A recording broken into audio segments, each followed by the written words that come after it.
But well, it wasn't the on team with the two best records. It was one of the teams Right. with the two best records, and the other team just had a whole bunch of bums playing. Wearing their jerseys. Wearing the Cayman yeah. Islands are due south of Havana, Cuba. Oh, okay. okay. I'm wrong. Oh, I know where. I know which one I was mixing up with. As location, Bermuda.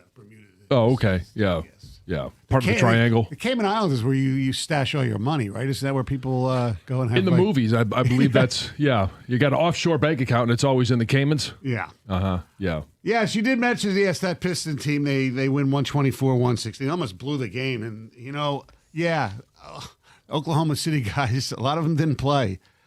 And that was a problem, but I'll give Oklahoma City credit. Remember the few games that the Pistons had, like, maybe 4 guys out? Sure, Dern was out, Cade was out. Right. Yeah. And they still won. And they still won. And Oklahoma City basically almost did the same thing, but they were missing so many freaking guys. Obviously, last year's MVP, they were missing, who is legitimately hurt. Yeah, SGA. SGA is hurt. Jalen Williams, now the other Jalen Williams, the borderline all-star Jalen Williams, he's been out for a while with a hamstring injury as well. He didn't play also. His twin did.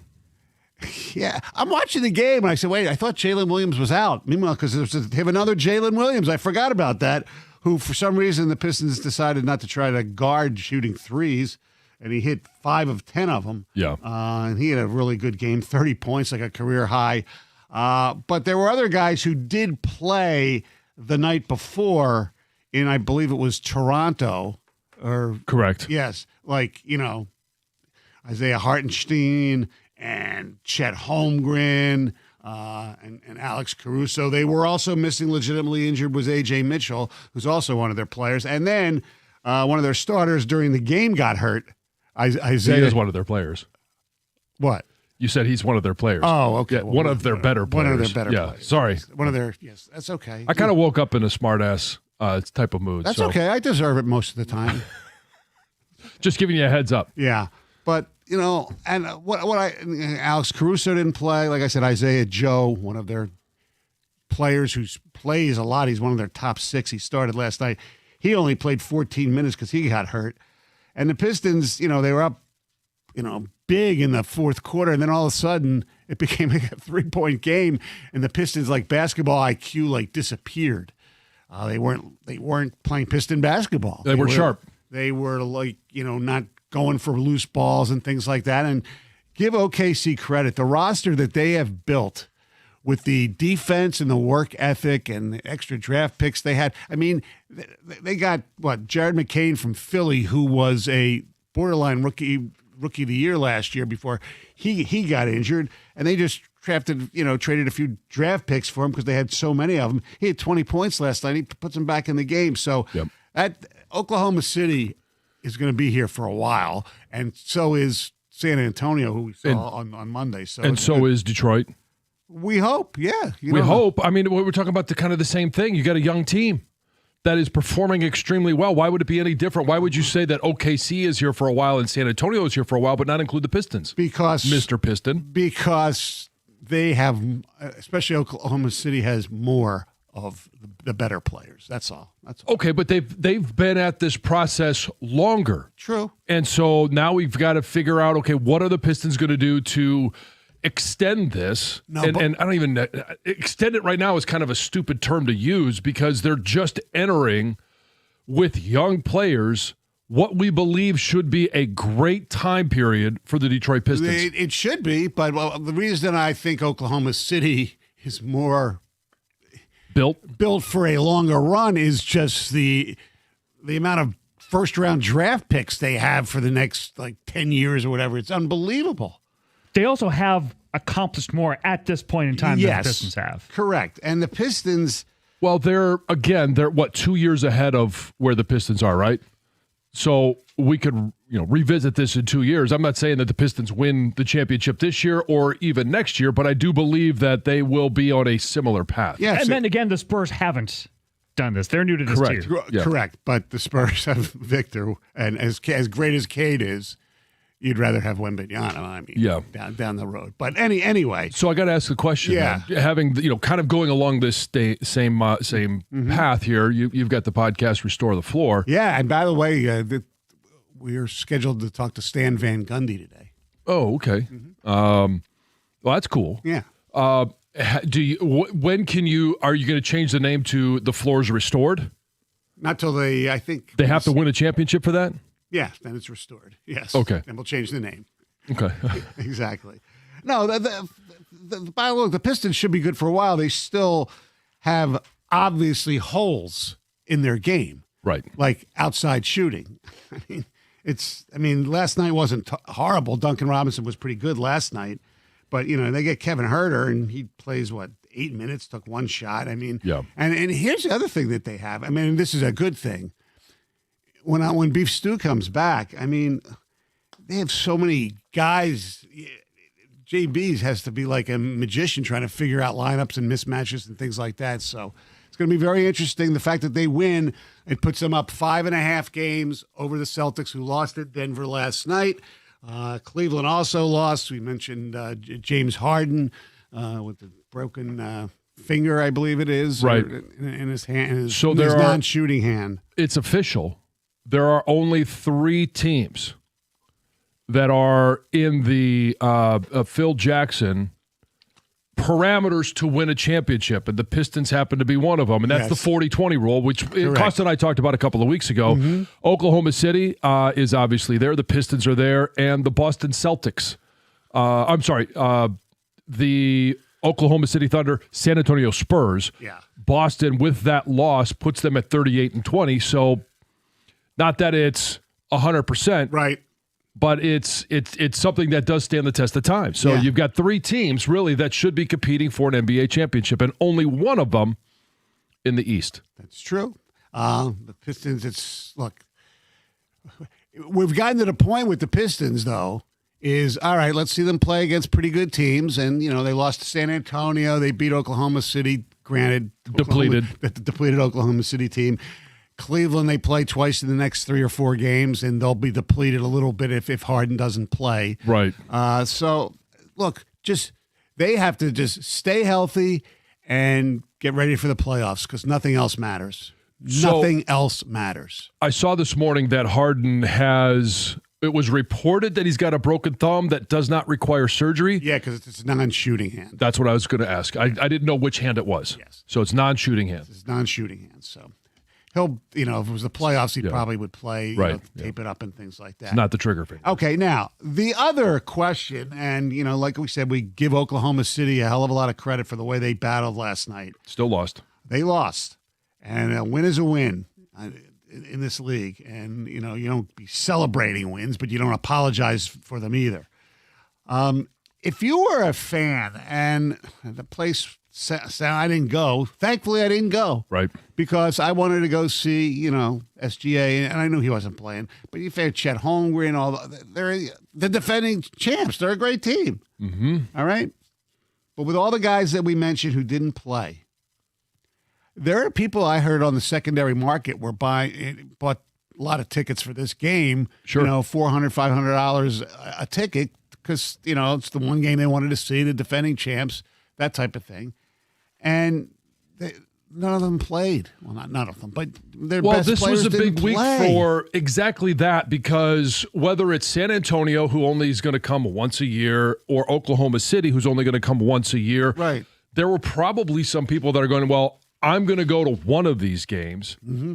And I think a lot of people probably picked the Spurs just because Wembanyama is the unicorn that we talked about.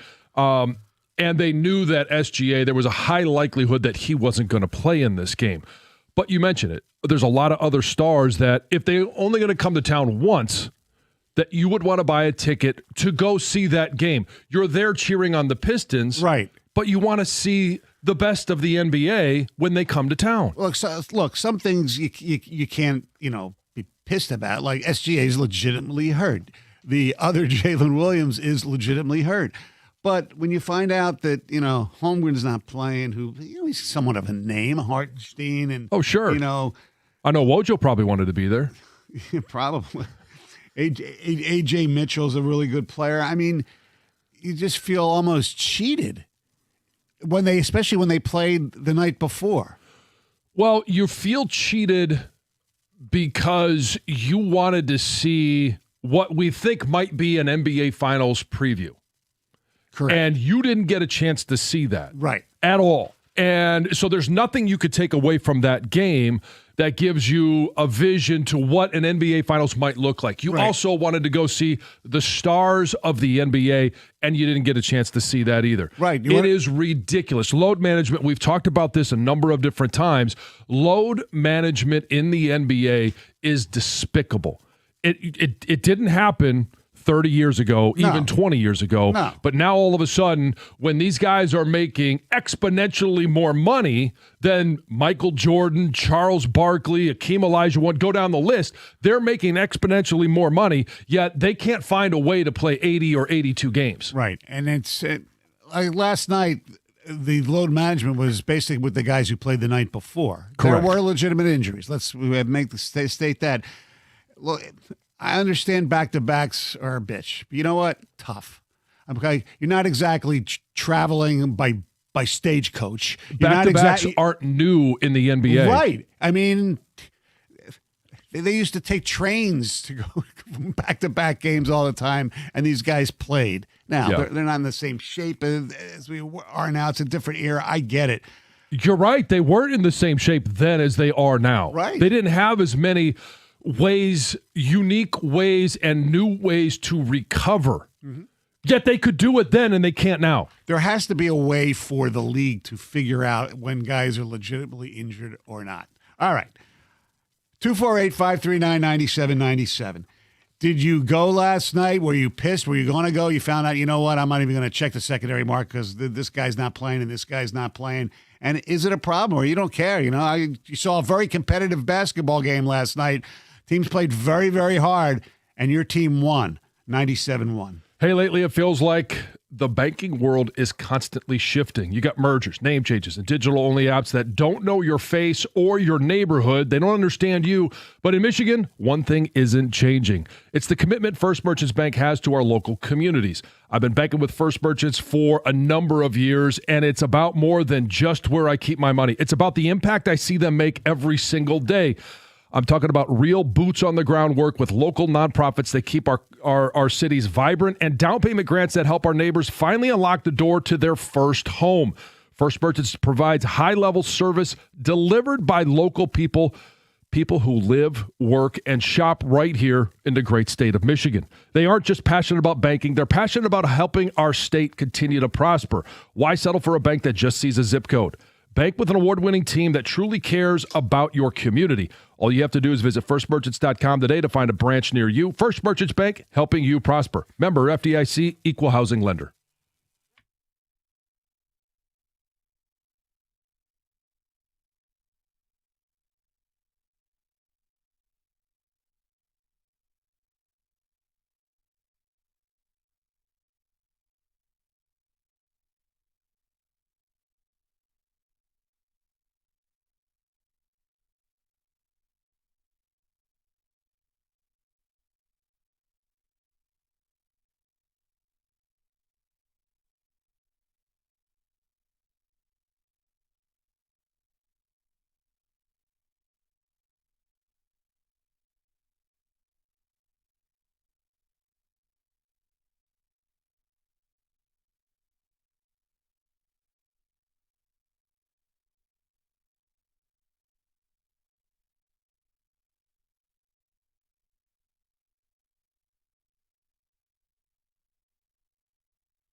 Thank you, Mark Champion. The Pistons do win 124-116, but we're talking about the whole situation with Oklahoma City not playing most of their terrific players. Some of them legitimately injured. Others, I don't think were. They played on a back-to-back. Now, this is not tanking, okay? They're not tanking for draft position. They're the defending champs. I'm sure they want to have home court advantage if they would meet whoever they would meet in the finals of both the West and the NBA finals. We have some ticket texts. I was going to watch my first basketball game yesterday, then I found out there was no reason to. That's John from Waterford. OKC is simply getting ready for the playoffs.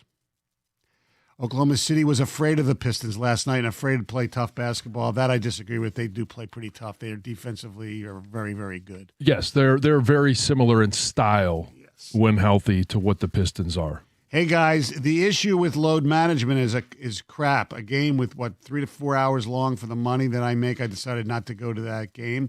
That's from Corey.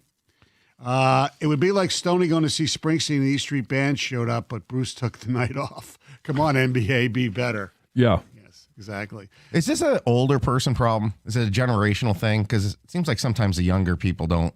This is just the game. Well, they're getting ready for the playoffs. Yes and no. It could be an older take simply because we saw when the NBA didn't have load management. When it was the best players that were if they were healthy, they were playing. Michael Jordan, and I mentioned it, like Charles Barkley, all these guys, they would regularly play between 80 and 82 games a season. And that's what we were accustomed to. And even current, relatively current guys like the late Kobe Bryant, they would go play LeBron for the most part. I mean, his load management is really late in his career, and I understand some of it. But these guys, Kobe would say, I'm playing because people are paying money to see me play. But I think people they're cool if a team has clinched something and they have nothing to play for late in the season. Correct. That's where the other sports do this. I just say this about different. The NBA. It is different. That I'm only asking two simple things from the NBA.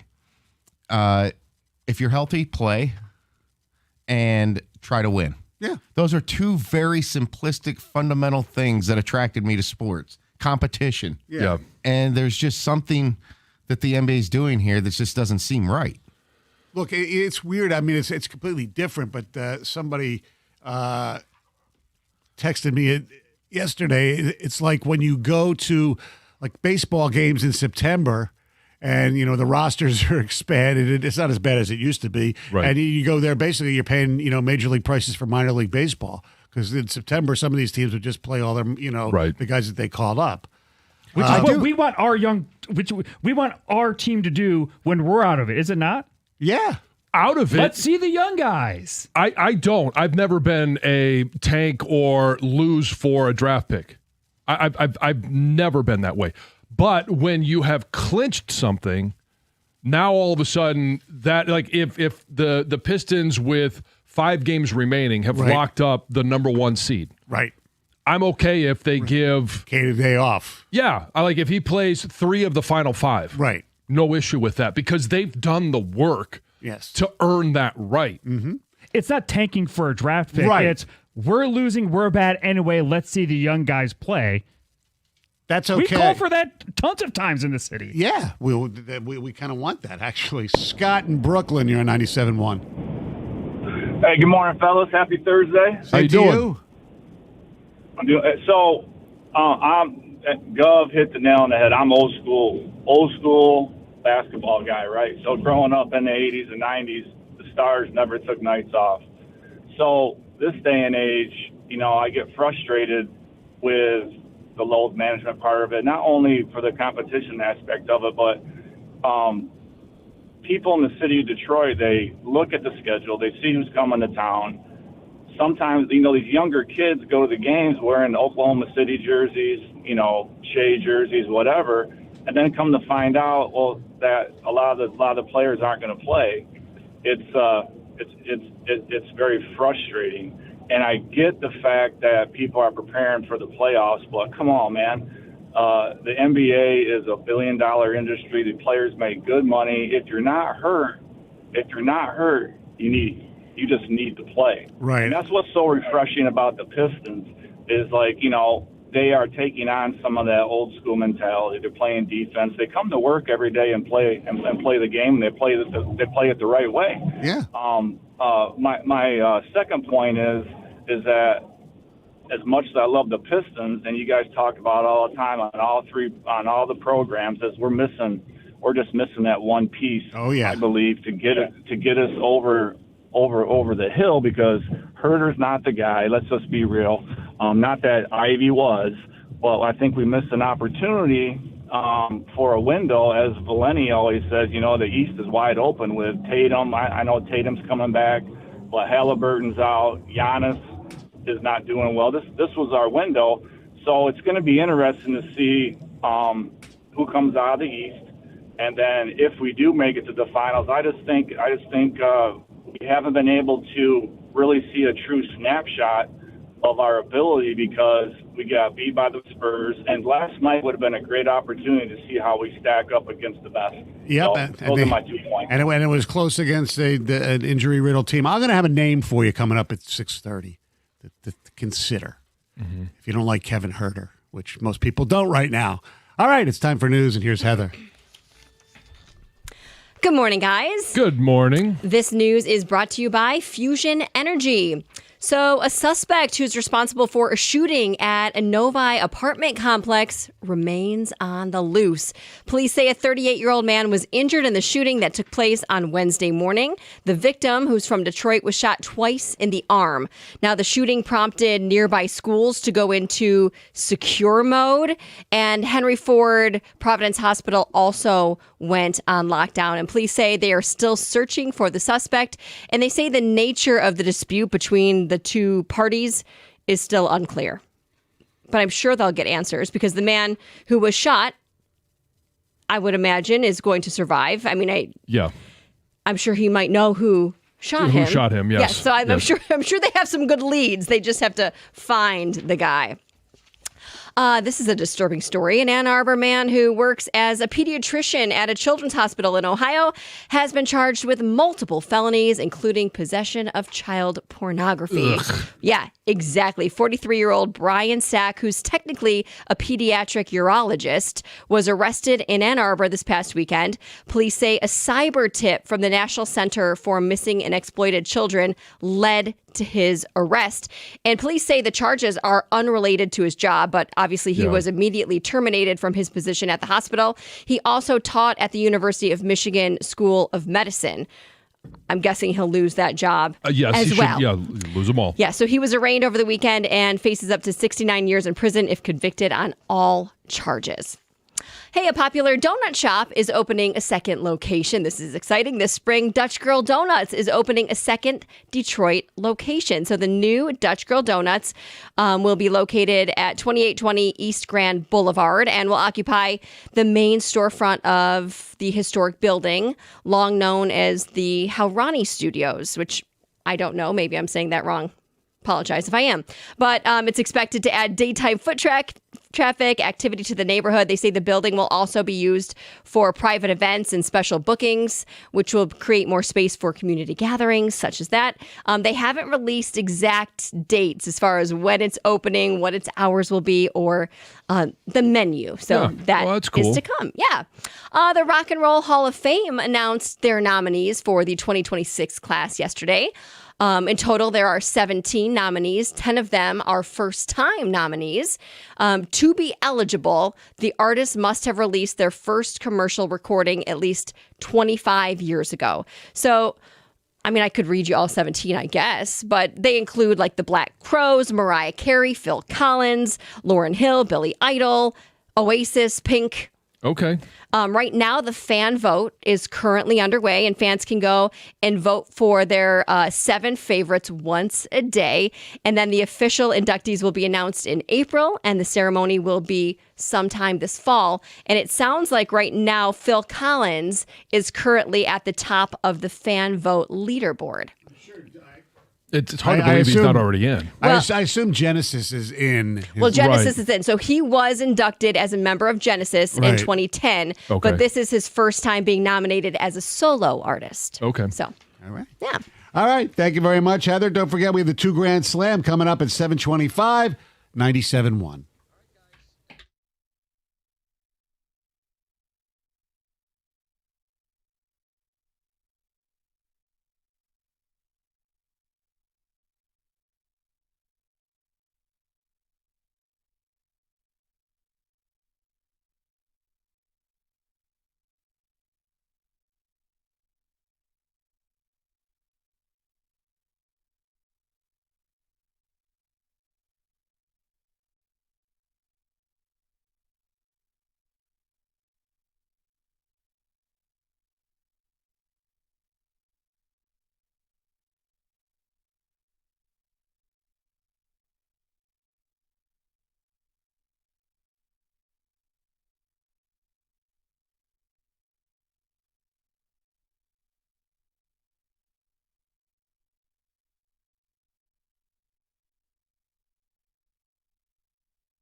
Pistons win 124-116. That's the other Jalen Williams. The all-star Jalen Williams from last year did not play. This Jalen Williams, one's Jalen. The one that played last night is Jaylin. He had a career-high 30 points last night. And Oklahoma City playing without tons of guys. SGA, Jalen Williams, as I mentioned, they were legitimately hurt. Chet Holmgren played the night before. Isaiah Hartenstein played the night before. A.J. Mitchell, Alex Caruso, they didn't play. Pistons still struggled, but they won, and that's all that counts. It was if you didn't know, you're just watching a basketball game for a very, very hard-fought game, and it was a good game. I got a name for you, people, to help with this Piston secondary offense that they're not having right now, and I'll give you that in a second. But, the whole load management thing, people are kind of pissed off about it, and they should be. Kevin at work says, here's how you get load management to stop.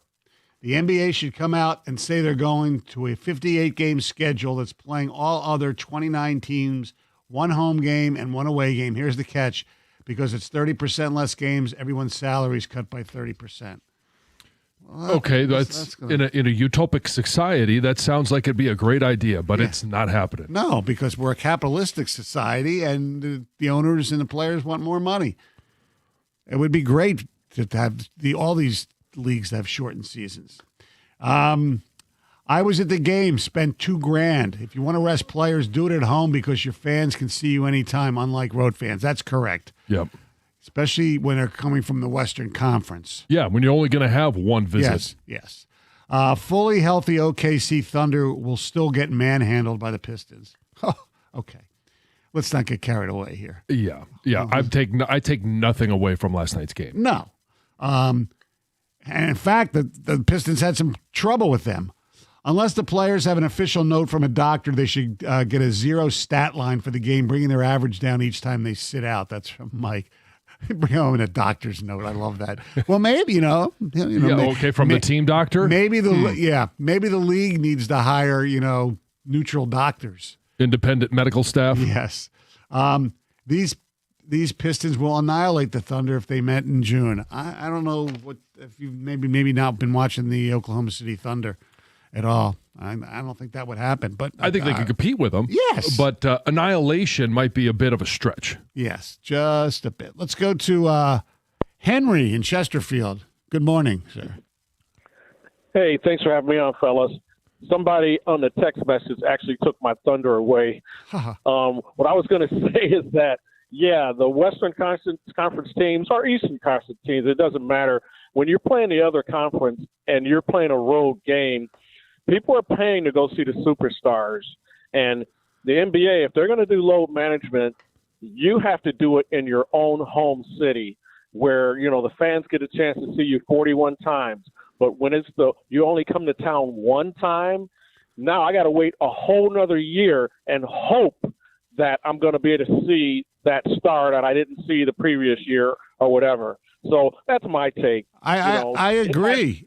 I remember one year, I think, and I don't think it was load management. I think he was legitimately hurt, but he actually, because he knows people want to at least see him at the arena. Steph Curry just, was still there with the team and traveled with them and showed up and waved at his fans. Yeah, I mean that's people who care about the game, right? And I mean we've played this before, but it's.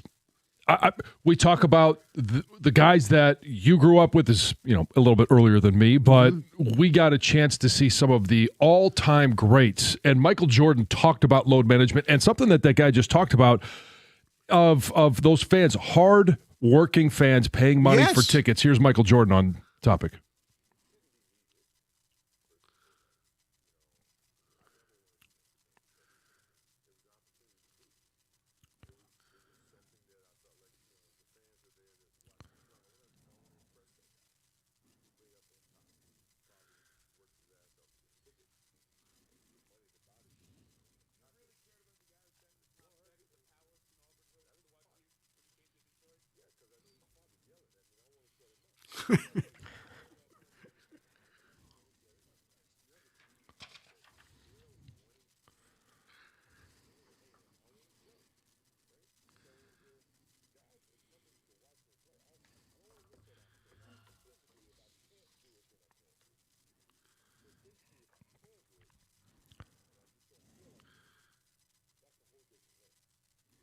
Yeah. I 100% agree. And there's always they talk about the difference as a former pro athlete of being injured and being hurt too.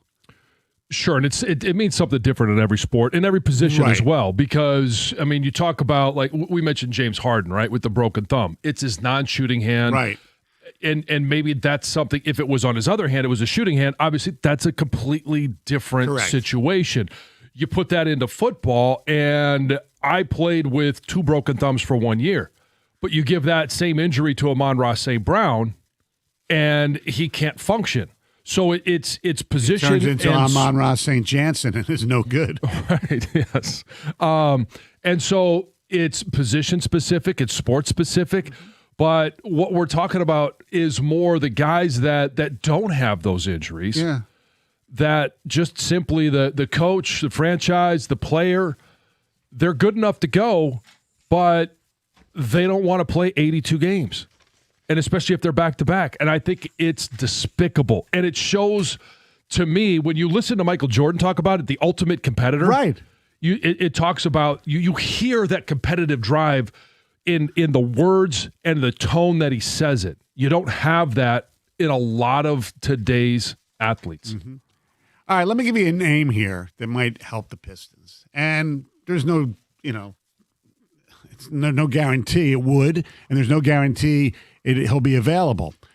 But Chris Middleton, who actually started his career as a second-round draft choice of the Pistons and was traded with Brandon Knight to Milwaukee for Brandon Jennings way back in 2013 or something like that. Anyway, Chris Middleton, who a three-time All-Star, I believe, with the Milwaukee Bucks, won a world championship. He's been traded around a little bit, ended up in Dallas right now, and they're going nowhere. And he's a free agent at the end of the year, and there's rumors that he's going to be bought out. Mark Stein, who's a highly respected NBA, insider, says there's no better place for him than the Pistons. Because even though he's at 34 years old, he can still shoot.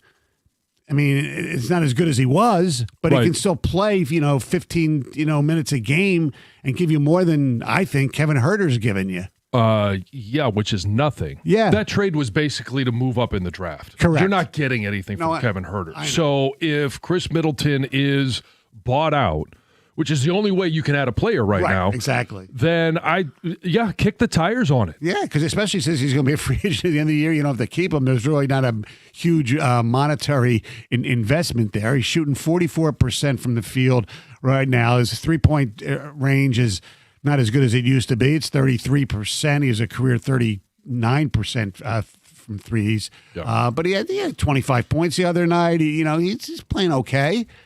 And, and a guy with that pedigree, why not? He's won some championships. Yeah. I mean, you add the experience, but it's more you add maybe that one little slice that I don't necessarily know. You add Chris Middleton and everybody says, oh, yeah, now you're going to annihilate the Oklahoma City Thunder. That's not what this is. No. But it does add something that you desperately need. Another shooter. Absolutely. 248-539-9797. Don't forget, the $2 Grand Slam comes up at 7:25.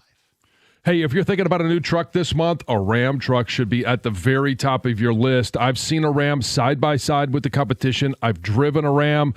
The Ram Truck Month deals at your Metro Detroit Ram dealer this month are exceptional. For power, there's no competition. You can choose from Ram's award-winning Pentastar V6 or Ram's legendary 5.7 Hemi V8.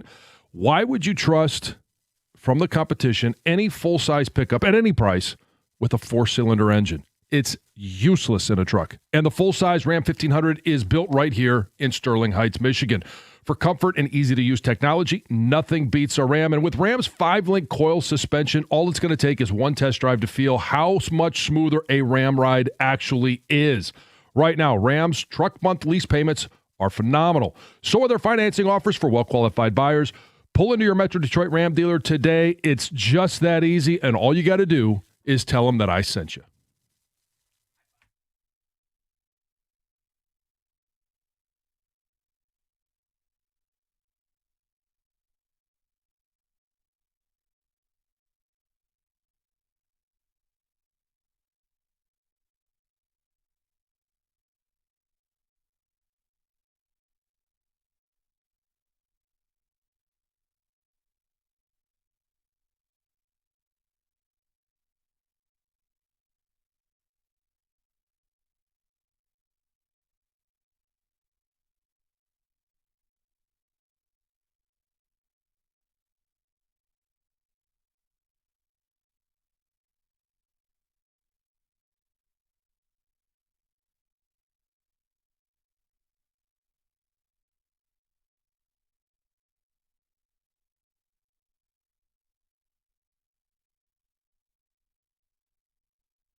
248-539-9797.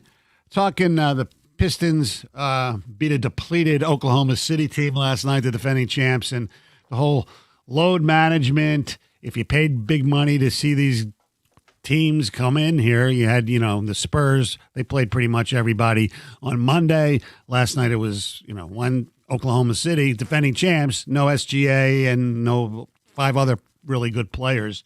And it sucks.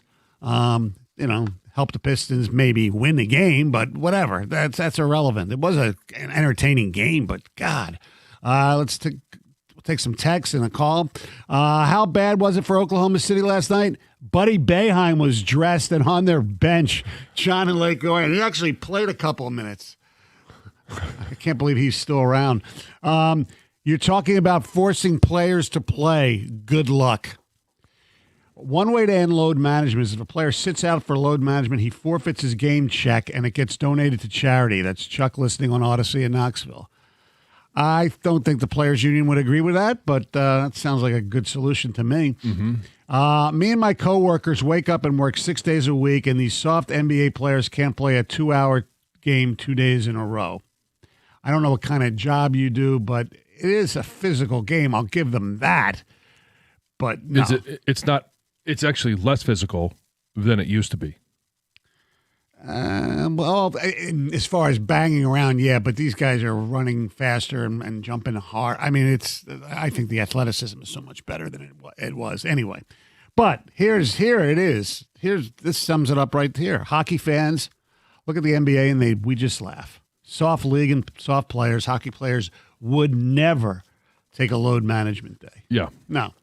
I mean, they'll take days off if playoff seedings are already wrapped up towards the end, just to freshen up a little bit. Sure, but you've got to earn the right for that. Exactly. NHL plays the same amount of games, a lot of back-to-backs, no load management. Last night was a big win because if they do make it to the finals and play OKC and they have a better record, they'll have home court advantage. Exactly. That's why Oklahoma City wasn't tanking. There's a difference between tanking and load management. Pistons putting OKC on notice. They don't want any part of them if they match up in the NBA Finals. Okay. I don't think Oklahoma City is afraid of anyone. No. And I don't think anybody... You can't take anything away from last night other than they won one of 82. Right. And as good as the Pistons are, I love them. They are a terrific basketball team. And they earn the fact that they have the best record in the league right now. But to sit there to say that Oklahoma City or anybody's afraid of the Pistons, not when they have the offensive deficiencies. Right. I mean, they don't shoot like when Oklahoma City's at full strength. Yeah. They don't shoot like OKC. No. Let's go to Bill. Good morning, sir. Good morning, gentlemen. How are we doing today? Good. John, you said it's despicable what these guys are doing. And I, like myself, or like the rest of your callers, all agree. But here's the caveat here. The NBA allows it. So when the Pistons are going to work, busting their ass for 82 games, and now you've got these superstars on other teams taking the night off, and at the end of the year, when the Pistons run out of gas and these other guys are fully charged, they end up, what they did all year worked for them. So until the NBA puts a stop to this, why wouldn't teams do this every night? That's my problem. I agree. It's an NBA issue. Yes. Yeah, and because they're allowed to do this. They're working within the parameters of the rules. There's nothing that says that they can't. And so, yeah, they're going to do it. It doesn't mean I have to like it. Yeah, and the NBA allows it, and it looks like they have no problem with it. So it doesn't look like this is a problem that's going to go away. No, I think they do have a problem with it. They just can't figure out a freaking solution. That's the problem, right? It's like, like somebody said, bring a doctor to. How do you prove that these guys aren't? Yeah, when a guy comes up and says, "Well, my back is really sore," right? Like that was always the thing in training camp was, hey, you complain about your back or a tight hamstring. All those things, like you can't prove how it feels. It may not be medically torn, or there might not be something, especially with backs, because there's a lot of things that can go on with a back. Like there's a lot of things you can't medically prove, but you can't sit there and say, well, no, you don't feel pain. So there's two things I want to piggyback on that call. One, what I find frustrating about this conversation is that this usually gets put on a player issue. And I believe it is an organizational decisions to sit guys, to rest guys. And I believe their motivation is, I do not want to lose the NBA championship or a deep playoff run because I had to play my guys in a late February regular season basketball game. I believe that's their motivation. Right. I get the argument. I just don't like it. Yeah. I mean, it's still an entertainment industry for us. You know, we want to be entertained, right? Yeah. I mean, and if the best players are not showing up that night, we're not as right. And not as entertaining. In that clip with Michael Jordan, he talks about they are entertainers, right? And yeah, there's competition. You hear that in that clip. You hear, I want to prove it. I want to show to a guy that worked really hard to buy a ticket. Like that used to be the sentiment. And now it is allowed by the NBA. It is encouraged by organizations. I think it's more than encouraged. I think the organizations and the coaches are making the decision. It's a strategy. Right, it's a strategy. That's what I was trying to say. Yes. It's a organizational strategy. Yeah. Strategery. Okay. Yeah. I like that word. In all seriousness, that's a good word, strategy. Yes. Well, thank you. Yeah, all right. Today in Indianapolis. Oh, yeah. Look at Sean salivating. Oh, the NFL Combine. To watch guys run around in shorts. Shorty shorts. No, I'm not salivating to watch them run around in shorts, but I am excited to see some guys go out there and I want to see some of the athleticism. I want to see some of the power, the speed, the explosion, the change of direction. And because the number one thing that franchises are looking at and should look at is game film. Right. And so that is what they're doing right now, is trying to confirm or separate guys that they may feel like on game film they're very similar. Is there something that we can notice in this individual? And I think more of it is the interviews, things that we don't get a chance to see or hear. Right.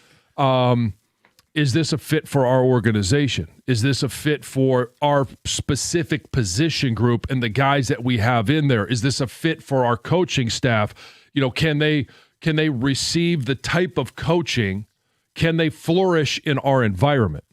Is what they're trying to determine in the combine. And I think the combine is still misplaced.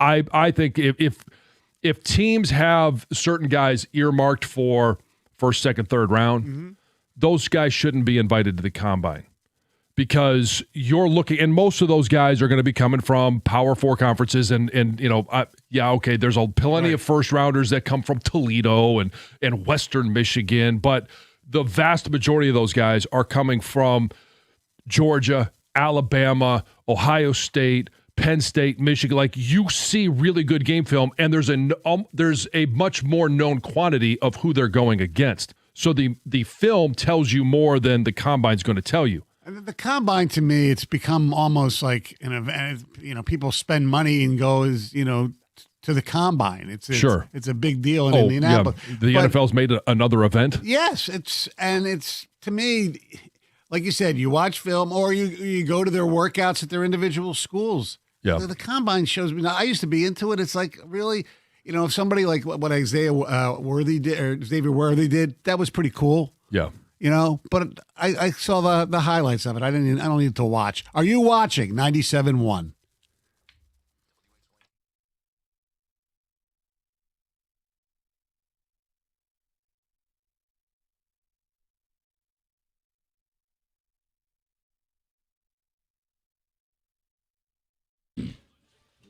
Brought to you by Moran Buick GMC. The Pistons defeated a team resembling the Oklahoma City Thunder, 124-116 at Little Caesars Arena last night. The players on the floor were wearing OKC jerseys, but arguably the top 7 Thunder players were all on the bench with injury or load management last night. Despite that fact, OKC hung around for much of the game, while the Pistons took a lead before halftime and never trailed after that. The Thunder cut it to a 3-point game with 5 minutes to go after trailing by as many as 16 points. Jalen Williams, the other one, who averages only 6.4 points a night, went off for a career-high 30 points to keep it close, but both Cade Cunningham and Jalen Duren each scored 29, as Cade specifically had another MVP-caliber night. With 29 and 13 assists, Cade now has 17 games this year with at least 25 and 10. That's second most in a season in franchise history, behind only Isaiah Thomas.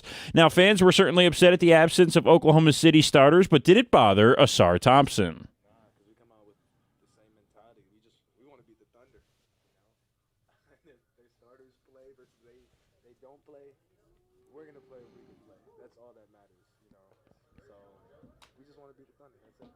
Asar had a bounce-back game last night as well after sitting the whole second half in Monday's loss to the Spurs. He had 11 points, 7 rebounds, 3 steals, and 2 blocks. The Pistons will now face the Cavs at home tomorrow. They could be without Harden and Donovan Mitchell. At the Caldwell Health Sports Desk, I'm Brendan Shabat. For more, go to 97.1theticket or Odyssey.com.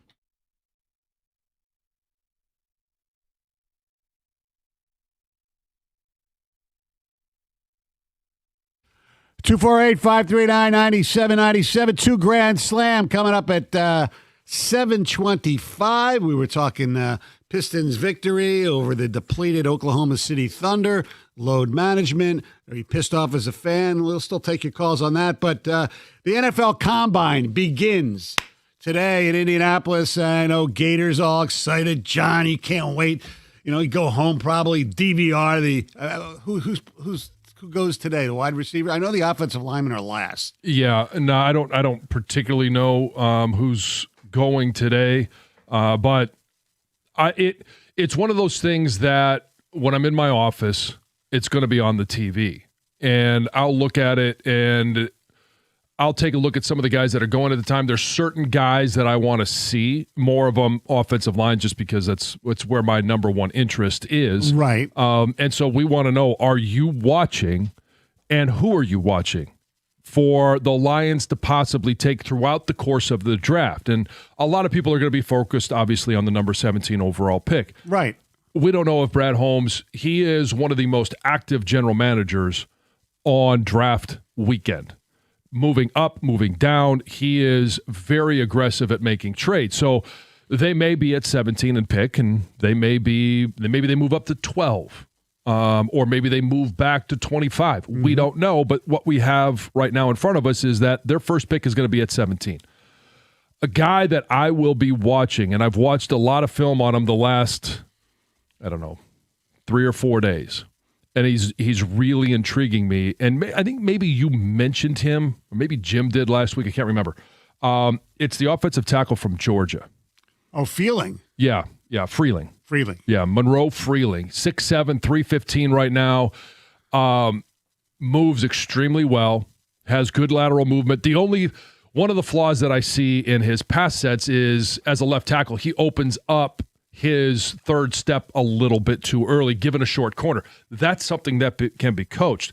But when I watch him on film, and he's a guy that we see the Lions use Penei Sewell to get out in front of, wide receiver screens, or, different types of things where he's running in the open field. When you watch Freeling, he is a tremendous athlete, runs with good speed, good body control, and can put a foot in the ground to block a guy, a linebacker, gets up on linebackers at the second level from the line of scrimmage. And I do like his balance, his speed, his footwork, does a nice job of identifying a target and getting his hands on the target.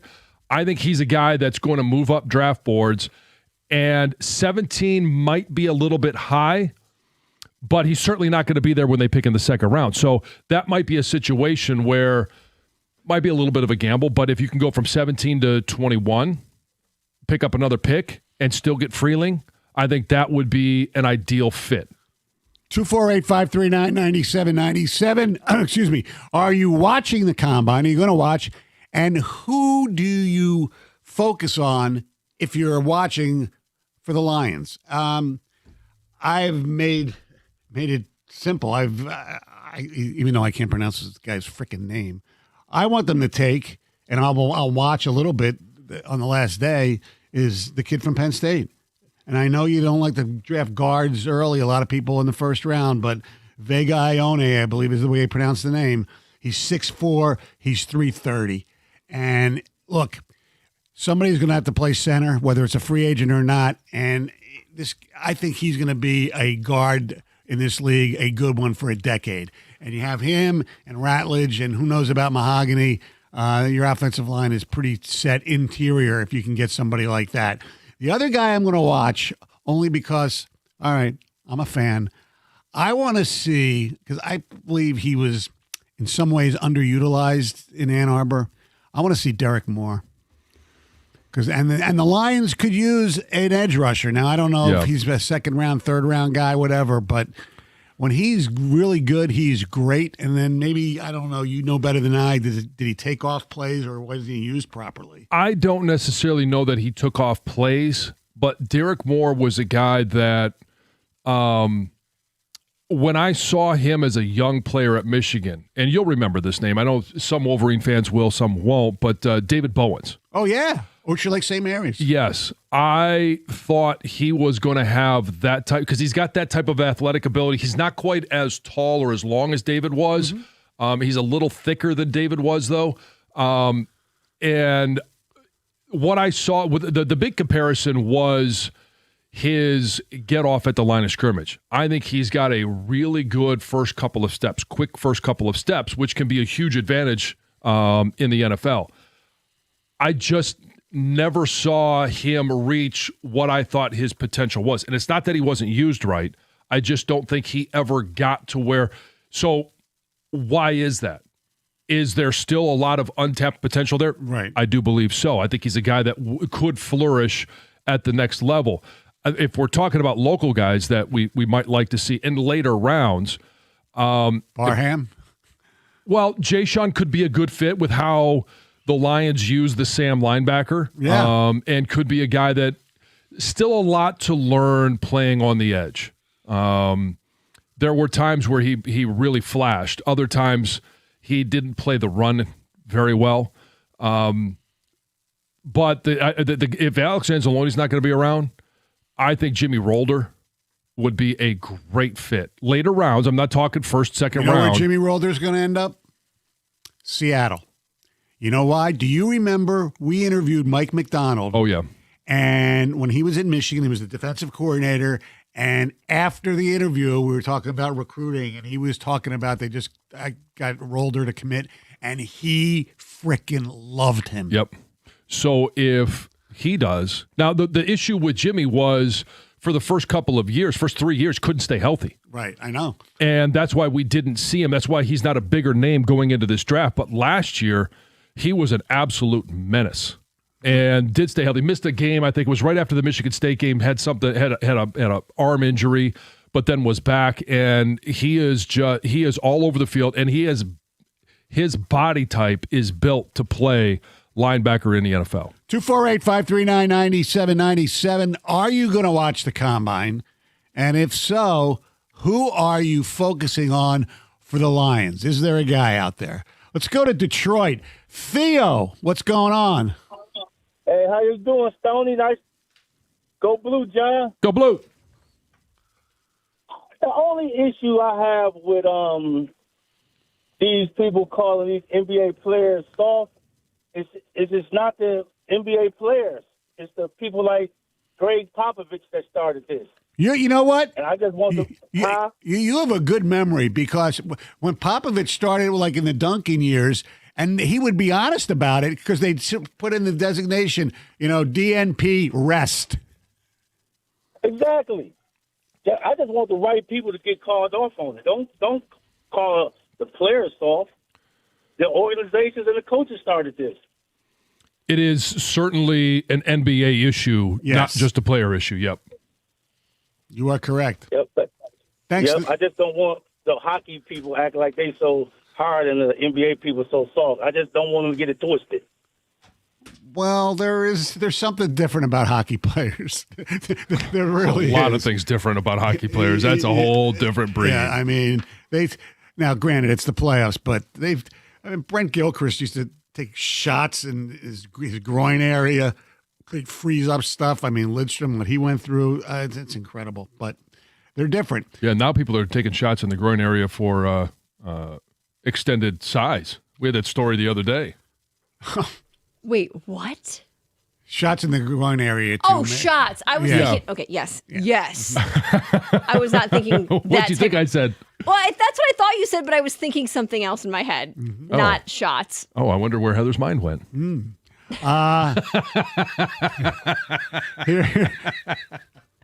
Here are some texts. Get another receiver so the afternoon show can continue the act of running J-Mo out of town. John, you've probably already talked about this, but when you take on Panay, what is your take on Panay moving back to left tackle? In that case, would you still take the left tackle from Georgia, even if Decker is back? Yes, I would, because I think the tackle from Georgia is a good enough athlete to be able to make that transition. Panay made that transition. Mm-hmm. I think this kid could very well make that transition as well. And I would love to see Panay Sewell move to left tackle. I think he is by far the best tackle in the NFL. To me, it's not debatable. And you move him over to left, and now you're getting your true money's worth because he's going to be on the backside of Jared Goff, and Jared Goff's going to feel very comfortable in the pocket. That's why I'm leaning edge right now. So let's say Decker's back this year. Sewell still stays at right tackle. Then the plan is to move Sewell to left, and you get a right tackle in the second round. That's possible. You could. Yeah, very That's where well right could. tackles go, right? Well, or you take a first-round talent, and like I said, and you put him at guard. And now all of a sudden, hey, he plays a season at left guard. Doesn't mean he's still young enough to make that transition in an offseason. If at the end of the season next year, they go on and win the Super Bowl, and in mid-February, Dan Campbell and Brad Holmes go to him and say, hey, we really appreciate what you did. You played great. You got a lot of great experience. You're a talent that should be a tackle. We had you at guard because we wanted to get through the season with Decker. And now all of a sudden, hey, we're going to move Sewell over because he's just better than you are, and you're going to move to right tackle. But don't you think it, and this is where I'm frustrated right now, it is a no-brainer in my mind that Panay Sewell should move to left tackle. Whether it be this year or next year. So the organization needs to make that decision, which I think is a no-brainer. And then it influences everything you do here in the next couple drafts. Right. And so it's a matter of what is their plan. What's their 3-year plan for the offensive line? And they've got to first decide what are they going to – we heard Taylor Decker talk about, hey, I'm coming back. We haven't heard what the Lions' response to that is. And they're not going to hear a public response. No. Some more ticket text. I'm watching for two positions people aren't talking about as much. Safety is deep this season. I'm interested in those guys. I also see a need coming at linebacker. Both positions could see great value where our picks are mid-round, Jared and Jackson. I personally, and I know they wouldn't do it, first of all, to move up to get him because he's not going to be there at 17. I think Caleb Downs is the best player in the draft, period.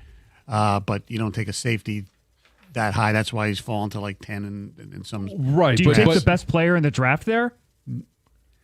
Do you move? Do you move up though to do with it? That's the question. Well, you would move up to. I mean, if he's available at 10, why not move up from 17 to 10? If you think he is the best player left in the draft, right, and you're able to make a deal with whoever's picking 10, yeah, I mean that could be an option. And then you cut Kirby Joseph. I'm a Toledo alum. I think we could use a safety. I'm watching Emmanuel McNeil Warren from Toledo.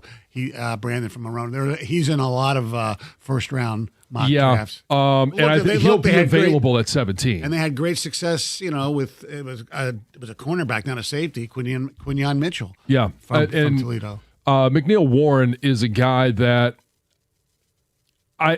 he'll be available at 17. Mm-hmm. And if you feel like, hey, he's the best on the board and you got to take him, then take him. But I think he's a guy you could trade down and still be able to get and accumulate some draft picks. All right, 248-539-9797, 2 Grand Slam coming up at 7:25.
Hey, cold temps have returned, and don't risk a furnace failure. Take a time out and call Mastercraft Heating, Cooling, Plumbing, and Electrical.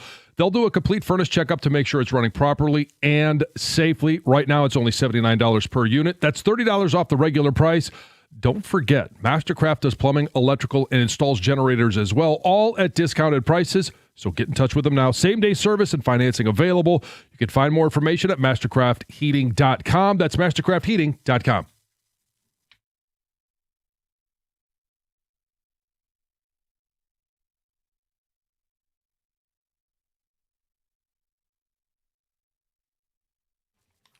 Two Grand Slam coming up in a few minutes. Right now, it's time for news. Here's Heather. All right. So a Wyandotte school board member has resigned from her position after making a racist comment on Facebook.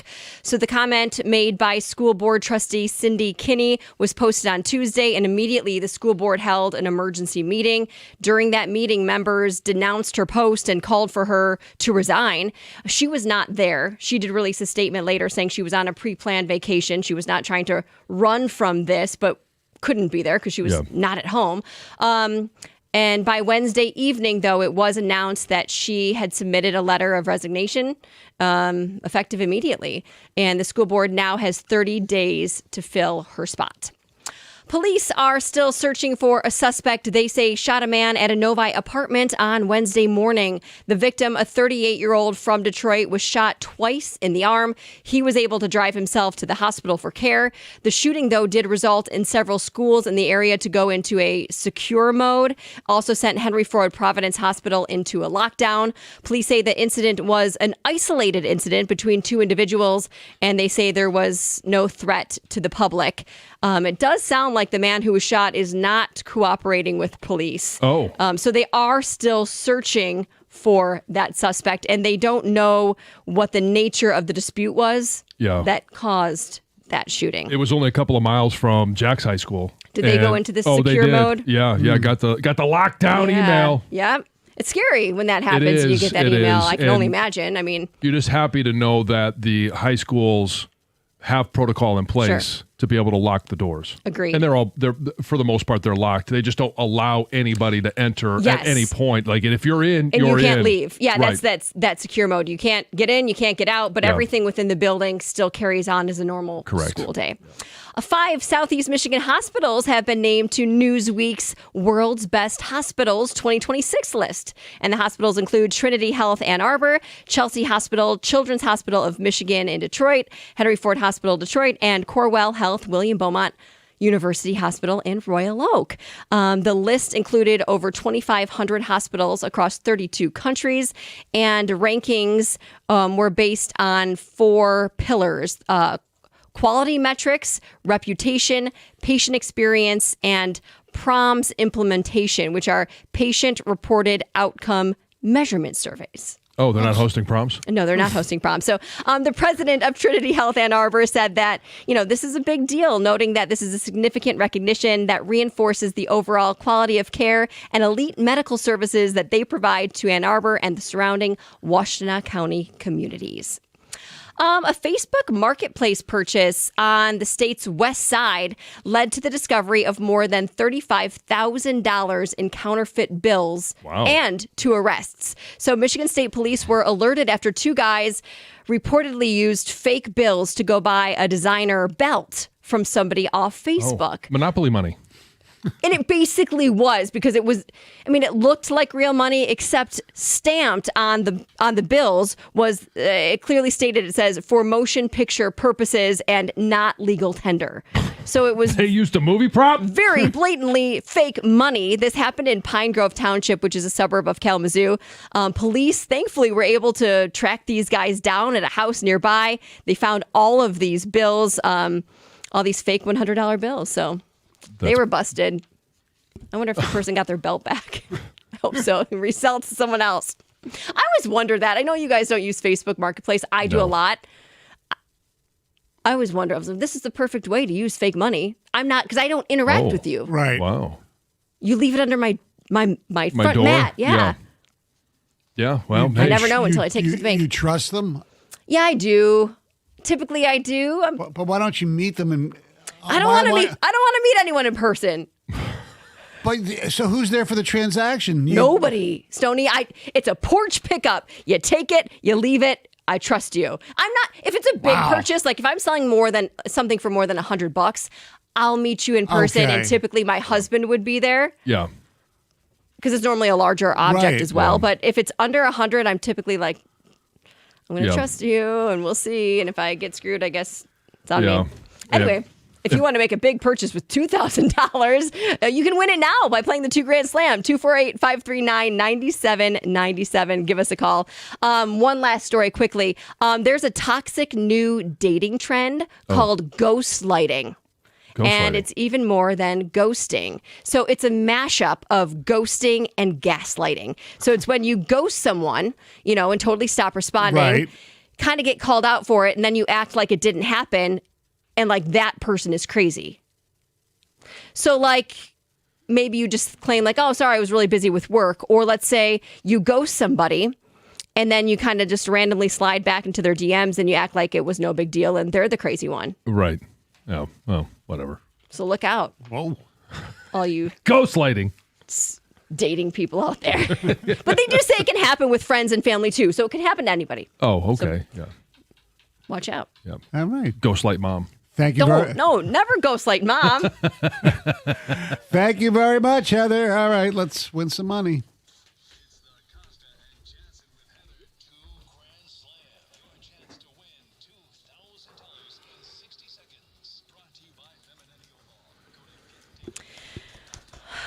All right, let's get it done. Let's do better than we did on Tuesday, shall we? I think we shall. Yes. I hope so. The rules are simple, right? Get 10 questions right in 60 seconds, win $2,000. If not, you're going to get $25 for each question answered correctly. Mm-hmm. TikTok. Yeah. All right, let's go to Monroe. Chris, what's going on? How you doing this morning? Good. How are you? Do you feel lucky? Do you? Sure. All right. Sure. Hopefully you're knowledgeable. All right, Chris, you know the rules. If there's one you don't know, feel free to say pass. And if there's enough time, we'll get back to it. But your time is going to start right now. Who does Michigan State's men's basketball team play tonight?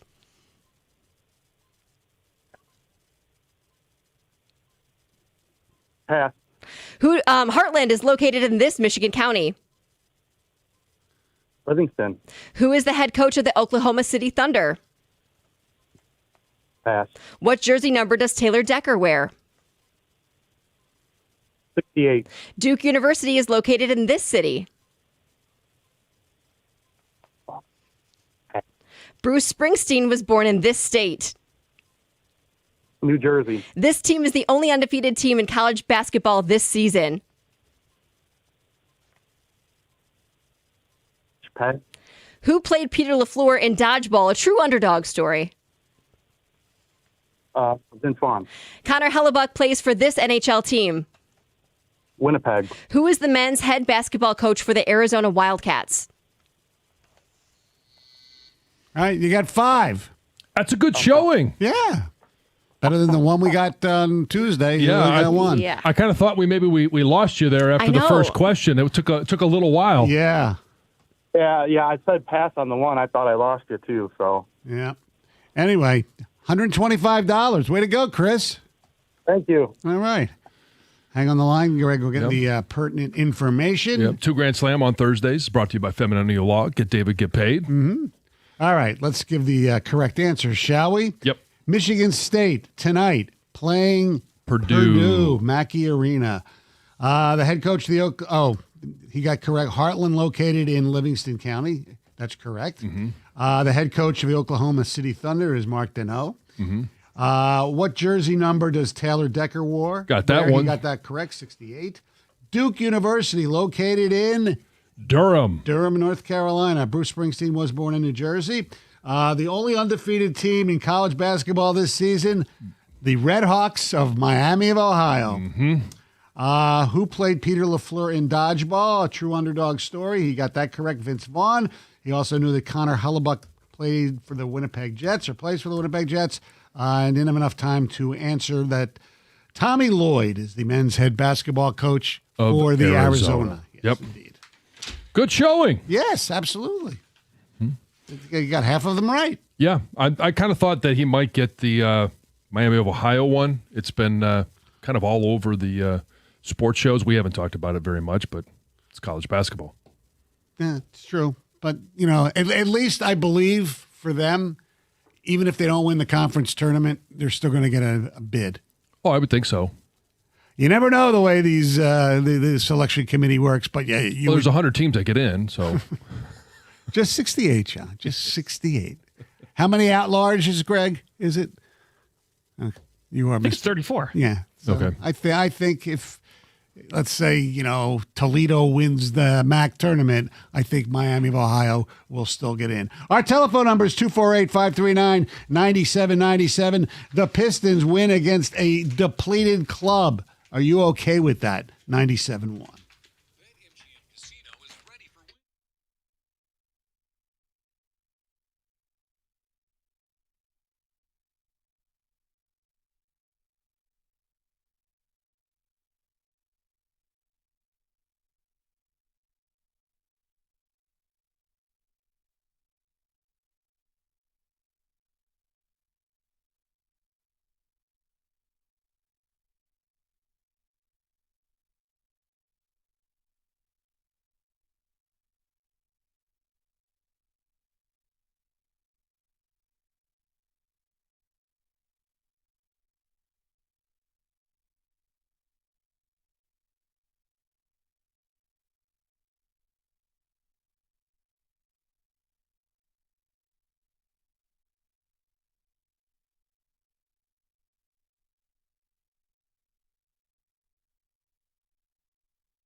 Pistons win it 124-116. Boston lost to Denver. The Piston lead in the Eastern Conference is now at 5.5 games. Once again, what best record in the NBA, I believe, beating or maybe just a half game behind Oklahoma City, who they beat last night. Now, Oklahoma City, and we've harped on this, and a lot of people were, ticked off that they wanted to go to the game or had tickets to the game, and Oklahoma City had no SGA. That's Shea Alexander, for those keeping score at home, who has been hurt for over a week. So I don't think he's load management. Chet Holmgren, who played the night before, he didn't play. All-star Jalen Williams did not play. He's been out for a while with a hamstring. Isaiah Hartenstein, he did not play. He played the night before. A.J. Mitchell's been out for a while. He's a really good player that a lot of people don't know about. Alex Caruso, he played the night before. He did not play. So that's like load management stuff. And people are upset about it. I mean, everybody's happy that the Pistons won in a game that was actually much more difficult than I thought it would be. But remember when the Pistons had guys out too earlier in the season, they still were able to win a game, but not against a team as good as them as they are appeared to Oklahoma City. But it's a problem. The league right now is addressing tanking as their number one issue, but load management is back in the news again because of what's going on. And while some of these injuries are legitimate, there has to be a way to stop this from happening, especially when it's a game where a conference, the team is from the other conference, so they only come once a season. Mm-hmm. Okay? So last night was the only time Oklahoma City came to Detroit. And look, is Chet Holmgren a superstar? No. But people know him, and I think he has fans from other cities around the league. He did not play. Unfortunately, SGA was legitimately hurt. He's going to be reevaluated today. But it's a problem, and you have to legislate somehow against this when it comes to these interconference games. If you want to do load management, do it at home. Do it at home.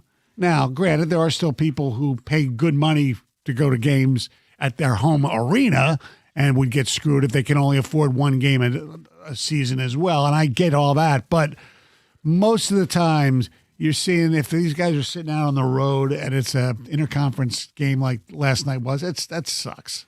It does. And it stinks because you okay? Yeah. Lost the headphones? Yeah. It stinks because, one, you want to see the stars. But you also, and not every team is going to be healthy every time they go on the road or every time they play a game. So, as you mentioned, SGA legitimately hurt. He's been out for some time, will be reevaluated today. No one expected him to play last night. But you want to be able to see the best teams play against the best teams as close to full strength as possible. We gained nothing last night other than a win. And if you get to the end of the season and this is the tipping point that you have a better record than OKC, that if you make it to the finals, all right, you get home court advantage. Mm-hmm. So be it. That's fine. That's great. But you want to be able to go and see how do the Pistons match up with San Antonio. We got a chance to see that, and it was fun. Now, you came out on the short end, but it doesn't mean that you weren't competitive or you weren't going to be able to win in a 7-game series. You also want to see it against OKC because they're the reigning champs, and you want to see them as close to full strength as possible. We gave no insight into last night. That wasn't a great game. No. Now, okay, was the score closer than we wanted it to be? Yeah, sure, fine. But we still won. We learned nothing of what that matchup might look like, and we lost out on a great matchup because they had their team decided that they were going to sit a couple of guys on a back-to-back. Right. And, it's BS. It's not the reason that the Pistons won, but it certainly helped, and it's from the entertainment aspect of it.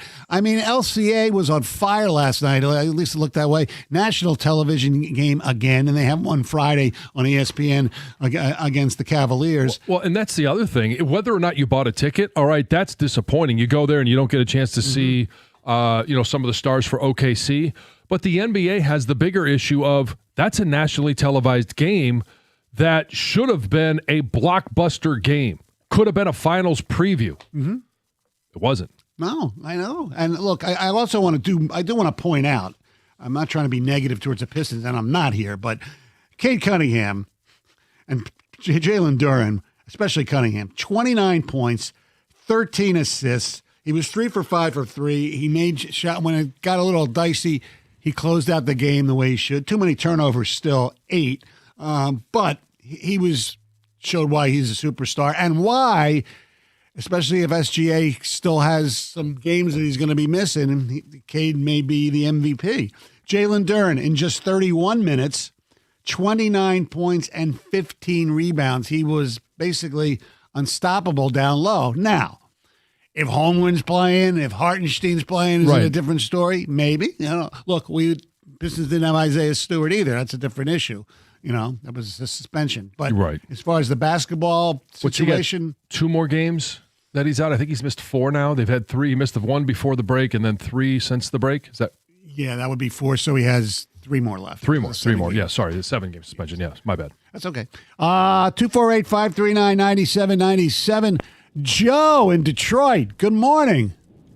Good morning. How are you guys doing? Good. That's good. Man, I wanted to say one thing. We're talking basketball. I in all my time watching basketball, I've not seen a guy like Cade single-handedly put a team on his back and take them to they could take them to the promised land. And I just wanted to say too, with the Pistons, I don't think they're good. Without SGA, I'm not impressed, to be honest with you. Until they beat SGA, not to say not impressed, but yesterday I just didn't feel it was like a legitimate game. Like that one didn't count. You know what I'm saying? Because SGA wasn't there and Chet Holmgren wasn't there. These boys can do work against us, and I already seen that. In the beginning of the season, and I just feel like yesterday, I feel like Cade didn't. He put on that show, but it just. I don't feel like it took away a little bit from that game. Sure. It didn't mean as much as if they would have been at full strength. There's no question about that. Not just him. The All-Star Jalen Williams, he didn't play either. So basically, you were looking at 5 of their top 6 didn't play. Yeah. I don't want to say it was a G League roster because their substitutes played really, really well. Look, the Pistons have some issues. Pistons. For a stretch there in the fourth quarter, it's like, what team am I watching here? They were very casual. Oklahoma City was getting every loose ball. Oklahoma City had 30 second chance points. Yeah. That is unheard of in this league. It feels like they took their foot off the gas pedal. Yes. Some text. Didn't get the Pistons measuring stick game I wanted to see, but a win is a win. Yeah, you don't have to apologize for winning, but you have to put some perspective in it. Who cares? That's a stupid question. You win and you move on. Nobody felt bad for beating the Lions when everybody was injured. You don't feel bad for winning. No. No, nobody feels bad about it. No. We just feel like we missed out on a great opportunity. Yes. This is why the NBA sucks. Players can't play back-to-backs. It's absurd. Now there are reports that Mitchell and Harden aren't playing on Friday. Springsteen blows. That's from Sean the Mailman. Okay. Just want to throw that one in there. That's okay. Whatever the hell he wants to say. He doesn't. He's gotten so old he doesn't play back-to-back nights anymore. He has to take a few nights off. He still plays 3 freaking hours. All right. Yeah. Well, Harden is not playing because he's got a broken bone. He got a broken bone in his thumb, right? Yeah. So it's his non-shooting hand, and he would probably figure out a way to do it if it was the playoffs. I get it. I don't know about Donovan Mitchell. I'll give the NBA a load to manage. Screw that league. I can't believe people pay to watch it. G Leaguers, it's pathetic. I agree. Wow, that was pretty funny. All right. Our telephone number is 248-539-9797. Hey, we're all looking forward to green grass this coming summer and spring. And if you want the best lawn on your street, maybe the best lawn in your community, we all know we get a little competitive with this. You got to give Natural Way Lawn and Tree Service a call. Get green, stay green. Save some green when you prepay. Call by the end of the month for the early bird discount. Tired of fighting weeds and watching your grass thin every single summer? Well, don't wait anymore. Great lawns don't happen by accident. You need the right timing and the right program. Early treatment can prevent a lot of problems. Whether you're talking about crabgrass, dandelions, it doesn't matter. You got to take care of it early. For greener grass and fewer weeds, early treatment is the key. And they're going to design a program specifically for your yard and your home. And they're the team that's just going to come in. They're not going to tell you about all the problems. They just fix it. I've loved what they've done for my lawn. You can find more information on the web at naturalwaylawn.com. For a limited time, purchase a full lawn program and get free grub control. But you got to mention my name along with 97.1 The Ticket. That number again, 888-GET-GREEN.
248-539-9797. A little incident with Mr. Jansen. We'll discuss that around 8 o'clock. Oh, yeah. Yeah. Here's some texts as we're talking about the load management deal in the National Basketball Association. If you're going to have load management, limit it per player to 4 times a year and only 1 player per game and be done with it. I don't know how you can do that because they don't say anymore like, oh, he's just not playing for rest purposes. Right. They come up with these injuries. It's only a problem if you give a crap about the NBA. You know, what's very strange is the NBA, the way the season started, unfortunately for them, it's during football season. But with all the young stars, the NBA started off great. The games were fantastic. They were competitive. We had a really good team here, obviously.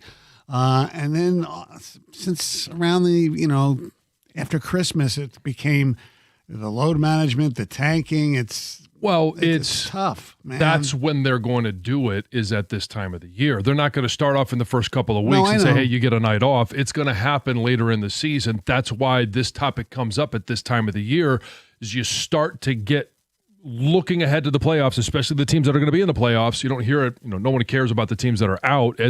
They're doing it because they want to tank. Right. There are some teams and some players like Joel Embiid, because of all his medical history, he's not playing back-to-backs right now, and yeah. I understand that. Load management fix, you sit 1 game, it becomes a minimum of 5 games.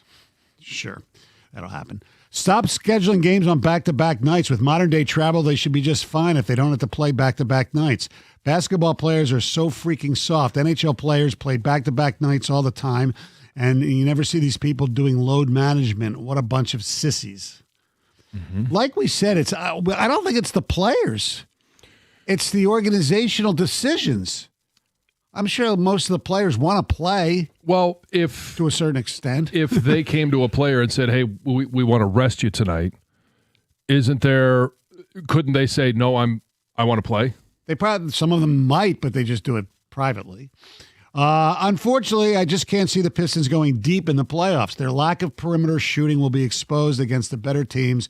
OKC and San Antonio both have 2 to 3 perimeter shooters better than any players on our team. That's from Jeff and Petoskey. I tend to agree with you. That's why I tell you, I think they whiffed, and then there must be something internally about why they didn't take a chance on Cam Thomas, who went to Milwaukee, but in a buyout situation. I hope Dallas buys out Chris Middleton, and if I'm the Pistons, I take a flyer on him. What the hell? Joe from Ortonville says, no one is saying anything about the possibility that Oklahoma City had some sort of strategy and wanted to maybe see what our team is all about without those players playing except SGA. Obviously, he was really injured. Jalen Williams is really injured too. Yeah, but I think that's a fair point. And I sent that one to you guys last night. Is there a possibility that OKC is playing the long game and they said, hey, you know what? We may face the Pistons in the postseason. Yeah. We want to see what they're like at full strength, but we don't want to give them an idea of what we're like. I think with all the video and the scouting and all that, and they've played earlier in the season, I think there's a difference of actually the experience of playing the game against an opponent that is different than watching film. I know, but they always say regular season doesn't mean crap anyway. So I don't buy that personally. Okay, well, but that's just me. And a lot of this conversation, and we'll fully admit, it may be somewhat generational because I grew up watching Isaiah Thomas, Bill Laimbeer, the Bad Boys, and Michael Jordan, Charles Barkley. Like, they would regularly play 80 to 82 games in a regular season. And so that is what I became accustomed to versus those that are, 20 to 28, 29, 30-year-olds that right now, and younger, that this is the norm. This is the NBA that they've grown up with, and they don't know any different. Yeah. So there is a generational aspect to this, and going back to, I hate to loop myself into your generation, but to our generation, Michael Jordan talked about this at the beginning of the season, his take on load management.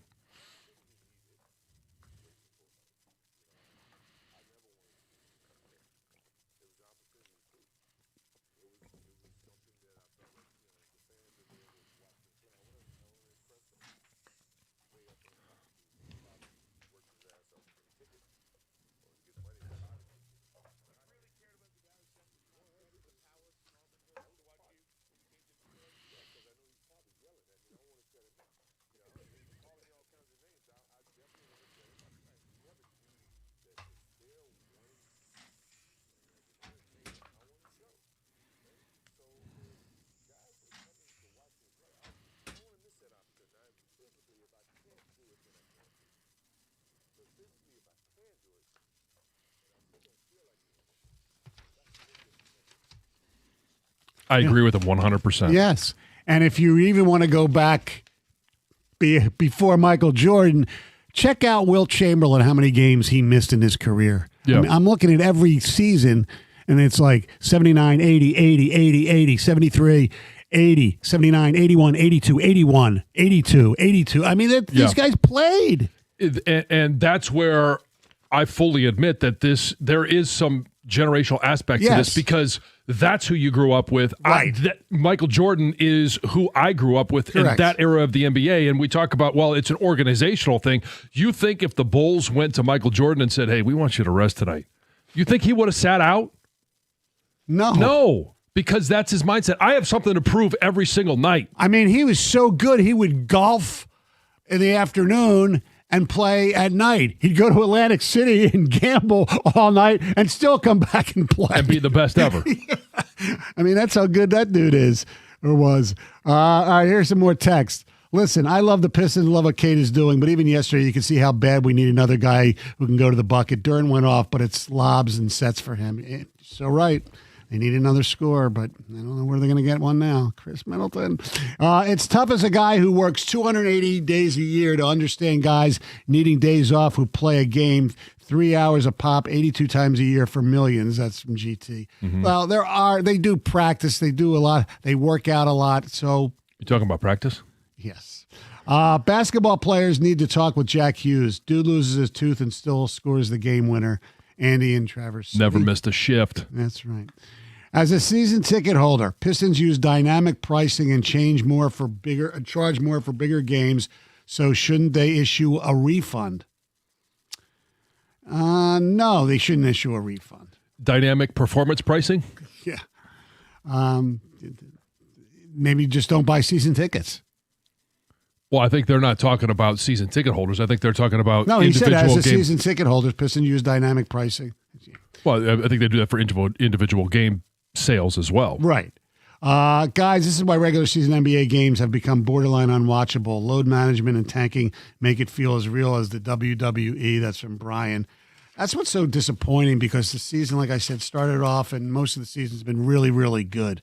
I thought the NBA was having a renaissance in quality of play and how hard these guys are playing, and lately it's just been... Is it a renaissance, or is it just a renaissance here in Detroit because we have a really good team, so we're more invested in what we're seeing around the NBA? That's possible. If we're watching, Washington, Atlanta, and play Brooklyn lose every game, it might be different. Yes, and 2 years ago I would tell you, yes, it is different. Yes. What the hell do they need a break for? They just had their All-Star break. The NBA is ridiculous. Our telephone number is 248-539-9797. Yes, this happened to John. Did it happen to you?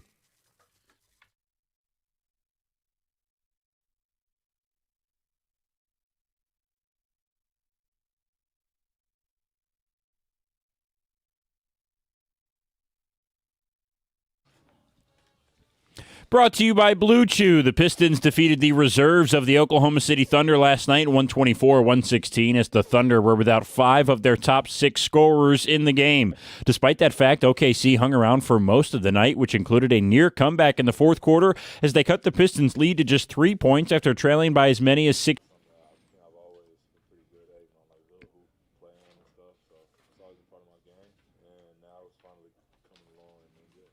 Cunningham will have a chance to extend his defensive streak tomorrow when the Pistons face the Cavs at home. We had some late news in the MLB last night. Former Tigers pitcher Max Scherzer re-signed with the Toronto Blue Jays yesterday. The deal is for 1 year and $3 million with $10 million in incentives. That started 65 innings pitched and no trade protection. Scherzer pitched 85 innings with a 5.19 ERA last year. At the Corwell Health Sports Desk, I'm Brendan Shabath. For more, go to 97.1 The Ticket or Odyssey.com.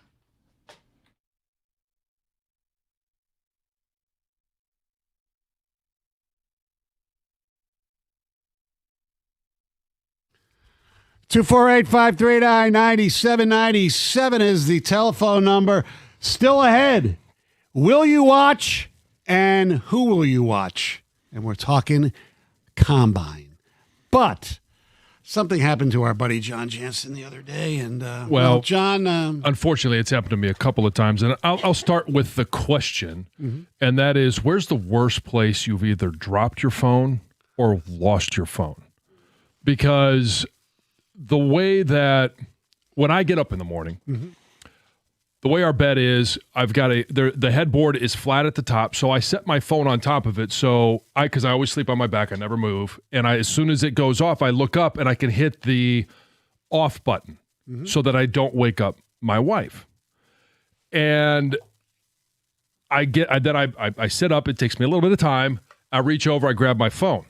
Well, in the morning, one of the things that I struggle with is the dexterity in my fingers. Yes, big word, Michigan word. Yeah. And so sometimes when I grab for my phone, I'm not using the full capabilities that I might have later in the day. And there's been a couple of times over the last. Your fingers are a little numb, basically. Yeah, they don't move. They don't work. Well. Yeah, they're a little creaky. And so I went to grab my phone, and it dropped in between the headboard and the mattress. Now, normally you'd think, okay, we'll just reach under the bed and get it. Well, our sideboards go all the way down to the ground. So to retrieve the phone, I have to lift up the mattress, the the baseboard, as well as the box spring, and then be able to reach underneath there. And it never seems to fall and bounce closer. It always bounces further away. And so there's been a couple of times. The first time it happened, it was so far that I had to wake up my wife and say, hey, I'm sorry, I've got to lift the mattress up. Can you give me a hand? So she comes over and we're lifting the mattress up in the middle of the night. For her, it's morning for me. And I reach under there, grab my phone. Well, it happened on Monday or Tuesday of this week. And this time I did not want it because Teddy was having a rough night. He came in and slept with us. I didn't want to wake them up. So I'm trying to lift it up, and I had used my water bottle that I have to create a wedge to hold everything up, and I was using that little space that it provided to try and reach underneath, but then I couldn't see it, and so I had to go get a flashlight, and then I had to lift it up more, and by the time I lifted it up enough for me to get in there, Lisa and Teddy were about to roll off the other side. So it is the worst timing. And in the last probably 6 months, it's the worst place I've dropped my phone because I then have to wake up everybody in the room and retrieve the phone. You know where a horrible place to lose your phone is, or to drop your phone, is in your car where the seat and like where the seatbelt thing is, and it's such a small little crevice. Right, you can't get your hand down there? No, that's a very difficult one. Worst place I lost the phone, where I lost it, I thought, it was a few months ago. We went to the Fisher Theater to see the Tina Turner Broadway show or whatever. And I'm walking out of the Fisher Theater, and it was freezing out. And I go for my phone, and I can't find it. And, nowadays, it sucks because you have all your phone numbers, your contacts. It's not just, I'll get a new phone, no big deal.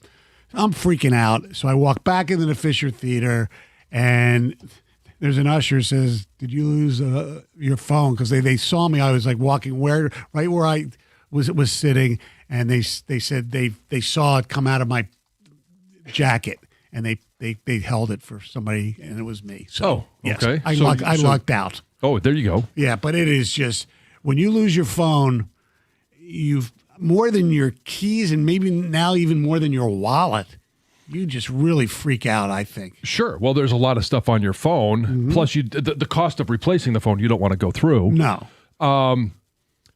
I've been close to dropping it in the toilet.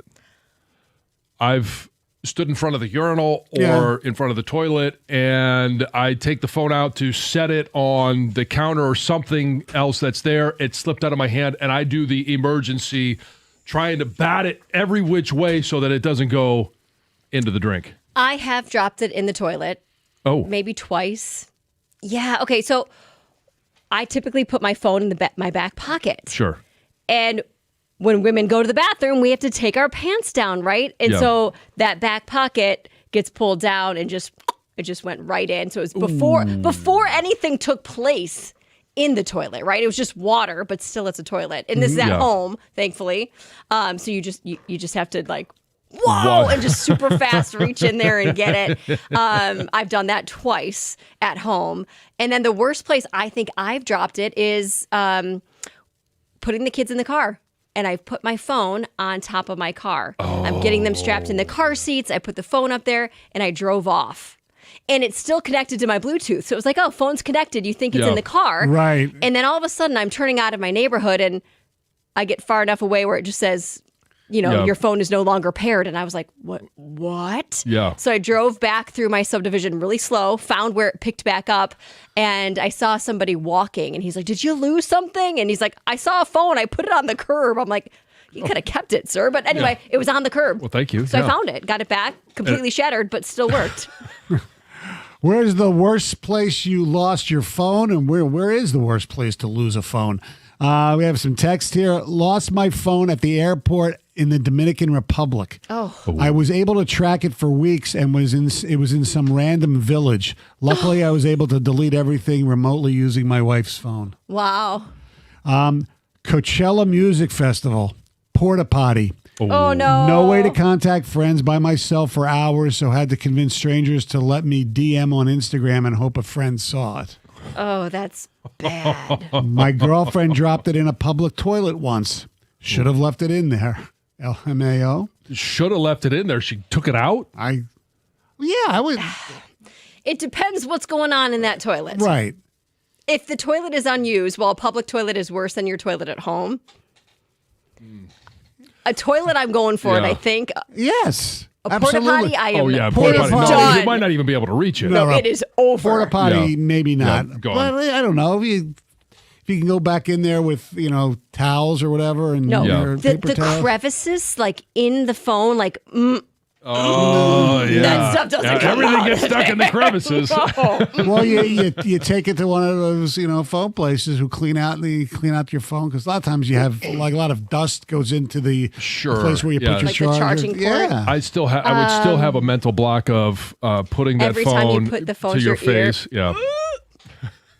It's Speaker over. only. It's over. Has John ever heard of a nightstand? That's what I actually wrote down. Nightstand? Question Well, mark. yeah. Why? Why not a nightstand? Well, because it's all about speed of being able to turn the alarm off. So it's easier to reach up like that than it is to reach over? It's literally right above me, and I have it exposed so that I can just hit the off. And so you lay it upside down like this, so you can yes. So the screen is facing down, and I can hit the off button right away because I don't want to wake Lisa up. And so, but if I have it on the nightstand, now it's a process for me to roll over at that time of the day. And it's just, I'm not as quick or as agile as I used to be. You should just sleep with it on your chest. I could, yes. Might be better. I use the nightstand, or sometimes I have a big pillow on the nightstand. I'll just lay it on the pillow. Wait, you have a pillow on your nightstand? Sometimes, because I have so many pillows. What? And we have like three pillows aside, The like six decorative pillows. pillows, yes. And I don't need as many pillows, so I just put the pillow on the nightstand. Interesting. Yeah. That's a big nightstand. It is. It's not that big. Anthony. Small pillow. No, 97.1. What's up, Anthony? Good morning, guys. Good morning. My cousin from Arizona was in town, and she went to Cedar Point, and her husband texted kind of funny, like, "Hey, Joanne dropped her phone from the top of the Iron Dragon, and it stayed on, and the Find My Phone feature was on, and there's the blue dot in the middle of a roller coaster on the map, and they couldn't do anything about it. It just had to stay there until the battery died and it was left for dead, because that park will not let you get in there and root around in the weeds for a phone at the bottom of a roller coaster. Bummer. Oh, I'm surprised they wouldn't have an employee do it. Look for it on the cars. See stuff. Well, you see sunglasses Yeah. and things like that have fallen. Oh, sure. They're probably trying to teach you a lesson because you're not supposed to have your phone on the roller coaster. Right. I never knew that. Okay. It has to be secured. When was the last time you were on a roller coaster? No, about probably 5 to 10 years ago. Oh, really? Yeah, Okay. Yeah. I love roller coasters. Oh. Steve, you're on 97.1. Oh, hi. I was traveling home from Europe once for work, and I was luckily on Delta One. Our company lets us fly first class, so I felt really cool about that until I got off the plane, realized I didn't have my phone, got back on the plane, and was looking for all the seats, all the flight attendants that were searching in the seat, and finally they pull out of the bottom, and the screen's all smashed up, and the phone's half bent because when I had put the seat from folding back up to straight, it had cracked the entire phone. Ooh. Yeah, first world problems. Exactly. Yep.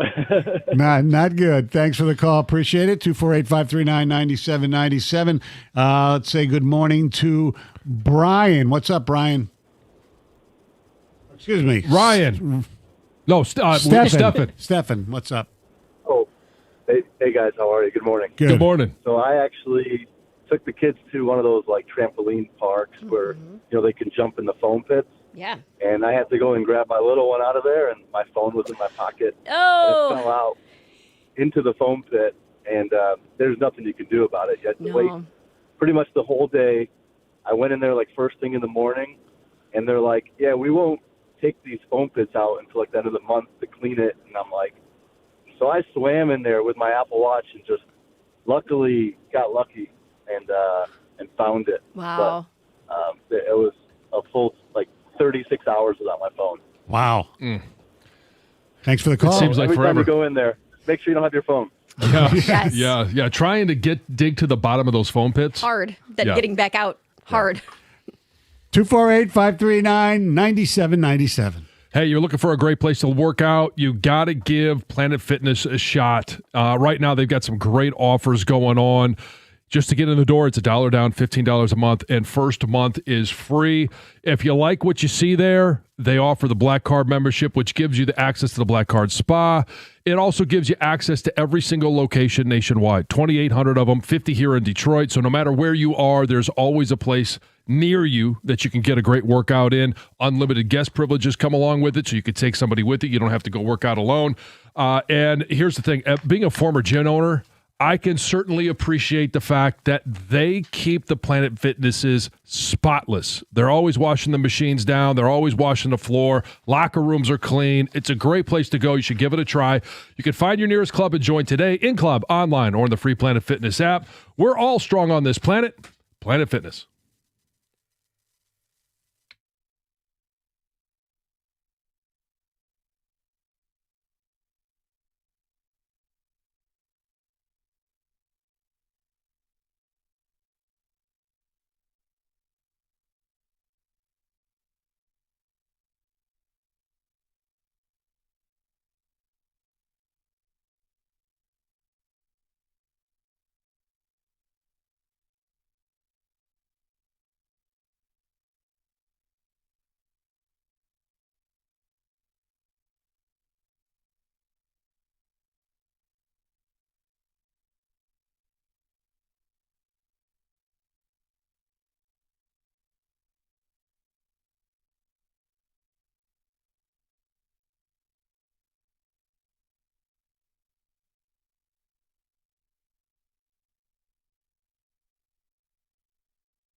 248-539-9797.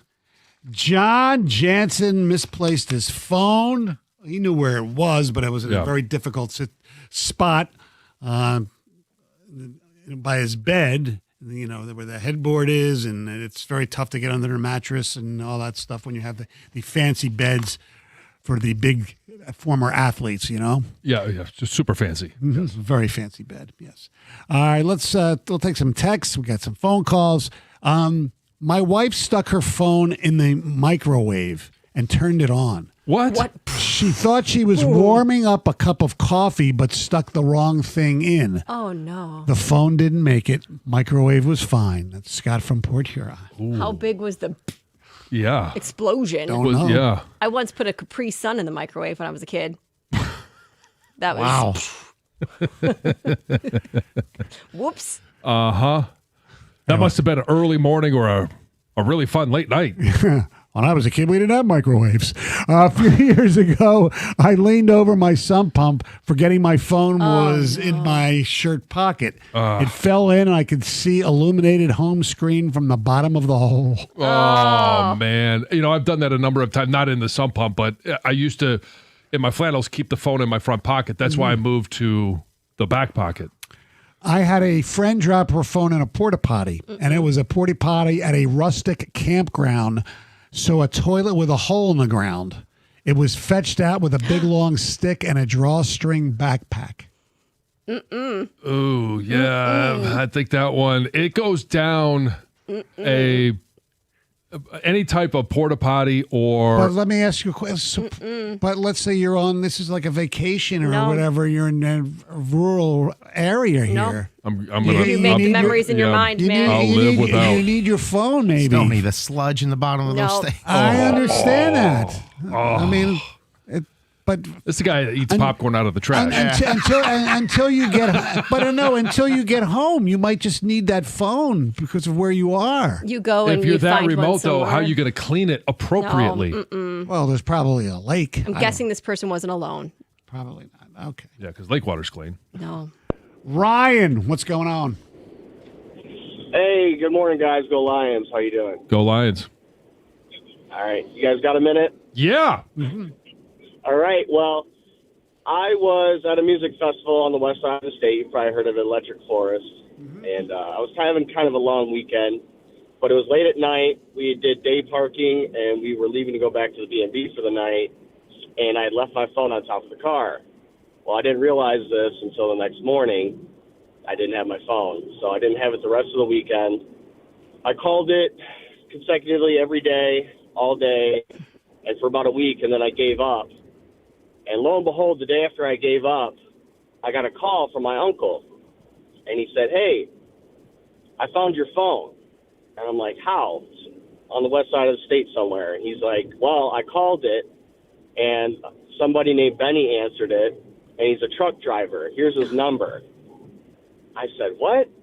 I said, I don't know how this happened. So I called the number, and lo and behold, a week after I lost the phone, he stopped over the side of the road to check his load and saw my phone on the shoulder, laying face down. And I thought it had been dead or stolen or something. Festivals, people do things like that. But he picked it up. Yeah, he took it home, and my phone was locked, so he couldn't call anybody from it. But my uncle had called after he brought it home, and he answered it and gave him his information. So then that's how I connected with him, and I just sent him some money for the shipping fee and his troubles, and I couldn't believe I got my phone back. It was cracked, and the camera wasn't working, but it turned on, so I could take it to the Apple store and at least transfer it to a new phone once they had insurance. Wow. That's awesome. Yeah, what are the chances he stopped over? Yeah, people are there are some good people in this world. There are. Yeah. Ron in Ann Arbor. Good morning. Hey, good morning, guys. Go Blue, John. Go Blue. So I'm a snowbird down here in Florida. Let me shut this down. I'm a snowbird down here in Florida. I had some friends come from Michigan, and they rented a convertible, and we went to a restaurant, and shut this off. Went to a restaurant, and I let my wife in the back seat of the car and set the phone down on top of the convertible. So before we pulled out, I said, "Hey, call my phone. I don't know where it is." and we could hear it ringing. So I'm like, oh, cool, it's in the car. So we drive off, and we get to the other location. I'm like, hey, let's look for my phone. And then we tracked it with me and my wife both track each other's location, and there it was on US 1. And I'm down here in Vero Beach, Florida. If anybody can be lucky enough to be a snowbird, it's a great life. But anyway, so it's on US 1. If everybody's been on US 1, that's a very busy road. Yes. So we go back and get it, and I find all these parts laying on the ground. It's been run over by 5 or 6 cars probably. So I get it together, and I go to the iCare phone store way down in Palm Gardens, 2 hours away, and they go, well, you don't have enough parts. This is a catastrophic. And I go, I pay you guys $8.99 a month. So the bottom of the story is I ended up having they were able to put all my photos back with my grandkids and everything. But, hey, listen, great show. But don't trust iCare from Apple. All right, okay. I've left it on in loading things into the back of the truck. I've left it on the back bumper. Yeah. And I've driven to, baseball games, softball games, and I get out and I'm like, wait a second, where is my phone? And it's still there. Wow. Yeah. That's must have a grippy case. Yes, a bit of a miracle. Yeah. A tip also, by the way, you have your case should be a different color than your car, because there are a lot of times I can't find my phone. I'm looking in the car, and my old case was black. Everything in my car is black, and even without the light, I could. It's not here. It's not here.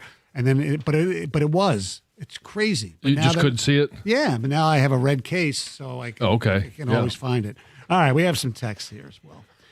My wife stuck her phone. I read that one already. A few years ago, I had a friend drop her phone. I was at Acadia Bluffs, dropped my phone over the edge while on their boardwalk. Down about 250 feet, my family panicked as I went over the rail, climbed down the side of the bluff to gather my phone, with my wife saying, "This is why men die younger than women," as encouragement. Chris in Trenton. Dropped my phone through the smallest crack in the Izzone bleachers at the Breslin Center. You would have thought I was trying to rob the joint, trying to get it back. My dad dropped his off the top of the Valraven at Cedar Point. Still got 2 more years out of it after that. Oh, wow, there you go. Good. Yeah. Someone has literally died from attempting to retrieve their phone from the lockout area under the Raptor roller coaster at Cedar Point.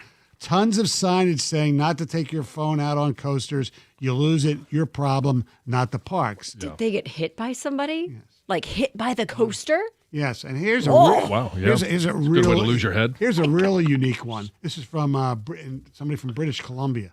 I dropped my phone when the Lions called to tell me I was getting drafted. That's from Giovanni.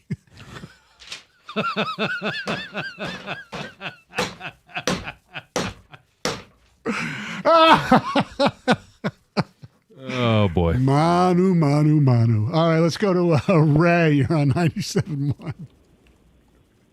Oh, good morning. Go Blue, John. Go Blue. I was out on my pontoon boat, and I got home. I live on a lake park. Went to the grocery store. Got to the grocery store, noticed I didn't have my phone. Looked in the car, looked in the house, walked down to the boat, and it was in 2 feet of water. Fished it out, dried it off, turned it on, worked fine. There you go. Did you put it in, they always say the bag of rice? No, I didn't need to. I turned it on and it started working. There you go. Good for you. Yeah. Absolutely. Let's go to Heartland, where am I? D in Clinton Township. I pushed the wrong button. Hey, how's it going, guys? Good morning, D. How you Hello. doing? Yo, D. I'm doing pretty good. And yourself? Good. Okay, this was in the 90s when we first started really getting cell phones. I used to work at a church, and I was helping them prepare the baptism pool. The baptism pool had filled up. I reached down to check the temperature of the water, and my phone fell into the baptism pool. I was fully clothed. I had to make a quick decision. I jumped down into the pool, grabbed my phone, pulled it out, and it still worked. Wow. It was a Nokia. I remember, a Nokia phone. Oh, there you go. Yeah. Hey, you follow that holy water, and it's it's supposed to work better. Absolutely. Hey, I should have drunk a little bit of it. Thank you, D. All right, now it's Derek in Heartland. What's up, Derek? Hey, good morning, guys. How are you? Good.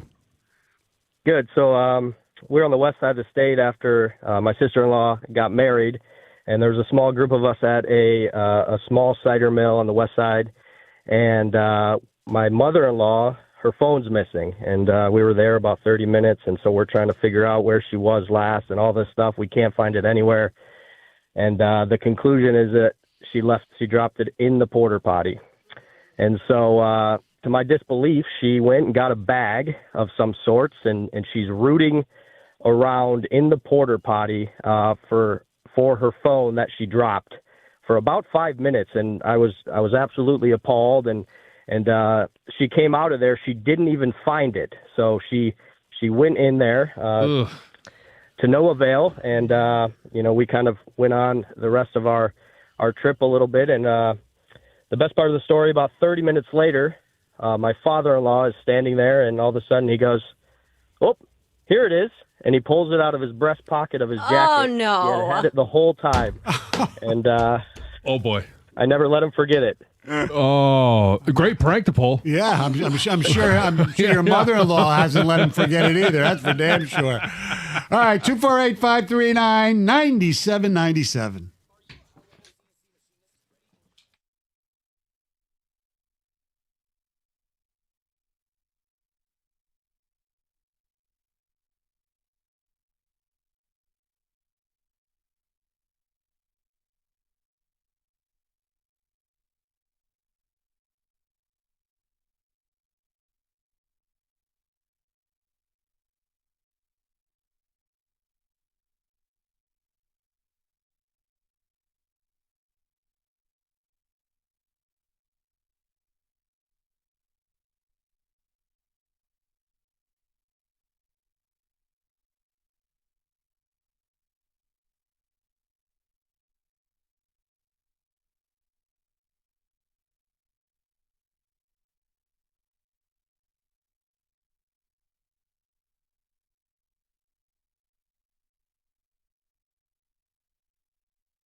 248-539-9797.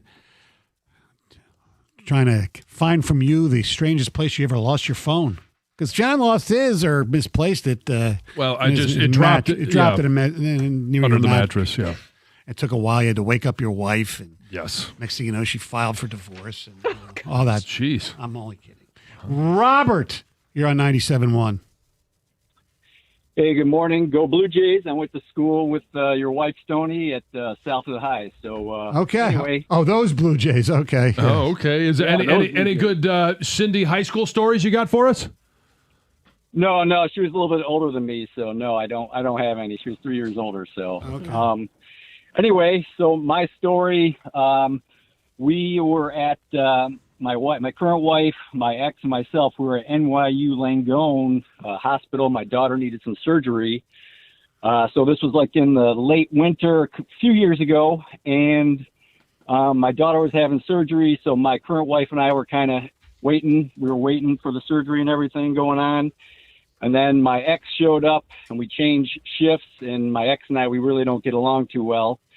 So we left to go get some lunch, my wife and I, and it had been raining, and it was kind of, like I said, a little bit cool out and everything, and there was a lot of big puddles, and it had snowed. So we got into an Uber, and I got in, and then my wife got in. She jumped in, and then we're driving away. And as we're driving, we get a couple miles down the road, and my wife's like, "Oh, I can't find my phone. I can't find my phone." I'm like, "What are you talking about?" So we're looking around, and then she goes, "Oh, I must have dropped it when we got in the Uber." And this is, at the entrance on the street at the hospital on a main road in New York City. Oh, and, high traffic area. It's a super high traffic area. It's probably within the first couple feet. Apparently it was in a puddle, so I had to look on my phone because we track each other, and I'm like, "Oh, no, you dropped it there." So then, needless to say, I had to call my ex-wife, and I had to ask her to go outside to see if she could fish around and find it. So yeah, that was crazy. Did she do it? Yeah. How'd that conversation go? You had to call your ex-wife to get your current wife's phone? Yeah, exactly. So yeah, she did do it. She did find it. All right.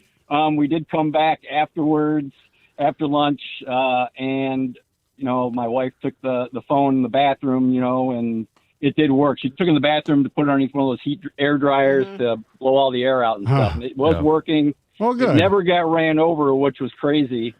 But yeah, so that's our story. Thanks for the call. Yeah, thanks, Robert. Appreciate it. Let's say hello to Charles in Grand Blanc. Hey, so quite a few years ago, my wife and I decided to take like an extended kind of absence from work. Our jobs let us do that. And so we decided our plan was to travel for a year, originally in like Asia and stuff like that. We ended up going to Europe too. But basically, so we were gone for 9 months total. But on our flight, we took a flight from Chicago to San Francisco to Bali. And basically on the flight from Chicago to San Francisco, my phone got stolen and I couldn't find it. When I got off the plane or anything, I went back. They let me look on the whole plane and everything, couldn't find it. So we had to catch our flight from San Francisco. I actually think we landed in Taiwan first. So, but we spent the next 9 months straight traveling all over the Asia and Europe with one phone, and we decided not to buy a new phone. And when we got to Asia and stuff like that, we just made it work somehow. It was tough, but we made it, and it was definitely an experience. All right. I bet so. Thanks for the call. Let's take one more. Mike in South Lyon, you're on 97.1. Hey guys. Hey. Good morning. Good morning. So this was about 13 years ago. It wasn't me that lost the phone. It was I was deployed in Afghanistan, and my family would send over care packages, and we get care packages, all the time. Food, candy, snacks, whatever. And I got this one, and it's, candy and food, and there's a flip phone cell phone inside. And I'm like, what is this? I'm like, was there a SIM card? Was there supposed to be like pictures on this? It was dead. And I'm like, oh, okay, well, all right, whatever. So then the next time I talked to my family, I'm like, what? Why did you guys send me a cell phone? And they immediately just died because they're like, your dad's been looking for his phone for like 2 weeks. he somehow, it fell out. It was like an old flip phone. That's what he was used to. And he mailed it to Afghanistan. And, oh my God! Where'd I put that damn thing? You couldn't track it in Afghanistan, huh? Yeah. Ever since then, like if he misplaced his glasses or the remote or something, my mom would be like, "Oh, he probably shipped it to Afghanistan." I don't know. Yes, that's a hard one to live down. The phone goes to Kabul. All right, yes. Ladies and gentlemen, it's now time for news. Well, this news is brought to you by Gardner White. So Stellantis workers are preparing a walkout this afternoon after being told that union workers will not be receiving profit-sharing checks from 2025. The automaker confirmed members of the UAW will not receive profit-sharing checks from 2025, despite the fact that their UAW colleagues who work for Ford and GM are still in line for some, hefty checks for their work last year. Now, after the company released its full year earnings results early this morning, it issued a statement noting that 2025 was a very challenging year. The company cited a failure to meet minimum thresholds as the reason for no profit sharing cash. And the company did say that it is making changes in hopes to have a stronger 2026. The article also states that these profit sharing checks have been dropping. The amounts that they're receiving have been dropping for years. Last year, employees received just about $4,000 after consistently getting double-digit amounts. So in 2023, they received $13,860. In 2024, over $14,000. So big deal for those union workers for sure. A Michigan man has been fined $1,700 for illegally fishing on Lake Erie in Ontario. John Brooker of Belleville pleaded guilty to using 5 lines instead of the maximum 2 and fishing without a license last May. He's now banned from possessing an Ontario fishing license and fishing in the province for 1 year. Officials say they found him in possession of 12 walleye and no valid fishing license. So the walleye and all of his fishing gear were confiscated. Yeah. That's a bummer. Yeah, huge bummer. Get a fishing license. After 17 years covering the NFL for NBC, it looks like Hall of Famer Tony Dungy will not return for next season. According to reports, he is likely out as a regular on Football Night in America, as NBC has plans to revamp the NFL pregame show for next season. It sounds like the network is considering taking the show on the road full time with a smaller cast. Dungy is 70 years old. He has been an analyst for NBC since 2009. That was the year after he retired as head coach for the Colts. And he is reportedly one of several NBC studio analysts whose contracts ended after the Super Bowl. Look, he's a great guy and all that, but he never gave an opinion. No, he is a great guy, and he's very nice. Yes. Yeah. Here's a feel-good story making the rounds. It's about a mailman who's delivering a lot more than just letters and mail. A 23-year-old Chicago mailman named Levante Harvey has gone viral after a doorbell camera caught him singing while making his daily deliveries.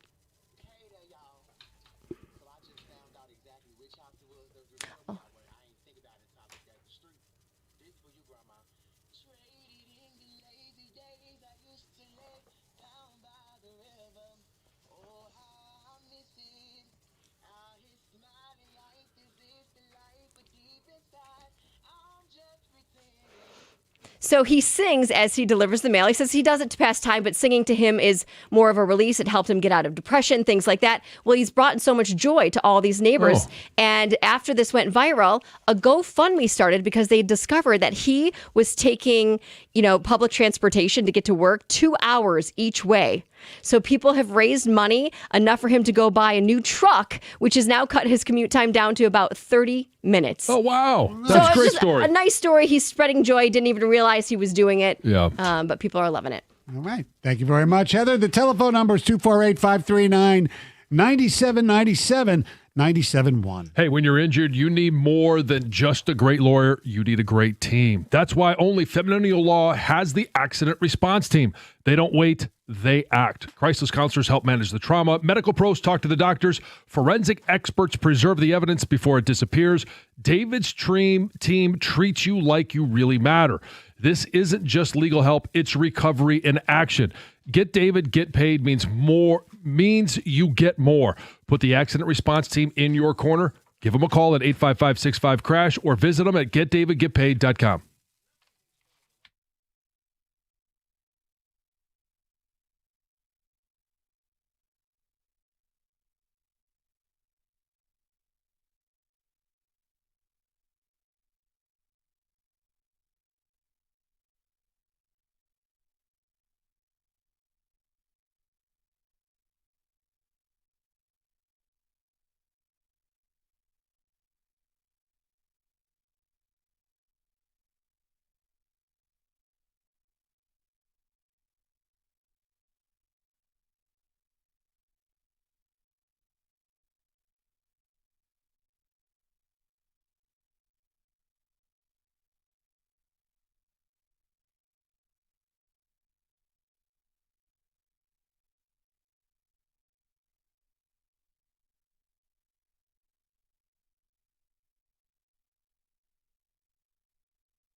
248-539-9797 is the telephone number. Pistons defeat Oklahoma City last night. The Thunder didn't have much thunder, but they played well. 124-116 Pistons win. Oklahoma City played tough. They played hard. They were missing like 27 guys, though, including SGA, Chet Holmgren, Jalen Williams, the other one, the good one. The other one had 30 points last night. Yeah. Hartenstein, A.J. Mitchell, Caruso, we can go on and on. But you know what? They win the game. That's good. Whatever. We'll get into that once again later in the show. Tonight, the Michigan State Spartans are in Mackey Arena to take on the Boilermakers, and the Wings return to the ice in Ottawa to take on the Senators. We'll get into them coming up in a little bit. But, John, I know you're a little jealous of Will Birchfield because Birchie's in Indy at the Combine. And I know you watch it on television. You would love I don't to really be want to be there. up close and personal with all those big strapping guys sweating and, running because you just love seeing guys in shorts. Yeah. Okay. Mm-hmm. But not where I was going to go with that. But you're watching the Combine. The Combine starts today. Yeah. The physical side of it. Yeah. And I am excited to watch certain players at certain positions. I told you get excited. Yeah, I'm not excited enough to want to go there. I'm not jealous of the Birchie kid because being there, there's a lot of downtime. There's a lot of time where there's nothing going on in the field. The way the NFL broadcasts it feels like there's always action on the field. It's not quite that exciting, but you do get a chance to run into a lot of NFL personnel and have some one-on-one conversations, maybe build some relationships. Yeah. So in that regard, I think Birchie's doing his thing. But in regards to the Combine, I am curious. Is there anyone out there that has someone that they've got their eye on? Because the Lions pick at 17. We know that they can move around up and down. And some of these picks, I don't know at 17 that there's an exact perfect guy because there are some guys you'd say, well, maybe they're not there. Well, we got to move up. Or it's a bit high to take this guy at 17. So if we can move back, get some draft capital, then we can get our guy. We don't know what Brad Holmes is going to do in terms of moving around in the draft, but there are individuals and position groups that I think a lot of Lions fans are looking at. And there are certain individuals that they just would love to see in a Lions uniform. Now, if you're watching Francis Maui-Noa, the tackle from Miami, he's probably the first tackle off the board. It's either him or Spencer Fanu from Utah. Either of those guys are certainly going to be, I think, top 10 picks. So, okay, you can watch them. You can dream a little bit. I don't think it's happening unless there's a major trade up. There is a guy that I have become intrigued with over the last week, watching some more film on some of these players. And I know everybody talks about Caden Proctor from Alabama. Yeah, I was going to ask you about him. I'm not a huge fan of taking him in the first round. He'll go in the first round. But I think he's overweight. I think he's struggled with his weight his entire career at Alabama. And there are games where some plays are exceptional. Others, you're like, what the hell am I looking at? So he's just not consistent enough. The potential is there. I don't want that for the Lions. A guy that is going up draft boards that I think is going to continue to go up draft boards, might be a really good find for the Lions, is the tackle from Georgia, Monroe Freeling. He's 6'7", 315 pounds, runs exceptionally well, changes direction, has good balance, good punch. There's a lot of things I like about him. There's still some things to work on. I won't go into all the details and get lost in the weeds, but he is an individual that I certainly want to watch at the Combine to see if what I'm seeing on film, I can get confirmed with his athletic ability in the short shuttle. I don't really care about the 40-yard dash. That means absolutely nothing to me as an offensive lineman. The three-cone drill, some of those. And then when they get into the position-specific drills, watching him shuffle his feet, change directions, all those things that we talk about, more football-oriented drills, that's where I'm going to get really interested in watching him. The guy I'm looking at is Penn State guard Vega Ione. Mm-hmm. Okay? I think that's the way you pronounce it. Yeah. Okay. 6'4", 320. Now, I know guard is not like tackle when as far as pass protection, but he did not allow a sack in his last 2 college seasons. There's still great value in that. Damn right. And the only problem I see with the Lions is, okay, if Mahogany is legit and Ratledge is legit, what are you drafting another guard there for? Because the tackle position is considered not a very strong tackle draft this year. Right. So I'd say the top end guys are going to be off the board in the first. Yeah, look, you're going to go edge in the first round because there are a lot of good edge players available probably at that position. I just think and I'm not sitting there, I don't break down every bit of video like you do, but in a lot of the stuff that I've been reading about, he has anywhere between, 14 and 22, so he might be there. And if he's the best player available, I don't care if he's a guard, that offensive line has to get better. I wouldn't hate it. And I'll tell you why, is I would love to create competition at that guard spot. And if Mahogany needs a kick in the tail and motivation, which he shouldn't need, but if there's motivation there to compete and it makes either one of those guys that earn it the best available, I'm all for it. Okay. I've got no problem with that. And you mentioned that the pass protection is different for the interior 3 than it is for tackles, right. But where was the most pressure coming from last year? Inside. Right up the middle. Yeah. And so the guard centers, they're going to protect the depth of that pocket, and it's the tackles that protect the width of the pocket. You've got to be able to, especially if Decker is going to be your left tackle. We've seen it over the last couple of years where he could sometimes create a bit of a soft edge. Mm-hmm. If the quarterback can step up, it makes what Taylor Decker is doing more efficient if Jared Goff could take 2 steps up in the pocket and deliver a ball. It's not ideal, but it does allow him to get rid of the ball. But you can't do it if you always have defensive tackles in your face. Correct. And the conundrum would be okay, let's say hopefully you sign somebody as a free agent at center, whether it's Cade Mays or McGovern. Linderbaum, I don't think they're going to get. Okay. Then you cut Glasgow, right? Because then, and if you draft a guard, so you have 3 guards, a free agent center, and you're pretty much set. As long as you're comfortable with whoever the backup center is. Right. So I don't want to see Graham at center, but I think there is good value in having a guy that could play all 3 positions in a pinch. Right. And so that's the only value I see in continuing to have Graham on the roster. I don't want him as a starter. I don't want him to go into camp starting or competing for any one of the starting roles inside. But and it depends on what you think Ratledge is as a center. He may be the backup center. Hell, he may be the center. Right. All right, 248-539-9797. Are you even watching the Combine, and is there one guy you're looking at for the Lions?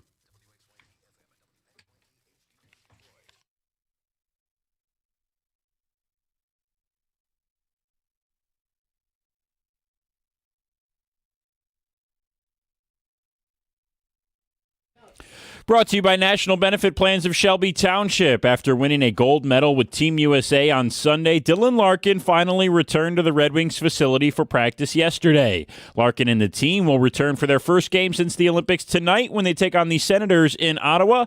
Yesterday, regarding this ever-important home stretch of the season, Todd McClellan said the Wings can lean on Larkin's lessons and takeaways from winning a gold medal, but they can't lean on only him.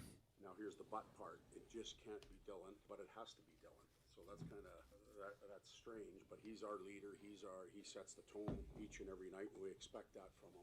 But it can't just be Dylan. It's got to be the group as a whole, and we think the group is ready to answer the bell. And now we got to go take the test for the next 5.5 weeks.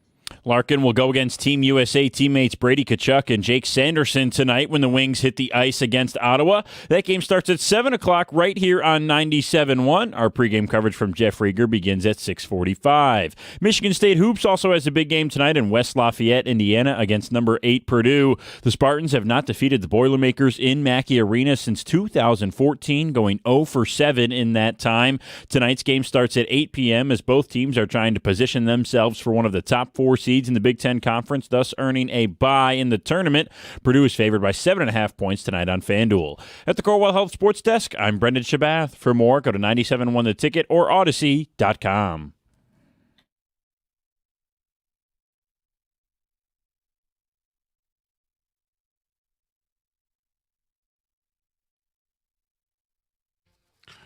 Two 248-539-9797. I know Gator, who will be here with Doug at 10 o'clock. He's just probably, I don't know. They're gonna have to turn the TVs off once that combine starts. Yeah, he'll be distracted. I know. So who do you want the Lions to take? And do you even watch the combine? Because I got to be honest, if I'm not doing anything, I might flick around and have it on for a few minutes. But that's about it. Mm-hmm. When I'm in my office, or if there's nothing on the TV, we're making dinner, it'll certainly be on, and I'll keep an eye. I want to see more of the position-specific drills than I care about the 40, even for the fast guys. Like, it's really cool if somebody were able to break the speed record. Right. That would be awesome, but I really don't care. I'm so wary of, what was his name? He played for the Eagles. Oh, the Combine Warriors, Mike Mamula. Yeah. People like that who have great combines, and then, people get all excited about them. Yeah, they draft them, they overdraft them. Eagles. And then they fall apart. I mean, the latest one more recently was John Ross. Oh, yeah, the speed I think he guy from holds the Washington. record still. Yeah, it was, and he busted. I think he went to the Bengals. Yes. Is it Bengals or the Raiders? I think it was the Bengals. Yeah. Yeah. I mean, usually those bust just as much as or way more than they hit. Mm-hmm. I will say this. I still remember the afternoon that Calvin Johnson ran his record-setting time at that time. Right. And everybody was like, holy bleep. And that's when it all started with, hey, who cares that we just took 3 receivers in the first round like a couple years ago? Yeah. You have to take this guy. Please, Raiders, don't take him. It was Thank just you. Yes. because of his size and everything. It was basically like he was a given. Right. It was going to be what, him or Joe Thomas or Adrian Peterson? Was that year? Yeah, and in hindsight, you could. Yes. I think you could argue Thomas, but yeah. Well, Calvin's a Hall of Famer, so is Joe Thomas. But that was something Millen got right.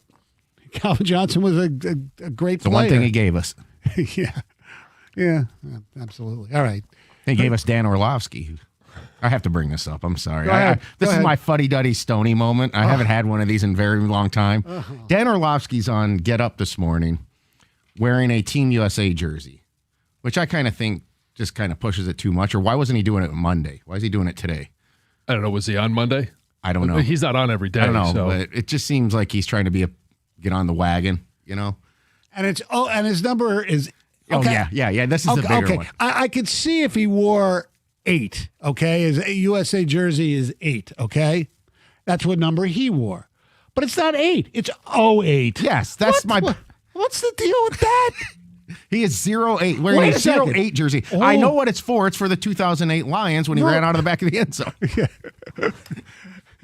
And that was the year they were 0-16, right? Yes. Yeah, so maybe that's what it is. Because what kind of knob, seriously, puts a 0 in front of their single-digit number? I don't know if I've ever seen don't that. do that. No. If John did that with his Michigan number, he'd be James Bond, right? Yeah. Oh no, it'd be No, 077. Not 007. 077. So, yeah, 077. Yeah, that's the one from Ann Arbor. Yeah, I screwed that up. All right, that's sorry the for the federal hijack conversion. No, it's okay because Gov, I don't know if you were listening. I think I was with Rico last week when I pulled the one of the old Stony bits out when I saw that Robert Woods, the wide receiver. Oh, I heard it. Yeah. Bob Wood? Robert Woods signed a 1-day contract to go back to the Rams so he could retire as a Ram. Wow. The great Robert Woods. And then Sean McVay actually signed him as an assistant wide receivers coach or something like that. Seriously, though, is there any good reason to have a 0 in front of a single digit? I've never seen it. No. I can't think of one. So this is a pretty good fuddy-duddy, isn't it? Yes. Well, I don't think it's old fuddy-duddy. I think it's noticing something that's dumb. Yes. Okay. Well, he's not that smart. He ran out of the back of the end zone. Right. But I wish I had seen it at the time. Are you sure you didn't just not see it right and it's a 00? No. It's 0-8. You'll see. I had to look about 5 times before I wanted to take this to the airwaves. And the fact that Greg, who knows every single thing that's ever happened in the history of sports, just about in my mind, hasn't chimed in to see that he's ever seen a 0 in front of a single digit. That's because it doesn't happen. Like in college I think football, like Kane was 0-2. What if? Right, but so like in college football, right? You got the double numbers all the time. One plays offense, one plays defense. They could do that. They should actually. To differentiate. Yeah, I could see that being a thing, even though it would look ridiculous. Why are you 0-2? Because it was Will Johnson and Blake Corum. Had the two at the same time. One plays offense, one plays defense. But if they were on special teams, like you can't have two players with the same number on the field at the same time. Right. But you could get around it if you had a 0-2 and a 2. Right. But who decides who has to wear the dummy 0? Exactly. So I think I might have stumbled on something here that usually we can't get the country to unify on. I'd love to hear from somebody that thinks it looks good. I don't think anybody thinks this is a good idea. No. Although there are some people who anything to do with the United States hockey team is okay with them right now. So, Yeah, but nobody on the hockey team has a 0-8. Right. That's the point. This is a custom jersey that Dan Orlovsky has made for himself. Or somebody made it for him. I mean, I don't know. See that 0? It looks so stupid. It looks like it's going to be 00, and then it's like you're let down. Right. That's what I was. I'm like, did you guys just see it? No, it's right there. Well, I can't see the second number. All right. It does look like 00, but you guys have confirmed that it's 08. They're only. I mean, the only doubles. Is there any other meaning it could be? That's probably what I've done here. There's probably some sympathetic reason behind it. I'm going to look like an idiot. Yeah. No, because, I mean, they've only won 3 golds. How many medals do they have total for men's hockey? I have no idea. Right, Now we're going really too deep here. No, I know, but I'm just trying to figure out why he would have a bonehead jersey on like that. I don't know. That's why I asked the question. It's a 1 of 1. I can't imagine there's more than that. No. I mean, look, there are double 0s. I mean, but there've never been double a 0 with another number. Yeah. On Twitch, they're saying use decimal points. 2.1, 2.2. Hey, I'm 2.0. Yeah. Then you have a defensive lineman. I'm version 2.1. And then Hutchinson would be 97.1. Maybe that's how you actually tell how long somebody's been in college football. All right, maybe I'm taking a guess here. Maybe no, the Winter Olympics weren't in 08. They were 06. I was trying to think of something. Right. And he knew somebody that was on the team then. Because the one thing is, he probably had this jersey ahead of time because you can't get one right now. Right, because Nike didn't make enough of them. Right, they thought there's the 8. I could see it on the other sleeve. Yeah. Huh. I obviously, I can't read lips. Right. They're not talking about it right now, but somebody had to have called them out on it, right? I don't know. All right. I've hijacked this enough. Okay. Yeah, speaking of 0, I give 0 craps about this. Yeah, this is one of the Stoney things. Yes. That's the whole point of it. I know, and it wasn't even my idea for a change. Stoney 2.1. So Dan Orlovsky's USA hockey jersey's on Gator's list now. It should be. We'll have to ask. Maybe Gator knows some random fact. I highly doubt that. 248-532. We can have him research it when he gets in. Yeah, sure. He doesn't have enough time. He's got to figure out what they're going to talk about on his show. Doug will tell him.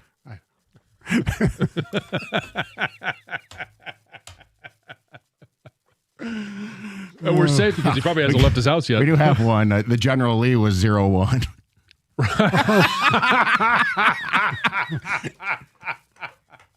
Yeehaw! Race car drivers do it. Okay. It's not a jersey. But it's not a jersey. Yeah, but it's not. It's not the same. No. I mean, they also have advertisement. Now we are getting to that. Obviously, priority waste. Yeah. All right. Coming up next, the Red Wings begin the abbreviated second half of the season. Speaking of hockey. Post break tonight in Ottawa. Why will this year be different than last year? 97.1. Hey, America's favorite place to watch all of our great sporting events, and there's a lot of them, really good ones coming up on the horizon. It's at Stadium Swim, located at Circa Resort and Casino. You can catch all the biggest games at a viewing experience built for sports fans. Chill in one of the 6 pools on 3 different levels for a perfect view, no matter where you are, of their massive 40-foot tall high-definition screen located at Circa Resort and Casino. It's in downtown Las Vegas, and it's right there on Fremont Street. Stadium Swim. Book your spot today at circalasvegas.com.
Pistons.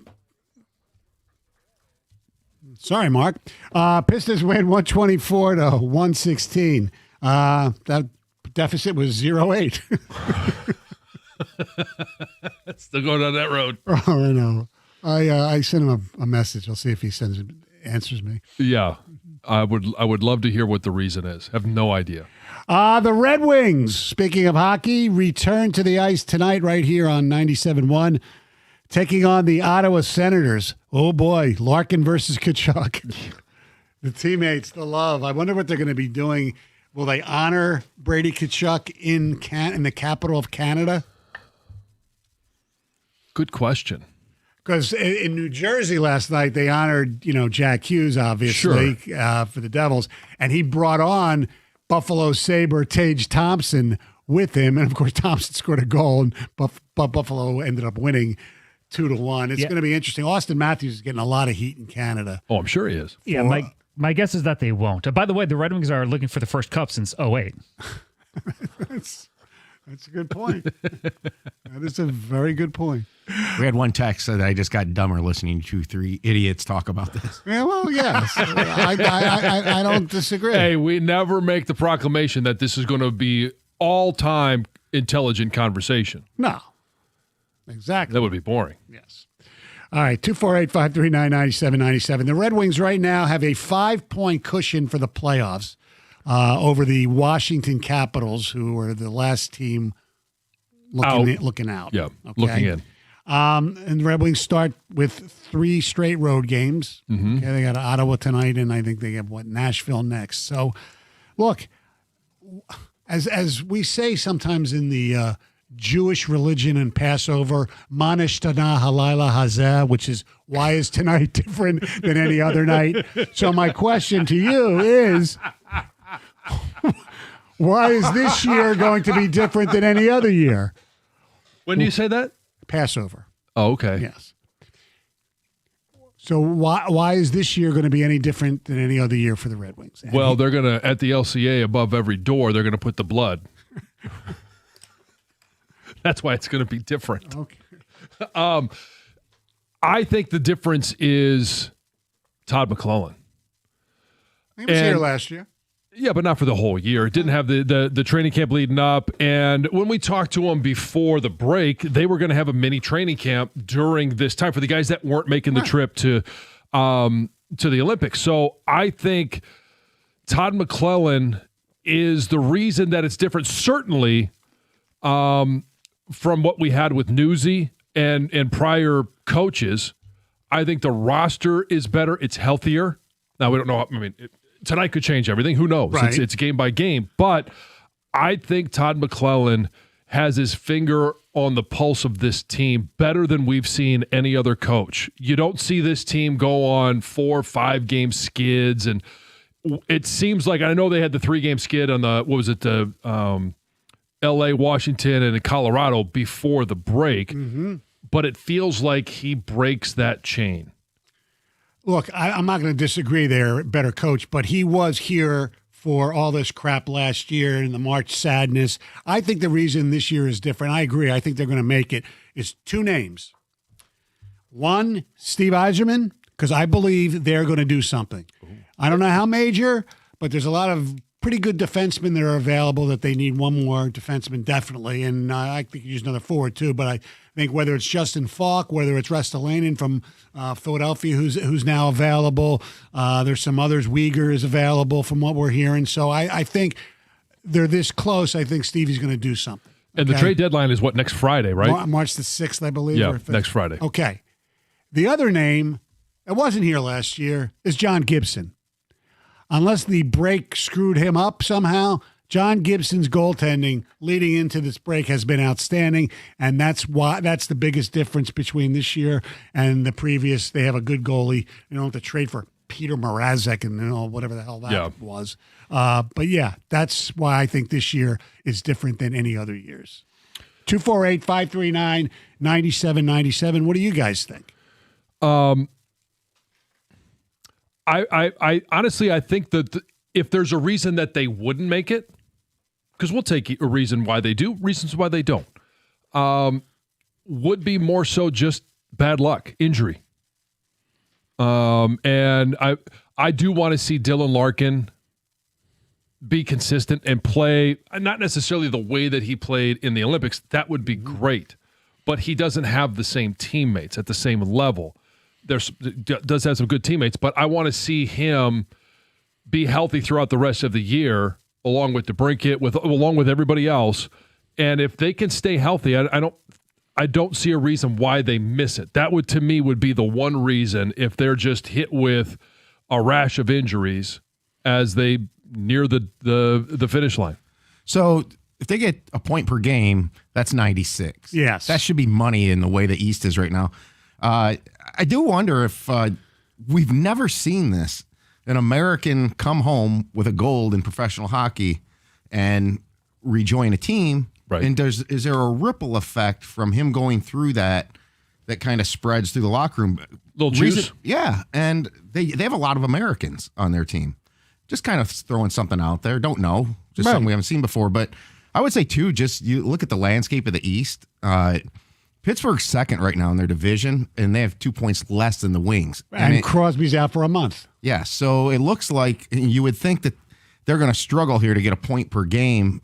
Somebody might jump up and catch them in the division. The Penguins then become the wild card. So I don't know. I just think it's so hard to say this because of what they've done past years. Right. I just think they're a better team right now. Like, I think they would make it if they didn't make a move. I think they'll make a move. I think Yzerman knows he's got to add something to this team. Yes, absolutely. At least some defensive depth. Yeah, that's what I'm looking for. Like a fourth defenseman, somebody to pair with Sherratt. That's what I'm looking for. The Larkin comment about how is there going to be some ripple effect with these Americans. So that could happen with other teams too. Right. That's true. And the downside is, they were on a long break last year and came off it as flat as could be. Right. And Larkin played really well in the Four Nations last year too. And then something happened. Was there a learning experience with that this is why it all needs to be different? It's comical almost how they're staring their past in the mirror. Yes. Look, I don't want to predict bad things because I think they're going to make it. But if they screw this up again, I think you'll see massive changes. I mean, massive. I think you'd have to. Yes, including some star players traded maybe for other star players around the league, if possible. Well, one of the things working against Yzerman here is he is the longest tenured GM, right? In the league? No, in the city. Yes. So all these other teams are doing this, and the Pistons have done it. And although it is easier to do it in basketball, I mean, heck, the Lions have done it. It's like, when does he's got to do something. I think he knows it. I think so too. 248-539-9797 is the telephone number. But first, here's Heather with news. This news is brought to you by Gardner White. So UAW members with Stellantis will not get a profit-sharing check in 2026. The automaker confirmed union members will not receive these profit-sharing checks from 2025, despite the fact that their UAW colleagues who work for other companies like Ford and GM are still in line to receive hefty checks for their work last year. Stellantis posted its 2025 financial results showing a net loss between $26 and $30 billion and issued a statement noting that 2025 was a very challenging year. The company did cite a failure to meet minimum thresholds as a reason for no profit-sharing cash, and they did say that they're going to be making changes and hope to have a stronger 2026. A scary health moment for former NBA star Chris Bosh is getting a lot of attention. So he revealed that he recently suffered this medical emergency. He was at home actually getting ready for a date night with his wife when he suddenly felt a numbing sensation shoot down his leg. He then blacked out, later woke up in a pool of his own blood. Oh boy. Yeah, pretty wild. His wife was obviously calling for help. He says he was unable to move when he regained consciousness, was rushed to the hospital. Didn't publicly share the exact medical reason or diagnosis or when it happened, but he says he is still showing signs of recovery. But he did say that the experience gave him a new perspective on life. Yeah, that's scary. Very scary for sure. Jack Hughes is still riding the gold medal wave and is now it's paying off in some unexpected ways. This is pretty cool. Obviously, he went viral. I mean, specifically for that post-game interview where he's talking with the teeth and or blackout thereof. No teeth. And now he is getting some praise from Colgate. They took advantage and jumped on the bandwagon pretty quickly. They had an ad, very simple ad, kind of showed off not really his smile, but like a recreation of his smile. And it just said, "This smile will go down in history." So they that's cool. Got onto that pretty quickly. Yeah, and I'm sure more things like that will be coming his way. Okay, so the next couple of stories I have involve the same topic, but are quite different stories. The first one is a pretty wild science story, okay? So scientists say that they have discovered the world's oldest butthole. Yes. And it was yeah. And it was preserved in a fossil that's about 3 million years old. Which is pretty fascinating. I thought maybe it was an imprint that Stoney made. Yeah. Oh, well, no, it was not. The world's oldest butthole. Yes, discovered in a forest in central Germany. And what makes it such a big deal, according to scientists, is that soft body parts almost never fossilize, right? So this is giving researchers a rare look into how animals processed food and the evolution of a digestive system. So big deal to scientists. So how does it help them understand how they process food? I mean, were there dingleberries as well? Well, no, but you could see, the white marks? Researchers said that the butt prints, they can see how long and the length of things, and I don't know. Yes, it gives them an insight to how this species of reptile digested its food. Okay. They can make it a tourist thing. So when the Lions go over to Germany and play, they can take the team visit to see the world's largest butthole. Yeah. All right. So like I said, I have another story that About involves buttholes? a butthole. Yes. Amanda Seyfried, she just revealed that she had to wear a prosthetic butthole in one of her recent movies. So why? Well, were they showing it? Well, she said they actually didn't show it, but it was just in case. So she said that it was for her portrayal of a 18th century religious figure in The Testament of Anne Lee. That was the movie. And she said the movie was very graphic. And at the end of the movie, she said she was standing in front of a burning building with just a merkin, which we've discussed before. Yeah. And in part of that, she also said, you couldn't see my butthole, but it was there and I had to wear a prosthetic one just in case. I don't understand the need for a prosthetic butthole. Well, she didn't want to show off her own, I guess. Okay. Well, they like she said she was wearing this merkin. They do cover themselves up. Sure. I mean, it wasn't.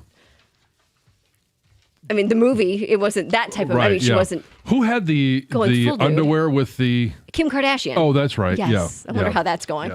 Yeah. I don't know. I mean, last we do, it sold out. It did sell out. Yeah. But maybe who knows? Was it Harry? The underwear? The merkin. Yeah. No, I know the underwear was, but. Oh, the merkin. I haven't seen this movie. It came out on Christmas Day, so I could go and watch that specific scene. I don't know. Well, you're with your family. Yeah. Yeah. You don't want to watch. You watch it at home. I could. But I could watch it now. That's sure. I don't have that answer. Thank you very much, Heather. 248-539-9797 is the telephone number. Hey, you want to stay in shape both physically and mentally? The place to go is Planet Fitness. I go to the one in West Bloomfield. It's one of 50 Planet Fitnesses in the Detroit area. The equipment always clean. It's a judgment-free zone.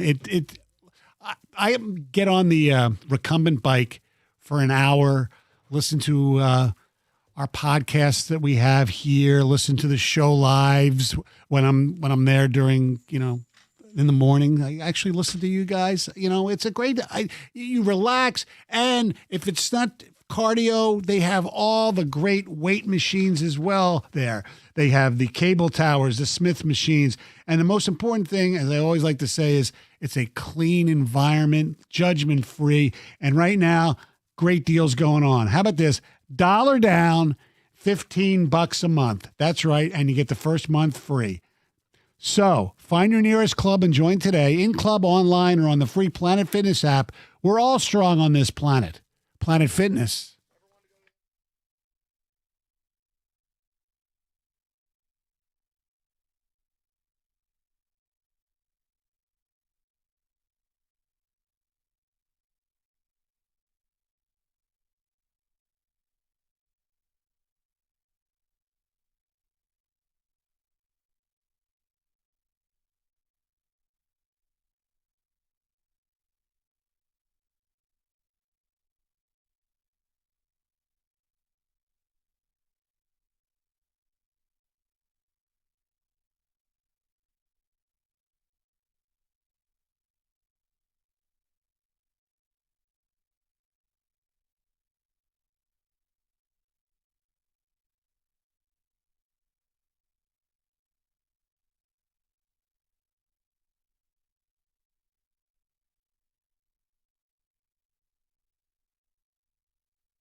And the Pistons win 124-116 over the defending NBA champion Oklahoma City Thunder. But, and you have to use the word but, I know the Pistons won a couple of games when they had like 4 or 5 guys out. But the list, no Sean Gilgeous-Alexander. He's only the league MVP. Chet Holmgren, Jalen Williams, an all-star. Isaiah Hartenstein, A.J. Mitchell, who is really turned into a really good player, and Caruso didn't play either. And to make it even worse for the Thunder, one of their starters in the game yesterday, Isaiah Joe, he got hurt in the first half.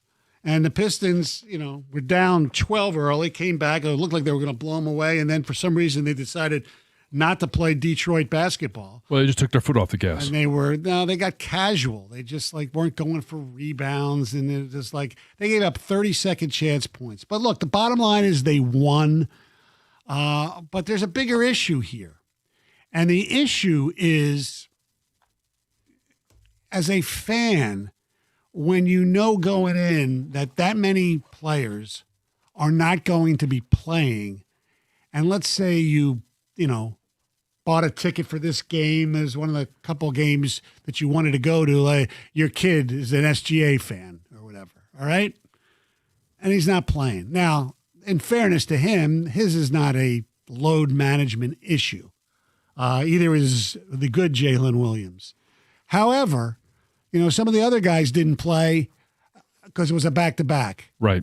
And, people spend a lot of money on tickets. Tickets on the secondary market for this game were going for a lot of money. Right, because everybody was hoping for and expecting a possible finals preview.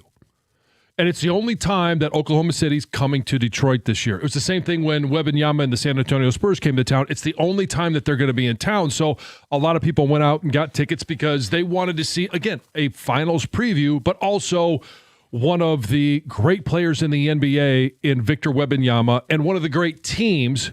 Everyone knew, and they've kind of known for about a week and a half that SGA wasn't going to play in this game. Pretty much, yeah. So that wasn't a surprise. So if you bought tickets for this game, you're still thinking that there's going to be other premier players playing, and you might get a chance to see what the finals could possibly look like if the Pistons make it there. Right. And you didn't get a chance to see that at all. No. Or if not that I really give a rat's patootie about ESPN, but if you're a broadcast partner and you're paying money for rights for a nationally televised game, yes, and these that guys don't again play, is supposed to be between the two best teams in the NBA, yeah, and you don't get it. It's not good because we did as a Pistons fans. Okay, we're happy with the win. We're happy with any win, but you didn't learn anything about the team last night. There's no value coming out of that game. You beat a second-string team. You know that Cade Cunningham's great. Maybe you didn't realize how good of a defensive player he was because he had a lot of blocks. You knew Jalen Duren was really great. Yeah, who those blocks on? Yeah, that's true. And the other thing is, what you might have learned, try not to be negative Nancy here, was that they need somebody else to score. Tobias Harris last night looked like he, was in slow motion. He's looked like that for a couple of nights now. I know. Usually he's really good at posting up guys, but he was way off. They tried to put Herter in. He really didn't do anything. It's, they was talking about on the broadcast how it's kind of unfair and all that. Look, BS. This team, if they're going to go to the NBA Finals, they need to find some other scorers. They do. And you've got an option that might be available. Yeah, it's not the greatest option in the world, but it's an option. I'd rather have him than Herter, and that's Chris Middleton. There's a story out of Dallas. Mark Stein says that the Mavericks are probably going to buy him out because he's a free agent at the end of the year, and Pistons need a scorer. And they don't want him helping. Yes, right. That's a whole different situation. Right. Yeah. Can you imagine they get a number one pick again 2 years in a row? To go along with, well, I don't know that maybe the number one overall pick matters. It matters every single year, but if you're in the top five, you're going to have a really nice selection this year. It's a great draft. It's a deep draft at the top of the draft. Yes. 248-539-9797. I'd love to hear from people who were actually at the game last night, and when they found out who wasn't playing, were you pissed? Because when a team from the West comes here once a year, it's almost it should be written in the league manual that you have to play if you're healthy. That can't be a load management option. Correct. I was listening to Rieger last night. He did a broadcast at the arena before the game. Right. He had this one woman actually come up to him and say how disappointed she was that she specifically bought the tickets for her grandson to see the Thunder. Right. And then somebody else texted in that they paid just because him and his friends wanted to see Chet Holmgren in person and how like awkward it is with how tall he is. Yeah, tall and skinny and lanky. Yeah, but nothing's going to change until it affects the ratings or advertisers drop. I mean, ESPN doesn't even talk about it anymore as a topic. It's like until people stop watching or going, it's not going to change. Nope. Well, they're not going to talk about it because they're broadcasting it. Yeah, but they got to be pissed. Oh, I'm sure they are. Yeah. Let's go to Pat. You're on 97.1. Good morning. Good morning. I don't know if it'd make any difference whatsoever or not, but when teams do this load management thing, the way you guys have been talking about it is perfect. People are pissed because you pay good money, hard money, to see those players play and they don't play. I think that the team who is sitting the players should be compensating tickets buyers at least half the cost of what they paid to go to the game. Yeah, because you feel like you got screwed, don't you? Exactly. I don't know how you can. I don't know how that. you can enforce it. That's the biggest issue. Is the NBA is trying to figure out how to enforce it. Right. I mean, because I agree with you 100%. But it's something to give it a shot. And I don't know if that would even make the owners think about it twice or not. Yeah, but there's a difference between load management to me and tanking. Obviously, the Oklahoma City Thunder are not tanking. They want to have if they play the Pistons in the finals, they want to have home court advantage. Or if they play the Spurs in the Western Conference Finals, they want to have a better record than the San Antonio Spurs. So this isn't tanking. This is just being disrespectful to your customers. I agree. And when you talk about, people that work hard, spend their hard-earned money on tickets, if only we had the greatest of all time being able to talk about it. Michael Jordan, actually, he did talk about it, so here's the audio.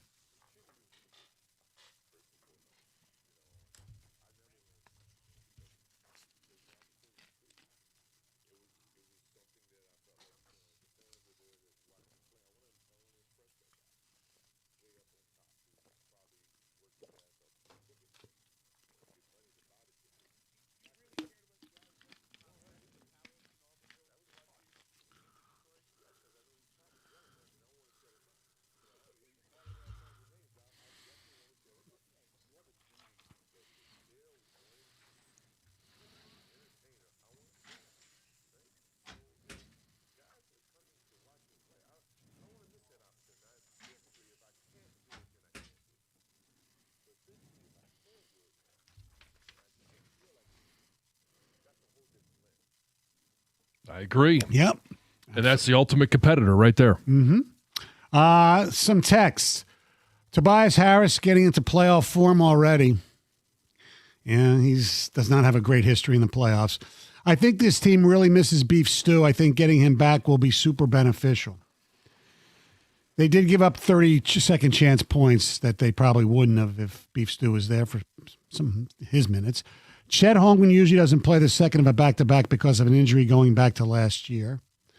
Gentlemen, when I found OKC was missing half their team, I told my buddy the Pistons need to win by at least 18 points minimum to prove a point. What I took away is the Pistons can make a deep run in the playoffs, but no way are they championship material yet.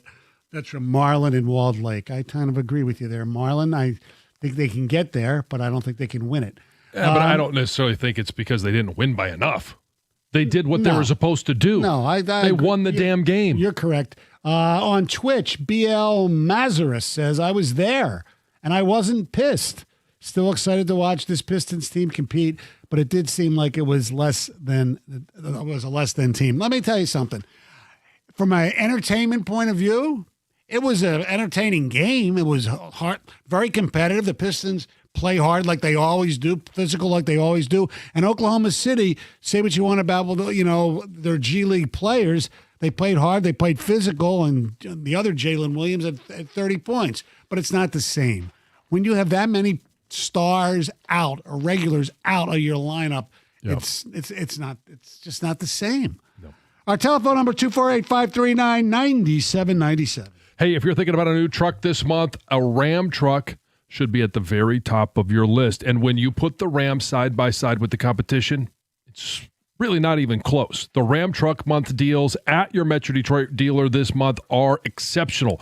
For power, there's no competition. You could choose from Ram's award-winning Pentastar V6 or Ram's legendary 5.7 Hemi V8. Why would you trust from the competition any full-size pickup at any price with a 4-cylinder engine? It's completely useless. And the full-size Ram 1500 is built right here in Sterling Heights, Michigan. For comfort and easy-to-use technology, nothing beats a Ram. Ram also has a 5-link coil suspension, and all it's going to take is one test drive, and you will feel how much smoother a Ram actually is. Right now, Ram's truck monthly payments are phenomenal. So are their financing offers for well-qualified buyers. Pull into your Metro Detroit Ram dealer today. It's just that simple, and all you got to do is tell them I sent you.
248-539-9797. We have some texts here talking about the Pistons and the load management that we saw by the Oklahoma City Thunder last night. What's the difference when baseball teams rest guys? That's an interesting, but usually they don't rest more than one or two guys a game. They don't play 160. That's true. Look, we were talking about how the older players used to play 82 games, Jordan. I even went back to Wilt to illustrate the point. Yeah. But in baseball, it used to be. There's no more Ripkins. Yeah, the guys used to play 162 games constantly. Yeah. Now it's we have the getaway day off and things like that, and also the September with the call-ups.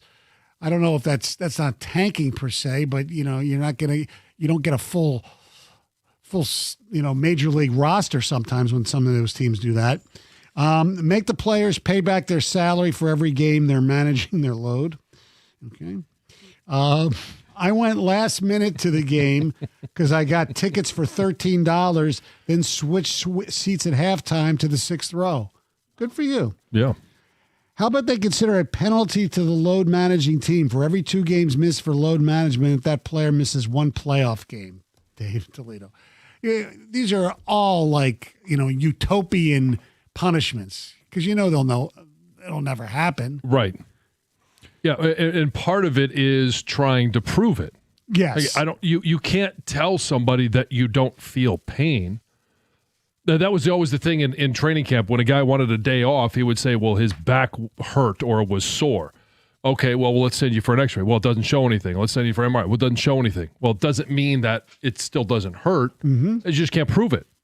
The only thing I'm open to in terms of guys at least resting a little bit more has been the rise of the Achilles injury in the NBA. Right, through the calf muscle. Yeah, so when they show up with these calf injuries, it's like, hey, maybe take it easy here. Give it a little bit of rest. Make sure it's not something larger because that was insane what happened in the playoffs last year. Right, but again, those are legitimate injuries. Right, but it's there's an increase in this injury. And people are kind of questioning that a little bit. Oh, it's an easy way to get off. No, there's actually a reason behind it to not have something larger flare up.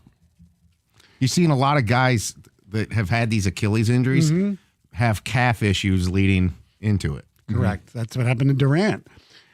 Elite teams have other guys step up when players are out, but load management is a joke if a player is completely healthy. And to me, yeah, you might be a little bit banged up, but if you play the night before, and the whole back-to-back thing to me is overrated. I mean, seriously, go play. But you know what? Or play 15 minutes. Yeah, I mean, show up. Yeah. Load management should only be a thing for porn stars. Okay. I wish Stoney was on load management. Well, I kind of am eventually. Yeah. Yeah. Mm-hmm. You're on a stretch right now, 13 out of 14 days. I know. Yeah. Oh, that's right, because he's got Saturdays too. Yes. That's right. Is this the last Saturday with Brendan? Because you had 3, right? I don't know. Yes, and then I started with Kenny Cott for a few. Oh, yeah. Okay. Think you'll be able to get here at 9? Oh, Kenny? Yeah. I don't know. I get here at like 7:30. You know me. Jordan's legacy is the greatest competitor of all time. LeBron's legacy is making load management cool and destroying the league. I disagree. As much as I don't like LeBron, LeBron was he not wasn't a load management guy until maybe late. Not until he, 37, 38. Now he's 41. Yeah. Cut down on the preseason and get rid of all back-to-backs. They wouldn't have an excuse. Yeah. But how many preseason games? I think they've cut down them anyway. They only play like 4 or 5 of them anyway, right? Yeah, it was like 4 this year. Yeah. The way OKC has played against San Antonio, we may not have to worry about OKC if we make it to the finals. I'm not sure that is a better matchup, though. Well, obviously, San Antonio looked pretty damn good against the Pistons Monday night, and they will play them in San Antonio next week, right? Yes. Yep. So, I mean, yeah, hopefully, SGA's back on the court. We won't see it in person here, but you'll be able to get a chance to see it. San Antonio. Oh, San Antonio. Yeah, sorry, yeah. I thought you were talking about OKC. OKC, I think, is March 30th. I remember seeing that date. Gator is here, and Gator, we saw something that might make your list that we talked about, things that you just don't like. Did you see any of Get Up today? No. All right. Well, it'll be on because they replay it on ESPN.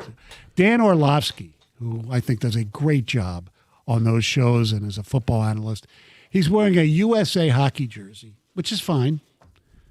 Number 08. Not 8. 08. 08. Have you ever seen a jersey in college sports, pro sports, with the 0 before a number? We've seen 00. No, I remember 00. Ken Burrow or 000.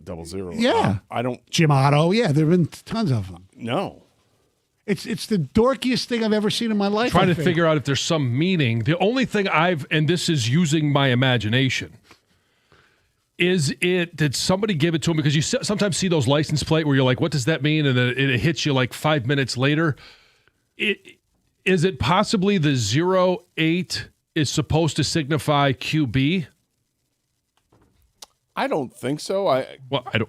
Did he wear? Didn't he wear number 8? He wore 8. So just wear 8. I don't know why the 0 is there. I don't know why the Right. 0 is there. Yeah, I think that just made the list. It's not on my list. It's just odd. I know. I don't understand why someone would do that, but okay, good. Hook 'em, I guess. I don't know. That's weird. That is weird. Yes. Yep. What do you guys got today? We spent a whole segment on it. Real intriguing radio. Yeah. Listen, I guess it's really hard to get any kind of Olympic stuff, any Olympic merch, because they're all sold out because they weren't accounting. Yeah, maybe that was just one that was misprinted, and it's the only way he was able to get it. Maybe that was it. I don't know. Doug's got are you a fan of the 08 jersey, Doug? I wouldn't wear it, but Have you ever seen anybody wear a jersey with a 0 in front of a regular first number? of all, it's a sweatshirt, but no, I haven't. It's a sweater. Yeah, no, it's a sweatshirt. Like it's a hoodie. Oh, it is a hoodie. I thought it was a hoodie underneath. No, I think it's a hoodie. Oh, because you see the guys now with the new style, right? They wear the hoodie underneath the sport jacket, which I think looks ridiculous. I've done it. But all right, Carson Anderson style. coming up next. I'm sure they'll talk a little load management and a little combine as well. 97.1.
Well, good morning. It is Karsh and Anderson here on 97.1.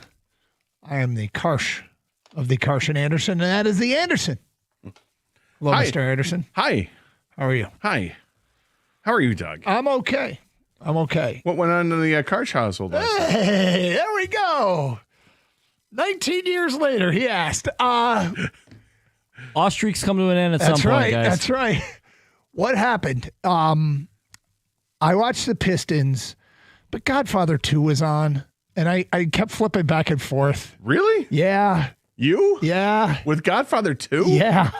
That's the one you go back to? No, there's I know there's several, but Shawshank, which is on probably tonight. And it's, so I'd flip over during commercials and I'd watch it. I got to get back. But yeah, I was, and then so the game ends and I go right back to Godfather 2 and watch the end of it. And then Ohio State was on. Next thing I know, it was pushing midnight, and I'm like, why am I still awake? I'm watching meaningless college basketball games. So what's your favorite part about Godfather 2? What's my favorite part? I don't know what my favorite part is. I swear every time I watch it, I pick up something new. Uh-huh. What'd you pick up last night? It was probably knowing, waiting for the tell that Fredo set him up. That's a good part. It is a good part where they're in Cuba. Because they're in Cuba and he walking down the stairs. And what I've never done is, now that I know where he figures out where Fredo set him up, I went back to where Fredo said, no, I never met him. Yeah, and he gives a look. He says I never met him. Like Michael mentions, do you know Johnny Ola? Johnny Ola and who's the old Jewish guy? He's just the old guy. Yeah, I can't remember. No, right. But anyway, the point is, yeah. And so now I was like, oh, this is where he says he never met him, and later he's going to say he met him in this. So yeah. Anyway, yeah, that was probably, connecting those dots in real time before I knew what, But look, I finished out that movie. I also finished the ABA documentary on Prime.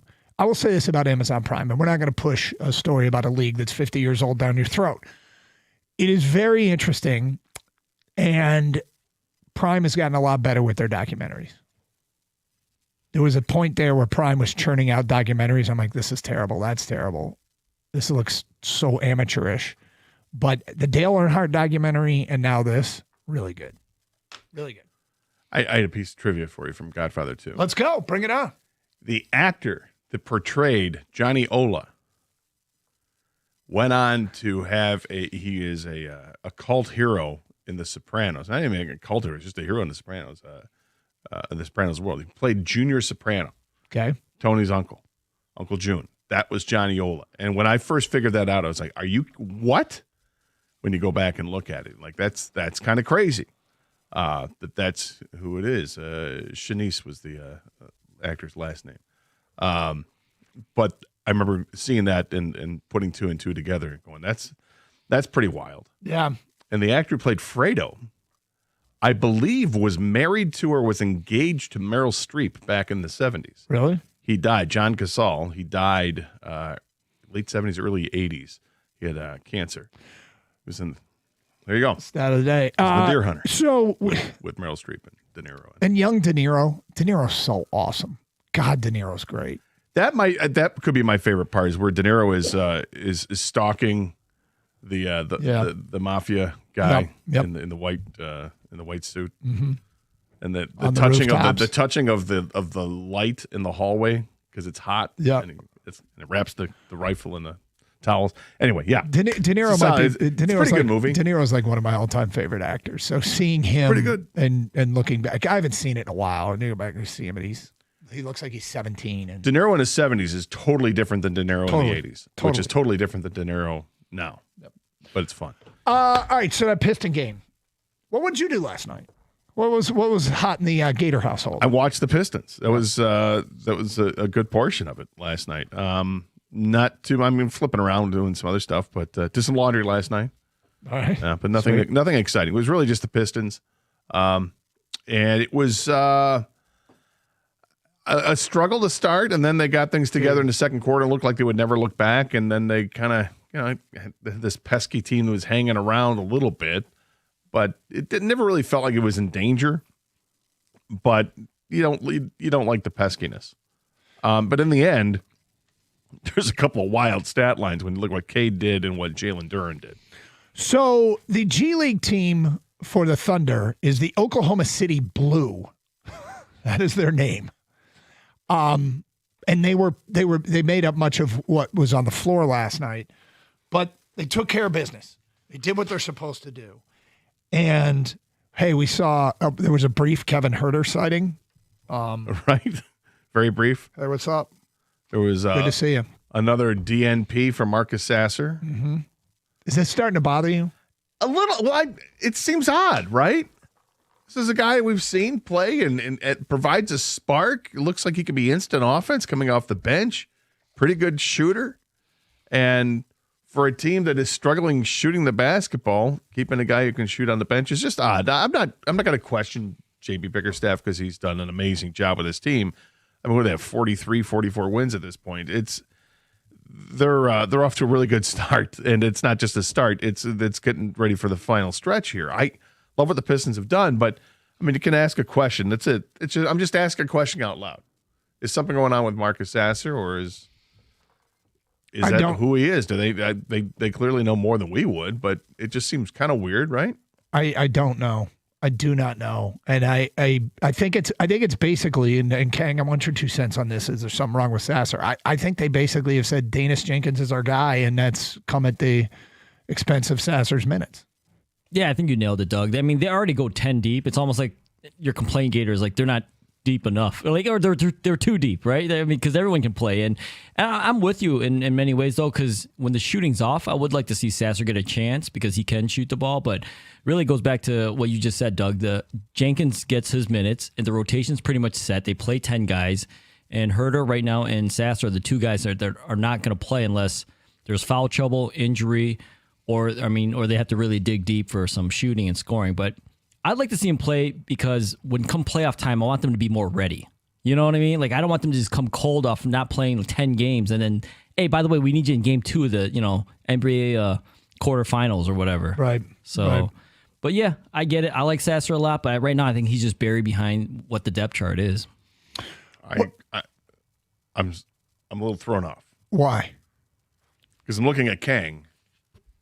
Oh. And, this is the first time in years I've seen Kang without a hat. I'm just a little thrown off. It feels like every day you got a tiger hat on or some kind of hat on, and I understand why. No, I don't think you do. It's picture day here at this. It is picture day, but you were going to wear a hat, but that's not why he's not wearing a hat. I have to attend a viewing after as well, so it's a double. No worries. No, you did not know that. It's like, don't you hate when you do it? Because I've done it, Gator, before. If someone comes up into work dressed you look up. so nice today. Right? Oh. Yeah, I'm going to a funeral. Right? It's the worst, right? No, it's okay. You didn't Not know, your but fault. I didn't know. It is picture day as well, so Could've 2 just for said 1. picture day. I was going to, but Doug's like, no, you don't know why. No, I'll make him feel bad. Yeah, right. But the hair's done. Yeah. Just like yours. Doug, did you do your hair today? Dude, I don't care about my pictures. What have you said about my selfies? They're elite, man. They're what elite. Are you talking about? They're elite. Elite hilarious. Yeah. Huh? Yeah. Well, here's I the just thing. don't care. You're not taking the picture today. What do you mean? Well, if you're worried about your No, selfies. I don't care. I'm not caring about myself. I don't care about my pictures. I just don't. But would you like to take a selfie for your photo? yes, I prefer because you know That'd what? be cool. Can we do that? Can we arrange that? I'll just take a selfie and they'll use That's that what they as my show station clients. profile. Yeah. Let's go Here's with our that. midday host, Doug Karsh. Is that a selfie? Yeah. Yes. Ooh. By the way, thank you to Eggs and Bacon on Twitch. Hyman Roth. Hyman That's a Roth. name we That's couldn't think of from Godfather 2. Dying of the same heart attack for the last 10 years. Okay. Pistons have gotten to a really weird place in the season. I've seen this happen with teams before. I want to get to that today at 10:20. Just a reminder, we will go down to Indianapolis. The Birchie kid will join us as today it's defensive linemen and linebackers working out and tight ends and defensive backs. Are they doing the interviews today? I don't know. I don't know who's doing interviews, but it's linebackers, defensive linemen, and place kickers are working out today. The kickers are working out. That's right. All right. Get the 40 time. Anyway, no, we'll have, I think it's defensive backs and tight ends speak to the media. We'll find out who most looks and sounds like a lion with the Birch kid today, a future lion, today at 12:30 here on Carson Anderson on 97.1.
Okay.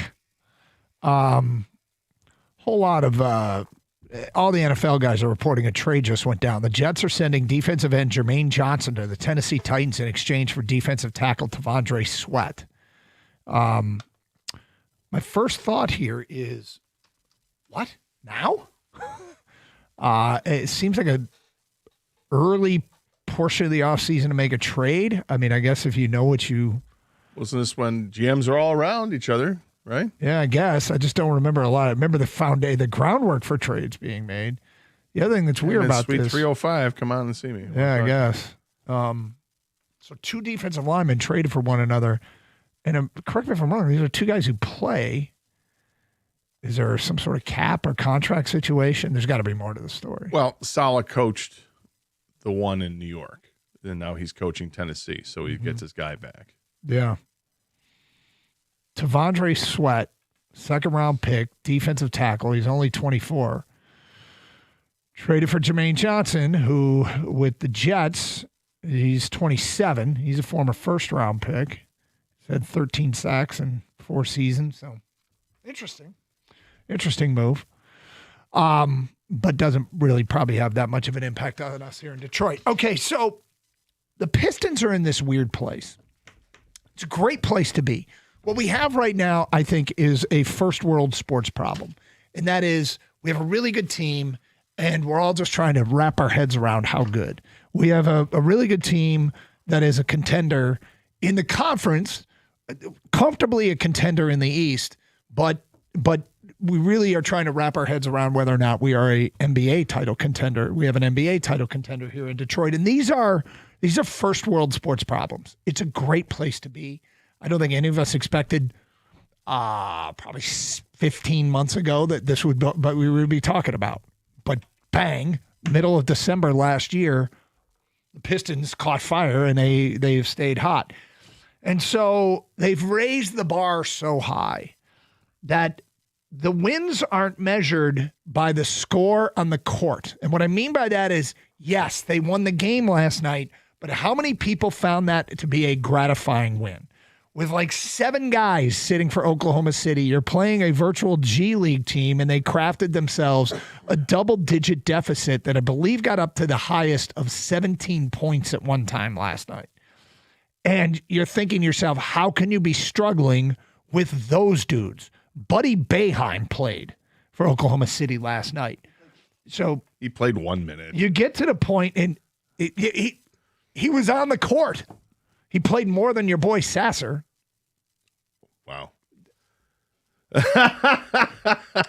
You get to the point in which when you have a team capable of this, that you want to see them every night look like a team that can sweep the East and get to the NBA Finals.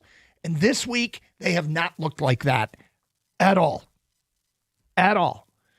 And it leaves you less than gratified or maybe thinking that this team is as good as you perhaps thought. And this is where you get into the zoom out.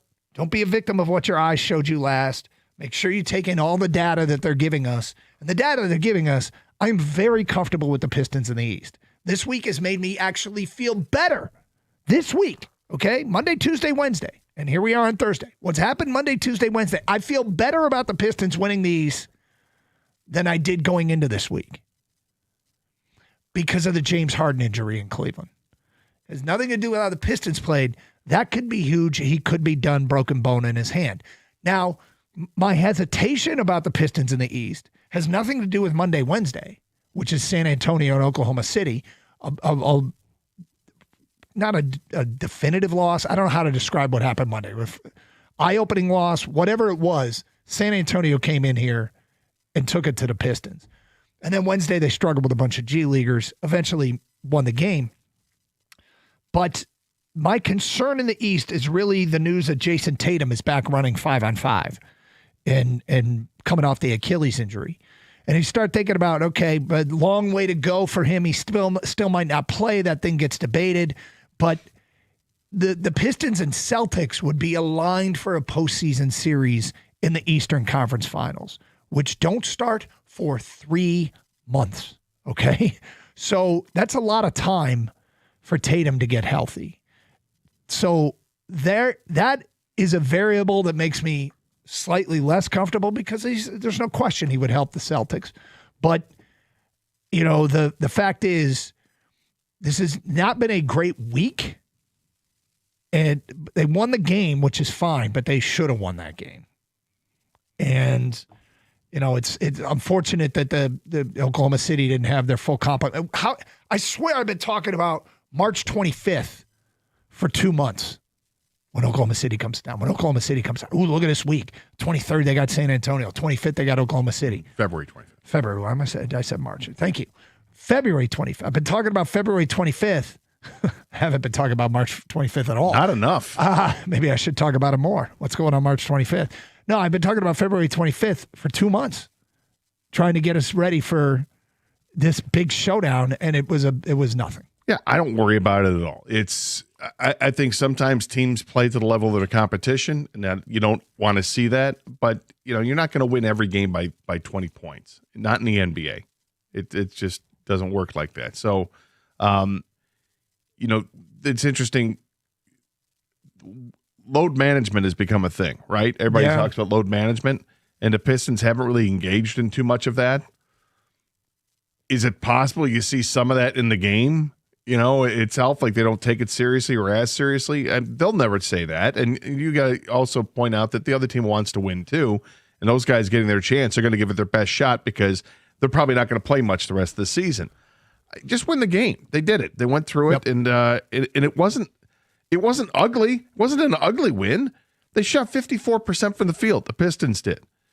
Cade Cunningham had a double-double. He had 29 points to go with 13 assists. Jalen Duren had 29 points to go with 15 rebounds. It was not ugly. There were things that I liked. Cade Cunningham blocking 3 shots, having 3 steals. You look great out there. Asar Thompson playing great defense out there and chipping in with 11 points. There's a lot to like about what they did last night. I'm not terribly upset with it. I'm not anywhere near upset about it. It's a win. Here we go. Focus on the game on Friday night against Cleveland. They couldn't control who played and who didn't play for Oklahoma City.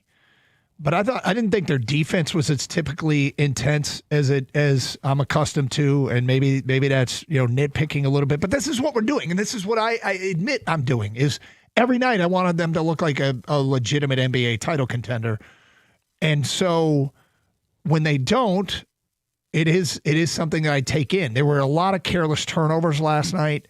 I thought an alarming amount of careless turnovers. There was a point where it got really sloppy, and JB Bickerstaff said enough of this and called timeout, and then they came out and had like an 11-2 run right after that. So I think JB's got this team where they need to be in terms he can reel them in if he has to. What happened against the Spurs, it's a learning experience. That's the way I look at that one. It's absolutely a learning experience. It's a bad matchup for the Pistons, a team that likes to score points in the paint. You're going against a guy who blocks every shot in the paint. So that's tough. They're going to have to figure a way out. If they have to face San Antonio in the NBA Finals, they better figure it out. Yeah, but that's 4 months from now. And I won't. That's a great problem to have. Again, these are all first world problems. I would not use, for me personally, I would not use the word absolutely a learning experience because I think it might be alarming. I think it might be the difference between the Pistons and the best in the West.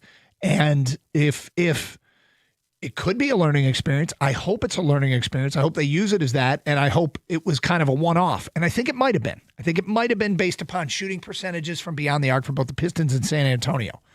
But I'm not going to discount that it might have been something that is greater than that and more concerning than that. But well, I will. Okay, well, there you go. And a NBA insider kind of agrees with you.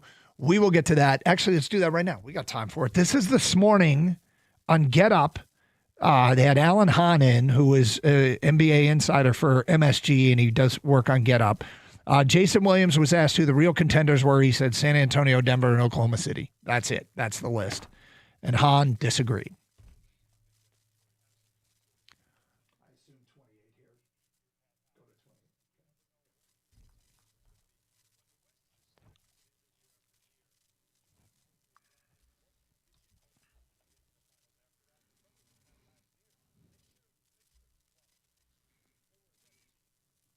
Okay. I mean, look, I'm glad that somebody's speaking on behalf, and I think if you get to the finals, you're a contender. Okay. if you get to the finals, and while I don't like what happened Monday at all, and I really didn't love last night, I still feel good about them winning the East. I'm going to put this in terms that you're going to appreciate maybe, and you might not like what I have to say. Okay, let's hear it. I feel like people constantly talk about the Western Conference and the gauntlet that's out there and all the great teams there. Yeah. They brush off what happens in the East. Yeah. Is this like SEC Big Ten Um, from 4 years ago, prior to the Big Ten winning 3 straight No. championships? I think it's SEC. It's interesting you bring that up. I think the SEC had earned the hype. In the mid-90s into the early 2000s, I did not think they'd earned the hype. The head-to-head records between the conferences were equal. Many of them were played in bowl games, which are as closer, like SEC home territory. Nobody was coming up here and playing, and the records were equal. The rankings, and I thought SEC hype was way worse, and then I actually think they earned it. But there was a time where I could agree that maybe there was too much hype. I kind of feel like the West has earned it. Do you feel like it's too much hype? I'm getting tired of it. Kang, do you feel like the West is getting too much hype? I don't think so. I think this is not like the SEC Big Ten thing, Gator. I understand what you're trying to make, the correlation you're trying to make, but I think it's more like, well, for some people it might be like that, but I think overall people, even if they think that Western Conference is better, they're not like Jay Williams, because Jay Williams thinks it's just, whoever's coming out of the West is going to win it. That may be the case, but I don't think this is just like a 1 year thing, 2 year thing, or whatever. It's not like the SEC thing. I feel like it's for decades, right? They just feel like it means more down here. It just means more. Yeah, I don't think it's been like that for the Western Conference. And the NBA. It's just harder for the Western Conference to get things done, but they'll get it done. Okay, people are what are your thoughts? How do you feel about the Pistons after these 2 games this week? You feel better? You feel worse? 248-539-9797. I actually don't love what's happened with the Pistons, but I feel better because of the Harden injury. Gator is kind of dismissive of the Monday game, says it's just a learning experience, and is not at all in any way concerned about last night. Is that a good way to put it? Or I'm not concerned about last night. We are getting some feedback here, including a wrong text, which starts with "babe." Enough said. And ends with "love you, see you tonight." Oh, sweet. You'll read the wrong text. Somebody meant to send their significant other a text. Instead, they sent it to us. We'll read it on the air, of course. Coming up next here on Carson Anderson on 97.1.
Doug Harsh, Scott Anderson, 97.1. Open lines, 248-539-9797.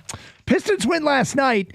Has this week changed your opinion? Do you feel better? You feel worse about this team being an NBA title contender?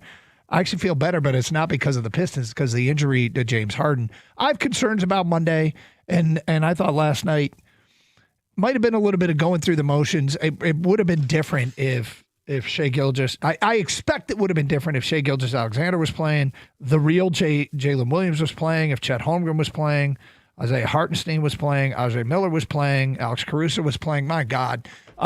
Anyway, how do you feel about your Pistons now? 248-539-9797.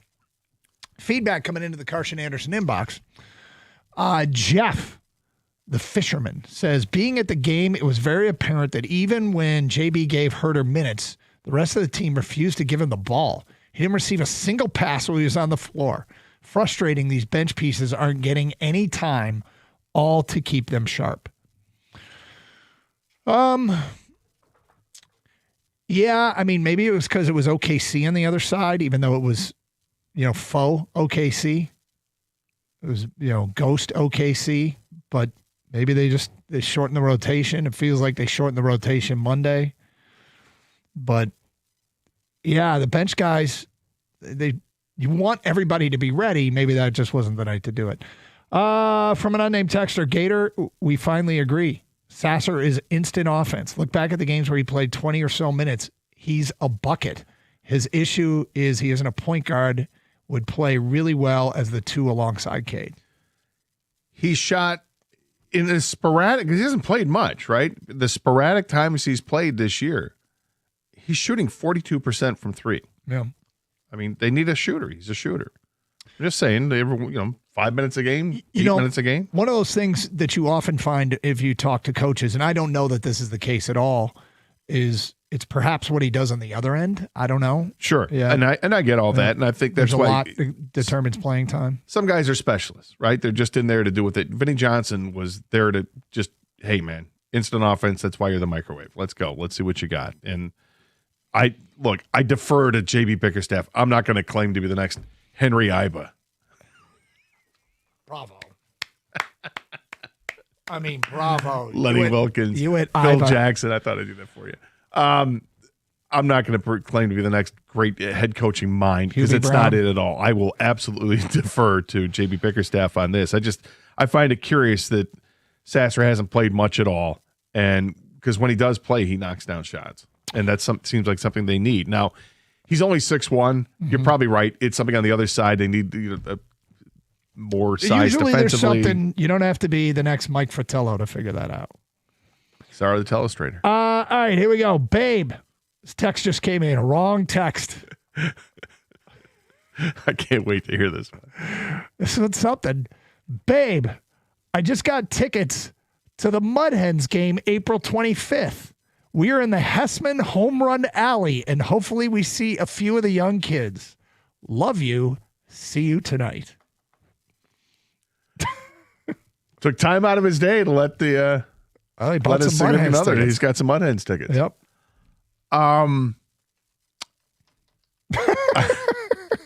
Is that tonight? Hessman Alley. Yep. I find that to be funny. Of course. First of all, do you call your wife babe? I do not. Did you ever? No. Kang, do you call your wife babe? Not regularly, but I have. You have. It's not like it's out of the blue. It happens. I love my wife though, Doug. I don't doubt that you do. I just always, people want to have their own names that they call their significant others. And babe is like, it seems like it's the go-to. Babe helps when I tell you right now, like if you're kind of arguing a little bit, if you say babe instead of like saying their name, I think it softens the blow. It makes it seem not as harsh. Okay. You know what I'm saying? Like if I said like, babe, I think you're wearing too much blush. Yeah, like, whatever. Don't ever do that. Yeah, don't do that. Yeah. Can you pick up the kids, babe? Babe, you're starting to look like a clown. Yeah, You know what I I was mean? supposed. Like, I was supposed to, but that's a good See? point. Yeah. Did you do it like that, Doug? I felt like it feels strategic better. use of babe can work. That way, it's not like better in the front of the sentence or the end of the sentence. It's either. I've used it. That's a great point. I do use it then. I also use it when I get Mud Hens tickets. Especially at Hessman Alley, man. Right. Come on, dude. That's something you can't just keep inside all day at work. Be able to see the young kids play. Well, there you go. Whoever sent this, you might want to resend. I wrote back. Did you? Yeah. What'd you say? I love you too, babe.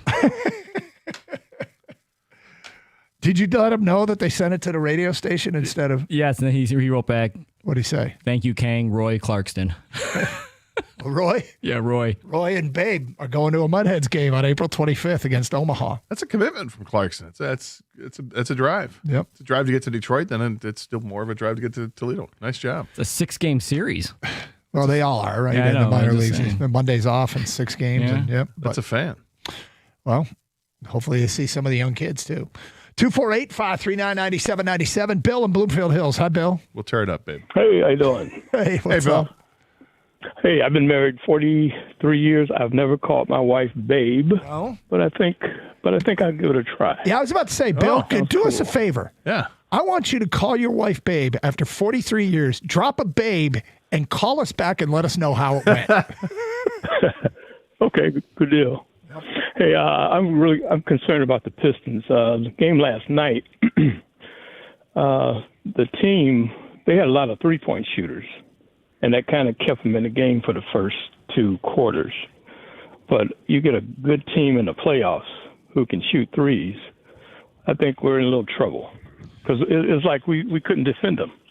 We couldn't defend the They've three-point had problems shooters. defending the arc this week, and I don't know if it's something that's going on. I didn't think their defensive intensity was quite there last night, but this is just an idle observation sitting on my couch, flipping between that and Godfather 2, and I'm not probably in a great position to make this analysis, but I'm used to seeing the Pistons fly around defensively and make everything difficult. I didn't really see as much. They had 12 blocks and 9 steals. Yeah, but they also gave up a lot of open looks. The other team shot 41% from the field. Look, you can give me stats all you want. I'm just telling you what my eyes showed me. Oh, okay. Yeah. And we shot 50 because most of our shots were inside, which is good. Yeah. But I think Cade, but one last thing, in the off season, Cade should work on his 3-point shot. I think that'll get him over the hump. Well, he did knock down 60% of them last night. Yeah, he had a good night. And it was funny because He turned it over a lot. I didn't. Well, yeah. Yeah, 8 turnovers. That's too many. It was interesting because watching, I didn't expect to be in a place late in a game against the Oklahoma City Blue, which is their G League team, and thinking to myself, they got to get the ball to Cade here because it was a 4th quarter game, and Cade did come through, whether it was the tough shot, contested shot in the lane, or the pass. He had a big pass late in the game for a key bucket on a dunk with JD. But 248-539-9797. Piston fans, you feeling better or worse? I'm going to send my wife a text. I'm going to use the word babe and just see if she responds at all. Like I'm going to think of some reason to text her. Do you think you've ever used? Well, no, you don't. I honestly don't think I've used the term babe. Has she ever called you babe? I don't think so. But I get, I never erase. No, that's not true. I rarely erase text. But let me see if the word babe has ever been in an exchange with us.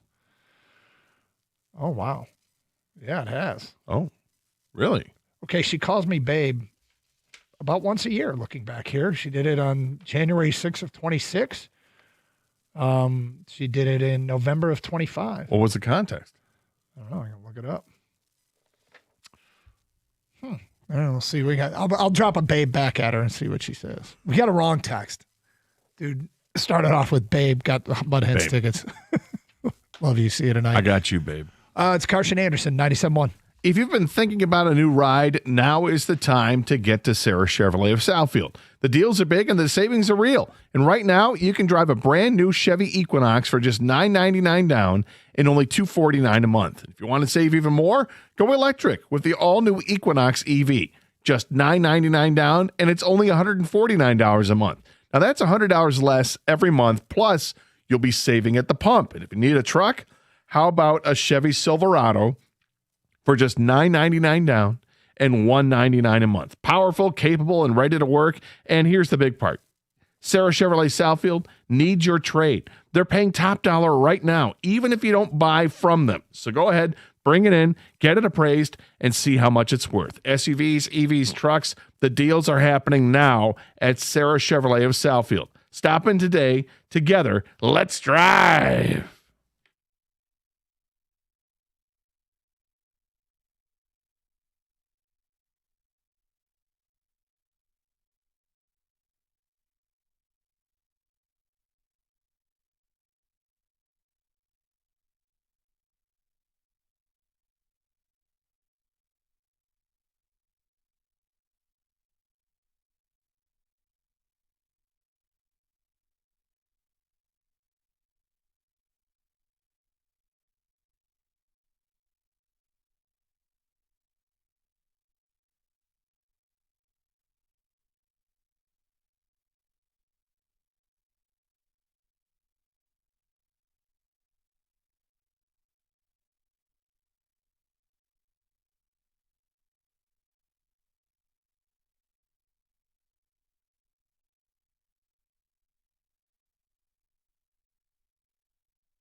Doug Carr, Scott Anderson, 97.1. Open lines, 248-539-9797. We'll go down to Indy and hear from the Birchie Kid today at 12:30.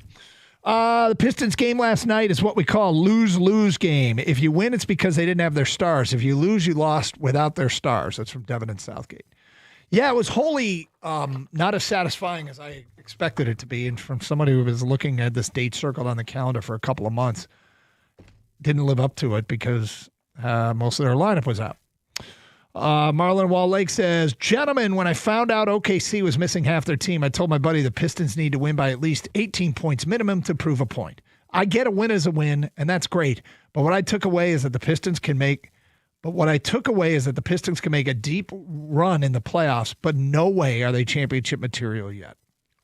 From that game? That's what you're gonna take all that out of that one game. I would. It's interesting. He said, but what I took out of it, which references that game, Marlon, I don't mean to make a case for you, but if I were you, I'd include the San Antonio game.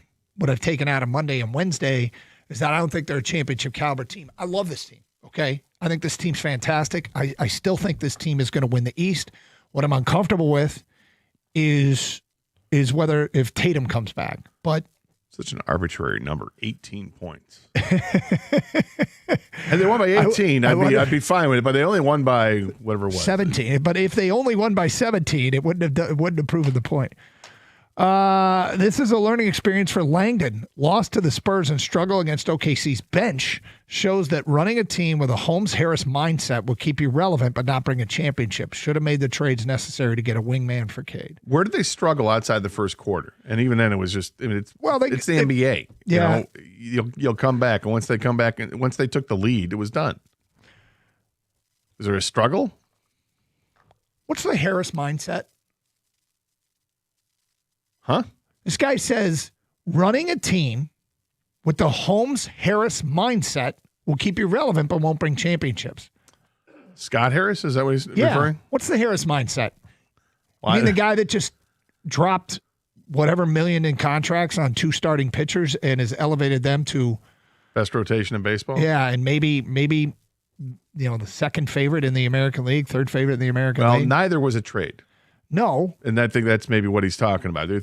I think people have always been disappointed with, it's the 3 trade deadlines that Harris has dealt with, or whatever it is, 2 or 3, that he hasn't made the trade that people wanted to see.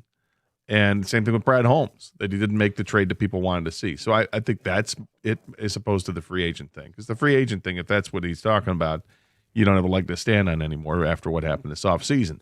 But the trade thing, you can say that if you're upset. Well, I don't get upset about trades that I don't know what was turned down, because you might turn down the exact same trade. I think it's a frustration, but an invalid criticism. Now, I don't mind if you do it. I'm just not going to do it, because if you ever sit down with somebody and say, well, here's the trade that we were able to conjure up and here's why we didn't make it, you might go, oh. Why didn't the Red Wings should have got Quinn Hughes? It would have cost you Lucas Raymond. Well, I wouldn't do that. Well, that's what it would have cost. That type of thing. The lack of Pistons Eastern hype is because New York or Boston isn't in first place. That's from Martin and West Bloomfield, and you might be right. Put New York or Boston in with the Pistons resume, would they be getting a lot more? 248-539-9797. Scott Anderson, guess what we have? We have not quite as fresh Mel. We just haven't gotten around to it. It's 3-day-old Mel. A 3-day-old Mel. Well, But I have remained true to not looking at it. Yep.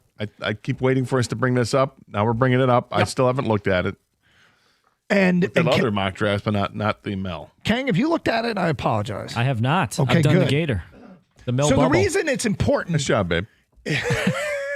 Oh, no, yeah, you're not yelling at me. All right, I'll take that. Yeah. The reason it's important is because the way we do mock drafts is, what would you do in this scenario? If this selection of players was on the board, who would you take?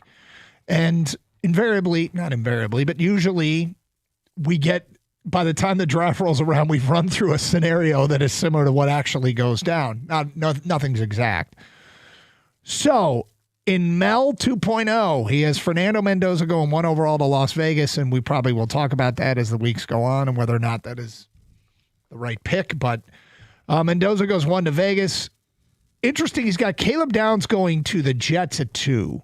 The Jets today traded away a young edge rusher. I wonder if this might change their thinking. But Caleb Downs is a player that you and I like him a lot. Yeah, and sometimes he ends up around 12 or 13 in mocks, and you're like, 12 or 13 is not that far away from 17. But there's a lot of guys you could take it to that will go in the top 5 that you're like, yep, you can make a case for any of those guys at 2, whether it's Downs or Arvell Reese or Bain or the other edge rusher, Bailey.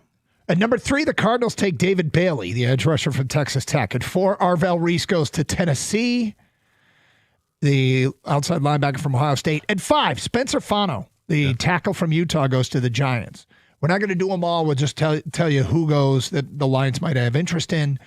At 10, Ruben Bain goes to Miami. Bunch of wide receivers and running backs in between. At 11, Francis Muiaga, the offensive tackle from Miami, goes to the Dolphins. At 12, the corner from LSU, Mansour Delane, goes to the Cowboys. At 13, the Rams take Jermod McCoy, the injured corner from Tennessee. At 15, the Tampa Bay Buccaneers take linebacker C.J. Allen. And at 16, and again, the Jets just traded for a defensive tackle, but they take Peter Woods in this scenario, a defensive tackle from Clemson. That could change. So here's who's on the board for the Detroit Lions at 17. You're on the clock. Who would you take? I'll give you a selection of players. One of these is actually the pick. The tackle, Ty Proctor from Alabama, and Monroe Freeling, the tackle from Georgia. Caden Proctor, you mean? Caden Proctor. What did I say, Ty? Yeah. Yeah, it's Caden Proctor. The guard, Olavi Vovenga from Penn State, is on the board. The tight end, Kenyon Sadiq, is on the board. The edge rushers, Akeem Messidor and Zion Young, are on the board. And the safety, Dylan Thieneman, is on the board.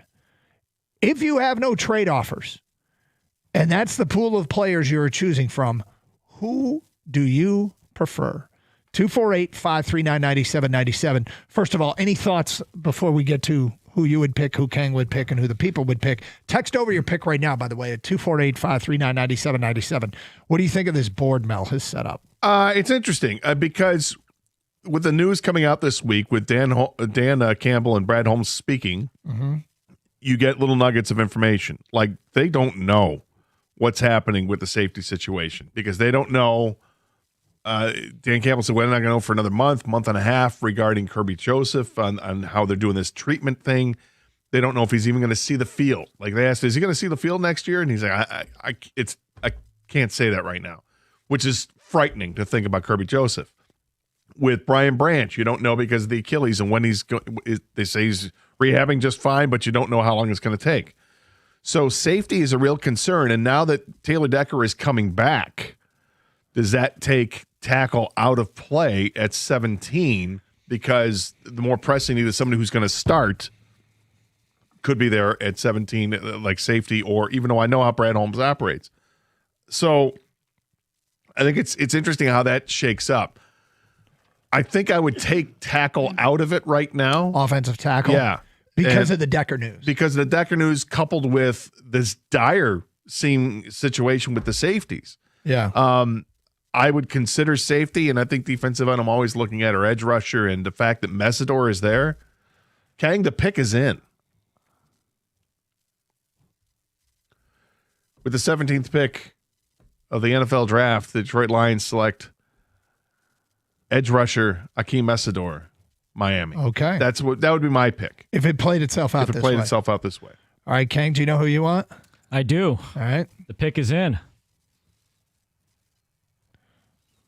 Might be a shock here, but the Lions with the 17th overall pick select safety Dylan Thieneman from Oregon. I'm worried about the safeties as well, Gator, and I'll tell you exactly why I think they should take a safety with the first round pick if the draft shakes out this way. Okay, we will get to that coming up, and we'll tell you who Mel takes, and also, interestingly, who doesn't go in the first round. Oh, that at 11 on 97.1.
Brought to you by Northville Lumber. The Red Wings will face the Ottawa Senators today in a battle of some players who were teammates just a few days ago. For Team USA, Dylan Larkin will go against his gold medal buddies in Brady Tkachuk and Jake Sanderson tonight. For Ottawa, they're also led in points this season by Tim Stützle, who skated for Germany with Red Wings star defenseman Mo Seider. Tonight's Red Wings road game coming up right here on 97.1 this evening at 7 o'clock. Jeff Rieger starts the pregame show at 6:45. Michigan State Hoops also hits the road tonight. The Spartans will be in West Lafayette to face Purdue. Tonight's matchup will feature a combined 485 assists this season from the top two passers in the country. Jeremy Fears currently leads the nation with 249 helpers at 9.2 per game. Purdue's Braden Smith is second nationally in both categories with 236 and 8.7 per night. It's an 8 o'clock tip-off. Game will be broadcast live on Peacock this evening. And for the golf fans, tickets are now on sale for the Live Golf event coming to Michigan in August. It's the Michigan Team Championship, which will take place at the end of the month in Plymouth at the Cardinal at St. John's Resort. Also, the Pistons are delaying the 20th anniversary celebration of the Detroit Shock's WNBA championship after the death of former player Kara Braxton. The celebration was originally scheduled to take place next Saturday at LCA when the Pistons face the Nets, but has been postponed. A new date will be announced later in 2026, the team said.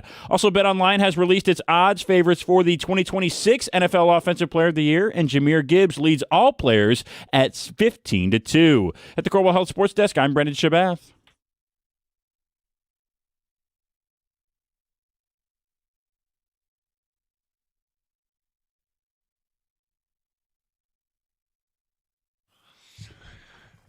Thank you, Update Kid. It is Carson Anderson here on 97.1. So interesting, Jahmyr Gibbs.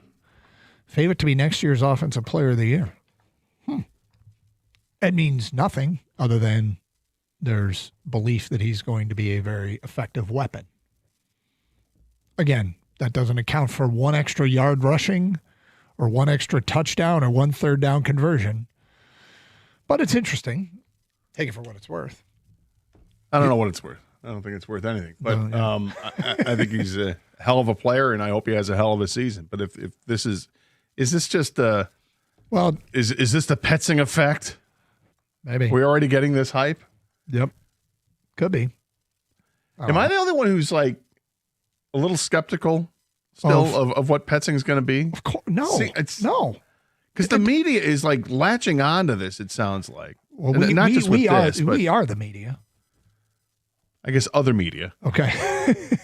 It just feels like there's a lot of like hype and everything you're reading about it is so, and I'm glad to hear that there's positive things being said about him, but I mean, it's not like he was working with a good team and they had outstanding numbers. There were some areas that you like what Arizona did.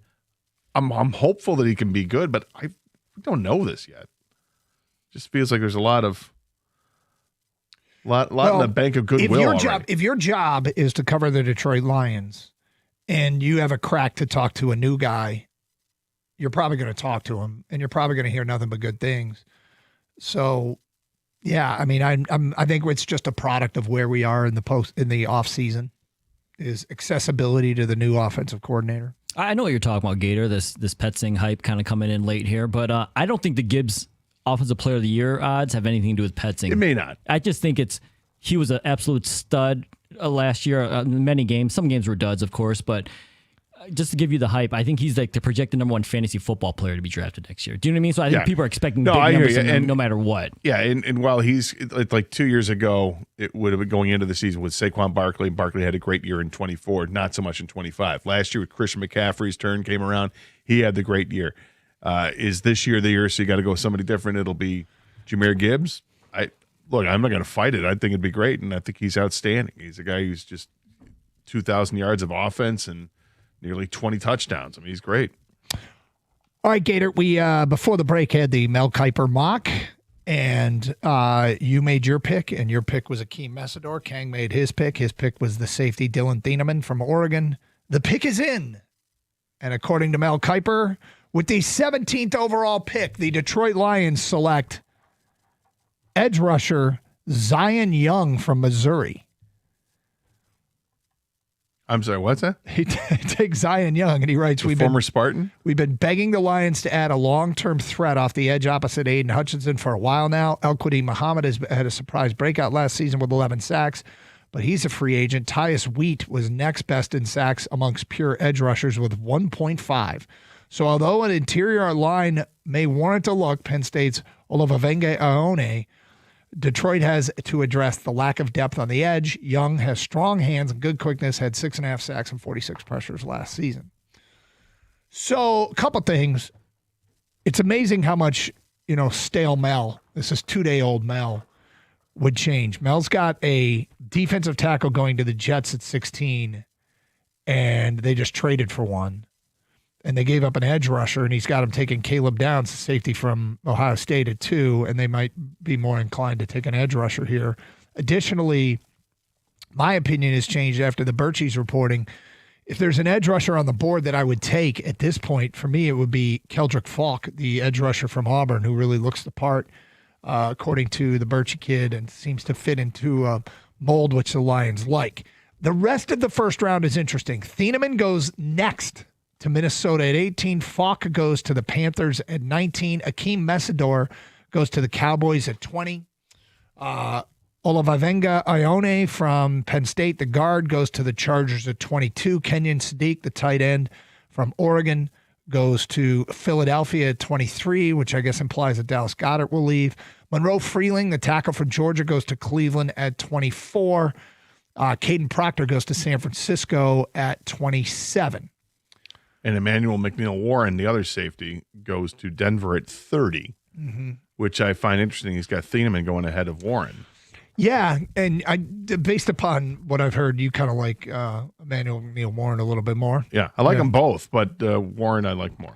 Out of the first round completely, Utah tackle Caleb Lomu and Arizona State tackle Max Ihanachor.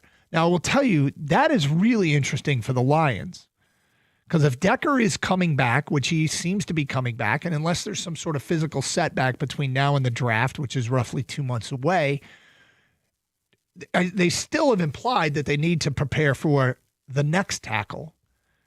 If you could get a Ihanachor or Caleb Lomu in the second round, that feels like a huge score for a team that needs it. It would.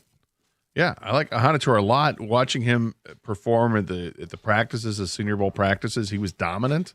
Very good offensive lineman, and I suspect he's going to this is a very big week for him.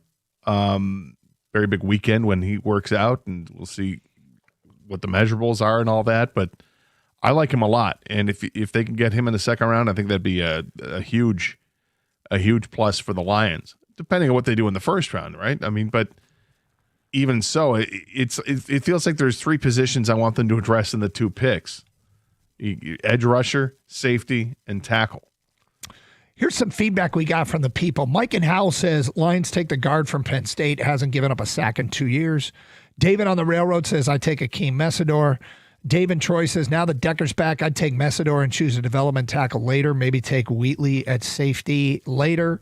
And then this from an unnamed texter: hard pass on Mesidor in the first. Because he's too old. If he's good, then you're looking at extending him at the age of 30. If he's not, then it's a wasted first-round pick if a Super Bowl doesn't come from it.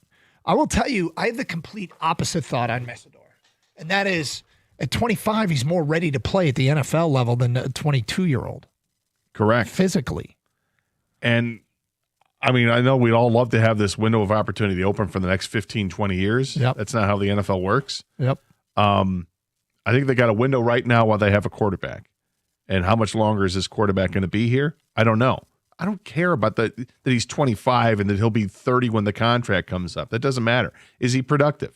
Is he ready to play? He's ready to go right now. That's more important to me than worrying about can we afford him when he's 30? Yeah, because quite frankly, and look, I get if you want a guy for a decade, this is not your guy. But at the age of 30 is when production starts to drop off. If you look at historic, not every edge rusher, and this is going to be true of a lot of positions, but we really got into the weeds last year when there was Trey Hendrickson talk. And look at the edge rushers' careers. The step that is lost between the ages of 29, 30, 31 is significant. It can be. Yeah. Other guys have maintained it too. I mean, not very many. You got a special guy who maintained it, but we'll see. Not very many. But 248-539-9797. We got a lot of texts here regarding the dude that sent us the text that he meant to send to his significant other. Called her babe. We will get to that coming up today at 11:16. I feel like he called us babe. Do you think that was his intent? I don't know. I mean, he sent it to us. So, do you think he invited us to that Mud Hens game? I think he was letting us know. Hey, I got tickets. I got tickets early on. Was it Roy? Is that who it was? Yeah, Roy and Clarkston. Anyway, we'll get to that feedback coming up. Also, I'm going to put out the bat signal, the Carson Anderson bat signal for this fan in Detroit. I'm not sure this fan exists in Detroit. I suspect it exists elsewhere. We'll explain today at 11:23 here on Carson Anderson on 97.1. We all know how brutal these winter mornings have been, and with the temperatures dropping into single digits, your furnace is working overtime. Do not wait for a breakdown in the middle of a deep freeze to find out that your system just can't keep up. Whether you need an emergency repair or high-efficiency upgrade, the experts at Birmingham Plumbing, Heating, and Cooling have you covered. They've been keeping me and the rest of our community comfortable for years with fast professional service that you can trust. So whether it's your furnace, your water heater, boiler, or water filtration system, schedule your appointment online at birminghamplumbingco.com. Birmingham Plumbing, Heating, and Cooling, your Metro Detroit boiler experts.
Doug Harsh, Scott Anderson, 97.1. All right, so we mentioned that the text came, wrong text, which was babe. It was a good one. Dude texting his significant other, Roy, that he got Mudhen tickets, called her babe, said couldn't wait to see her tonight.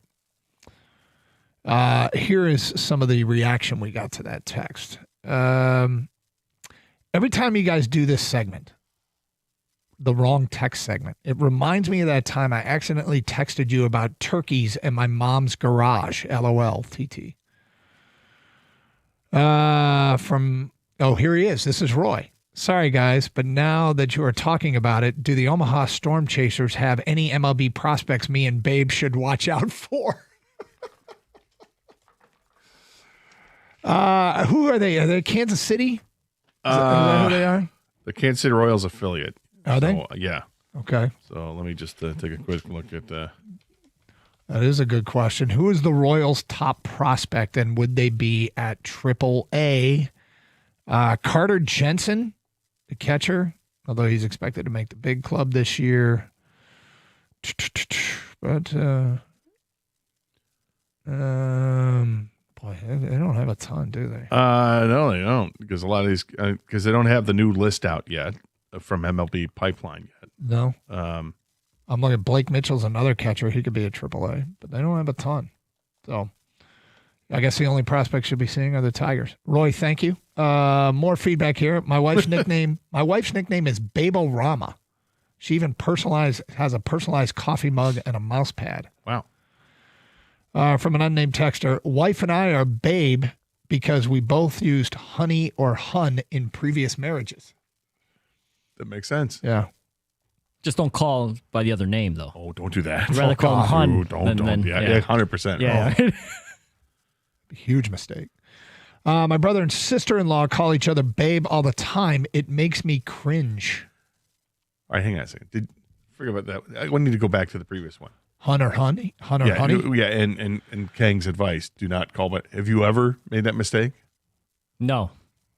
Referred to your wife by an ex-girlfriend's Not that I can name? think of, because I think I'd probably be divorced. Doug? I don't think you could recover from that easily, at least. My wife said I did it on our first date. Oh. I don't believe her. Okay. I think she's wrong. But we were sitting in a booth getting food, and she said that later she told me, you used your ex-girlfriend's name when we were talking. It was only, we were just sitting in a booth talking in a restaurant. And I'm like, no, I didn't. Where were you kids at?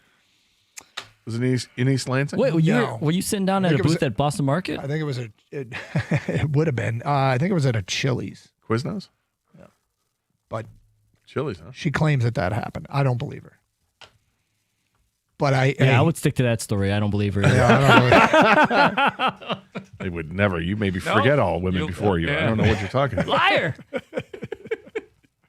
I have a previous girlfriend? So anyway, recovery. If I did, it's a hell of a recovery, isn't it? No, I didn't. Let me say this. There are worse times to use the wrong name. Oh, yes. But I was not, I recovered from that. All right, here we go. So this Olympics, record TV ratings, like the highest rated sporting event on American television, did they say ever, that started before 9 a.m.? Which is an interesting line of delineation because NFL games in Europe kick off usually at 9 a.m., but this game started before that. And it got a lot of eyeballs, right? Put up great numbers for hockey. And I'm not sure this fan exists here in Detroit because this is such a big hockey town. But after the World Cup in soccer, after the Olympics with hockey, you're hoping to get the league wants to get a post-Olympic bump. The league is hoping that in the wake of a great moment, that hockey gets a bit of a bump. So what does that mean exactly? That means somebody tunes in and starts watching because of this. Mm-hmm. Does that fan exist in Detroit? And if so, call us, 248-539-9797. I don't know that it exists in Detroit because Detroit is a big hockey town. So I think everybody has sampled the NHL in Detroit. It's hard not to. And now maybe you weren't a fan and you'll stay not a fan. Maybe this brings you back. I don't know. But is anybody, because of the Olympics, going to have their TV on tonight or the radio on for the Red Wings in Ottawa? Do you think that fan exists in Detroit? I think there might be some fan, like you're talking about the casual fan who just tuned in. I mean, because Red Wing fans know about the NHL. Of course. So I was going to say, like last night, for instance, Toronto took on Tampa Bay. And were there any people that tuned in last night in Detroit because, Austin Matthews, he plays for Toronto and he won the gold medal with Team USA? I'm more skeptical of that than somebody saying, all right, I'm going to give this NHL thing a shot again with our team, the Red Wings. And obviously Dylan Larkin had a great run with the Red Wings. I hope that fan exists. I hope that there's such thing as a post-Olympic bump. I'm not sure. I think typically these things get overhyped because, we don't see a huge bump for soccer after the World Cup. No, but a lot of it could be timing. A lot of it it's okay. We're getting towards the final push here in the season, so Red Wing fans, they might tune in even more. If they would tune in, I'd catch a couple games a week, but now they're going to tune into every game because the games just mean more at this point. Maybe that they were skeptical of Larkin before and then saw him play in the Olympics. You're like, well, you know what? I need to give him more credit, and there's just more attention paid to it. But right. You hope, at least I hope, because I'm a huge fan of professional hockey and hockey just in general. I really hope that there's a way that the NHL can capitalize on this and ride some momentum. It felt like maybe they missed an opportunity last year. I think that the whole merchandise thing is a huge miss already, which is unfortunate. But and you wonder why they can't just make more. I had a friend in the equipment industry send me a text and say orders go in a year ahead of time. Who's going to order a USA Hockey jersey? It says expect a year delivery time, or even if they expedited it. In the wake of, and just so people know what Gator's referencing here, it was Darren Ravel who showed the Google search for USA Hockey jerseys went through the roof last Sunday morning after we won the gold. And he said it's a swing and miss, though, because they aren't going to make any more. They don't want to have any left over, so they have limited inventory, and they just sold out quickly, and there's no more to be made. And I said, just why is there no more to be made? Just say it's going to take 4 to 6 weeks for delivery. And my buddy said, you got to make those orders a year ahead of time. And if that's the case, who's going to wait a year for a jersey? I mean, some might, but it would certainly not be a big deal. But 248-539-9797. So does that fan exist in Detroit? Somebody who's going to sample the Red Wings tonight. Maybe you were a dormant hockey fan, somebody who sampled it before didn't like it. Maybe you were never a hockey fan. But I'm not sure that's the case here in Detroit because it is such a great hockey town. We hope it's the case elsewhere. Hell, I hope it's the case everywhere. I think it'll be interesting tonight with the game against Ottawa. Yeah. Now you're back to the NHL schedule. Brady Tkachuk is going to hammer Dylan Larkin into the boards at one point during this game, right? I mean, that's going to happen, yet they were, drinking beers together 2 days ago. Let's go to Bobby in Sterling Heights. Hello, Bobby. How you doing? What's all right, Bobby. Yeah, I don't think it's necessarily going to bring new hockey fans that are from Detroit, but I definitely think it's going to wake up, like you mentioned, the dormant fans. I'm thinking, if USA wins the World Cup in soccer, I don't know if I'm necessarily going to start watching soccer. It might get a little bump, but I definitely think it's going to wake up the bandwagon Red Wings fans. It might. I mean, that's a good way to put it. I think Dylan Larkin in the USA sweater, it really helps Dylan Larkin in the Red Wing sweater. And I don't mean on the ice. I mean the interpretation of him. He seems in international play, he gets a lot of love from his teammates. And I feel like the little things stand out a little bit more. And maybe we've gotten so used to it, we don't give him enough love. But international Dylan Larkin gets a ton of love from people outside of Detroit. So maybe. Yeah, I think you're right. I definitely think that those fans are maybe on the fence about Larkin or not sure are really kind of awakened to just how good of a player he really is. Bobby, thank you for the phone call. Paul is next on 97.1. Hello, Paul. Hey, guys. Appreciate you guys in including me in the conversation. Oh, great. First off, if we're talking hockey, I want to say go green. How about Nighty and those boys up at East Lansing taking care of some business, right? I mean, we got 4 teams in the state of Michigan that are in the top 18 teams in college hockey. It's amazing right now. Exactly. Exciting to see what he's doing over there. Full disclosure, guys, I did grow up on the other side of the border. I'm not going to tell you I didn't. I finished school in 92, moved straight to the States. It's the greatest country in the world.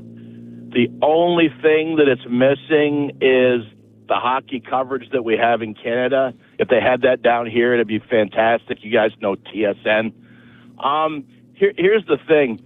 Hopefully this gets a bump, and the bump I'm hoping for, I was coaching 8U hockey Sunday morning out at Novi. We're watching the game on the phones, and when they won in overtime, you would have swore those kids had won the medal, right? They're taking their helmets off, they're hugging each other, they're all excited. My parents are excited in the locker room afterwards. I'm hoping that this game brings more Americans into the greatest game ever. I mean, Doug, you still play. Yep. Your kid played. I mean, that's what it's all about. I play 3 mornings a week with some guys that are in their 70s. I mean, that's the people that love this game, and hopefully other folks who love sports watch that game. It'll have an effect. It's going to have an effect, Paul. I mean, it certainly did in 1980 with that win, and somebody had tweeted and talked about it in to the 2010 and 2014 with those teams that competed.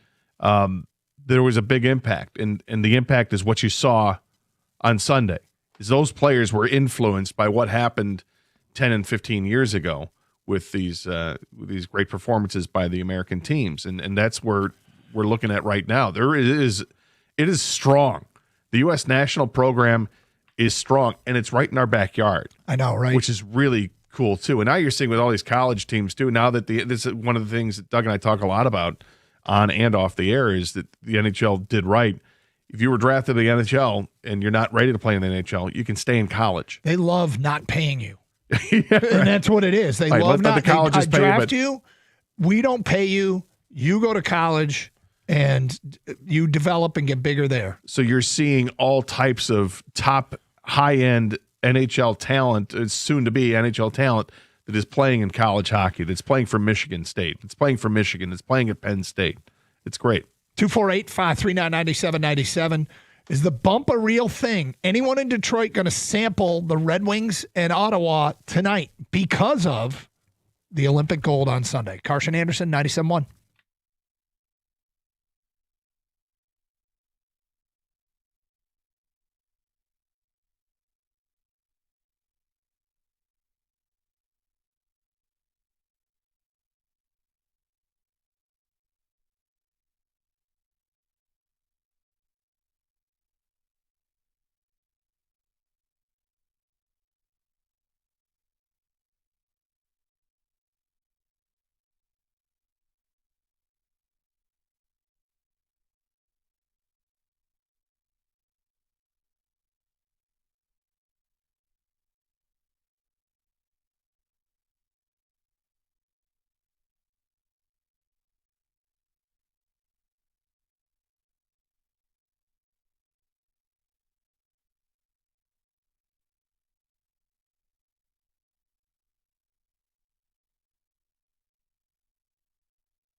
So right now, the Red Wings in the first wild card spot as they get back in action tonight against Ottawa. Asking if anybody out there is likely is a dormant hockey fan or not a hockey fan that's going to sample it because of the Olympic team. Hey, this team has played very well up until this point in previous seasons. Not very well, but they played well. And then you get around the trade deadline, you get into the, as Gator referred to it, the munch of March, when he meant to say the month of March. And they have collapsed the last couple of years and missed the postseason. They're aware of it. There's a possibility that they can make a trade. I suspect that they will. Their name is showing up in a lot of different trade rumors that are out there. They've got cap space. They've got perhaps excess prospects down on the farm. So something could be done. It also feels like there's war chesting going for elite free agents in the next couple of years. But, there's reason to be intrigued about our team. Many people, if you're, the age of like 30, remember the glory days of the Red Wings and how great it was to have them competing deep into postseasons. And there's almost nothing like Stanley Cup postseason hockey. It's one thing to make it as first-round fodder. It's another thing to make it with a chance to win. If you have a hot goalie, you have a chance to win. Anybody sampling the NHL because of the Olympics? 248-539-9797. Here's some of the texts we got. This from an unnamed texter. My 19-year-old son has never really been into hockey up until this point. About 6 months ago, we started watching some of the documentaries about hockey players, and then Sunday morning we watched the gold medal match. And now I think he has turned into a hockey fan. There you go. There you go. Xander in Grand Rapids. I'll be paying attention to the Wings more after the Olympics. I'd rarely catch their games previously, but I've been a fan of Edvinsson since he got here and played for the Griffins, and him not playing during the Olympics makes me want to see him as they make their playoff push. Well, and Edvinsson was a guy who didn't play the 5 or 6 games leading into the Olympic break, dealing with a little bit of an injury. Expect that he's completely healthy now. He's been practicing, and let's get this thing going again. Marcella McComb says the Olympic hockey was free to watch and everyone had access. The Red Wings, we need to pay $20 a month, and that paywall is stronger than you think. I can afford it, but out of principle, I won't pay it, and that makes me a distant fan. Yeah, whatever your provider is, if you're not at the level where you can get the game streamed on cable, I get it. Brian in Detroit, I think the NHL will get a bump. Last year, they seemed to get a little bump after the Four Nations tournament. Next text. Hello, this is James from Leslie. I most definitely am interested in following every single one of the players on that Team USA to the best of my capability. I've never had so much interest in tuning in and into teams that are not from Detroit as I do now, that I have seen such quality outcome and so much patriotism in that Olympic gold medal game. So you will be watching. I guess last night, what was it? It was Tage Thompson versus Quinn Hughes, Buffalo versus New Jersey. And did Hughes turn the puck over and Thompson took it in and scored?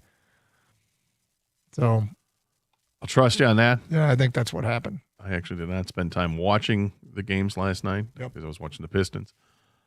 I wish I kind of, and I'm kind of pissed I didn't. Because, there's some good matchups last night. Here's a great one from Scott. With Tkachuk and Larkin, it's going to be like the Breakfast Club, where they're not sure they'll still be friends after detention. I like the comparison. Yes, Tkachuk and Larkin, are they still buddies, or does they immediately go back to the way it was before? Well, and will there be any kind of Olympic hangover? Will it take these guys a while before they get back into the groove? I mean, most of the team's been practicing together, but Larkin just joined them yesterday, and Seider and Raymond joined them just the day before or whatever. So, will it take? I hope it doesn't take long. I hope they just it's seamless. Let's go. Let's get after it. Ottawa's going to have to deal with the same thing. I said Quinn Hughes. It was Jack Hughes with the Devils. Thank you, Tyler. Get the Hughes boys. Hey, I didn't say Luke. That I did know. 248-539-9797. Well, if you're that hockey fan that is going to sample it tonight, they're a good watch. Red Wings are a good watch this year, and it was a big game. And there's been in the past, there's been some bad blood with Ottawa, so this could be a good game to come back with, right? 248-539-9797. Tigers lost 2 games yesterday in spring training. They have yet to win in the spring. Slow go for the Bats right now. They have not really hit the ball all that well.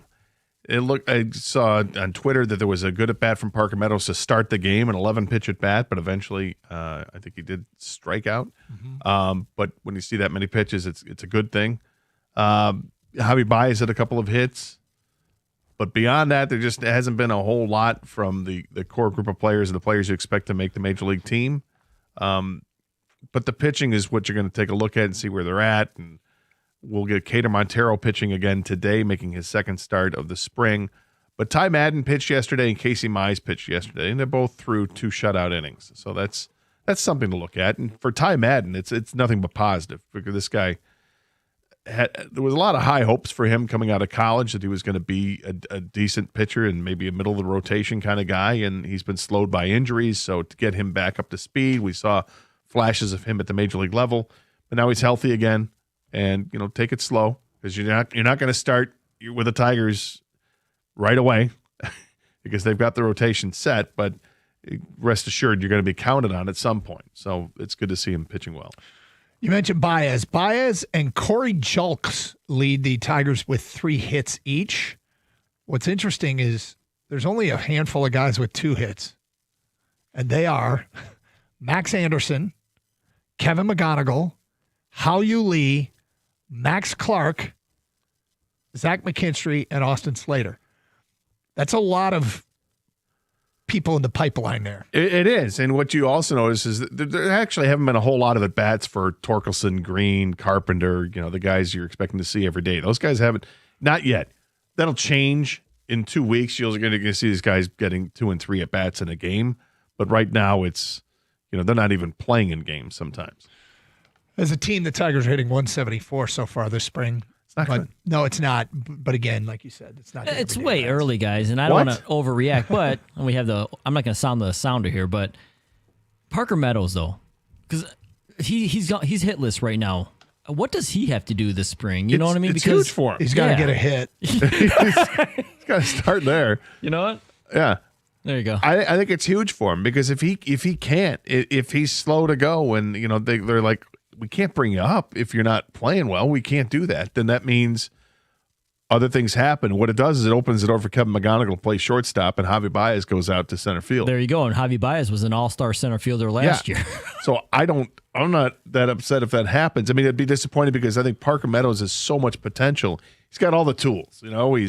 He's tall, he's lanky, he's fast as hell. He's great defensively in center field. He's left-handed, but he just can't put it all together. The hitting has been a real problem with him to find any kind of consistency. Well, he's getting his opportunities, and hopefully he comes through. And if you are a Tiger fan, it's upset that they didn't add a bat. The start of spring training isn't going to help. But this is not, I don't even know if I would call this a data point yet, though. I don't even know if this matters. Well, if you want McGonigal to make the team, that's how it happens. Because otherwise, it's really difficult. Because it's not like they've got a bunch of infielders on this roster that are Meadows to be a problem. Yeah. You need Meadows to be the problem, because that would shift an infielder to the outfield and open up the spot in the infield. Yeah. And also, McGonigal's got to do his part, but so far he's getting rave reviews. So it's a long spring. You still got a good 3 or 4 weeks of games before they have to make their final decisions. Yes. So I'm not worried at all about the no wins or the bats yet. No. But that is the McGonigal Parker Meadows trend is a long way from being final, early stages, but that could be a thing. That could be the one thing in watching so far that makes you go, huh? Because you see who they're giving opportunities to, right? I mean, Parker Meadows is amongst the most, and McGonigal, 9 at-bats and 8 at-bats this spring so far. Second and third on the team. So 248-539-9797. All right, coming up, interesting trend down at the Combine from a Lions insider. At this hour, It's the safety speaking and what they have to say. Very interesting. We'll get to that today at 11:46. And at 12:31, the Birchie kid from down in Indy, he joins us to tell us which safety and which tight end most sound or look like a future Detroit Lion, as he is covering the combine for us from Indy. It is Carson Anderson on 97.1. You know, whether it's a new roof, windows, or siding, these are big decisions for your home. And when it's time, you want a company that you can actually trust. For over 30 years, Michigan homeowners have counted on Shaner Roofing. And now they're bringing that same 5-star service to windows and siding. Here's what sets them apart. Shaner is a local family-owned company, and they treat every customer just like their family as well. Every roof they install comes with a lifetime transferable warranty, and they've earned a 4.9-star Google rating from thousands of happy homeowners. And that kind of reputation isn't bought. It's earned through decades of doing the job right. So if you're in the market for a roof, new windows, or siding, you owe it to yourself to get a quote from Shaner. Go to mymichiganroof.com. That's mymichiganroof.com. Shaner Roofing, windows and siding. Michigan's name you can trust.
Doug Carr, Scott Anderson, 97.1.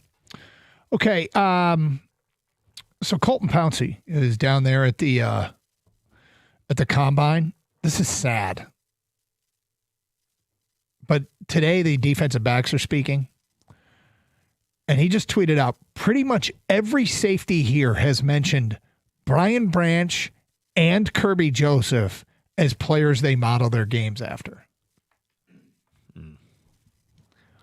So we've got two players,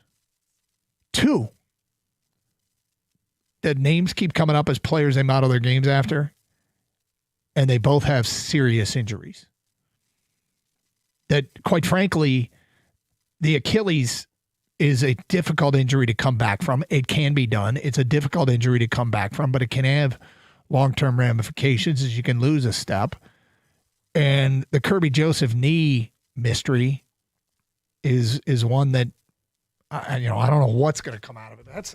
I love it, and I'm so sad at the same time. Yeah, because a year ago, we're talking about the Detroit Lions having the best tandem of safeties in the league. Yep. We were talking a year ago, once you got past the draft, I guess, and free agency after the draft last year, that the secondary actually might just be a strength on this team when for years it hadn't been, because you were going to have a second year of Terry and Arnold. You're looking for that growth from year 1 to year 2. Ennis Rakestraw should be healthy and ready to go. And here's this DJ Reed, a new defensive back coming in, let alone that you had these outstanding safeties. I was feeling confident about it. And then all that went to hell rather quickly.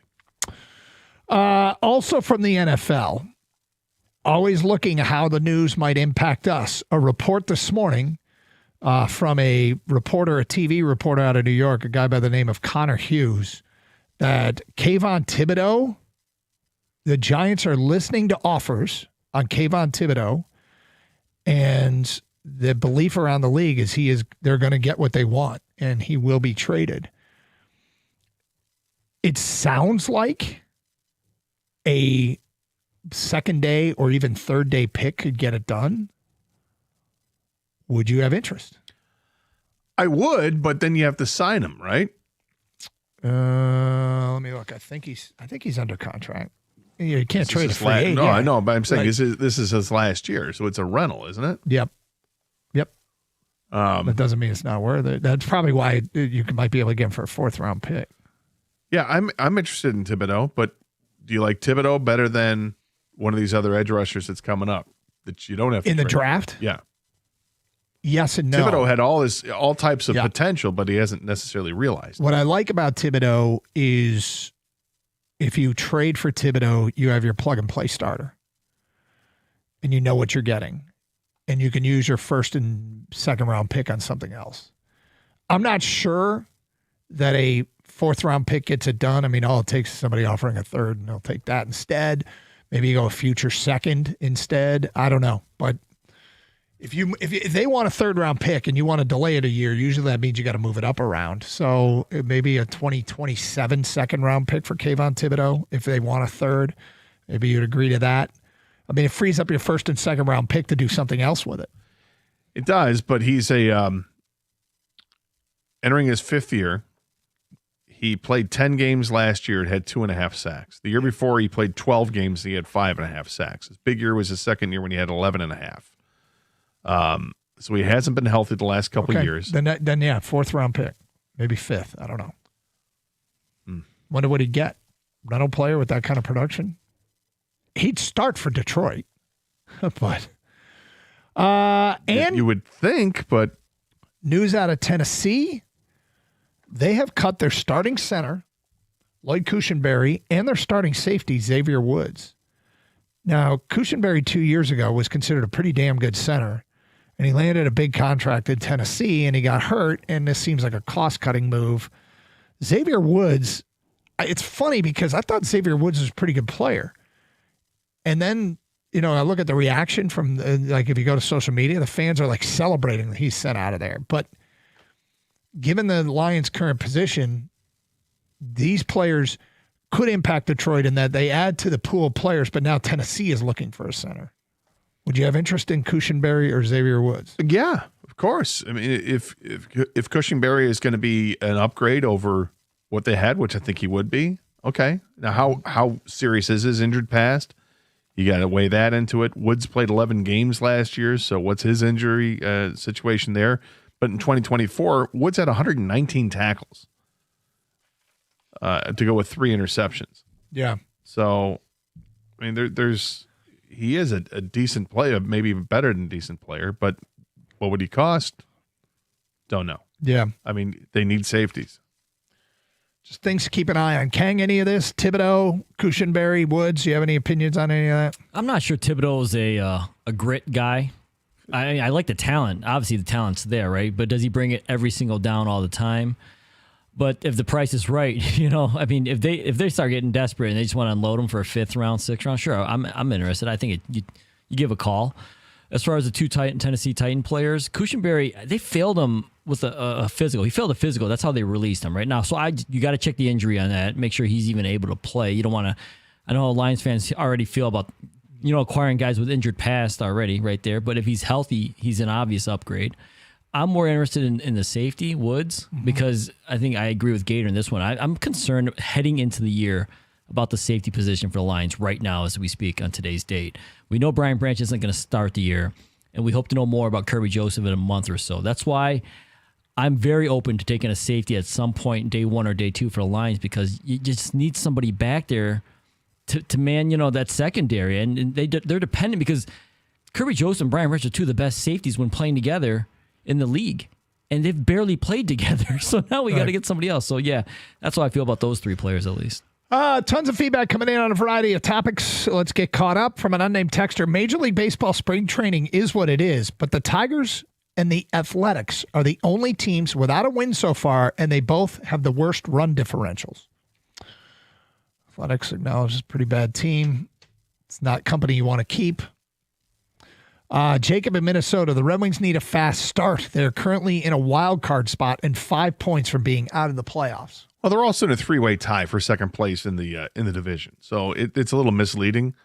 There's a lot of parity in the conference, but the fact that they've got 72 points and so do several other teams in their division, they're a good hockey team, and there might be some other really good hockey teams in this division. What I'm curious about is you get close to that trade deadline. This is why this is really important. Some teams are going to hang it up, and some teams are going to say we're still going for it. How is that going to affect the trade market with all this parity in the Eastern Conference? I don't know.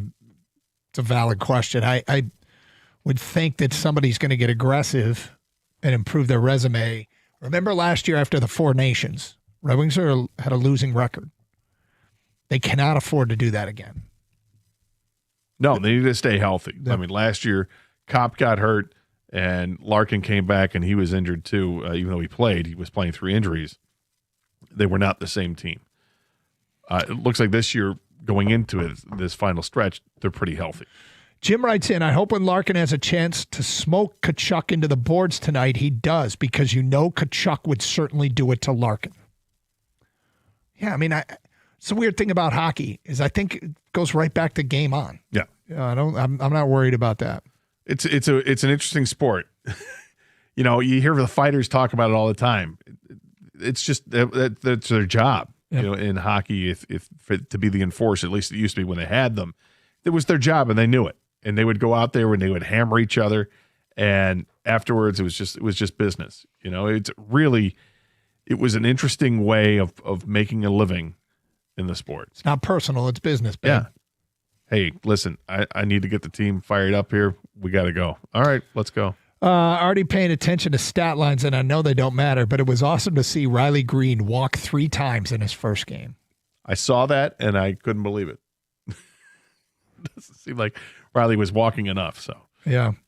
I mean, he's to his credit. Okay, he appears to be trying to address something. I know he said some things that people don't like as much.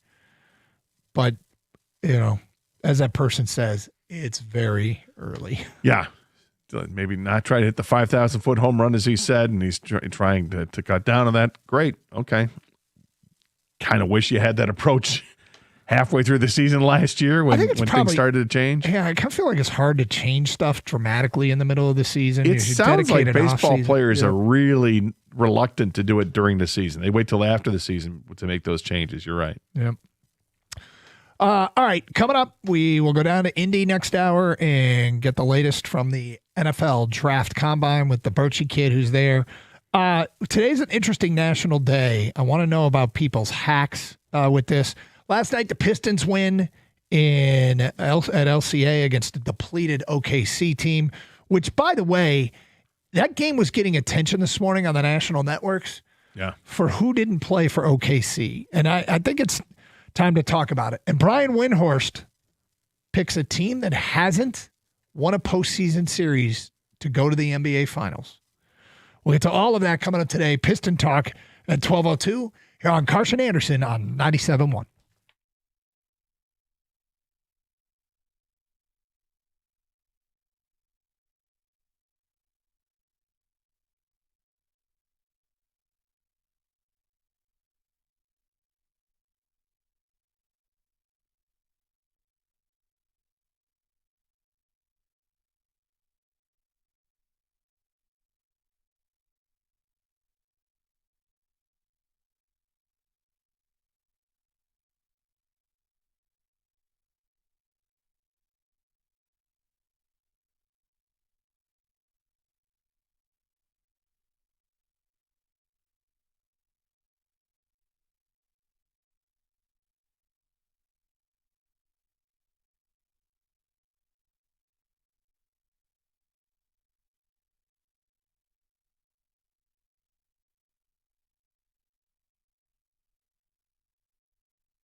Brought to you by Victor's Home Solutions. The Red Wings are back tonight. They've got their first game since the Olympic break out in Ottawa against the Senators. The break gave the team a few days of training camp-like practice, but Todd McClellan said his guys are sick of it and they're ready to get on the ice and play.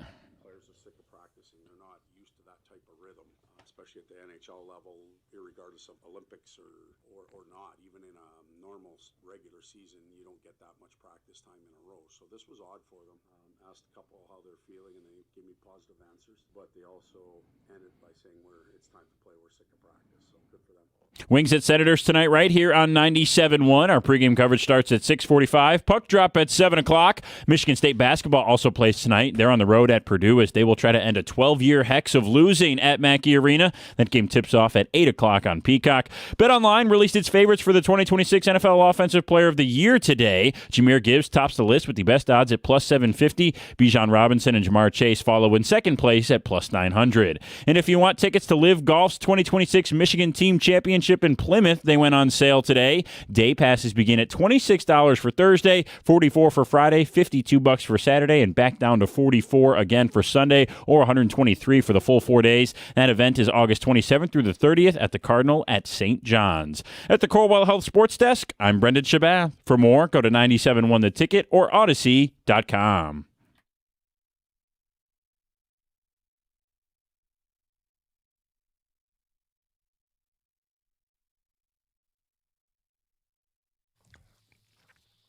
Happy lunchtime, everybody. It is Carson Anderson here on 97.1.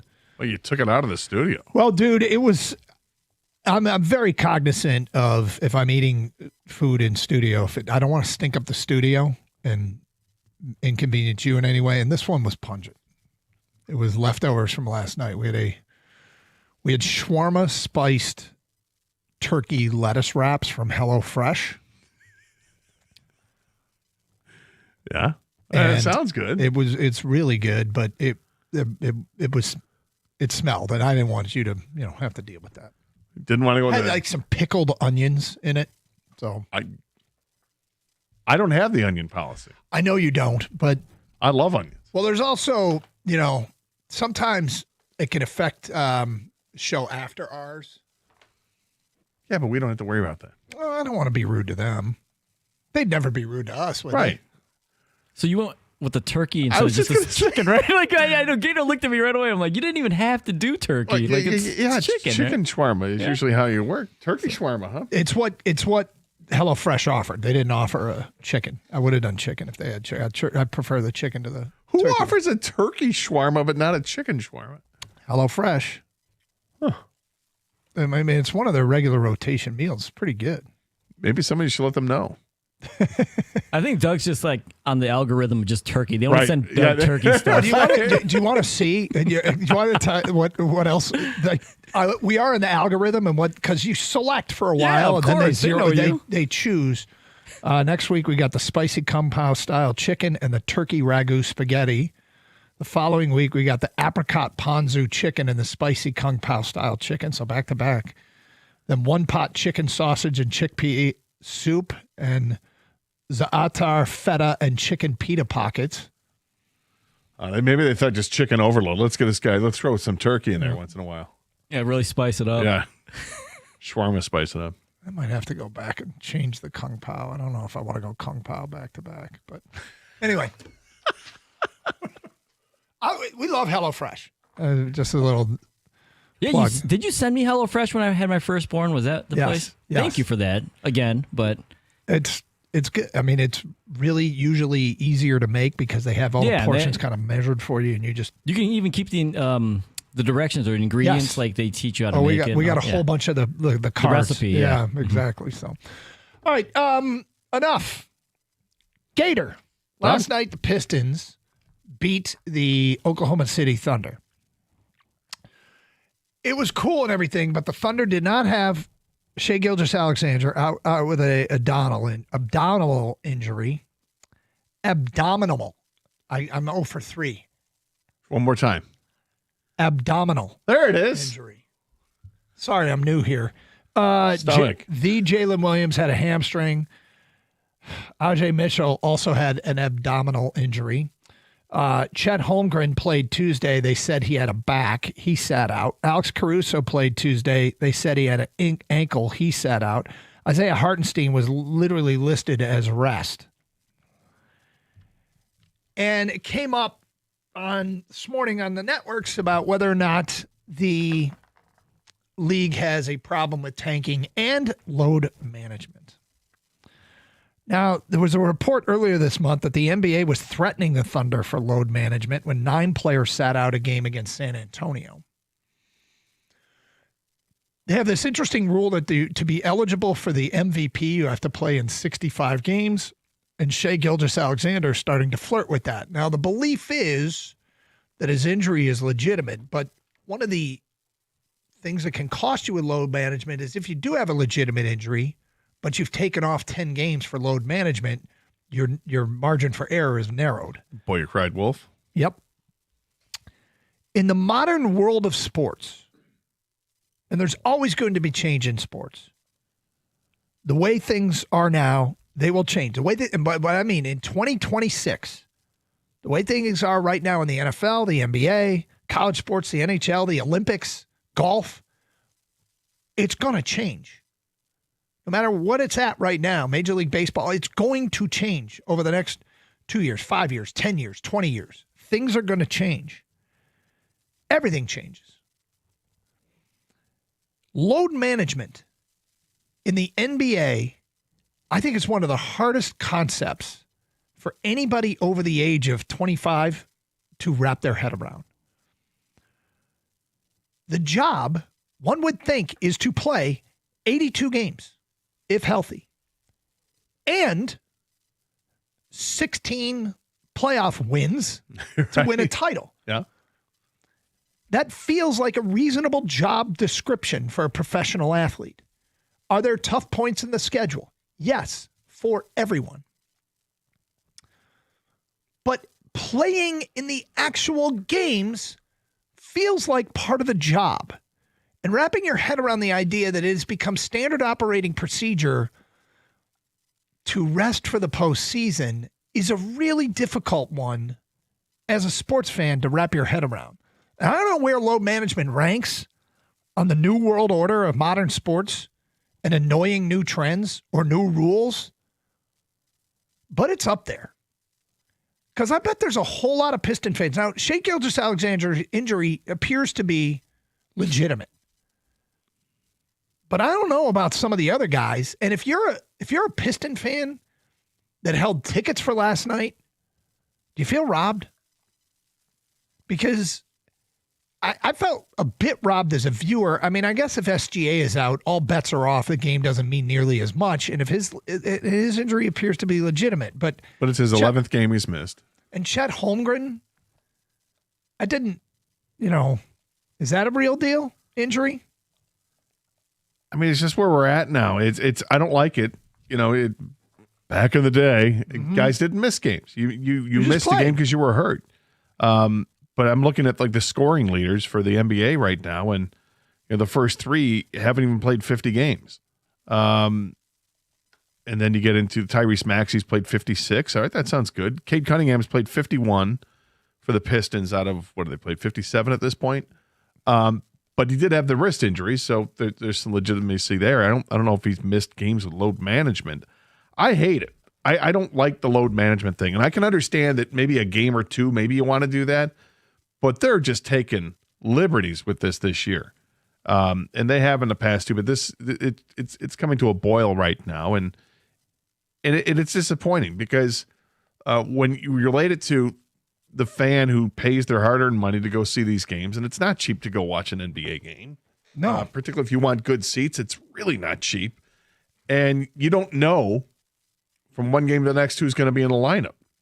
It's one thing if it's disappointing. Like, remember when you took your kid famously, you were going to take, I think, your oldest son weekend in Chicago, and you're going to go watch, hey, we're going to go catch the hockey game, Blackhawks and Penguins. Your son was a big Sidney Crosby fan growing up. This is 15 years ago. Yeah, it was his birthday, and he was like 10. And I took him and his cousin, who's now a Mariner, to Chicago. And what happened? They sat Sidney Crosby. Yeah. And it was like a load management thing. It wasn't hurt. No, he wasn't hurt. So that's what sucks is that, wait a minute, you're not hurt. Why aren't you playing? I heard the morning show talking about it this morning. They had a cut from Michael Jordan. Jordan was talking with Mike Tirico about that. And Jordan, I mean, he's old school. He's like, no, I wanted to play every game. I wanted to play every game because I wanted to prove it to everybody. I wanted to impress everybody with what I was able to do. And Tirico made some quip about playing at the Palace of Auburn Hills. And the guy sitting in the top row, and he's like, absolutely, I wanted to shut that guy up. I'm like, that's a great attitude. Now, that's also, Michael Jordan hasn't played in 30 years, but that's the era that we grew up with, and that's the mentality I think we had. I don't know, when did we start getting to load management? Like within the last 10 years? I don't know, but if I ran that league, I'd be like, all right, look, guys, if everybody doesn't do load management, then we'll all be better off. If some of you start doing load management, then everybody should start doing load management, right? Well, because you can get away with it. It's bad enough that the bad teams are doing it so that they can tank. All right.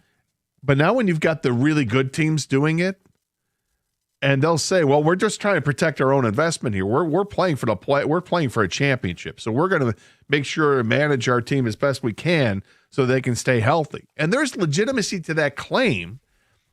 It's just, it feels like the league should hold everybody to the same standard and say, we can't do the load management thing. Or if you do it, can you restrict it to a certain number of games? Is that possible? But that gets manipulated. But that's why they have the restriction or the limit on how many games you can miss to qualify for postseason awards, like the MVP. I love it. And there's like, now that there's a legitimate injury to SGA, I've seen rumblings that we need to revisit the 65 game thing. No, you don't. No, you don't. Leave it in place. Let's let it breathe for a while, because if you're a player, you have incentives to be an MVP. You have legacy. You have Hall of Fame resume, stuff like that. And we want to see the best players play. Well, damn it, put them on the freaking floor. Like, I don't know. We run the risk of being old men yelling at clouds. But who's going to be in favor of this? No, I mean, if you had tickets, we talked about this like a week ago. We were building up this game against Oklahoma City last night. Everybody getting excited about it. Yeah, okay, great. Let's see this matchup with the Pistons and Oklahoma City. You buy your tickets, and maybe you bought them months ago. Yep. Because you knew that Oklahoma City was going to be great, and all of a sudden the Pistons are great. So let's go. Here we go. And then you get there last night, or you find out hours before, on Twitter, you find out that SGA isn't playing, that Chet Holmgren's not playing, that other players aren't going to play. They're bringing up, half of their G League team to fill out the roster. Like, how awful is that? How disappointing is that? And then, should there be some sort of, reimbursement to fans? I mean, it's hard to do it because you're the road team. Right. But this stuff happens at home, too. 248-539-9797. Now, I ask you, of everything new in sports, everything that's changed in the last 5, 10, 15, 20 years, what's the number one thing that bothers you the most? The one change that bothers you the most. 248-539-9797. Want to hear from you. What is the number one thing? You're the fan. You're the customer. The people out there, your opinions matter on this one. What bothers you? Is it load management? Is it something else? It's Carson Anderson, 97.1. If you want your lawn to be nice and green and lush all summer long, do the right thing and contact the folks over at Natural Way Lawn and Tree Service, where you get green and stay green with Natural Way. 888-GET-GREEN is the telephone number. You can get green and stay green and save some green when you prepay. Call by the end of the month to get the early bird discount, and that is great. They've been serving Michigan since 1990, and they offer the 100% satisfaction guarantee. It's a company that I've trusted for nearly a dozen years now with my lawn, and I'm telling you, I couldn't be happier with what I got. If you're tired of fighting weeds and watching your grass thin every summer, get on board with these guys early. Great lawns don't happen by accident. You need the right timing and the right program, and you got to get in early. It's easier to prevent a problem than it is to fix one. Early treatment set the tone for the entire season. And for a limited time only, you purchase a full lawn program, you're going to get free grub control, but you have to mention my name, Gator, and the station's 97.1. Call right now, 888-GET-GREEN, or go 888-GET-GREEN, or you can go online at naturalwaylawn.com.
the term load management in professional sports is relatively new.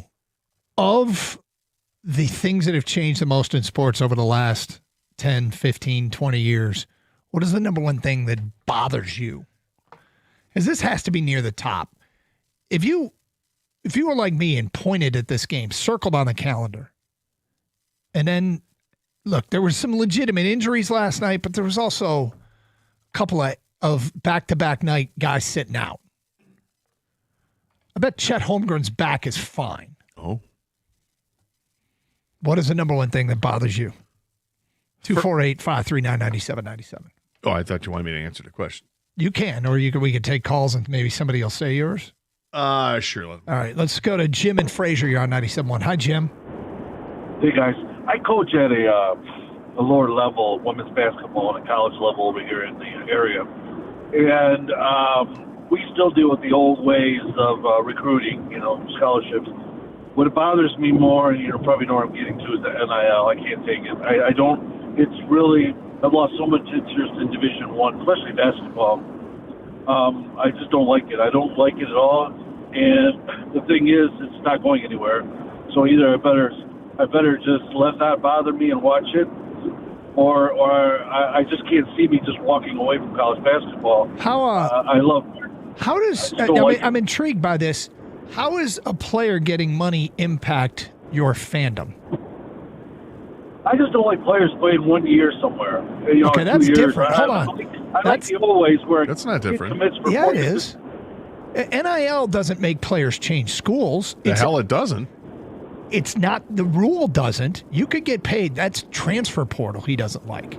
I think it's NIL too, because somebody else is offering you more money. Okay, but understand, if they got rid of the transfer portal, it would cut down dramatically on this. Yes, I think he's blaming NIL for what the portal has created. NIL has made them recruit with that, but I think it's the portal. I think they go hand in hand, I guess, because Jim, that's mine. Yeah. That's the same thing for me. It's the transfer portal for me is probably worse when I look at it because players being able to transfer without any penalty, just switching schools year to year. I don't like that. I mean, look, I don't understand that there's hypocrisy involved too, because the coaches, they're able to leave whenever the hell they want, and there's no repercussions at all. Oh, maybe the school has to pay money to go get them over there. But to me, the biggest change has been the transfer portal, and I don't like it at all. So here's the thing about the NIL thing, is that it works to keep players too. I didn't mean for it to sound like I was aggressive with saying that. No, it doesn't. But I'm not mad at you. I don't have a problem with paying players necessarily. It's just how this has gotten out of hand. Because of NIL, the portal is used more frequently, but NIL isn't what he was complaining about. He was complaining about players staying 1 year. And I will also add this. Dante Moore's back at Oregon because of NIL. Michigan's offensive line and the national championship team and Blake Corum came back because of NIL.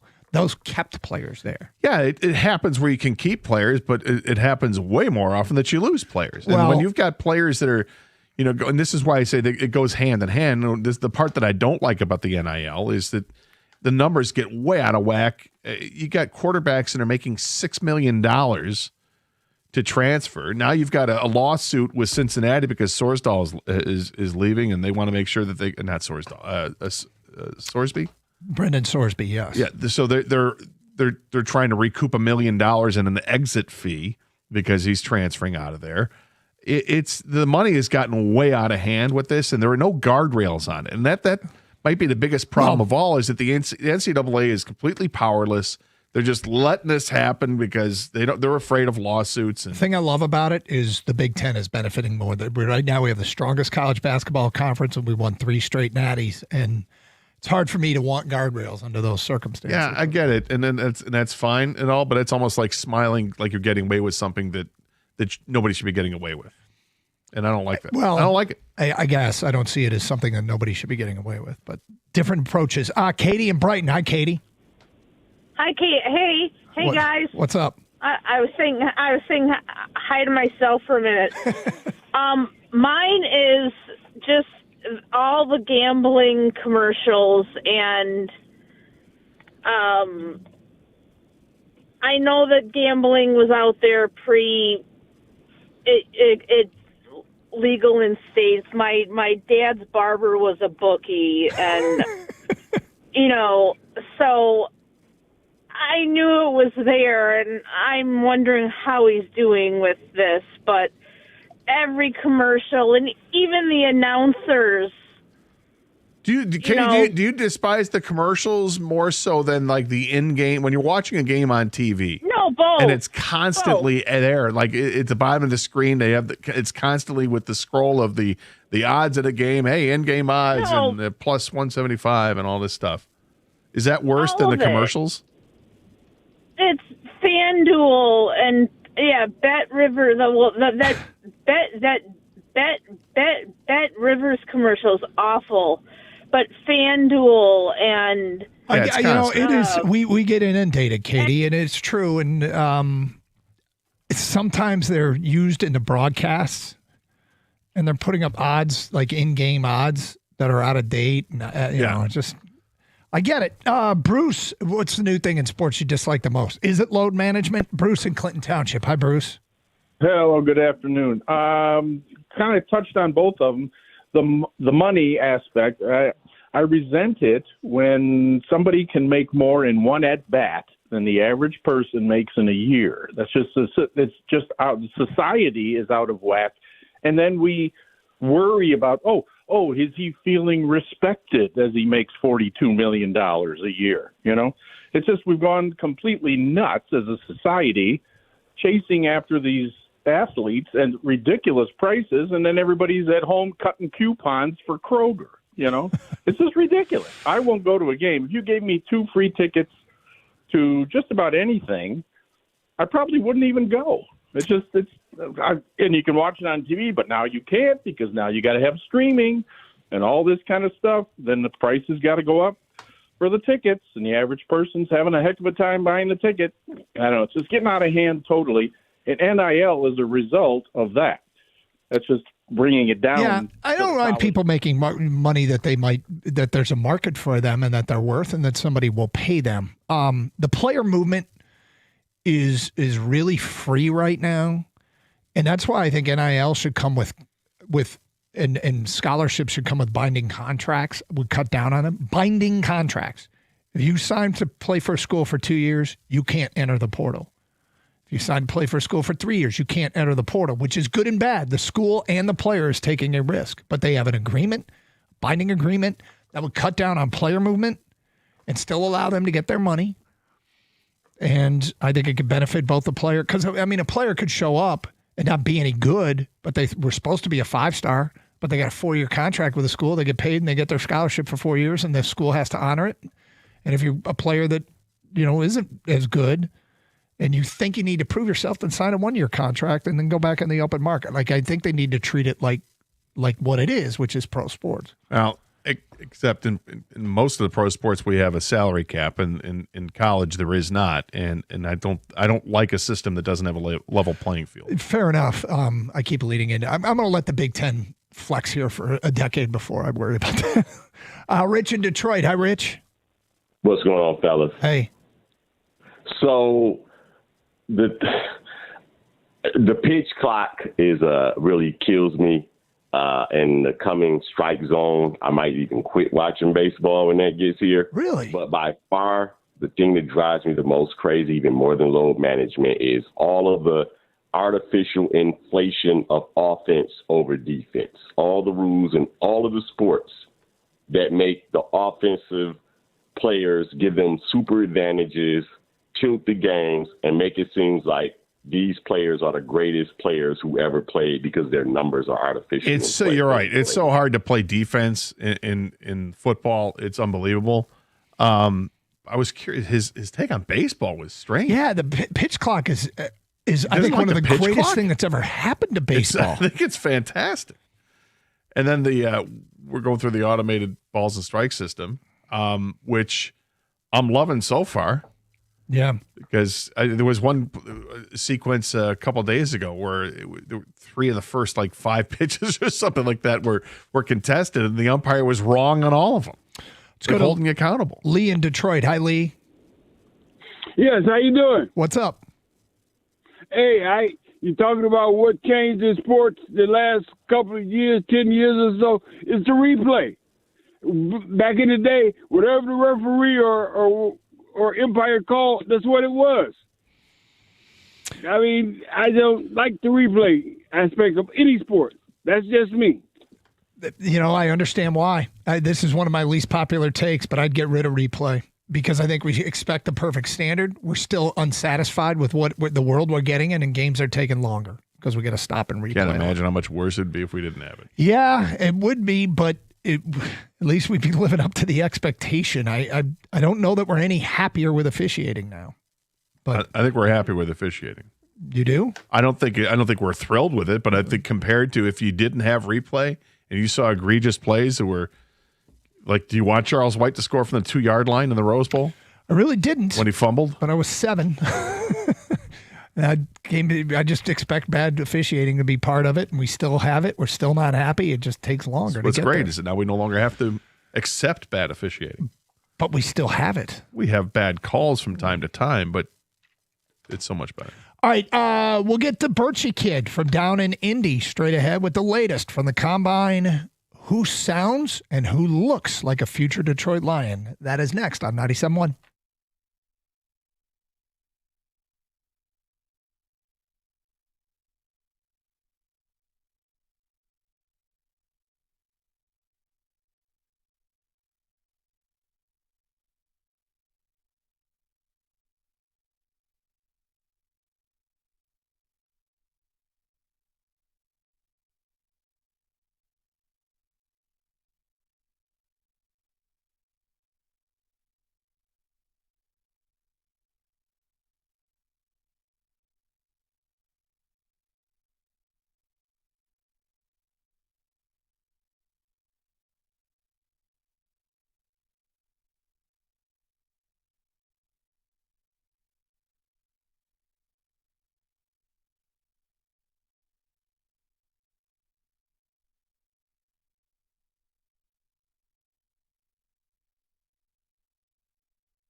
Down at the NFL Draft Combine is our man on the ground, the Birchie Kid, providing content on our website, 971theticket.com.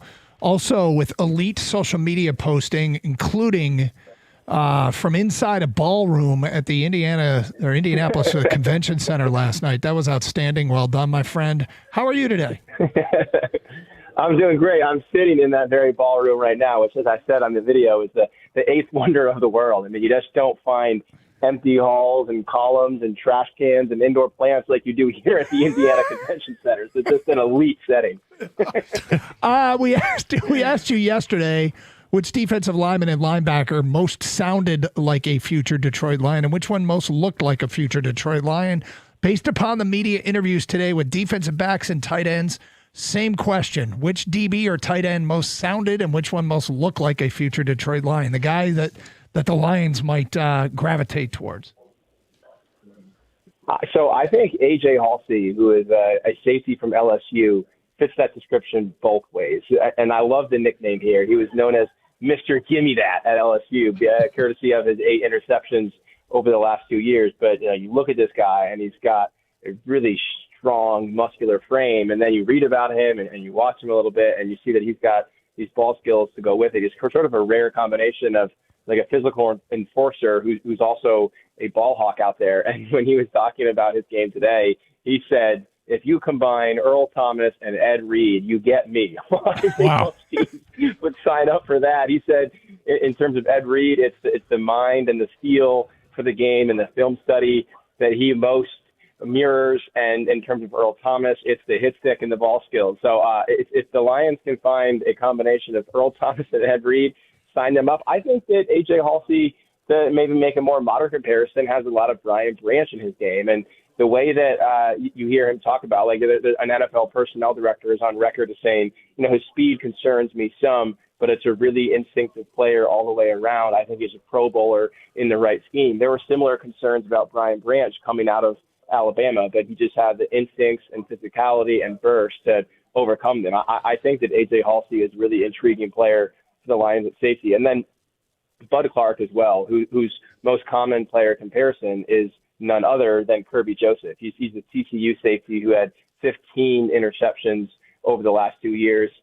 He said today he had a formal meeting with the Lions down here. He said it went amazing. He feels like, they really liked him a lot. He did a great job in that session. Also an elite trash talker. He even trolled Bill Belichick after TCU beat UNC this season. He was caught on a live stream saying, Belichick got to call his girlfriend. And he was asked about that today. And he said, I was just having a little fun. He's a great coach. Didn't mean any harm by it. But, he had a young girlfriend. So why not? I like when people get riled up, he said. But, look, this is a make or break year for Kirby Joseph with the Lions in a lot of ways. The way his contract extension is structured, if the Lions do feel like they need to get out of it, it probably has to happen after this forthcoming season, or the cost, the dead cap hits will be too prohibitive down the line. So the Lions, to me, are doing a lot of work down here on safeties. It was notable how many of them said they had not just meetings, but formal meetings with the Lions down here. And also notable how many of them referenced both Kirby Joseph and Brian Branch as their models for how they play. But safety is a need for the Lions. I think they're pretty realistic about the uncertainty facing Kirby Joseph, and it would not surprise me if they spent a day 2 pick on a safety in this year's draft. I mean, Dan Campbell wasn't even committal that Kirby Joseph would see the field this year.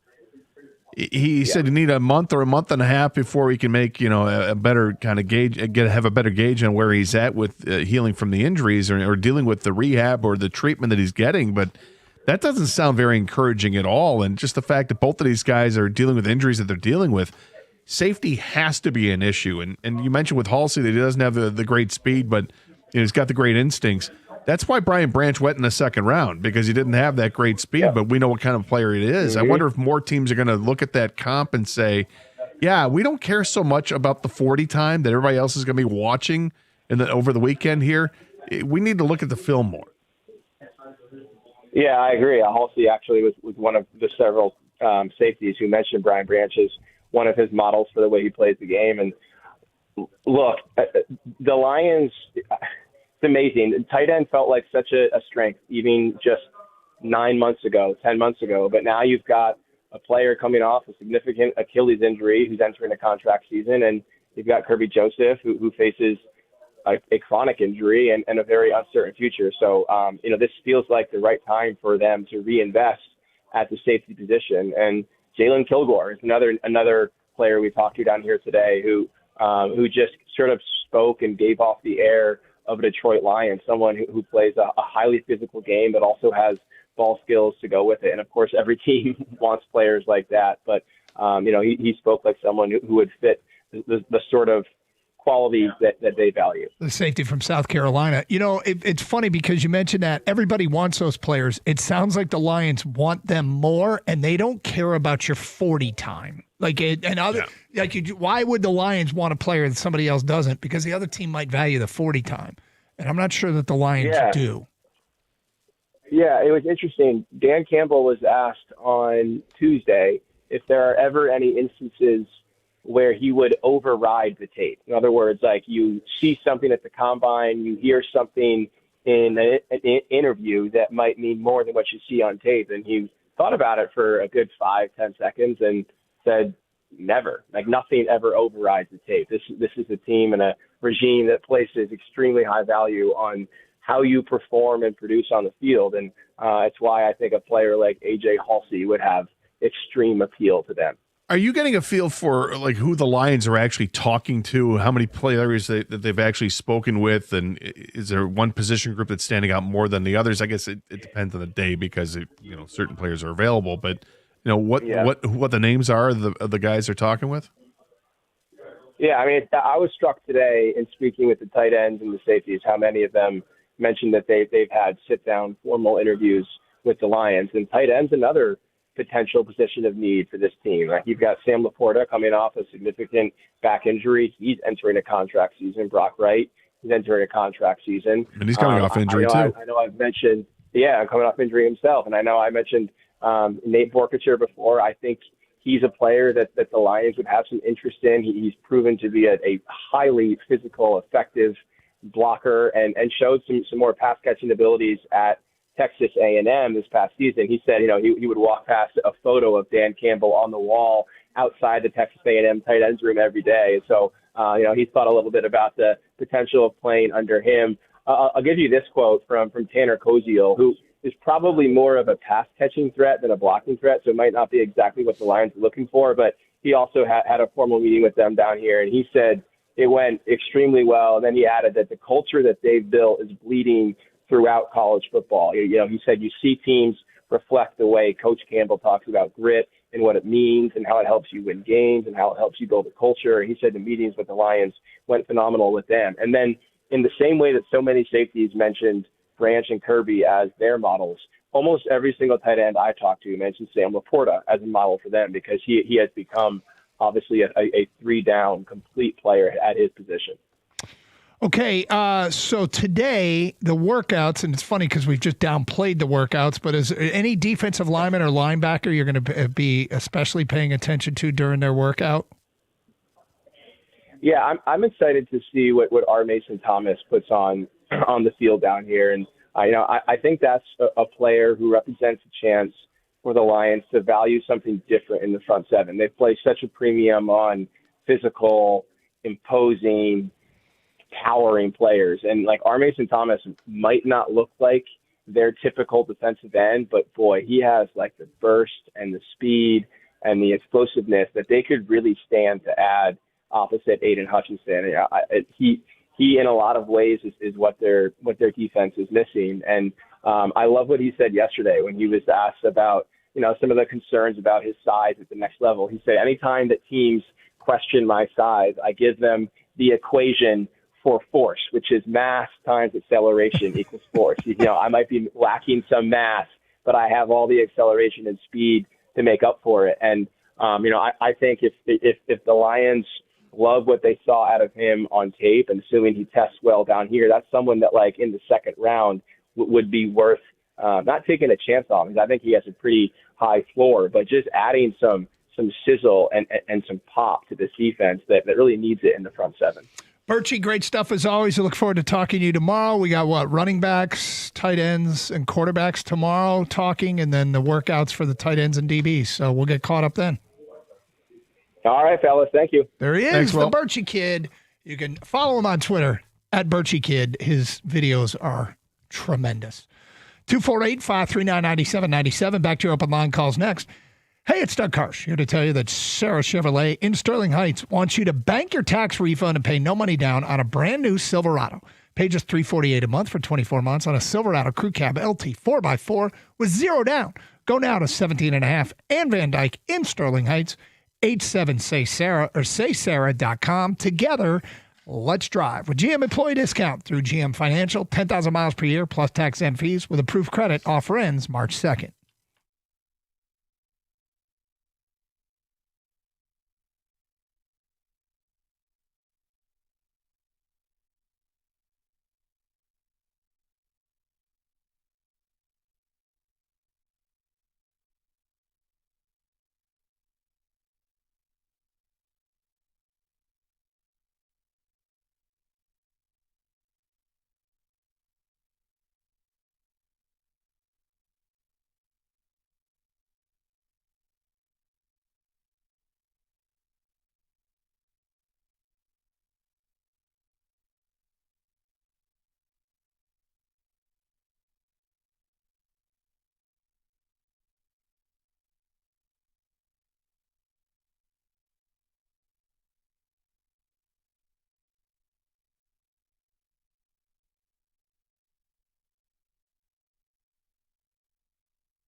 Doug Karsh, Scott Anderson, 97.1. Thanks to the Birchie Kid. A couple follow-ups on that before we get back to your phone calls.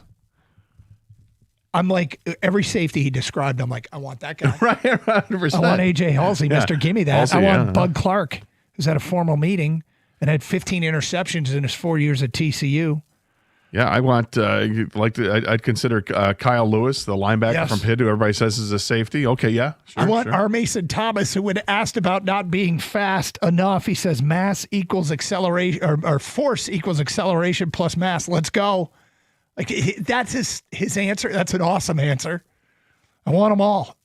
You had asked a question a couple days ago about, or maybe it was just a thought. It wasn't a question, it was a thought that you said that players that get ready for the combine, that it's probably more important for them to get ready for the interviews than anything else. Mm-hmm. And I tend to agree with you on that. Based on what these players are saying in front of podiums, and then he had the quote from the tight end at the line. Richie had the quote from the tight end that spoke with the Lions. Yep. I think the players are absolutely aware that Some they of can them. win teams over with what they say. Some of them. And some of these quotes are fantastic. How do you want to be known as a player? I want to be someone that you fear. That's a great one. Right, yeah. Oh, okay. All right. Let's get back to your phone calls. We were talking about load management and the fact that, there were probably some guys for Oklahoma City could have played last night. It got a lot of attention on the network shows this morning, and we just started talking about what is the worst new thing in sports. There's a couple here on hold that I glad sat through the Birchie interview because there's some really good ones. Let's go to Chad in Whitmore Lake. You're on 97.1. Hi, Chad. Hi, guys. How are you? What's up? So for me, it was two things. The foul baiting really drives me nuts. I think James Harden kind of led the way in that, and SGA is a big proponent of that too. And then also like the changing of the rule interpretations and like, what is a travel now? I mean, I don't even know. I see guys take what looks like 4 steps and it's not a travel. I'm like, because of a gather? What? Yeah, I remember years and years ago, before I even got into this industry, there was an interview on a call-in show with an NBA official, and that was my question. I called to ask that question. So I don't know that that's changed all that much because I was a youth, but I will tell you, the foul baiting, Chad, that didn't happen. And now players play, and some of them try to get fouled. And the free throw, watching guys shoot free throws isn't exciting. And B, it takes away their primary objective of putting the ball in the basket. The primary objective starts to become to get fouled. And it is such a unwatchable part of the game. I hate it, Chad. I'm glad you brought it up. Yep, absolutely. I agree. Thanks, guys. Thank you. 248-539-9797. Jake is in Windsor. Hello, Jake. Hey, guys. Always a pleasure. Love Thanks the for the show. call. Load management, is it the only professional sport, the NBA being, that has load management per se? I think Major League Baseball does it. When you play 162 games and pretty much every day. Okay. So Doug, that's where I get to my point. So you just said it right there. They play 162 games. That's a lot of games now. 82 for NHL, 82 for NBA. They're both the same. NHL, do you ever see any load management? Those guys play the grittiest, most physical sport. Like so here's what is it about? Just real quick. So that's what it is for you about modern sports you don't like the most? Oh, load management, 100%. It's not the replay. It's not the pitch count. It's none of that. It's load management. Like, people are paying hundreds of thousands of dollars to go see people like SGA or LeBron or McDavid or Jack Hughes now, right? If LeBron was on the court and he got his teeth knocked out, you don't see him the rest of the game, but you see Jack Hughes on the ice scoring the goal. You don't see any basketball player. It's in with the NHL, but they actually have done it in the NHL. I think you're right. I remember years ago, I think it was in the 80s, that there was an article in the Free Press because we used to subscribe to the Free Press when I was a kid, and I remember reading it about Steve Yzerman that they gave him like a weekend off. It was just a weekend. Yeah. So he played, 79 games or something like that, but missed a game or maybe 2, and they sent him to Florida to just get a couple days rest and then come back. And it was a one-time instance. I don't think it was a yearly thing. And it always stuck with me because I obviously can reference it to this day, but you don't see it that often in the NHL. No. You don't. And Baseball, you do see it. Yep. You didn't used to. Want to be clear here. This isn't let's bash the NBA. No. It's what is the new thing in sports that you don't like the most? And all sports are on the table here. Like, I'll say one that was near the top for me. I can't stand Live. Live Golf has made golf less watchable for me on all fronts. I don't have any interest in Live, personally. Some people do. That's fine. I have none. And it's taken golfers I like to watch away from the events I like to watch. Now, if you have... There's guys from Live coming back, and I hope it's the end of Live, personally. But Donald in Detroit, you're next. Hi, Donald. Hey, what's going on, fellas? How we doing? Even though load management's probably in my top 5, man, roughing the quarterback has just gotten out of hand in the past few years. Like, they're calling penalties when the quarterback still has the ball. Like, it can't be roughing the passer if he hasn't passed the ball. Like, it makes no sense. Like, guys are hitting the quarterback, and they're immediately getting up to look to see if they're getting flags called against them. Like, it's not even protection anymore. It's just getting out of hand. Donald, there's some really weird ones where a guy sacks the quarterback and they say, yeah, but he fell on him. He fell right on him. And I say, landed with his weight on him. That's a great one that's hard to wrap the modern sports brain around. Yeah, it's an annoying one. And it's one that I think should be reviewable. Yep. And that I think there might be a movement to get that done. I don't know if it'll happen in this offseason or not, but it needs to be looked at because it's too punitive a call. It hurts teams too much, and it's interpretive. Feedback. Major League Baseball having a runner on second base in extra innings is the worst. That's from an unnamed texter. It's regular season. Yeah. Another unnamed texter. You know what drives me absolutely crazy, Doug, is all the different streaming services I have to buy to watch any sporting event. This is insanity. I can't just turn on the TV and change the channels anymore.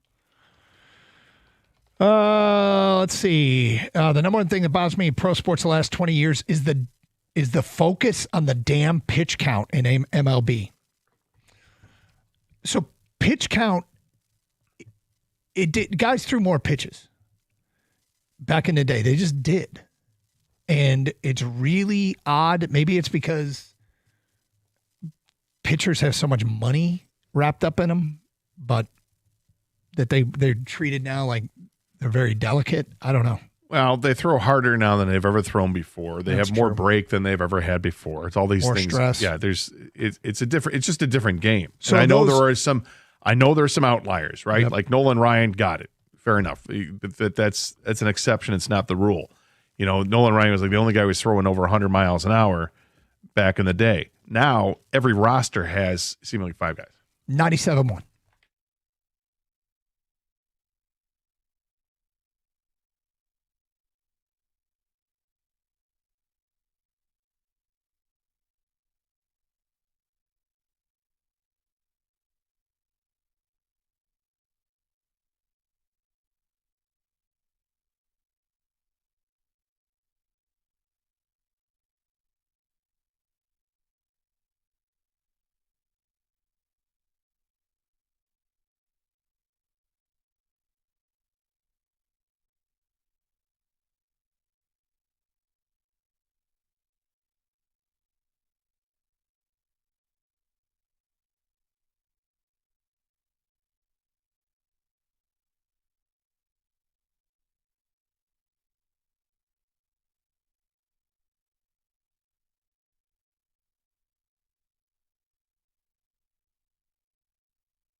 Brought to you by Leo's Coney Island. With the Olympics over, it's finally time for Red Wings hockey to return. The Wings have 3 road games in the next 5 days as they resume play, the last of which will occur in the month of the year that Jim Costa refuses to say but will only spell, March. It's the month that has dogged the Wings for a number of years in this 9-year stretch without the playoffs, but Todd McClellan is tired of hearing and talking about it.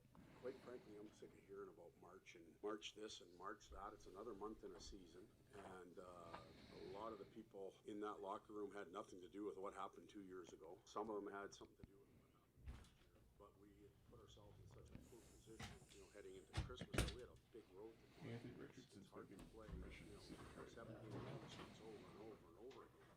Other teams have the same. Holding the first wild card spot in the East with 72 points, the Wings are back tonight against the Ottawa Senators on the road. Puck drop at 7 o'clock right here on 97.1, pregame at 6:45. MSU basketball has a road game tonight as well. They have an 8 o'clock tip-off at Purdue on everyone's favorite streaming service, Peacock.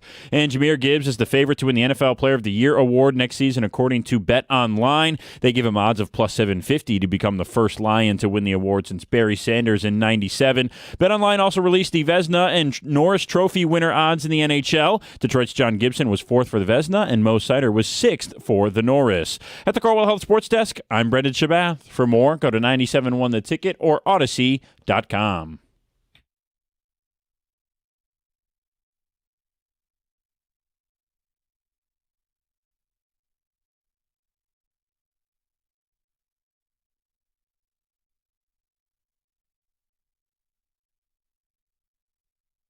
Doug Carr, Scott Anderson, 97.1. Just reminding you to stream the show with the Odyssey app. Get it for your mobile device today, AUDACY. Then you can listen to this program and all the shows here on 97.1 anywhere in the United States, Scott. Anywhere. There's going to come a time where you're out of town. Some big sports story is going to break. You're going to be like, gosh, what are they saying on the ticket in Detroit? I'm out of town. Well, what's the name of that app? Well, if you download it now, you'll have it. AUDACY. So if you're in Truth or Consequences, New Mexico. Yes. Which I'm not planning on being, but if you are, fate takes me there. I'll be ready to listen to Valeni get mad about something. If you're in Yuma, Arizona. Yep. Okay. I got to see who sent this to me. Because Cooper Dove on Twitter sent a link. Dove. I guess it's Dove. Cooper Dove, maybe. Yeah. Sent me this. I thought it was going to be Dave. But anyway, whatever. He linked this story. Some horrible news from the DP event in South Africa. Andrea Pavin, who's an Italian golfer. Andrea, it's a man. Andrea Pavin, a 2-time DP winner, was badly injured in a freak accident at this week's event. According to multiple people, Pavin fell down an elevator shaft. Oh, come on. After the doors opened on the floor he was on, but the car itself wasn't there. Oh, no. This is not what you wanted to read? No. Cooper Dove or Dave or Dove or whoever the hell you are. Why'd you send me that? Oh, no. We could have gone forever fell without hearing multiple floors and was badly injured, although from the people I spoke with, the injuries don't seem to be life-threatening. He was in surgery for hours. Keep Andrea and his family in your thoughts. Sorry, man. Thoughts and prayers. Well, if you missed yesterday's show, Kang brought up the sinkhole video from Nebraska, Omaha, Nebraska, which, by the way, Kang, by the end of yesterday, that video had gone viral. Yeah, we're all scared of it, Doug. It was just rational people are scared of this. It was just 2 cars sitting at an intersection when the ground opened up and swallowed them. These were the irrational fears. Kang's was an irrational fear of sinkholes. Yours is an irrational fear of falling down an elevator. Falling in an elevator. Yes, this is a little different. Not an empty shaft, but the elevator malfunctions, and all of a sudden you're dropping from floor 30 to the first floor, and bang, you're dead. A part of that is I have a recurring dream. You do not. I have that dream frequently. I don't know why. I don't have that one. No, when it comes to like the recurring one, it's never the elevator. With me, it's like not being able to throw a punch if I have to defend myself. Like your arms are rubber. They just do not work. Mm-hmm. Everything's like slow. Like, what is happening? I hate that. It's the ones you can't run or something. Yeah, you know? What am I? How am I running like this? What is this? Well, like what? One is start crawling. Yes. I keep swinging and I cannot hit the golf ball. I keep missing it over and over and over again. I'm like, I can't. That's not a I nightmare. can't. I've seen that happen. Yeah. Wow. Shots fired. Kidding. It happens. It does happen. It does. Like, how did that? We've all been. It's usually like, all right, my grip. I gotta get. Let me over exaggerate the grip and make sure that I get drop the hands, and the next thing you know, you swing and you miss the ball by a foot. So this is ironic. This person sends you the story about falling in the elevator shaft. He withdrew from the event, by the way. I would hope so. Kang, in defense of you, there was a story yesterday on the news about a sinkhole in Detroit, in Metro Detroit somewhere. It wasn't as severe as the one we saw on film, but nonetheless, it did happen because we've had all this, change in the weather and all the water, and there've been water main breaks everywhere, and that's what can help to lead to it, to take advantage of a bad situation, unstable situation. So they do happen, but Kang's scenario happens way more often than yours does. Yeah. But how interesting it is that this guy sends this out when it just happened.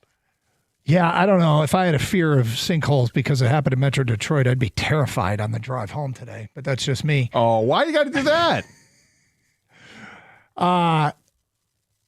This guy, the doors of the elevator opened up. He's ready to roll. He wasn't paying attention. Right. Assumed that the elevator car would be there and just stepped into the empty. Isn't that how Dr. Drake Ramore died? Yeah, I think it was actually. Yeah, on Days of Our Lives on Friends. Yes, Joey's character. Yeah. Wow. This is. I think this is where you could use this as a teaching moment in high school physics, and the word is inertia. When you're expecting the doors to open, so you're going to walk into an elevator, you're just assuming that the elevator's there as the doors are opening up. Your first thought is to lean forward. It's kind of an inertia takes over because then your body follows with you, even though you're like, no. Yeah, that'd be a terrible feeling. Horrible way to get hurt, let alone go. Yeah, a terrible way. He's apparently not life threatening. The accident happened at a private accommodation away from the golf club that was hosting the tournament. So, this poor dude. That's user error, man. Yeah, it kind of is. Oh, now we're shaming the guy. Well, he walked into an but I mean, you expect the elevator to be there. It could happen to a doctor. It happened to a doctor. Yeah, it's a fictitious doctor. Yeah. Huh? Who had a twin brother, right? Yeah. And then took the place of a woman. Didn't he do that? There's a brain swap. Yeah. True story from a fictional story. Anyway, yes. So thank you, Copper Dove, whoever sent this to us. Nice. For feeding into my. I hope we get flooded with sinkhole stories too. I hope not.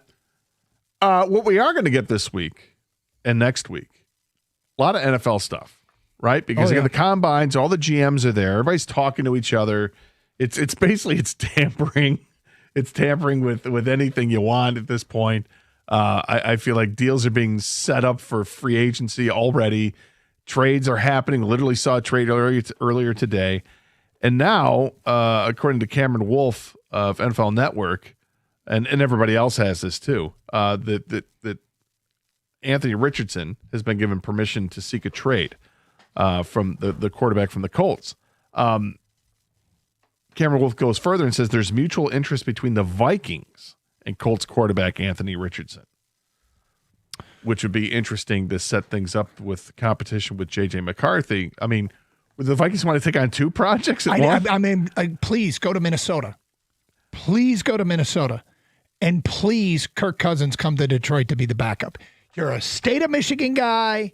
You've made more money than your career would dictate. You probably should have. You've got it banked. You can build the most awesome fire pit in your favorite Detroit suburb and be here in case anything happens to our guy. Kirk Cousins to Detroit is an off-season storyline that I want to push. Let me see if our producer wants to push that same storyline. Because if Anthony Richardson is available, and we know that AR that's Kang's guy. That's one of Kang's guys, but that's one of the most recent of Kang's guys. Would you rather the Lions try to get Anthony Richardson or just sign Kirk Cousins? So the thing about the division's correct. NFC North. The team is the Lions. Why not? Right now, the Lions do not have a backup quarterback. It's a project. He's not a threat to take over Jared Goff's position at all, But he has experience in this league, though. So, I think you could do 2 for 1 here. I think he's going to be on the cheap, obviously. So, a trade. So, what was trade? What do you mean cheap? 4th, 5th round pick? Yeah, cheap? 6th round conditional. It doesn't. I think they're going to move on. They don't care what they get. This isn't like a Max Crosby situation. They're demanding the world. They're just saying, hey, we're going to move on. You can pick your team, whatever, and we'll try to get anything. I'm rooting for your guy. I'm rooting for him.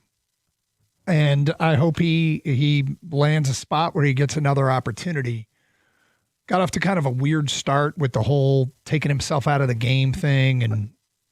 But he's tired. He's young. I know, right? When he's running for his life, it's like after a few plays you do that. It's not like, pocket passer. I mean, Anthony Richardson has a particular set of skills, and he needed a blow. That was all. Would you rather have Kyle Allen or Anthony Richardson as your backup quarterback? If those are my only 2 choices, Anthony Richardson. Gator? Anthony Richardson. Ask me the other one. Who's the other one? Kirk Cousins? Yeah. Oh, yeah. I mean, doesn't that get easy? I don't know. I kind of like the other option. I like Kirk Cousins is solid. You know what you're getting with Kirk Cousins, right? But Kirk Cousins is also limited, and hang another year on the guy. Is he able to do? I mean, he couldn't do anything in Atlanta, and they had some weapons there. I don't know. I might. Cousins is going to want to go somewhere he has a potential to start. Probably, but that's why I want all the starting jobs filled before the musical chairs are all filled before the music stops, and he has to come to Detroit to be a backup for sentimental purposes. Backup Jared Goff in Detroit. I like the idea of the talent that Anthony Richardson has, which clearly is not something that our current quarterback has. What's that? He can move. Oh, right. Yeah, see, the problem I have with that, and I'm not saying I'm against mobile quarterbacks because I'm not. I want the backup to run the exact same offense that the starter does.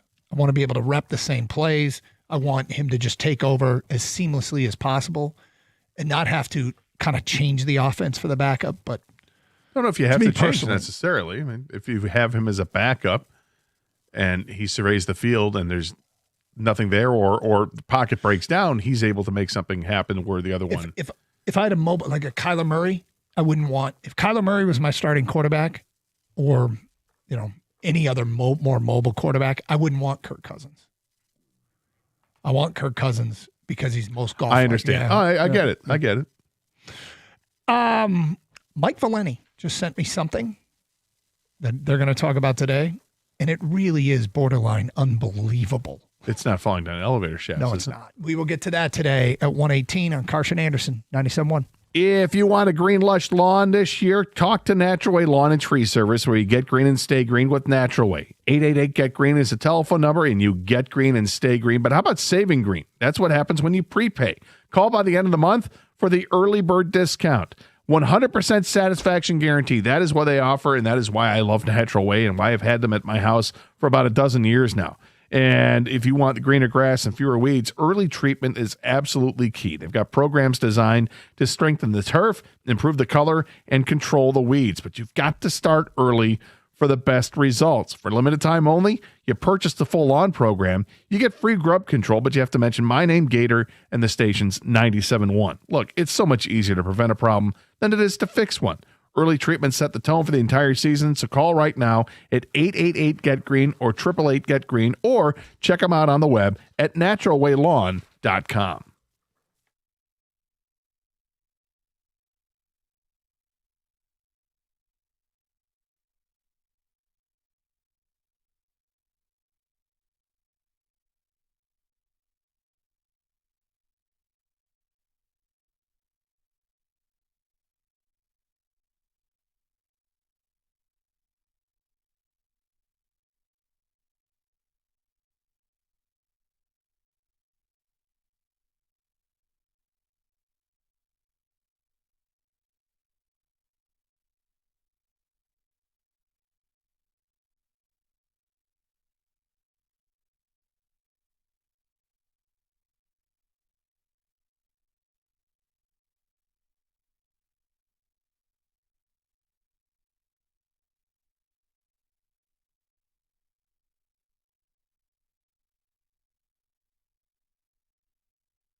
Doug Harsh, Scott Anderson, 97-1. Pistons with a win last night over Oklahoma City, which under almost all circumstances I would have thought of was a big win. It really doesn't feel like it. In fact, it was almost alarming how hard they struggled to beat a depleted Oklahoma City team. But that's not an indictment on the Pistons. You have ups and downs during a season. They can't control who's on the court for the other team.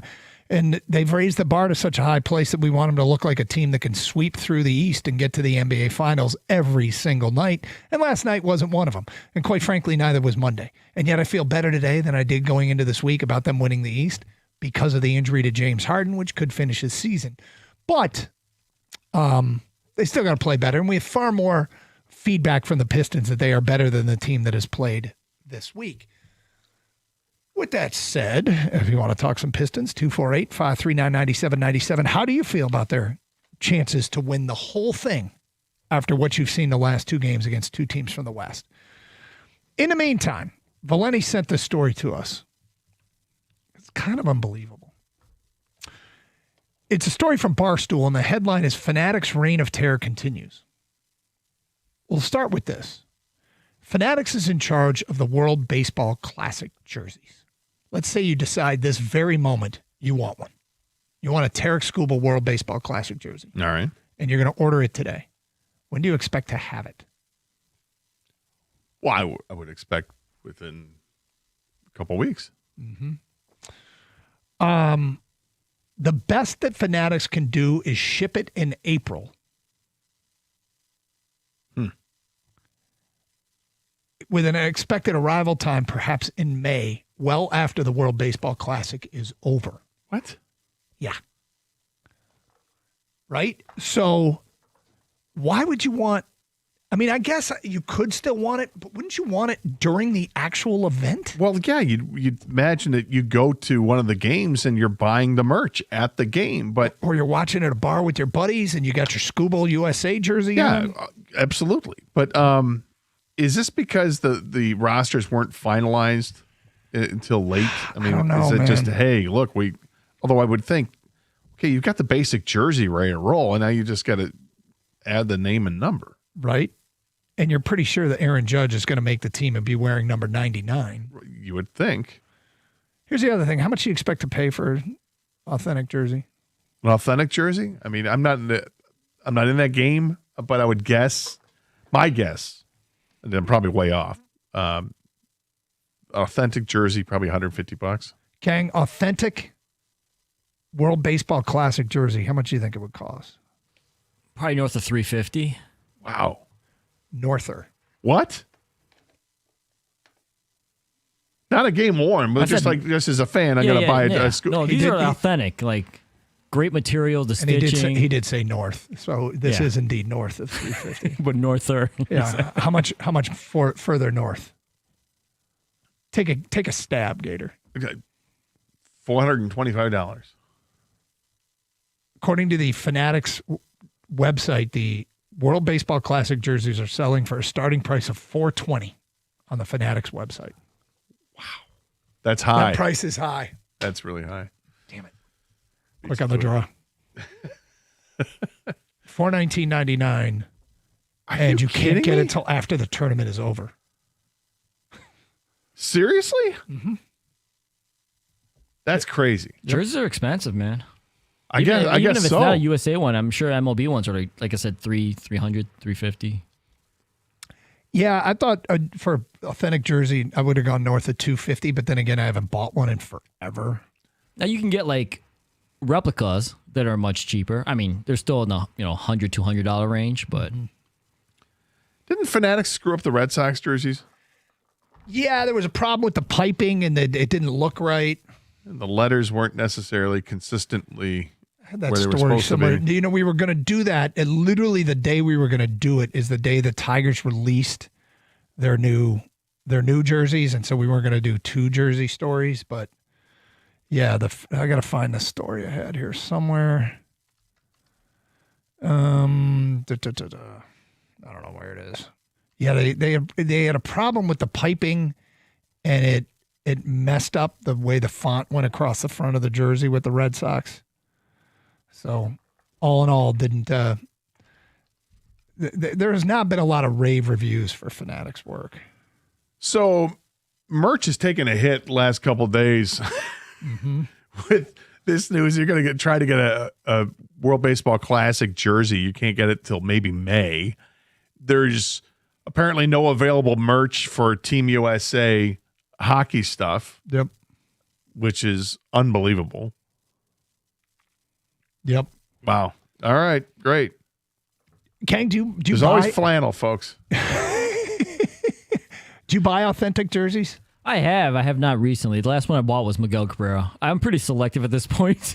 I don't need a, Austin, Meadows jersey in my closet that I spent $300 on. Yeah. So. Yeah, you really want to be damn sure that your guy's never going to get traded. I go for goats. That's usually. What's funny, it's opposite what Update Kid does. The Update Kid told us one day he's looking for the most obscure jersey. Right. He wants to get the new Tiger, because the topic came up about the new Tiger jerseys and, whether or not people are going to get them. And he's like, yeah, I'm going to go find myself like a Brennan Hannafy. Yeah, Drew Sommers jersey, they said. The 1984 Stan Pappy jersey. The new Eduardo Valencia in orange. Right. which is odd. Mm-hmm. I can remember one authentic jersey that I bought, and it was a Scott Anderson high school football jersey. Did you actually buy it?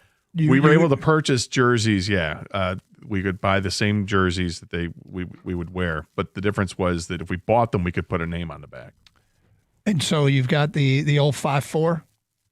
No, it's the this was I had so many different numbers. This one is a 7-1. 7-1. Yes, that I got my junior year. Mm-hmm. And I didn't wear it my senior year. I wore 72. Okay, and it's got your name on the back. Yeah. Does it say Andy? No, it's his Andrew's son.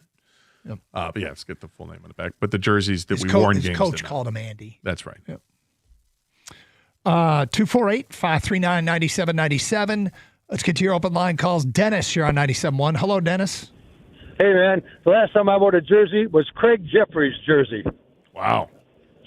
That's an old one. That's a long time. Wait. The Met?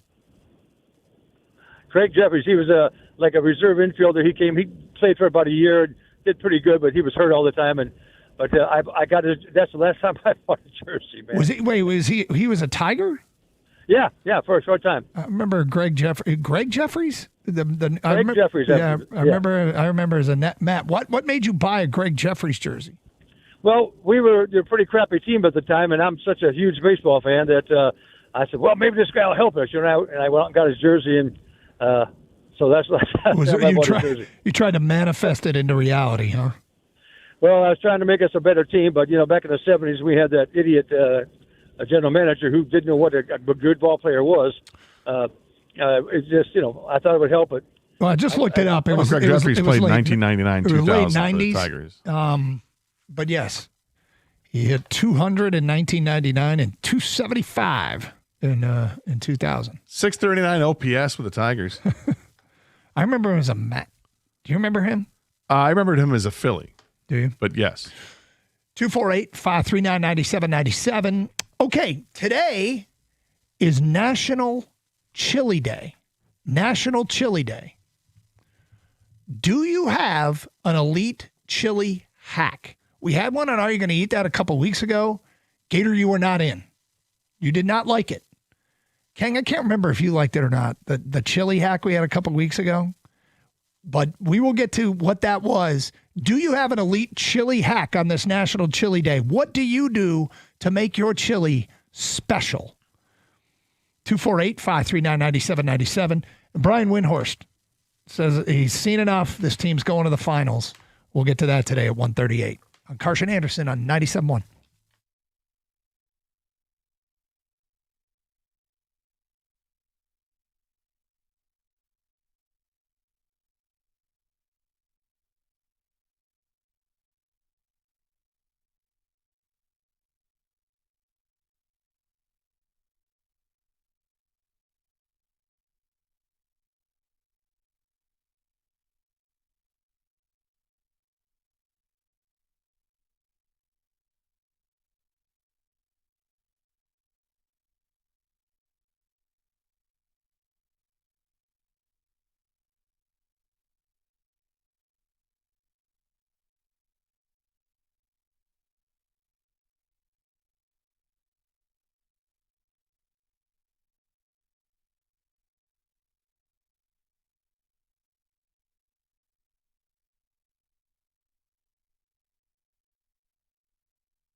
Doug Hirsch, Scott Anderson, 97.1.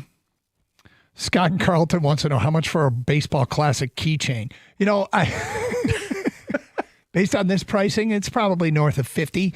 You start thinking about it, $420 for a jersey that you won't get till after the event is over, that you could order before the event, seems like the worst plan ever. Well, I mean, you'll wear it. You'll wear it to all the Tiger games you go to, right? Mm-hmm. If you're going to get, let's say you're a Tiger fan, you get the Skubal jersey, right? It'll be kind of cool. Yeah.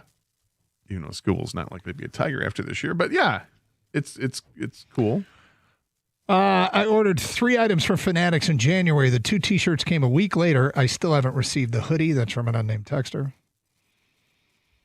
I'm also with Update Kid when it comes to getting jerseys. I own a Kemba Walker Pistons authentic jersey. He never played a minute for us. That's from Kyle at Cisco. That's funny. I mean, some people, like, I kind of get the fun part of who's the most obscure player I can get. Yeah. And just rock it. I think I saw somebody walking around LCA one time with a Wendell Clark Red Wing jersey. That was brief. It was like 2 weeks. Yep. 248-539-9797. Also, today's National Chili Day. Do you have an elite chili hack? We did this on Are You Going to Eat That a couple weeks ago, where some chef puts a Reese's peanut butter cup in the chili right at the end and mixes it in.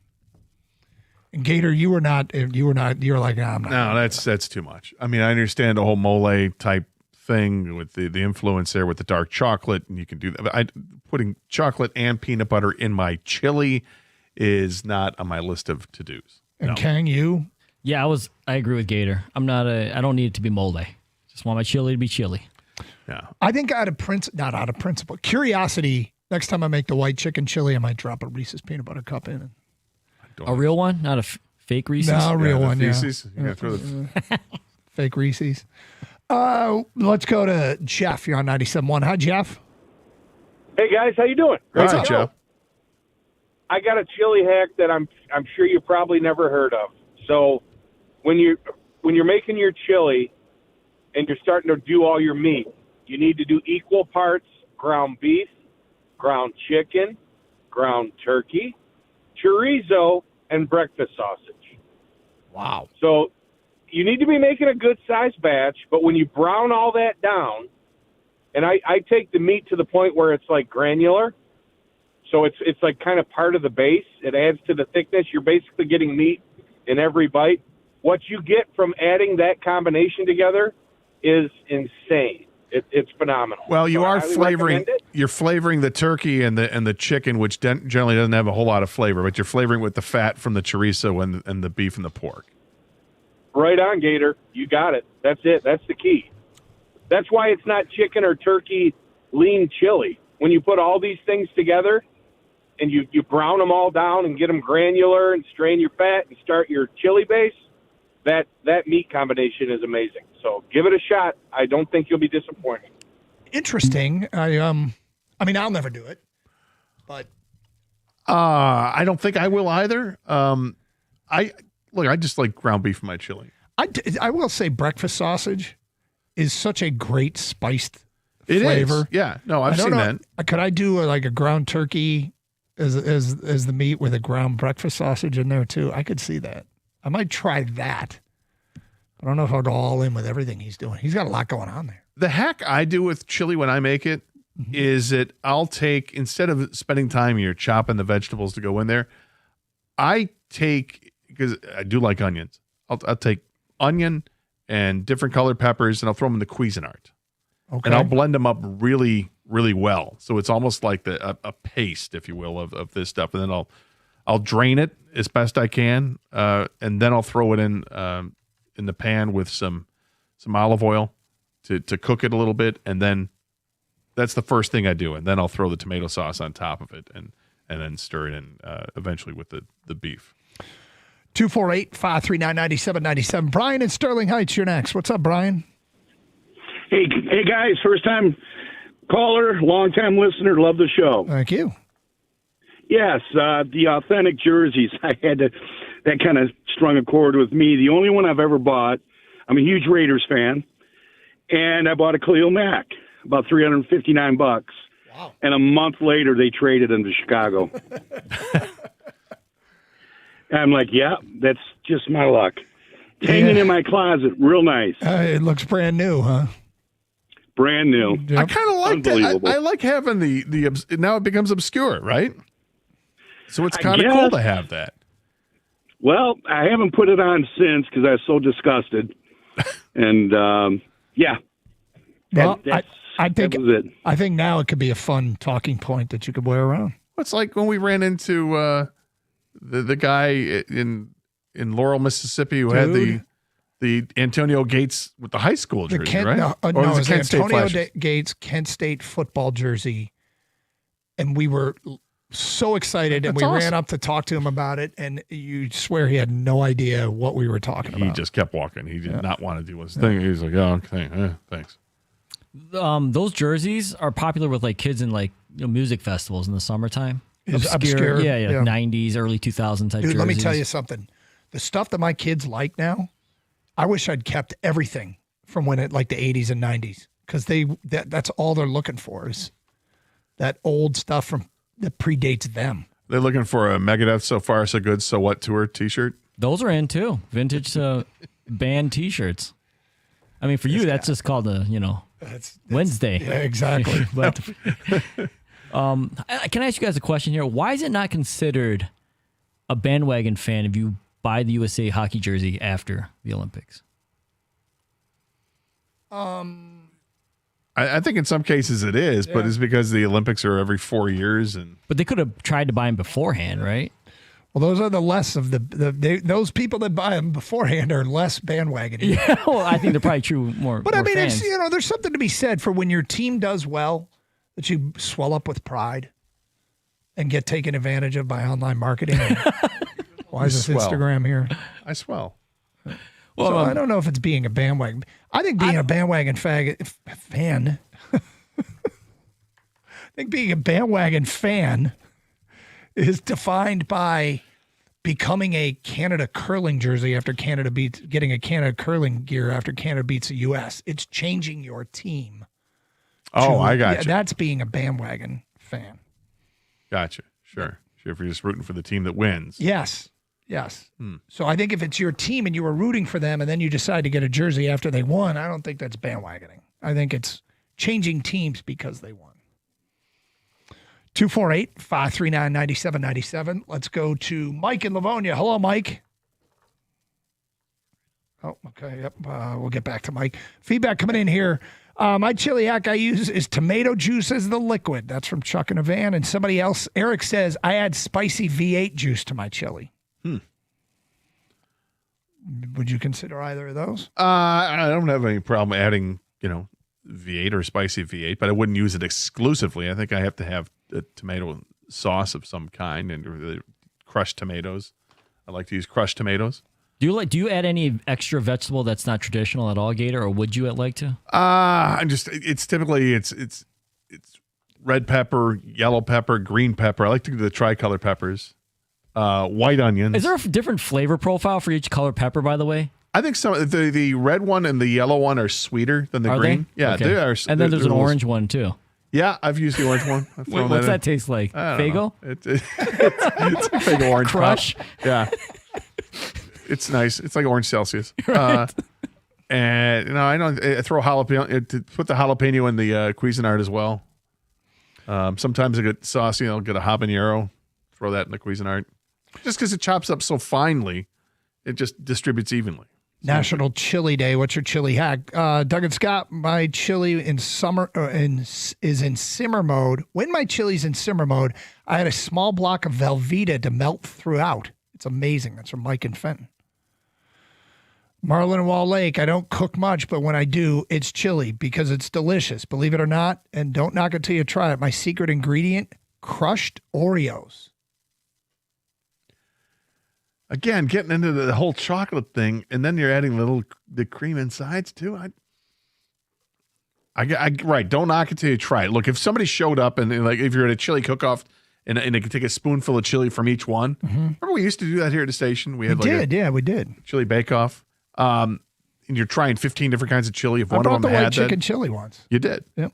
if one of them had the Oreos, I would try a spoonful of it, but I would not make it because I would be afraid it would ruin the whole batch. But what if you took a spoonful of it and loved it? Then I would consider it, but I'm not going to make a batch of it. My chili has a few weird ingredients like coffee, cocoa powder, beer, diced up sirloin steak, but it tastes so good. I don't think that's terribly weird. I think people, the chocolate part, the cocoa part, we've discussed, that's part of like Mexican cuisine, so they can do that. I think coffee has its place as well. Beer, yeah. I mean, lots of people put beer in chili. Using a jar of chunky salsa instead of chopping all the vegetables, major time saver. That's from Joe and Monroe. It's true, and that's how we do the white chicken chili is we literally just throw salsa and chicken breast. From New York City? No. Oh, okay. In the kind of salsa? In a slow cooker and cook it all day, and then the chicken shreds, and then you get a little biscuit on the side, some cheese on top. It's a time saver. You just want to grab a couple cans of Rotel or whatever and do that, you know? Tony and Grand Blank, my chili hack is throwing all the solids and seasonings in the pot. Fill it with Bush Light till your desired consistency. Well, this is a Bush Light show. Friendly show. We are a Bush Light friendly show for sure. I just got an email from Fanatics. Just dropped World Baseball Classic collection. Yeah. Cool. I can have it by May. Well, to check it out, see if you can get to the process and all right, let me see how much it actually costs. Yeah, then order one and see when it gets here. I want to get it. See if we got a Aussies. I get an Aussie jersey. Are they even in it? I don't even know. 248-539-9797. Carson Anderson, 97.1. Sam Bernstein Law has been respecting Michigan clients for more than 50 years. When insurance companies deny or delay, they aren't respecting you. They demand that respect, and they get the results to prove it. Get the Bernstein Advantage. 1-800-CALL-SAM.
Got a bunch going on.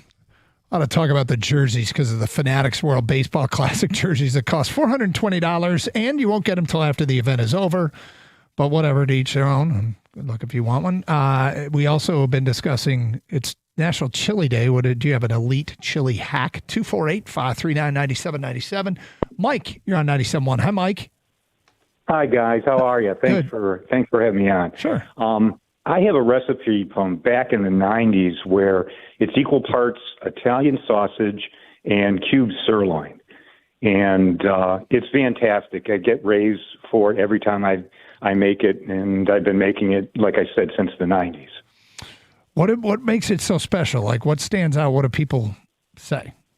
Well, it's the mixture. I really think it's the sweet Italian sausage. Mm-hmm. And you can't tell that it's sweet Italian sausage. You just know that it's different. And someone else called, too. It's also a couple jars of salsa along with a ton of jalapenos and other peppers. It's a standout recipe. Good to know, Mike. 248-539-9797. Blaze in Detroit is next. Hello, Blaze. Hey, how are you guys doing? Good, sir. So I think the only legitimate Detroit jersey I've ever owned was one my mom bought me. I don't know if you remember, back when the Lions played in the Silver Dome, they used to let charity groups kind of staff the concession stands and take the money for their charities. So my mom worked there one weekend, and she didn't know a lot about football, but she just picked a jersey. And so to this day, I have a beautiful Charlie Batch jersey. Nice.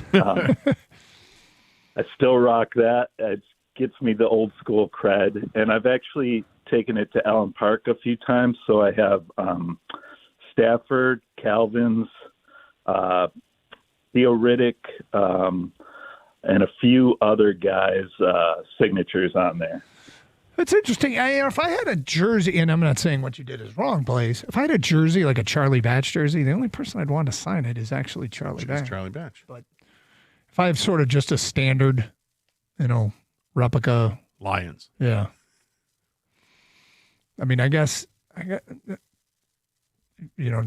would apply. But like I said, there's no right or wrong answer. Oh, to each their own. Yeah. Char in Taylor, you're on 97.1. Hello, Char. Hi, how are you? Good, Char. How are you doing? I just wanted to tell you, you guys are on point with the breakfast sausage, but you got to make it the hot breakfast sausage. A little spicy. And blend that, spicy.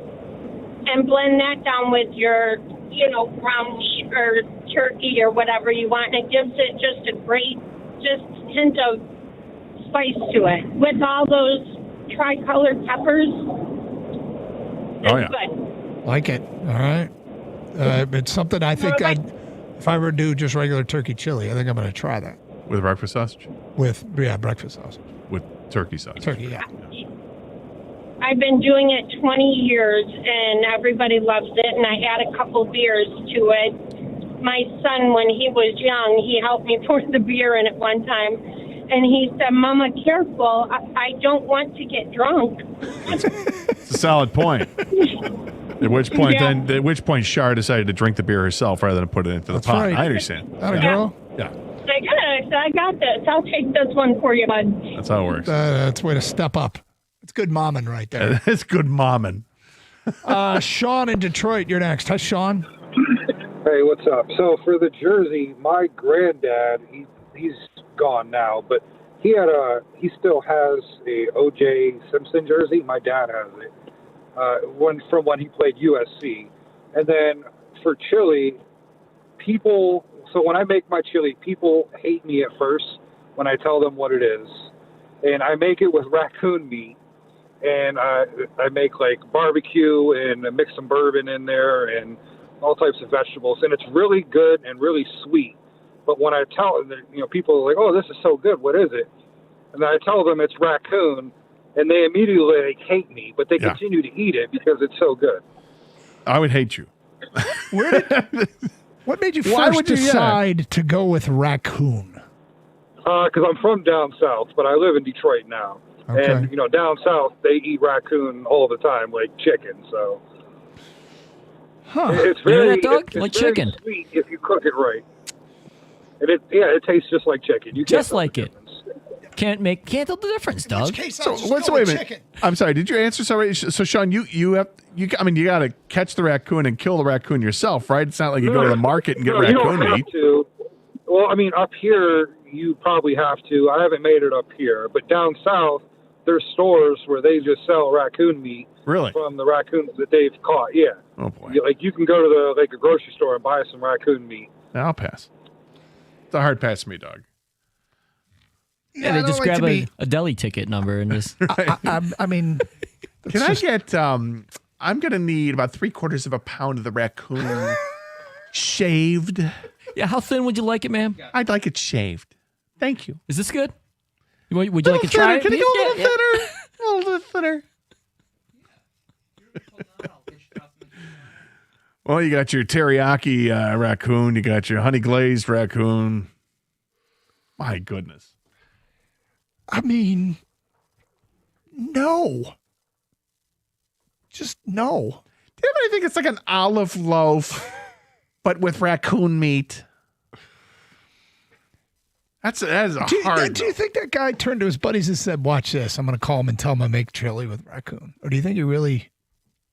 I mean, he said you can buy raccoon meat in the South.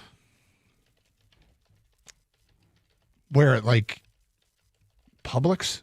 Yeah, Winn-Dixie? Yeah. Right. Maybe we need to ask. I just Googled it. It says, yes, is it possible to buy raccoon meat in some parts of the American South, although its availability varies and it's not mainstream item. In most supermarkets, raccoon meat has a long history as a soul food staple in the South and is still consumed in rural areas or by specific individuals and communities. And then it lists some places where you can buy your raccoon meat. I'm going to have to send a text to Boyanet guy, the guy I coach with from Tennessee, see if he's ever dug on the raccoon. They're scavengers. I know what they are. They're cute. Are you sure? I like raccoons. Do you? I always do, yeah. Robert in Springport. Hi, Robert. How you doing today, guys? What's up? Cow's cute, too. Oh, I got a recipe I entered contest with. I use 1.5 pounds of venison, 1.5 pounds of hamburger, and 1 pound of red hot breakfast sausage, and 3 jalapenos. You like that spicy? Big white pepper. Oh man, it's really good. It's not too spicy. It's spicy, but not too spicy. It does really good. So you said venison, yeah, and beef. Was that the other one? And breakfast yeah, sausage. venison, regular beef, and red hot breakfast sausage. They call it hillbilly sausage, and they sell it in Rives Junction, Michigan. So it's a good stuff. They sell it where? In Rives Junction. You know where that is? I don't know where Springport is, so I'm struggling with Rives Junction. But where is Right Springport? outside of Albion. We're 10 minutes from Albion, 10 minutes from Charlotte. Okay. 15 from Lansing. So we're out here in the country. Yeah. Okay. Fair enough. Is you said Rives, like Rives? Yes, look it up. Rives Junction Meat. And that's a store. That is a store. Okay. It's a slaughterhouse. It's a town. Okay. As well. Yeah. Is it? Yeah. Yep. All right. Yeah. Well, Yep. you know, It is. learn something new every day. And it's between Onondaga and Pleasant Lake. oh, here's Rives Quality Meat, just across from Miller's Motors. It's north of Jackson. Yeah. I think we've just done the entire tour of Rives Junction. It sounds like it's close enough for you to stop over there. No, I'm good. Okay. 248-539-9797. Jeff in Woodhaven, you're next. Hello, Jeff. Hey, how you doing, guys? We're great, thank you. I just wanted to talk to you about the last authentic jersey that I bought was Bob Probert Red Wings jersey, and I bought it back during COVID, and I was a big Probert fan when he played for the Wings, and the next one I'm going to buy is Joey Kocur. Go for it. When you wear the Probert jersey, do you get a lot of comments? I do. A lot of people seem to like it. I was a huge Probert fan when he played for the Wings until he started screwing up, But he was Yeah, I think Probert's one of those jerseys. You wear a Probert, you're going to get comments. People are going to want to talk to you because everybody loves Bob Probert. Yeah, there's no doubt about it. That's kind of the cult. He was a cult hero, legends growing with each passing year hero kind of guy. Yeah. Had some issues, but he did. All right, look, hey, it's been fun. Appreciate it. What are the guys after us planning on talking about? Well, here's Rico. Rico, you got about 10 seconds. Anything you want to promote for the show next? Sports. Ah, gotcha. There it is. Straight ahead. Thanks for listening, everyone. We'll do it again tomorrow. Stay safe, everyone. Treat each other with respect. Carson Anderson, you're on 97.1.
Brought to you by Hamilton Chevrolet. The Red Wing.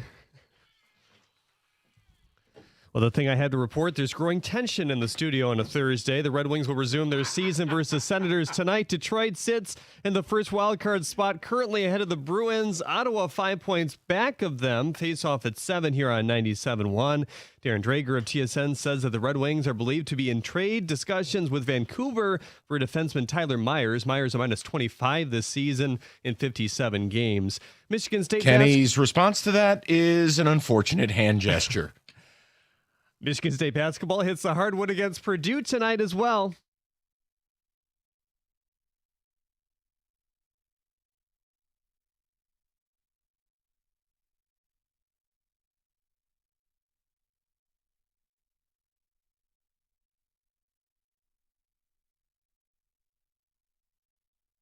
Ken Pom ranks the Boilermakers as the second best offense in the nation. Tip-off at 8 tonight. The Tigers announced that Framber Valdez will make his first spring training start Monday in Lakeland against the Braves. Tarek Skubal will also make his one and only World Baseball Classic start in Game 2 against Great Britain. Matt Vierling taking his first non-outfield reps this spring at first base. Kader Montero has given up one homer and 4 hits in 2 innings of work against the Orioles today. The Jets dealt pass rusher Jermaine Johnson to the Titans for D-tackle Tivandre Sweat today. At the Corwell House Sports Desk, I'm Jeremy Otto.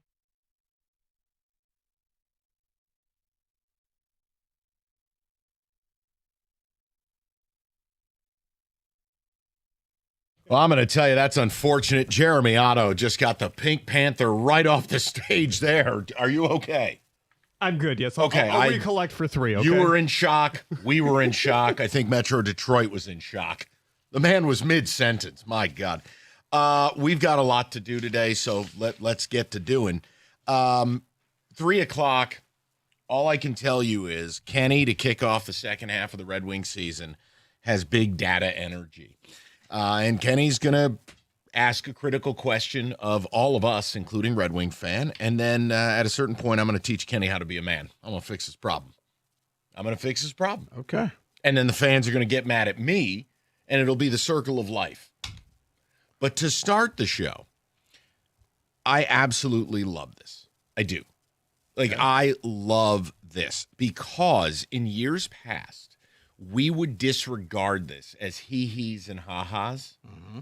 But actually, this league has kind of been a think tank for the NFL. I give you the UFL. Mm-hmm. And the UFL has a bunch of new rules going into effect this year. We've selected 4 of them. You need to pick which one you would bring to the NFL. And if you would bring multiples, you got to give us the top of the pops. You got to give us your number 1 overall pick. So I'm going to roll through these.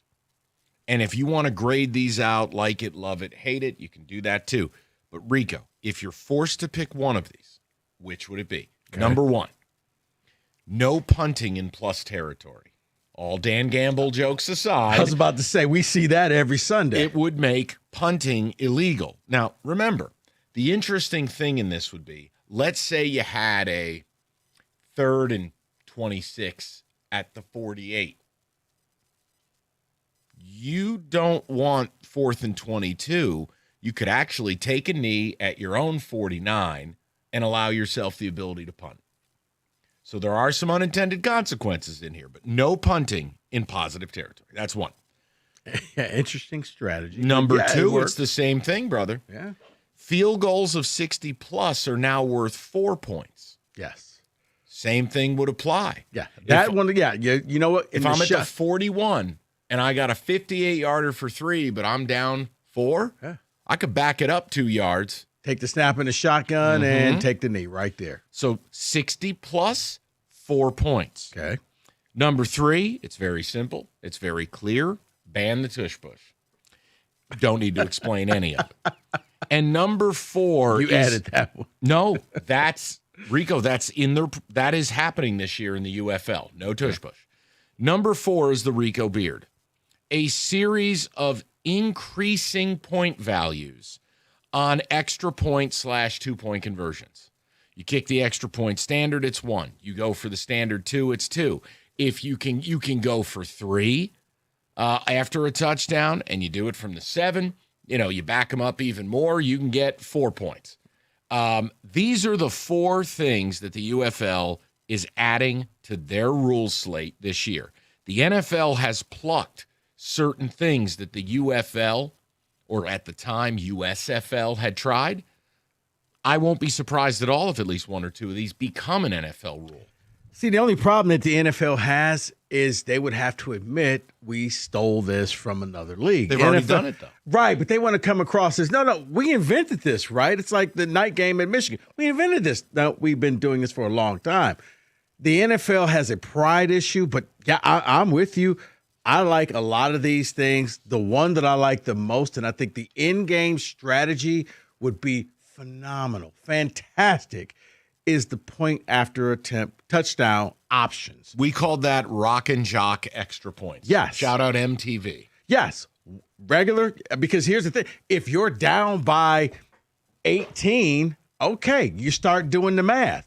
We got to go for 3, guys. We score a touchdown, and then we can go for 3 again, or we from can go the for 11. 2. No, 3 is from the 8-yard line. You score because it's basically a pass. You're not. I don't think you have a good enough running game to just line up and run the ball 8 yards from the 8-yard line. But if you score 3 points, the regular 2-point conversion, and then a regular kickoff, but that 3-point, that's going to change things because now strategy kicks in. Where it used to be, if you went up by 2 scores, you went up by 17 points, that's ball game. You don't have enough time to score 3 different times. Now you do with the 3-point conversion. So Rico chooses the rock and jock extra points. Kenny, of the 4 rules that are now in the UFL, you get to bring one of them to the NFL. What is it? Can I simply answer with the word no? I don't like any of these rules. I don't have the animus towards the tush push that a lot of people do. I hate the extra point idea. It's too gimmicky. 60-plus field goals. I don't want to encourage more kicking field goals. It's not what I'm into.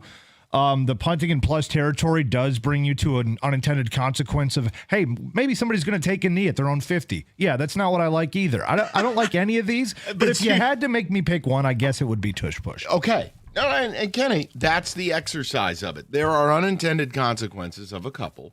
You know, like the rock and jock extra points? Too gimmicky, man. That's not football anymore. I'm It's sorry. just- Maybe I'm more traditional with it. No, but Kenny, if you think about it, it's really one extra option because you could always go for 2. Just teams don't do that unless they're desperate.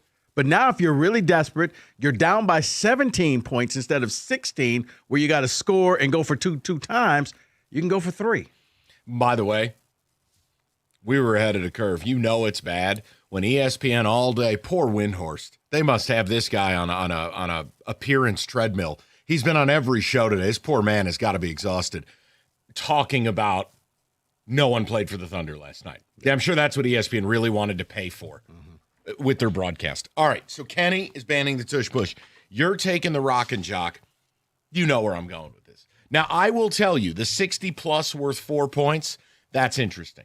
I probably would need to back it up a little bit, though, to truly make it viable. 60? Yeah, because 60-yarders right now feel like candy in the NFL. It's probably about 4 or 5 guys who can consistently hit the 60. Yeah, but that's because they're the ones who get the opportunity.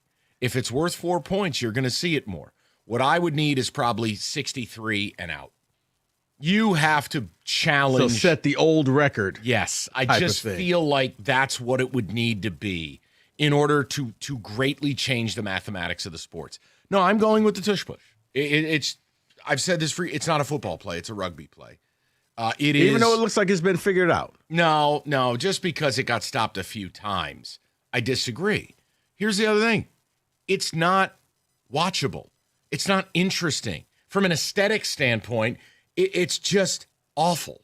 Get rid of it. Run a play. Pass or run.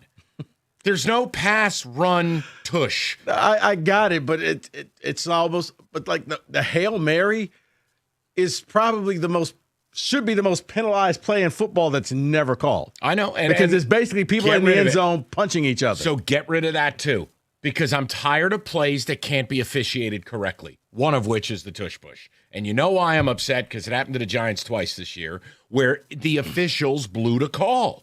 They can't officiate it right. I would ban the tush push. So of the 4 guys, You got to put one of these into practice on Sundays. The UFL, which let's face it, no one's watching, is doing this. No punting in plus territory. So you get more offense, more plays. Similar to what you see here in Detroit. Right. Ban the tush push. Field goals of 60 or longer are worth 4, or the one Rico selected, the Rock and Jock extra point fiesta. Different depths of 2-point conversion are worth 2, 3, hell, maybe 4 points. I'd be fine if you put all 4 of these in the NFL. I don't care because we've already jumped the shark. There's nothing for defenses out there. Well, I mean, the one that I'd love the most is I think they already implemented that, and that's instead of the onside kick, it's 4th and 15. You go for that. It's another one. They've taken plays that don't have value, that are a waste of time to watch, need to be taken out of the NFL. The new onside kick is a waste of time. Hey, no surprise here. Hey, Mike, I just want to let you know, since you're the opposing coach, We're doing this. I'm going to onside kick the ball. Now, you don't know if it's going to be to the left or the right. I'll surprise you, but get all your hands team out there and let's go. And you can't even have an overload or a wedge or you can't do anything to actually recover the You'd kick. be better off just having the 2 coaches out there doing rock, paper, scissors. Correct. 248-539-9797. Kenny, text communications on our rules summit as the UFL has rolled these out. One of these becomes an NFL rule. What is it?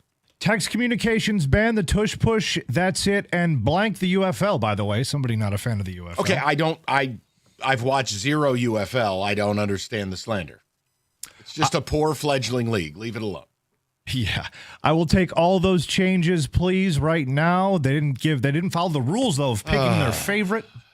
Another one, I love all these rule changes. Favorite has to be the modified extra points, though. Okay, that's the Rico, the Rock and Jock extra point. Yeah, crowd favorite so far is the Rico rule. Okay. Is the extra point. And I think it would change the mathematics of the sport, and it would allow for an actual football play. Yes, to get the extra football points. Game. Because you're not going to take a knee like you would if, you know what, we need 4 points. So less kickers. That's always fun. Yeah. So it's, All right. And if you're down by 17 or 18 points, you're not out of it. Right. Okay. Rico may cajole me into this. I kind of get where he's going. And I think the selling point is it's more football. I hate kickers. I'd like to get them out of the sport. So, look at kickoffs, for example.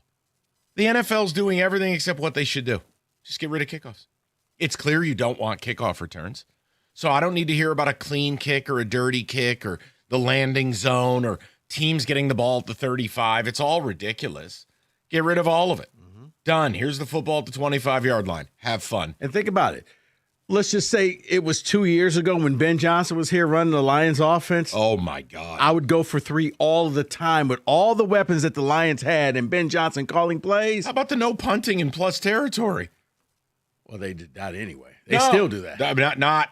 We're talking no punting. Right, but I'm saying for teams that have a ton of offensive weapons like the Lions have, and then you had Ben Johnson, the offensive genius, the 3-point play was just, all right, we're from the 8-yard line. Let's spin the wheel, and you try to stop this. 248-539-9797. We'll get with the people next. 3 o'clock, little Red Wings conversation. And then I'll say something that people will invariably and inexplicably get upset about, but whatever. I'll be here till 6.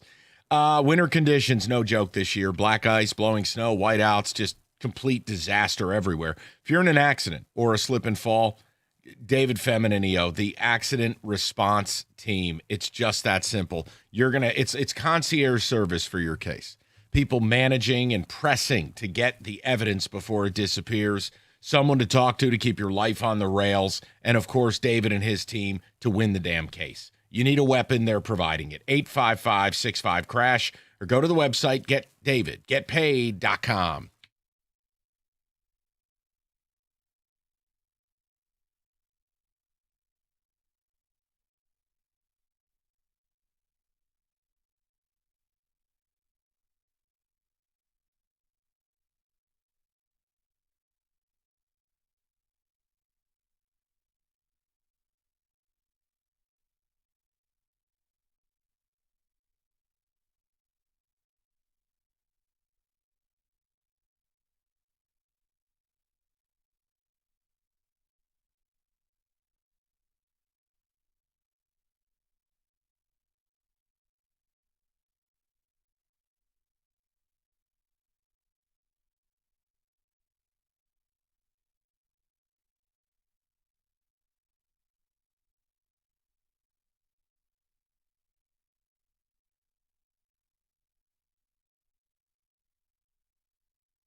Get some Red Wing talk top of the hour. Kenny's got a hell of a question for everybody. And then I've got reality and fantasy. And I'll let Kenny grade it. And I'm sure people will just get angry because that's the default. Let's get to the people. The UFL is rolling out a bunch of new rules. Why is that relevant for the NFL? Because the NFL has taken some of the rules. I want to know of the 4 rules that are getting rolled out, you get to bring one to the NFL, or maybe the way to phrase it is the one you like best and you'd like to see on Sundays. No punting in plus territory. Field goals of 60 yards or more are worth 4 points. Ban the tush push, here, or the Rico Beard rock and jock extra point, where it can go from 1 point, 2 point, 3 points, or 4 points, depending on where the ball's lined up. It really allows for more football, less kickers, and to Rico's point, which is a good one, I can't argue, it keeps more games watchable longer. And ultimately, everything that's done is for television. So you pick. Let's go to Matt. He bats leadoff today, 97. Matt, what's good, buddy? Hey, what's up, Mike? So for me, it would be the tush push number 1. Yes. Because I absolutely hate it. And then second, I think interesting is the field goal, because not too many kickers can do that. We have a kicker that can do that. And then lastly, I called you yesterday and told you about it. So I ended up watching that movie Rubber. Oh, my God. While it was a complete waste of 2 hours of my life, I'm sure it was better than watching the Pistons. It was. Watching the Pistons play with low effort, low energy, and almost lose to the OKC medical staff. It was, yes, you did the right thing watching your off-brand French horror flick. Yeah, there were several times I contemplated, what the heck am I doing? What am I watching? And Matt, But that was my it was question. fun. Is at any point in this movie, you just looked at yourself or your wife and said, what are we doing? Yeah, I'm like, what the heck am I watching? Why am I watching this? Can you It was so explain? stupid, but it Can was you explain entertaining. something to me? How did the demonic tire end up? Like, how did this thing end up attacking people? What did it just fly off the axles? Let me guess. It was struck by lightning. Yeah, so it just rose up out of the desert, and there's like a people that are like taking tour in the desert, watching the tire blowing up other people, like they're watching like a play or something. It was so weird and dumb, but it was entertaining at a different level because I know it was better than the Pistons game. It was. Congratulations. I still think you made a good life choice, Matt. And we support Thanks, it. man. Appreciate it. It was better than me watching Bobby Brubaker last night or whatever other bums the Thunder put out there. Awful. Just the NBA, how embarrassing. And for fans, how rotten. It's criminal. Let's go to Dan, 97.1. Danny, what's good, buddy? What up, Mike? How you doing, Rico? Hey, so the no punting in plus territory. Okay. I love that, but I would love to modify it as well. Let's hear it. If you even go backwards and you go back into your own territory, you still can't punt. As soon as you cross that 50-yard line, no punting. Okay. Even if you get pushed back. So you take away what I said on 3rd and 24. You kind of wave the white flag, take a knee 2, 3, 4 yards back, and qualify to punt. You're saying, nah. You still got it. But hold on, Danny. Absolutely. What if it's one of the NBA, we got sacked, in air quotes?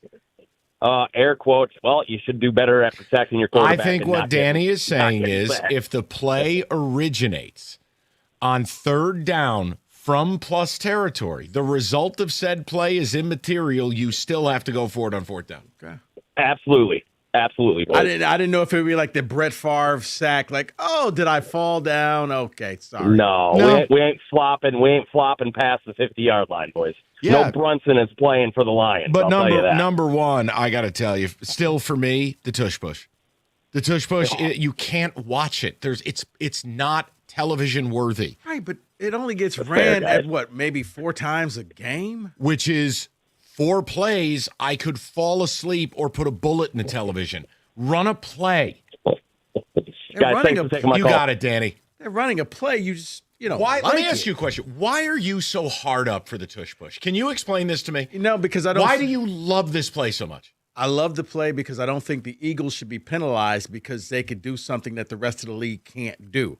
But everyone's doing. No, everyone is trying to do it, but the Eagles were very efficient. Now, they started jumping the gun, But when they came out there, like Buffalo tried, they couldn't get, like a lot of teams kept saying, well, we'll run the tush push, and it wasn't working. But the Eagles can't officiate the play. And even when it doesn't work, the play takes 15 seconds.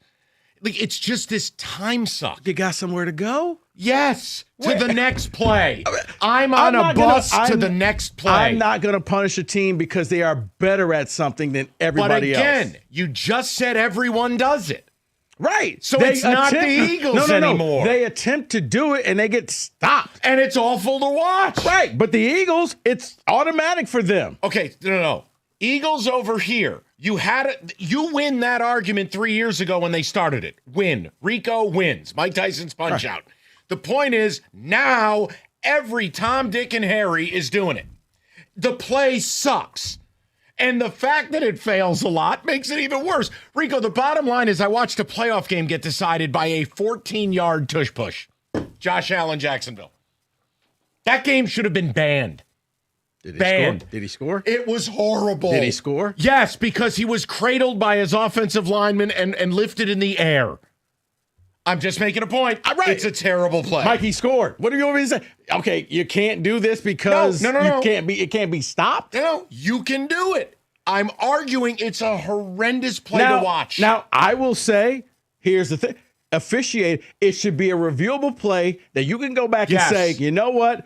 The guard left early, and no. But now what you've created, even though you're right, is more delay. Just run an effing play. Why does Rico love boring parts of sports more than anybody that I know? Whether it's small ball in baseball or whether it's the tush push, none of these are fun. It's a fascination of this man because he's the only one who got into an Ivy League school on this show. Because it's fascinating. Because it's smart plays. It's the little things that you do. It's the I'm smarter than you playbook. I see. No, it's the person who says, you know what? Let's take this rule and let's see what we can do with it that nobody else is doing. You know what I call that? Cheating. That's not cheating. Everybody does it. It was a lone wolf. No competitive advantage. So in essence, you're a Wolverine. No. Okay. I just like plays that, you know what? Everybody's doing. What if we try doing this? It's like when the first teams that said, "Hey, we're going to circumvent the salary cap." You realize, or it's like what they did with Shohei in that contract. You can still run a quarterback sneak. I'm not banning that. I'm banning 17 people dragging a human corpse forward. It's not right. So if that's the case, then just make the rule that no, you can't be assisted forward by any other player. That's all I want. But my thing was, I just couldn't come out and be like, okay, because nobody can stop the Eagles. Like, oh, what is it? No. Get better or figure it out. Kenny, text communications before we move on. My pick is the 60-plus yard field goal for 4 points because it doesn't massively change the game. No, and it does allow for having an elite kicker to play an even bigger role. And there would be drama because now you're up 3, you have to play defense differently. Knowing that a Brendan Aubrey's on the other side, knowing that a Cam Little is on the other side. That plays to, look, all of these are about making the game more watchable. Let's be clear. Rico's pick, which, by the way, wasn't the tush push, it was the extra point stuff, that makes the game more interesting because it's more football plays, not a New Zealand haka rugby scrum. Or unless you want to run the tush push for 8 yards, it worked for the Bill. Aha! Kenny, I'm sorry. I just like plays. No, we got to the root cause. Yeah. You think you're better than us. Yes. And that's really what this is about. Okay. The Harvard Lariat playbook. Excuse us. Excuse us. Tigers use small ball in the playoffs. Okay. I heard it was just a cheeseburger, Mike. That's all I'm saying. Rico, do you run a broken vacuum business on the side? I don't. Okay, we'll move along. All of my vacuum cleaners work. I have a blitz for you. Okay. For you and Kenny and the people. All right. There's going to be a little bit of trivia to it, but it is going to be the top 15 trade candidates at the Combine and potential destinations and where you guys think is the best fit. We'll do it next. All right. 97.1. Trade deadline is over, which means the NBA teams are gearing up for the playoffs. And so is Fanatics Sportsbook. Here's the deal. You guys heard me talk about Fan Cash, and remember, every time you bet with Fanatics Sportsbooks, you're earning up to 10% Fan Cash, win or lose. So even if your bet misses, you're still stacking Fan Cash. Fan Cash unlocks value that you just can't get at other sportsbooks, like more bets, unlimited profit boosts for your favorite player props, authentic NBA gear, game tickets, access to exclusive Fanatic events like the Fanatics Fest in New York City. But that's not their only play, folks. The good times roll on with Fanatics Fair Play, a protection policy that turns losses into wins. That's right. If you love player props like I do, your legs are protected across the entire first half of every game if any injury takes place. Make the switch to the sportsbook that gives you more to play with. Winning hits different here. You must be 21 or older. Gambling problem? Call 1-800-GAMBLER.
So we're going to have some fun. We all love trades, especially NFL trades. I have a curated list. Rico and Kenny are going to dictate the odds. I'll give you the landing spots, the whole bit. I've even got contract financials. Music, Kenneth. Okay. All right, here's the deal. We're going to get through as many of these as possible. So let's dive right in. I'm going to give you the player. Okay. I'll give you the contract. Okay. I'll give you the percentage chance they get dealt. Then you guys have to pick a landing spot. I see if it's on the list, and we go from there. Fair? Let's go. All right. I want to start out number one. Brian Thomas Jr., wide receiver from Jacksonville. Had a great rookie year, stud out LSU, kind of fell out of favor. Parker Washington, superstar. Jacoby Myers, trade plus long-term deal. and Travis Hunter will moonlight. 1 year left, $4.9 million plus the 5th year. ESPN puts his chances of being dealt at 20%. Where do you think the best fit for Brian Thomas Jr. would be? Probably think. I was going to say the Bills first rip. Kenny's in on Bills. Rico. I would say Patriots. You're both on the board. All nice right. work, gentlemen. Rico at the Pats, Kenny with the Bills. Here are the 4 they list. Pats, Bills, Steelers, Raiders. You say Patriots. Yeah. He says Bills. We move forward. I don't think he gets dealt. But it's worth making He's a phone turned call. to the odd man out for some reason. ESPN, well, he had a bad year. No, a lot of drops. but I think that he's one of those guys, he's still young enough, you could fix him and get a steal. Devon A-Chain, the home run hitter, running back for the Dolphins. Contract 1 more year, $6 million. Dolphins are in a full rebuild, but they value this guy at a high price. The odds per ESPN, 10%. Who's the best fit for him? Let's see. There's only one team. Let's hear it. You need a running back. It's the Chiefs, unless they get one out the draft. Rico's on the board at KC. Kenny. Am I allowed to copy what Rico said? Because that's the first thing that came to my mind. You'd be also. smart to do it because you're both on the board. There were 3 places: the Chiefs, the Texans, the Vikings. I think we all agree. Whether it's by trade or by draft, yeah, Aaron Jones is dead. Madison's not a full-time guy. Okay. But the Chiefs, they're getting it back right somewhere. All right, stay in Miami. Jalen Waddle. 3 more years for a total of $57 million. Very team-friendly. Now, whispers of a Waddle deal at the deadline in October. It didn't happen. Bottom line, he's going to be costly. They listed at 10%, 4 landing spots. You guys have been great so far. Go ahead, Rico. Kenny, I'm going to take your first one and say probably like the Bills. You're in on Bills. Kenny? I thought Bills too initially, but I thought, what's the most annoying possible outcome? And to me, it'd be a team like the Ravens. So I'll guess the Ravens. Kenny's on fire. Bills are not here because remember, they have tiny people wide receivers. They need a big wide receiver. Kenny, Ravens are on the list. Raiders, Chiefs, Steelers of all teams. Steelers got a big wide receiver. Man, I don't make the news. Okay. I just report it. Number 4, Max Crosby. Now we can sink our teeth into it. 4 more years at a very team-friendly $29 million a year. We all know how it ended. We all know, I don't care what their GM is saying. He's probably getting dealt.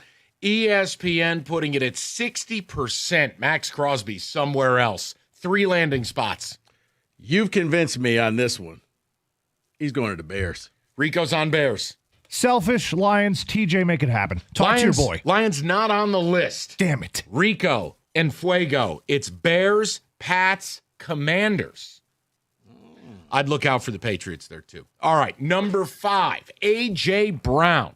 Diva wide receiver. Chaos in Philly. Has to be dealt 4 years at a not team-friendly $29 million per. 60% odds he gets traded, according to ESPN. 3 landing spots. Kenny got first. I'm going to go back to the Bills well here. 60% says he gets traded. Okay. He'd be a natural fit there.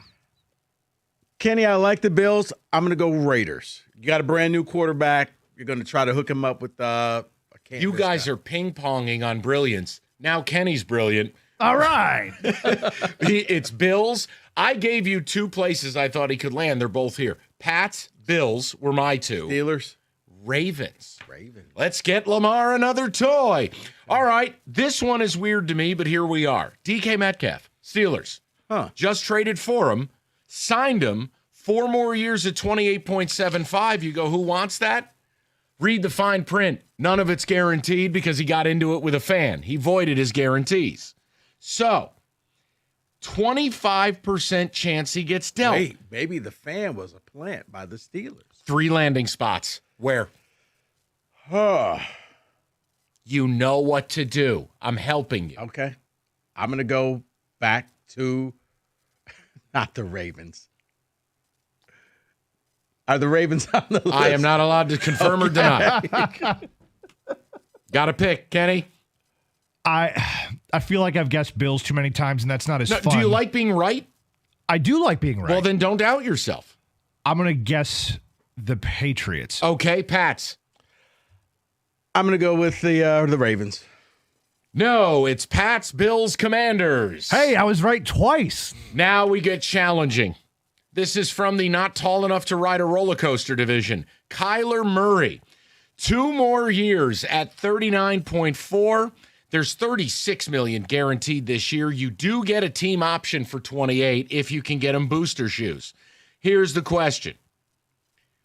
Who the hell wants to pick him up, especially ending the year with a foot injury, IR? 5%. See, I think this is the first one that's inaccurate. I think he does get moved. There's too many teams who need a guy, and there aren't enough guys out there. 3 landing spots are listed. Your favorite team, Mike, the New York Jets. Okay. You stole it from me. I was going to say the Jets also. Then you're both right. Hold hands. It was the Jets, the Vikings, which actually I think is interesting. It's Kevin O'Connell. Right side. Strong side. Go ahead. Oh, remember the Titans reset? Me and Kenny. We got Black History Month is almost over. I was like, what does this have to do with racist linebackers and car accidents? We got it right. Okay, got it. Okay, and now we're back. Dolphins, Jets, Vikings. All right, number 8. Ready? Sam Laporta made the list according to ESPN. 1 year, $5.8 million. Lions only have 4 picks, they say. They have money to put other places, and he's coming off back surgery. Chance to get dealt, 10%, 3 landing spots. Who needs a tight end that badly? I'm thinking teams that are, this is a luxury position, right? So we're talking about a playoff team. I would guess, I go back to the Ravens with this one possibly, right? Okay, Rico? You know what, Mike? Kittle's done for maybe the year. The Niners. Kenny again, Ravens. Wow. Lamar needs more toys. Chiefs, Ravens, Texans. Again, don't see it happening. Hey, well, I actually wouldn't mind it happening. I'm just throwing that out there. I like Laporta. I can't sign ever. Yes, you can. From the Rico Beard division, be quick because this is a selfish pick. Renardo Green, corner, Niners, 2 more years, total of $3 million. He's a steal. It's welfare. He's 25. The Niners, they ain't got no money, man. Chance of getting dealt 80%. Rico, 3 landing spots. Go. Commanders. No. Cowboys, Atlanta, Eagles. Eagles? Yes. I'm avoiding a couple of these because the player is such ass, it doesn't warrant a conversation. Who's the player? Spencer Rattler and his receding hairline. All right. Minka Fitzpatrick, safety, Dolphins, 1 more year at $15 million. He's a warhammer on defense. 65% chance he gets dealt. 2 landing spots. 2. I'm going to go with the Raiders. Kenny. I'm going to go with the Lions. First one you've both whiffed. You've done a hell of a job. Bills, Cowboys. I can't do the 2-1. No one's that desperate. The last one on the list. Kayvon Thibodeau, edge rusher, New York Giants. 1 more year, $14 million. We talked about this. Giants just have a surplus of edges, and they'll find a partner because this way they can get compensation immediately versus a comp pick in free agency a year down the line. 2, 3 landing spots. Such pressure. Chance of trade, 70%. Can I give you the most annoying outcome for me? Yes. That's going to be the Bears. Okay. I'm going to say they're going to pull a Saquon to the Eagles. Kenny wins. Bears, Bengals, Chargers. Bengals. The comp pick would be a 3rd-round pick is what they're looking at. The honorable mentions list, just for fun. Pick one of these and tell me where you think they should go. Jordan Davis, Eagles. Backup QB Deluxe, Tyson Bagent, Bears. Noted mayonnaise coffee drinker Will Levis. The dead body of Anthony Richardson. DJ Moore for the Bears. Keon Birdbrain Coleman. I'll give you DJ Moore and I'll tell you where. Okay. Giants. They're going to lose Wan'Dale Robinson in free agency. I think Keon is the throw in to whoever the Bills make the trade for. 7th-round pick or you pay for postage. Yeah. There is your top 15 minus Tua and Tanner McKee because I couldn't waste my audience time. Trade list at the Combine per ESPN.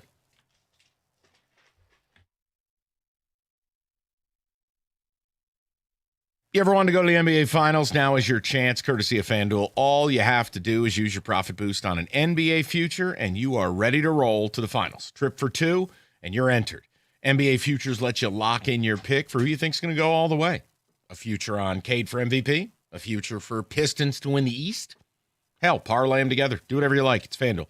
FanDuel.com/Michigan. Play your game with FanDuel, official sports betting partner of the NBA. 21 and up, present Michigan. No purchases necessary. Limit one entry for Profit Boost token. Opt-in is required. Must apply Profit Boost token on select markets. Restrictions do apply. See terms, including methods of entry at sportsbook.fanduel.com. And if you have a gambling problem, call 1-800-GAMBLER. That's 1-800-GAMBLER.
All right, we're going to knock down a few calls. Top of the hour, we got some Red Wings to talk about because now the push for the playoffs is on. Just don't ask Todd McClellan about March woes.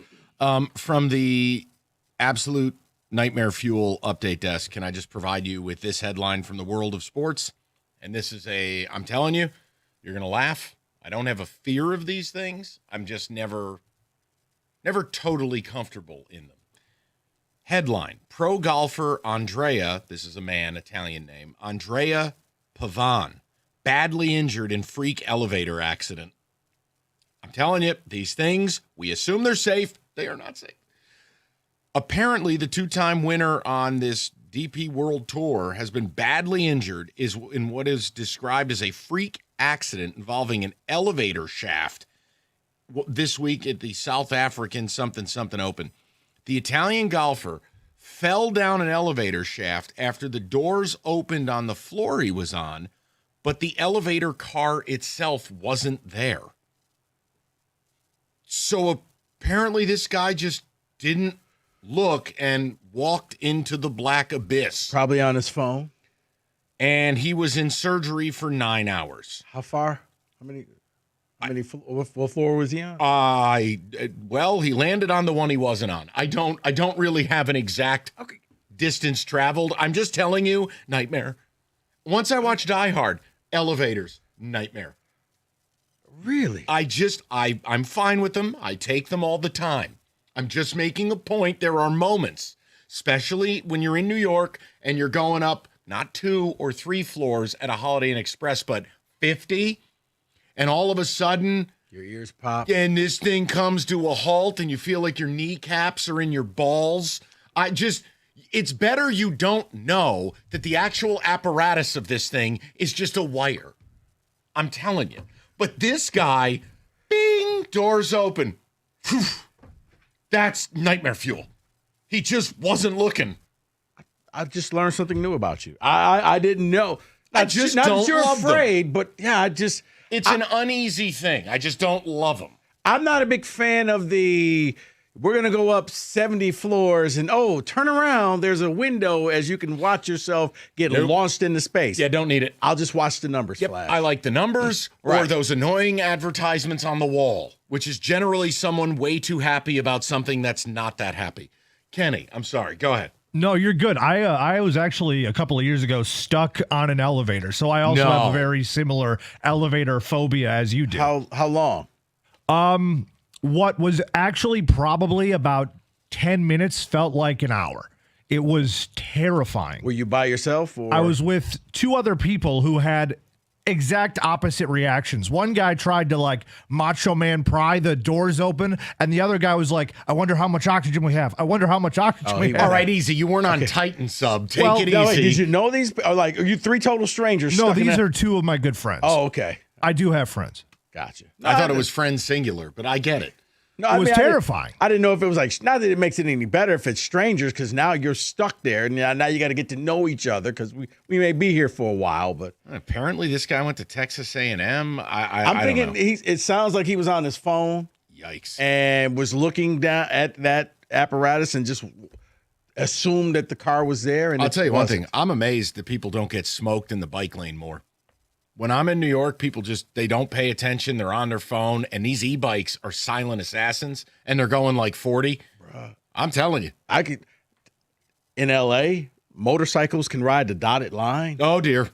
And the first time I saw it, it freaked me out because they just, vroom, 60, 70 miles an hour. One car just inadvertently I'm going to change lanes without a signal. Yep. And now you're just paint splatter. Just had to bring you that headline from sports, and I know that. I didn't have that on my bingo board. I'm fine with them, but there's always that little part in the back of my mind going, this thing's hanging by a wire. This is not good. I know how you feel about planes. I didn't know that. Planes, I'm fine flying. I just don't enjoy the experience. It's the subway in the sky. It just sucks.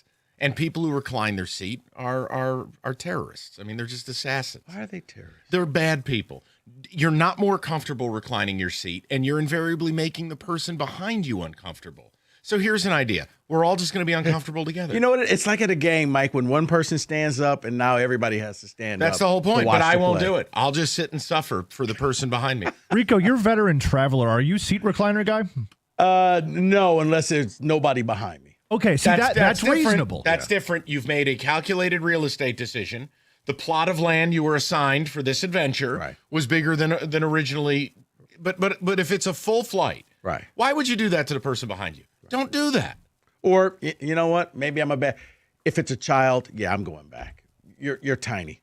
Your life this is not going to make or break your life. What's the age cutoff where you're like, all right, they look like they're 7.5? Can your feet touch the ground? Your feet can't touch the ground. I'm not interfering with you. So Kyler Murray. Yes. Got it. Right. Kyler Murray or shorter. But you're yeah, reclining. If there's an adult, then I'm not. But if it's like I'll just sit back and put the neck pillow around me and just fall asleep. Okay, but you agree. Full flight, and they've taken 38 bags. Stop being bleep holes. Don't recline your seat. Especially the person who feels like I got to try to go all the way back. You know what? Buy a first class seat if that's the case. It makes no difference, though. It's not even ergonomic. It doesn't make you more comfortable. There's just uncomfortable and uncomfortable. There's the slightly back, which doesn't affect anybody. And then there's the person that's like, oh, look out, because I'm coming back. That person, there's a special place in hell for that person. Thank you. That's all. I just wanted to meet in the middle. Yeah. Kenny, text communication. Be a good drop from Rico. All right, not necessary. Text, and then we got to get to some wings talk. So there's a text, unconfirmed, but news story says, I guess he fell 3 floors. Oh, my God. Which is probably the furthest you could fall and still be able to have a 9-hour surgery and be okay. Nightmare fuel. That's 30 feet straight down. Nightmare fuel. Absolute nightmare fuel. A lot of people weighing in on the rule changes know the punting territory is taking the lead now. Okay. It's went from Rico's extra point thing to the punting territory. I think it's just people want more football plays. Less kickers, more plays. Too much hate on the tush push. It is a football play. That's from Mike. No, it's not. So there's the nuanced argument. No, it's not. Why? Because I said so. I'm sick of the tush push. I'm sick of talking about the tush push. That's from Dave. Thank you, Dave. I am as well. But you know what? I do think that if you had a quarterback here in Goff who could run that tush push effectively, Detroit would be all on board. Okay, it's time to talk wings. Confidence level, Kenny stat, and then I'm going to have people upset at me. 97.1.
Brought to you by the Mike Morse Law Firm. The Red Wings have their first game since... I gotta talk. What is this?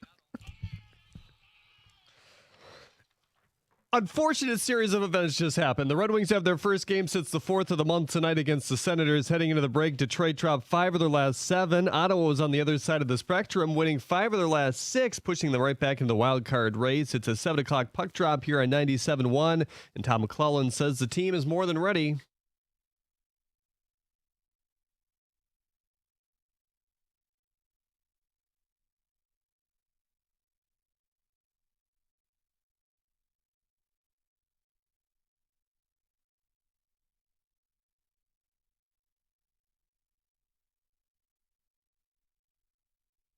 Michigan State basketball visits Purdue tonight. The Spartans have not won in Mackey since the 13-14 season. That's an 8 o'clock tip. New Tigers pitcher Framber Valdez set to make his spring training debut Monday in Lakeland against the Braves. Tarek Skubal will also pitch for his one and only time in the World Baseball Classic in Game 2 against Great Britain. Colts quarterback Anthony Richardson on the trade block. According to Jeremy Fowler, that decision was mutual between him and the team. Live Golf has put their tickets on sale for the Michigan Team Championships August 27th to 30th at the Cardinal. At the Corwell Health Sports Desk, I'm Jeremy Otto. For more, go to 97.1 The Ticket or Odyssey.com.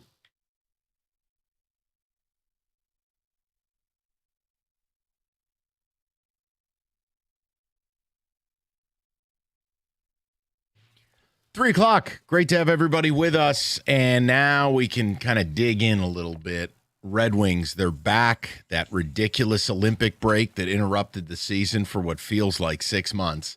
But Kenny has a question. It's going to require us to put our thinking caps on. But what's going to be born out of that question is ways to change it. And I know that my way is going to upset people. And that's not intentional. It's just people defer.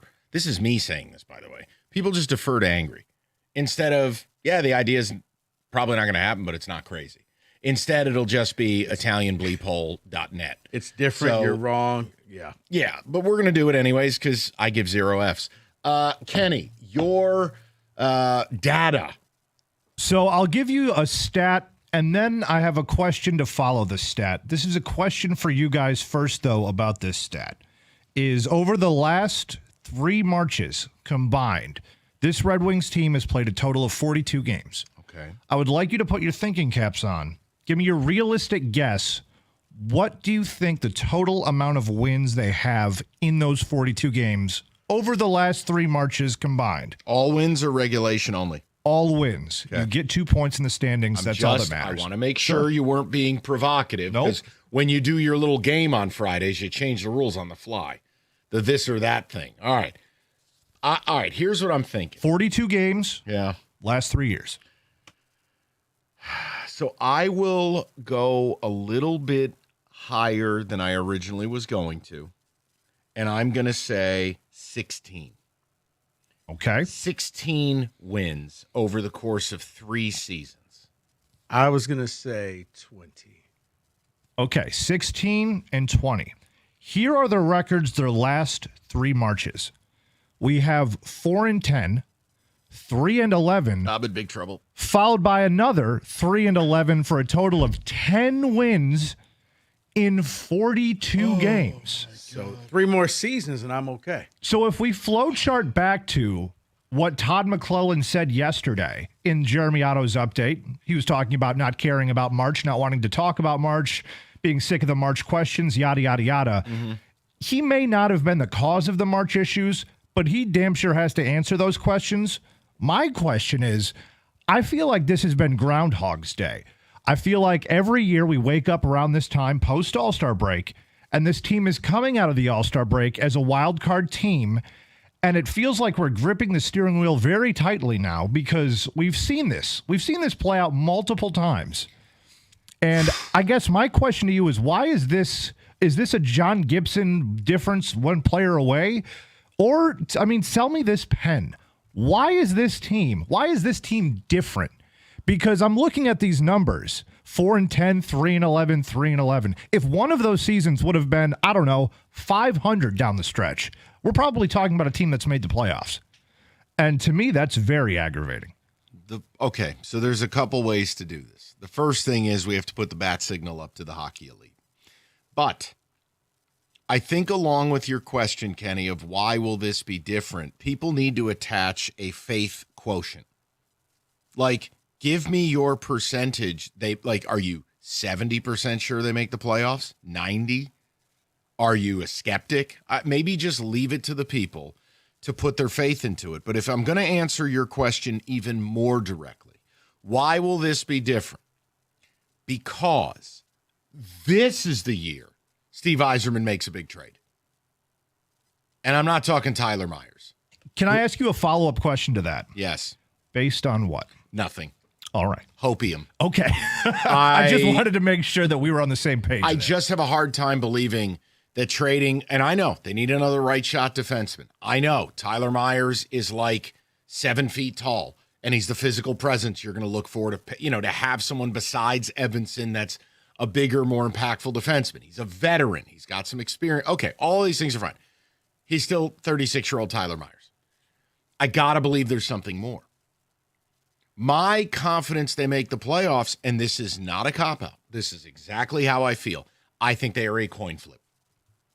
Until or unless they make that deal, I am 50% sure they're going to make the playoffs, meaning I'm completely unsure. I'm not negative about it. Yeah, but after what Kenny gave those sobering numbers of 10 wins in the last 3 Marches. Your goaltending's a little bit better. Your team, now here's the problem. I can't say the team is that great considering their goal differential is 0. 0. You don't have a goal differential that is commiserate with a team that is a shoo-in for the playoffs. That's just, now you will be a bit of an anomaly if you make it at a flat 0 or negative goal differential. You're kind of an anomaly there. Now, why do I think it could be different? Well, that's where I could propose something, but this is the year. Now, I'm going to wait a segment to do it. Okay. Because once I do it, there won't be any putting the toothpaste back in the tube. And I'm probably going to have to fight for my life and defend myself because people are going to get angry. And I don't want them angry. I don't think that people will get as angry as you think they're going to get. Okay. You haven't met Red Wing fan. There is He's no right there. more. There is no more collection of aloof hockey nerds who feel like no one but said nerds can talk about their sport, even though they beg for their sport to get talked about. And then when someone talks about it, they get angry because they say no one except the 7 people who love the sport are qualified to talk about it. And even that's not true because I think since I've worked on the show, I've had my hockey elite card taken away about a half a dozen times at least. Because if we flow chart the hockey elite, you have to agree with them and be hockey elite in order to talk about things and maintain hockey elite status. It's a twisted cult. But I'll wait a segment because I have the move they should pursue. I do. And people are going to get mad. But we'll do it. I want to know from people. Red Wings, tonight, Ottawa. It begins. And as you sit today, you want to go positive, you say there's a 5-way tie for second. You want to go negative, you say they're in a wild card spot. Your cushion is 5 points. It probably helped you that the break came because you were playing like crap and Columbus had won like 10 of 11. And maybe that break put them on ice. Ottawa is directly behind Columbus. It is, in fact, big game. Look, they need to get off to a hot start or the panic button will set in. So what is your confidence level this team makes it? And answer Kenny's question. Your hockey elite ombudsman. Why is this year any different? Give the reasons. 248-539-9797. I will give you a move I'd love to see them pursue. But it would require a boldness that I don't think they possess. Yeah, I'm thinking that this year, unfortunately, Kenny will be status quo until I see something different. Tyler Myers, he'll waive his no trade. I mean, the Tigers broke the mold, but everybody else seems to love that Coney, that Booth. Hockey elite, I need you. Inspire confidence for me. I'm a 50-50 coin flip with this team. I got to see it. Some of the metrics, some of the data. No, it doesn't back up a team that's going to catch fire and cement this. It kind of brings it to a team that'll be in it in the last 10 days and have to do certain things to either maintain their spot or lose it. That's what it feels like to me. And nobody's asking this team to be, you look at a team like Colorado, the elite of the elite. They have a great goal differential. You just brought up their goal differential, is why I bring it up. Is nobody's asking for that. That's a straw man. I'm already seeing it on the text. People are asking, oh, well, you expect this team to be Stanley Cup good. No. See, this is what I mean about the hockey elite. Okay, you know what? I'll it's stand insufferable. down. You're right. I'll stand down. It's insufferable. It's just straw man city. So if I did the show the way they want it to be done, it would be us doing some form of rosary procession in the name of Iserman, where he would in fact be on the crucifix and we would pray to him. And we would have this blind faith in him that in his plan, in his shadow, we walk. Look, if that's what you want, we could go that route. Or, hear me out, we could just talk sports. It's not that real. Praise Stevie. In fact, 97.1 is going to sponsor a recreation of the Final Supper where fans will wash Steve's feet in a procession to the playoffs. Look, guys, I'm 50-50. It's not negative. But if we can't talk about the goal differential being a little bit of a scare point, if we can't talk about the fact the team wasn't playing great hockey before the break as a little bit of an uh-oh, and then Kenny gives you the 3 years of data where, by the way, the guy who's wearing the C has worn the C for those collapses. And our ask is, tell us your faith, tough guy, and tell us why it'll be different, genius. Then I don't know what we're doing. Now, I'll offer you a way to fix this, where I will unceremoniously be mocked as a know-nothing Guido who's not qualified to speak about your sport that effectively no one watches. Man, you hosted the Olympics. Look. Your team put a great effort out there until the goalie died. I am Team USA Hockey. That's really what it boils down to. I mean, Team Mike Italy. Eruzioni's my godfather. Well, yeah. We have proof. I was conceived during the Olympics. Bruh, that's your middle name. Eruzioni. Yeah. It's tremendous. 248-539-9797. Big G just couldn't spell it, so he just changed it. Right. Now, if you want to get angry on Ticket Text, do it. You're the ones texting a radio show. If you want to talk, use words. The people want to talk. We're here. The hockey elite, they want to talk. And then I'm going to present, here's what I'm going to do. I'm going to present the pepperoni box deal of the day. And it's not a calzone. I'm so uncomfortable. Don't worry about it. Just let me roll. Still uncomfortable. You make this deal, we throw in a box of garlic knots. Don't worry. Rico, take him to church, will you please? Let's talk about the Chevy dealer in the area leading Mamma the mia. way. Great deals. It's Hamilton Chevrolet in Warren.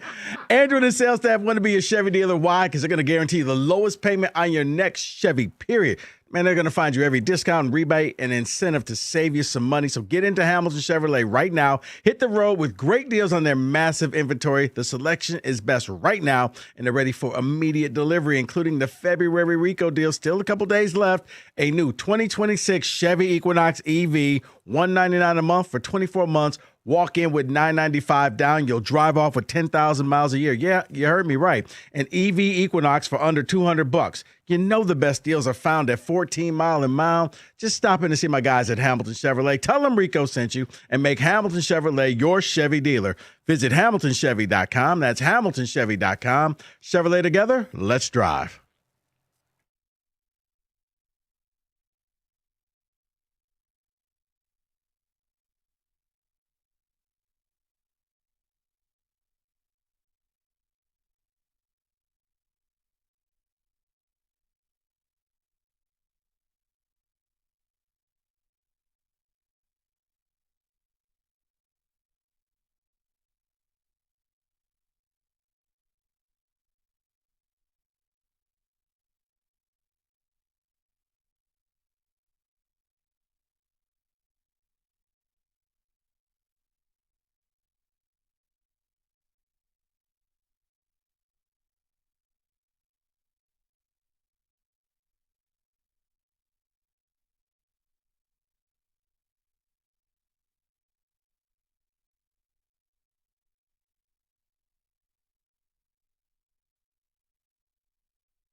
All right. So Kenny has given you a stat.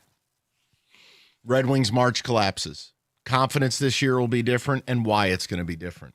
Now, I did say last segment, I just have a confidence Yzerman's going to do something impactful.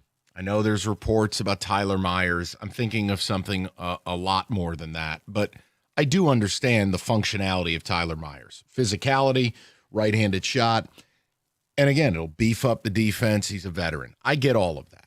Compensation might be a 2 and a 4 from what it sounds like. But let me just try to do something slightly bolder. This is where everyone's going to get upset because nobody can have fun talking sports anymore.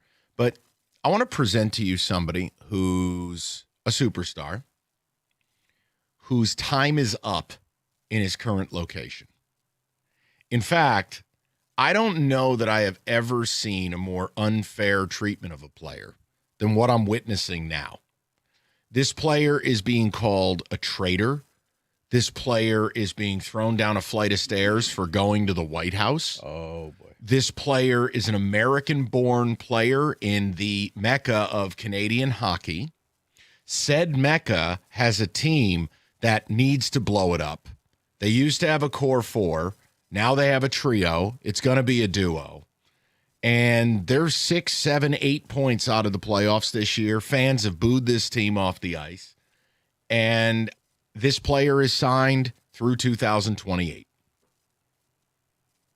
Now is the time you pick up the phone and you dare. You go to Toronto and you make a play for Austin Matthews. It kicks Larkin to second line where he belongs. It creates an incredible first line. And yeah, oh my God, they're going to want a lot of things. Cool. You want Casper? Take him. You want Kosa? Take him. I got Augustine. You want 3 first-round picks? Take them. I don't need any more youth. And if they say no, they say no. But there is no way in HELL hell Austin Matthews plays for the Leafs next year. He'll get dealt this summer. Because right now, this isn't even just about him as a player. This guy is getting character assassinated. There are international political things going on that are complicating this. Outside of hockey. And some of the columns being written in Toronto are some of the most unfair ad hominem things I've ever seen, and that's coming from me. So you know what? Yeah, I know. Oh, it's probably not likely. Well, then why talk sports? Okay, no. My question is this. Do you think that the problems are that bad that Toronto is just willing to wave the white flag for this season? Because if you're offering back just picks. No, I offered high-level players. Okay. If I offer a Casper or an ASP, if I offer a Kosa, Kosa is just not going to be here.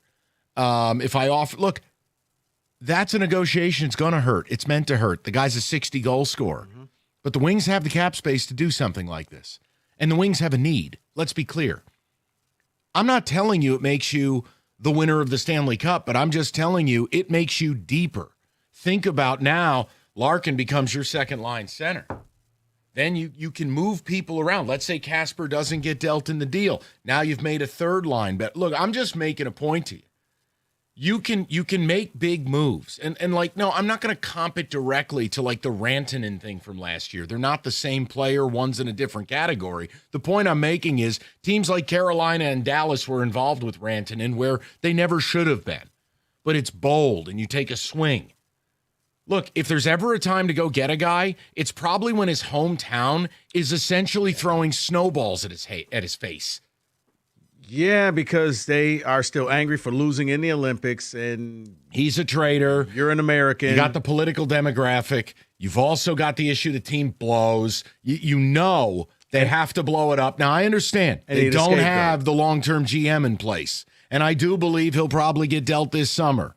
But if you wanted to make it different, greatly different, go ahead. There's my dare to dream thing, because some of the stuff I've read about what's going on in Toronto, it's kind of appalling, to be honest. And if I'm Matthews, you can keep your Monopoly money. I'm going home. He's a Scottsdale kid. I'm going home, man. You keep your snow and your funny accents and your Timbits. I'm out of here. That's, to me, how I would be. And if I repped Matthews, I'd already be I'd already be laying the groundwork to get out of there this summer. Yeah, a lot of backdoor dealings of, hey, just in case this were to go down, what would you offer? Yeah. Because I didn't realize it was that bad for him, but it makes sense because they're enraged because they lost and you need a scapegoat. And unfortunately, he's turning into that scapegoat. Yeah, because he's the American, he's the traitor, and apparently if you go to the White House, you automatically become a fan of said president versus it's the office. It's not the person. Think about this. Like the Wings can go out and celebrate Dylan Larkin and say, hey. And yep, they're not going to do that for Matthews Saturday night. They can't. Are you kidding me? He would get booed right there on. We're going to act like this never happened. The Olympics just didn't take place this year. Just telling you. We're going to move on. So now here's Kenny or Hockey Elite to make fun of said idea, even though I've given about 7 reasons that are rooted in reality. Kenneth? I don't think it's a bad idea. I wonder if Toronto does it, but you at least have to make that kind of a phone call. I'm not saying you're wrong, and I'm not saying it's a stupid idea. I'm not going to poo-poo this suggestion, because I think what Austin Matthews would do, if we're realistically talking about him being a Red Wing, he takes this roster, he turns it from a, hey, maybe, oh, shucks, we can make the playoffs, to, oh, this team could win a bunch of series if they really wanted to. Correct. And I think... And you get 3 playoff runs out of it. And I think if that's on the table... And you're going to have to trade some high-level prospects. Your ASP types are gone. Bye. That's fine with me. A lot of your draft picks are going to be gone. Guess who replaces ASP? Tyler Myers. Yeah, next. Sure. Up next. 100%. See ya. He ain't here now. And by the time next year rolls around, maybe Trey Augustine's in a hot air balloon over LCA. I don't know. I don't care. Look, I'm not going to yell about it. I don't have an expectation they do it. I'm just showing you that like, if you look around, there are plenty of people talking about Austin Matthews leaving Toronto. This isn't the pepperoni box hyperbole theater. I like where you're going with this. No, I mean, it's because it's strategy. You're taking advantage of a bad situation. You're saying, you know what? The people in Canada and Toronto are very angry with him. Hey, we'll take him off your hands. We'll offer you this.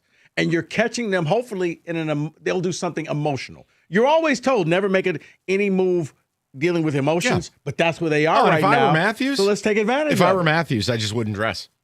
I'm not dealing with this. Who the hell are you people? Like, I've been keeping this bum-ass franchise afloat. I'm out here scoring a zillion goals every year. Oh, I'm a traitor now. Now we're going to equate what? Guys, no offense. I don't care if Kenny got elected president. You go to the office. I don't care who's in said office. I don't even think it's because he went and it is. Really? Because I thought it was just more of you play for that team that beat us. Rico, you got to do some of the reading. You got to see what's going on up there. I'm telling you. Okay. Kenny will back me on this. You got to see this. They are so serious about this up there. It's insane. So my point is, you know what? Oh, this is what we're going to do? Right here. I'm out. Enjoy. Keep that cup streak alive without me. Like I said, take advantage of them being emotional. To me, it's worth the phone call. It's worth the we'll meet up at some Tim Hortons and let's just talk this through. And again, it was the whole premise is Kenny had the stat about the 3 straight collapses. I'm 50-50. They get in. I just got to see a little more. I'm hoping they play well and they cement this and we're good. But he asked, why will it be different? I said, because Yzerman's going to do something bold. I don't think Tyler Myers bold. I think it's sensible. Bold is something I've offered. And again, let me be clear for the people in the back.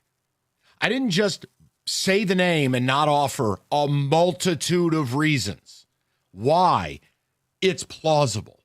And is it probably more realistic this summer? Yes. I'm just making a point. If I am running this team and I look at where we're at in a compressed East where there really aren't juggernauts, everybody's pretty good. There's no Colorado here, not in my opinion. I want to have a meaningful run here, and I want to set the table. And if you're not ready to help me in the next 18 to 24 months, I don't have a need for you. And that's just where I would go. And let me defend you a little bit, because you're not just burping out a random, hockey take of, oh, let's get the best player in the league. Let's trade for this guy, and this guy. Austin Matthews is being vilified by the media, by the fans, by basically everybody in town. And it's personal because it's not hockey. It's personal. They're saying things about this guy that attack the fabric of who he is. I don't think you come back from that. So on the text, I'll just. Oh, look, Rico's doing some of the. Go ahead, sample. There's just the headlines. Toronto Maple Leaf star Austin Matthews should no longer wear the C. Hey, here we go. That's nice. That's actually a big deal, Rico. I don't know if you understand that, but that's a huge deal for that to be a headline. That's a wild thing to do for an Olympic, run. It's a wild headline. It's one thing you're not going to honor the guy because he didn't win gold for your country. He is your captain. Weird spot. It's another to do what they're doing up there. And that's before you get to fan behavior. Yeah, this is one of those days. If I was his agent, don't read the paper. Give me your phone. Stay off social media. Just. No, it's one of the days you call and go, guys, here's the deal. We're out. You can trade me now. You can trade me this summer. I'm not putting the sweater back on. Austin Matthews seemingly puts Trump ahead of Leafs. Keep going. I told you, man, you're going to be like that little girl in Texas who fell down the well in 87. Keep going. Why is that a thing, though? That's what frustrates me a little bit more than anything else is, like you said, it could be anybody in office. Why is that a talking point? Well, you're going to stumble into a topic that's very divisive. I don't know that there's a win. Well, we don't have to go there. I'm just. No, I mean, it was annoying to me, I don't care if it's Obama, Trump, or anyone in between, Biden. It's just the office. The office is what holds reverence. You don't even have to like the person or agree with their politics. But in Canada, we're dealing with very tense international relations here. And obviously, they feel disrespected, slighted. We're not their most popular prom date right now. And they're taking it out on their American-born captain. Yeah, we're proud Americans. Yeah, he has no regrets going to the White House. 248-539-9797. You can tell me how stupid I am next. Northville Lumber, largest Trex decking outlet in the country. And Northville is Michigan's Trex superstore. They stock all colors of Trex decking, railing, lighting all the time. And at the absolute lowest prices. Northville is the leader. And look, if you get on their schedule now, you're going to get what you need built, and you'll get it done on time. If you wait, you're just not. It's really that simple. Call Northville Lumber today or stop by and see their showroom. Take home some samples. Northville Lumber, Michigan's Trex Superstore. Go to northvillelumber.com. That's northvillelumber.com.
All right, we got a lot of people who want to talk about it, and we'll kind of monitor some of the realistic news. Tyler Myers, obviously, 6'8", right-handed shot defenseman, don't grow on trees. Be a nice addition. And as far as the capital you'd give up, a couple of picks, don't care. Do not care. But I think something bolder should be in the offing, and partially for fun, but partially because it makes sense and because there's a real situation going on in Toronto. I just brought up the Austin Matthews thing. Gave you a bunch of reasons. Not telling you it's happening, but I just don't think it's ridiculous to bring it up and try to capitalize on something that's very unique. This isn't a player struggling with injuries. It's not a player struggling with his play. It's a team that blows, that needs to blow up. And this is somehow this once-in-a-lifetime political warfare because said player is an American-born captain in the New York of Canada in a media blast furnace. And not only did U.S. win gold, but their visit to the White House with the political tensions between Canada and the U.S. has now turned this man into, in their words, a coward and a traitor. He should be stripped of the sea. Yeah, that's not normal. And if I'm his agent, oh no, I'm gone. He's gone this summer. He signed through 28. So again, it's not that I'm the lone wolf who's brought this up. You can go look. There's lots of conversation about Austin Matthews not being in Toronto much longer. So my point is, why not us? Why not us? Now, Kenny, text communications and all slander is welcome. Here we go. Well, it's basically a potpourri of what kind of slander you would like. I don't care. Most people are actually on your side of it. There's a bunch of people saying, I don't like this idea. I love this idea, for example. Go get Matthews. Man. Hold on, wait for it. We're going to walk right into a rake. You bulletproof. Well, I'm not saying you're wrong. I don't like it. I love it. Go get Matthews while they body bag him because they lost in Italy and can't take it. Go get Matthews. Yzerman already missed on Hughes. Matthews would be amazing. A lot of people really would like this trade. And then there's the people turning it into some sort of a weird political outlet for their frustrations. Just go ahead and do it. It's not even worth airing. It's okay because there's nothing political about what I said. Just read it, dude. The words don't hurt. I don't have feelings. I've done this for 25 years. I don't care. Well, this one says, so MAGA Mike would go to the office protecting. Okay, well, I can't read that. Hey, guess what? Didn't vote for either guy. You can take that projection elsewhere. Yeah, no. The office is the office, whether it's Democrat or Republican. The Oval Office, to me, if you get invited, you show up. So MAGA Mike would do what? I'm going to move on. So elite, adjacent, and season ticket hold. Oh, so there's a Hockey Elite guy texting in finally. Okay. I don't hate the trade proposal. I like it because it bumps down Larkin and gives the team what they really need, a top-tier center. Yes. Drew and Woodhaven. And to that, I would say, we're not talking about just a top-tier center. We're talking about a guy who can play both ends of the ice. We're talking about a guy who's most certainly a future Hall of Famer. We're talking about a guy that takes you from being a ho-hum, maybe playoff team to a Stanley Cup contender. Yes.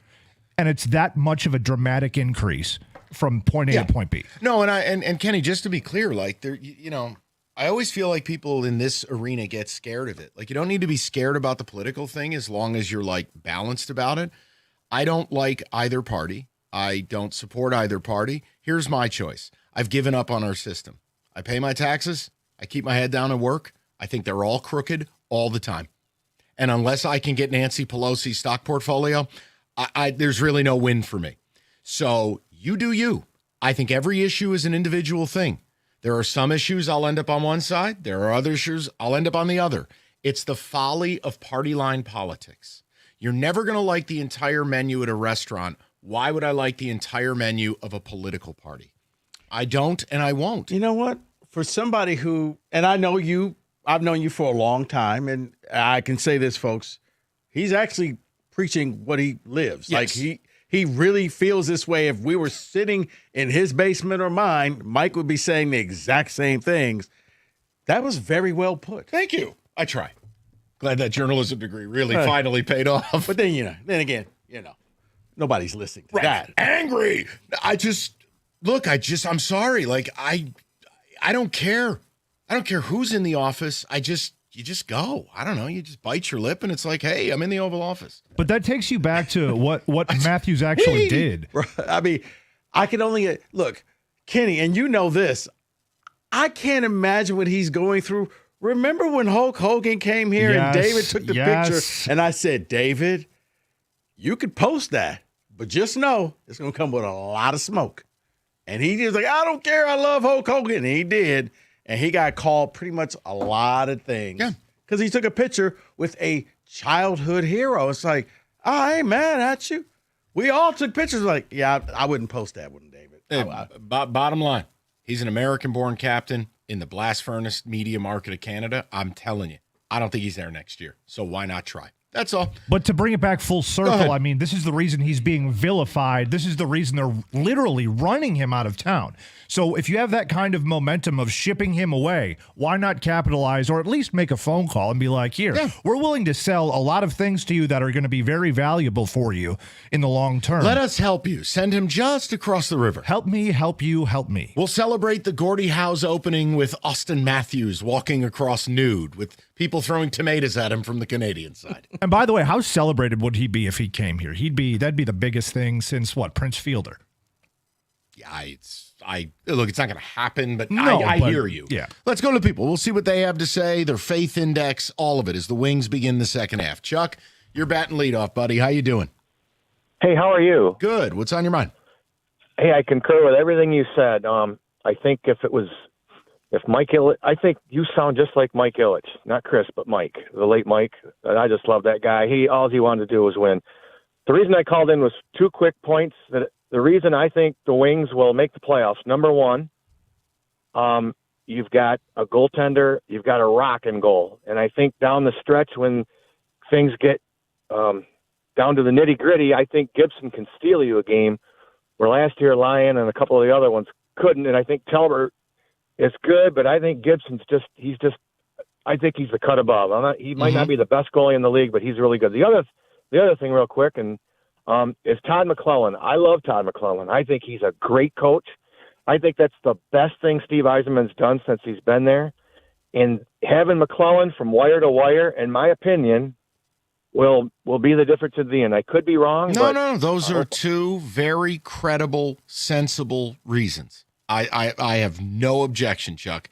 And I want you to be right. One more little caveat. Yeah, sure.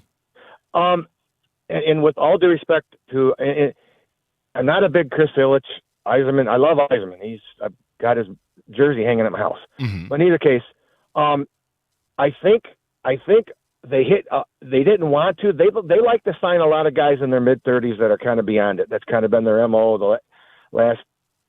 Not a lot of guys, just a couple. But the signing of Van Riemsdyk, that guy's been I don't think they thought that he was going to be the player is, but he's a threat when he's out there. He's playing with confidence. He's got a smile on his face. His teammates seem to love him. He brings size and strength and experience. Well, and it would be in the mold of this Tyler Myers rumor. It's the same thing. True. I mean, 6'8", right-handed shot. You need more physicality. As we used to say in the mid-2000s, got to get bigger on the blue line, Chuck. Look, I think those are 2 credible reasons. I don't have a problem with it. Could very well be right. But this is, to me, if not now, when, I guess, would be my question about if this isn't the deadline that they make a seismic move forward, I just don't know when. And that's why I bring up the stat of the last 3 Marches of 10 wins in 42 games, is because it's not like I'm just pulling that out of thin air. That's what's happened. And no, that was a great stat that you had. I was like, wow. Don't you dare bring that up to Todd McClellan. How dare you? 248-539-9797. Here's Rico. All right, guys, believe it or not, spring is coming. Now is the time to call Natural Way Lawn and Tree Service. Get green, stay green with Natural Way. You call 888-GET-GREEN. As a matter of fact, you call 888-GET-GREEN before this month ends, and you'll be able to sign up for the early bird discount. We all know you don't want to wait until the weeds pop up, because by the time you have that problem, by the time you see the first weed, it's too late, and you're going to be fighting an uphill battle for the rest of the summer. It is easier to prevent a problem than it is to fix a problem, and they have been dealing with the Michigan area since 1990. It's 100% satisfaction guaranteed. They will take care of you the same way they take care of me. Call 888-GET-GREEN right now. Get on that list for Natural Way. way because spring is coming. I promise you. I know it's freezing, but trust me, you're going to want your grass to look the best in your neighborhood, and you can do that with Natural Way Lawn and Tree Service.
Straight to the phones. We're talking wings, confidence level. Why will this March be different? I've just offered the boldest of the bold ideas in a very unique fallout in Toronto with Austin Matthews.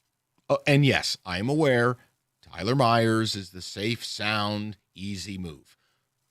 Do both. Let's go to Paul, 97.1. Paulie, what's good, buddy? Hey, thanks for taking my call, guys. Yes, sir. I never heard that about Austin Matthews, but that's what's going on up there. That's just terrible. Yeah, you can look. I mean, whether it's columns, radio, a general, viewpoint on hockey and the coverage of it, it's getting pretty bad up there, Paulie. And I just feel like I know how I'd feel if I was the player. And it's unique because he is American-born in Canada, and people talking about taking away his captaincy based on a visit to the White House. Man, that's not an injury or production. That's personal. And I don't know that you come back from it. Yeah, I agree with you. I'd want out of there. But getting back to your other question on why we're not going to fail, like that, the other color talked a couple of my points. But number one is goaltending. We're much more solid in the net this year. We got two bona fide goaltenders that are NHL goaltenders versus Alex Lyons, who I absolutely hated last year. Playing great. And Paulie, I apologize. I mean it sincerely. If you can hear me, your phone is doing you no favors. I got to move. I can't punish all of Detroit. It's not about you. It's about your cell service. I'm sorry, dude. Let's go over to Matt, 97.1. Matt, what's good, buddy? Hey, how you guys doing today? Good, Matty. What's the good word? Politics aside, we're talking about Austin Matthews, right? Yeah. And you're proposing for a trade for him. Yeah. So I live in Windsor, surrounded by Leafs fans. I'm a Montreal fan myself, but I watch a lot of Leafs playoffs games, right? Sure. Because it's like the thing to do at Windsor at the time. So regular season, sure. He's an elite player. He's one of the most generational goal scorers in the league I've seen in years. Playoff performer, if your concern is him going into the playoffs and putting this team up above what they are right now, and you want him to perform in those moments, I've watched a lot of playoff games for the Leafs. He has such low production in the playoffs, especially in series-clinching games. But hold on. Hold on. So I pulled this up, and I'm not going to tell you he's lit the world on fire, but he's just below a point a game in the playoffs.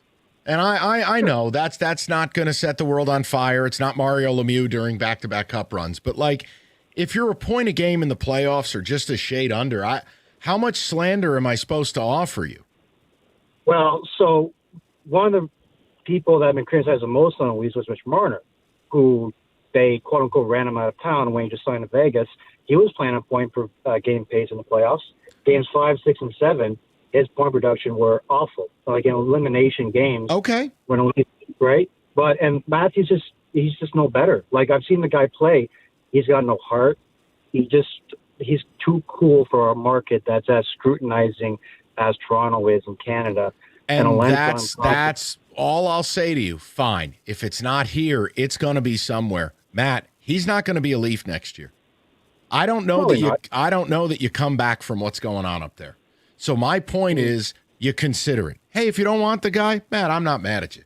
It's an idea about, look, we have waited a long time to get back. I want to ensure that it's more than just a cameo appearance in the playoffs. You'd have 3 playoff runs with the guy. It makes you deeper by bumping Larkin to that second line. It was just, Matt, it's just an idea. I know the reality is we're going to get Tyler Myers, 7 feet tall. Okay, fine. Yeah, no, I get that, man. And, I've just putting my 2 cents in there. No, you're good. And, Matt, look, the point I'm making about there is no political point I'm making. It's the idea that he won gold at the U.S. and was invited to the White House. I don't care if you don't like the guy that's in there. He went with his whole team. It's not like Austin Matthews showed up on a scooter and nobody else was there. I just cannot. I don't know how you work your way back from that. They're talking about taking his captaincy away, calling him a coward and a traitor. Matt, I'll tell you, if I was his agent, we're out of here. If I can't get you out of here by next week, you're out of here this summer. We're done. Leafs fans are a special breed, man. Amen to that one, buddy. Matt, appreciate it, pal. Take care. I think it's a great idea, Mike. I mean, and you're kind of catching them in a very emotional time. You're capitalizing on suffering. It's perfect. It's right. It's like when you buy something from a couple getting a divorce because they're angry at each other. You know what? You want that Mercedes? You can have it. You take the airline miles. Oh, okay. Go comatose for me, baby. Sure. All right. And that opening scene is so good. There you go. Have a pill. You shut your mouth when you're talking to me. To expand on what Mike was saying though, about the playoff performance stuff, is he's a first liner on any serious Stanley Cup team. All right, let's put it like that. Yes. So if you want to say that he doesn't perform in the playoffs, fine. He plays both ends of the ice, and he plays at an elite level when he's at its best. Have some fun. Ready? Not trying to be provocative. Can you say the same thing about Dylan Larkin? No, you cannot. Well then. And I was going to say, Kenny, maybe the change of scenery, less pressure. You're not in Toronto. You don't have to hear about how long it's been. And you can kind of come to Detroit and relax because you get to start over. And he's insulated. He'll play with plenty of talent, including Lucas Raymond. And you take the pressure off of a guy like Larkin who feels like if he has a bad game, the whole team has a bad game. Yeah. Look, I'll say it again. There's no yelling. It's not, oh, we suck if we don't do it. I'm just offering something different because I'm telling you, multiple reports, teams are monitoring this. And I do think he'll be somewhere else next year. So I don't think it's this unfounded, insane crackhead, hey, Joe Rogan, I do rocks. It's not that kind of idea. No, especially if they don't make the playoffs. Oh, you can just leave. They're going to just pack your bags and go. My favorite text that came in so far was one that's saying, "Oh, just trade for McDavid now while you're at it." And it's not. We're not talking about the same thing here. No, because I offered a multitude of reasons why it might be possible. I didn't just throw something out there. Hey, if you don't like it, no problem. But guys, again, I think what we've kind of lost in 2026 is the ability to talk sports and have some fun. You guys want to make it something it's not? No, let me go ahead and do it. We can go a step deep. The ability to disagree and not get to the name calling. It's just, I disagree with that, and that's okay. I mean, it's like the other day. You talk about, geez, I have a concern. The Pistons don't shoot the three, and they could be in some trouble in the playoffs. Forget it. You would have thought I called people's moms whores. Like it's just like, well, actually, it's data. The data called your mom a whore. Right, but I can't change that. You can disagree. We disagreed on the tush push earlier. Data, whore, not me. 248-539-9797.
Brought to you by the Michigan Lottery. The Red Wings will resume their season versus the Senators tonight. Detroit sits in the first wildcard spot currently ahead of the Bruins. Ottawa 5 points back of Boston.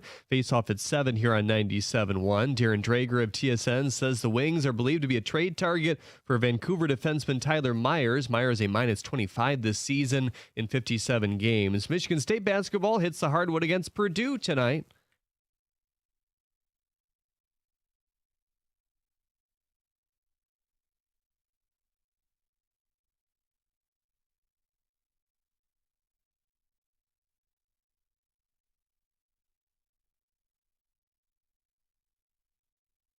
Ken Pom ranks the Boilermakers as the second best offense in the nation. State hasn't won down there since the 13-14 season. Tip-off at 8. The Tigers announced that Framber Valdez will make his first spring training start Monday in Lakeland against the Braves. Tarek Skubal will also make his one World Baseball Classic start in Game 2 against Great Britain. Before the game today versus the Orioles, Matt Vierling was taking his first non-outfield reps this spring at first. Cater Montero started. He gave up 5 hits and 2 runs, including a homer. Baltimore won 6-5. The Jets dealt pass rusher Jermaine Johnson to the Titans for D tackle Devondre Sweat. Colts backup QB Anthony Richardson has requested a trade. At the Corwell Health Sports Desk, I'm Jeremy Otto. For more, go to 97.1 The Ticket or Odyssey.com.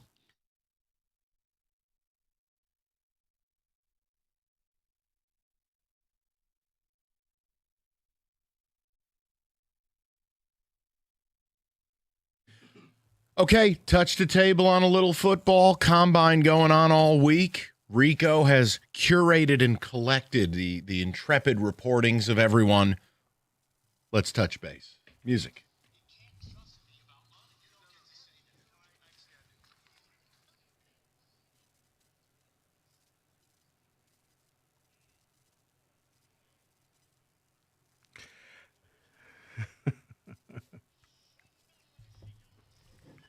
Reverend Rico, what do you got? We talked about this earlier, Mike. A few breakdowns of teams. Where does Kyler Murray go? We don't think that he's going to be back with the Arizona Cardinals. I got a few school teams. for short kids who need to learn to read well. No. Like Zoolander. I don't know. I just still think he can't be in Arizona. He's got to be in a spot where he's got a shot to start. The teams that have no outs. Arizona has no out. The Jets have no out. I was going to say, I have 5 teams All right, that they are hear. saying. Let me hear. One is the Jets. I think the Jets have to be under consideration.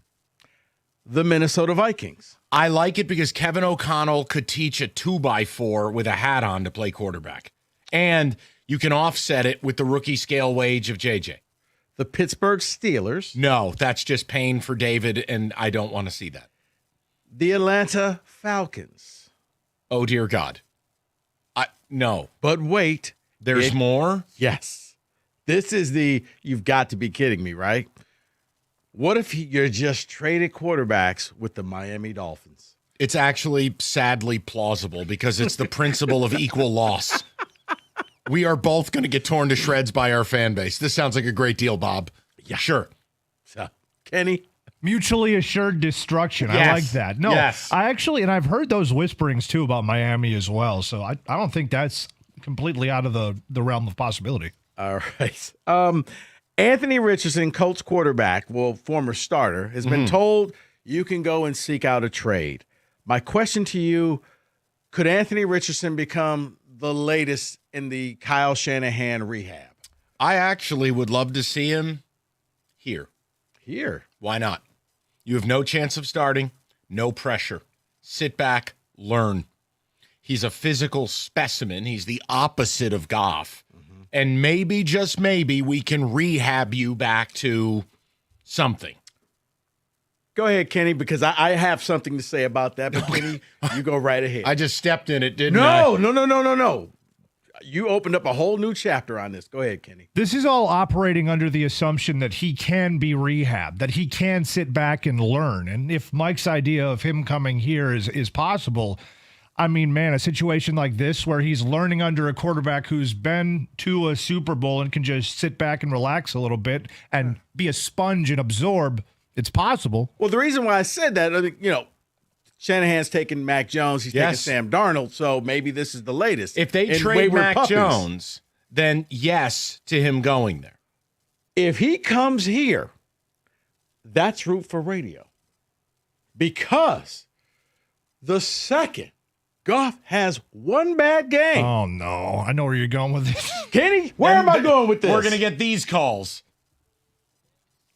And he could go very fast. And then we're going to get Anthony Richardson too.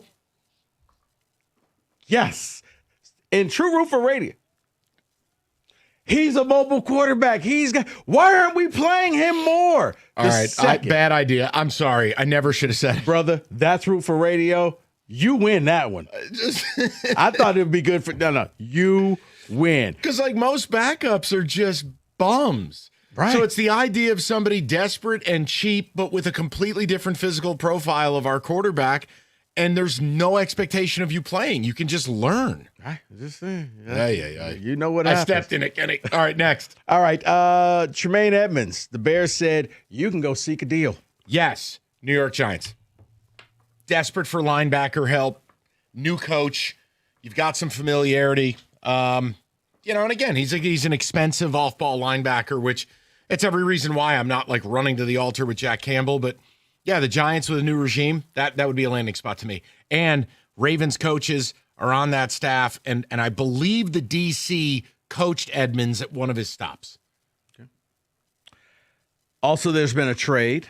Jermaine Johnson goes to Tennessee for Tavondre Sweat. He goes to the New York Jets. The Jets can now line up to take whatever edge rusher they want with the number 2 pick because you got the D tackle up the middle. Is that David Bailey? Is that kind of where you go? Also, the question would be if there's an edge rusher. Well, I guess what do you consider Reese? Arvell? Yeah, because he's I think he's an hybrid edge linebacker. But I also think he's in the mold a little bit of like what Seattle was doing this year, where their nickel was like 6'4", 230. The NFL's changing. Arvell Reese is a freak show. Right. They're saying maybe he's next Micah Parsons. It's possible. Also, if there's someone who rushes the passer that actually never gets to the passer, are they a pass rusher at all? I mean, Jermaine Johnson had. Okay, I was like, it's like if a tree falls in the woods and no one's around to hear it, does it make a noise? Philosophical. Right. So it just. Go ahead, Professor. No, I mean, I respect the fact he's labeled a pass rusher, but like Jermaine Johnson never actually rushes the passer. We talked about rules in the UFL. Mm-hmm. 3 rules that kind of got bantied about. Don't think that it's going to happen, but they were actually talked about, and I want to get your opinion. Roughing the passer being reviewable. I love it. I love it because they've added dimensions to this. Contact to the head, forcible contact to the head and neck. The body weight argument of falling on the quarterback. Then you have the low hit, and whether you were blocked into him or you were trying to injure. You have these 3 points of contact that now are all very, very subjective to me. I don't think when you're rushing the passer and an lineman hits your arm and your arm hits the QB's head, I don't believe that's the same as a Deacon Jones cranium crack. Right. So, yes, I would love to see it. Because the other thing, stop asking 300-pound men to do pirouettes in the air like John Wick. Bro, this ain't the Matrix. To not fall on the quarterback. Right, it ain't the Matrix. You can't just stop midair and just do a 180-degree turn. It's like, what? How? It happens too fast. Right.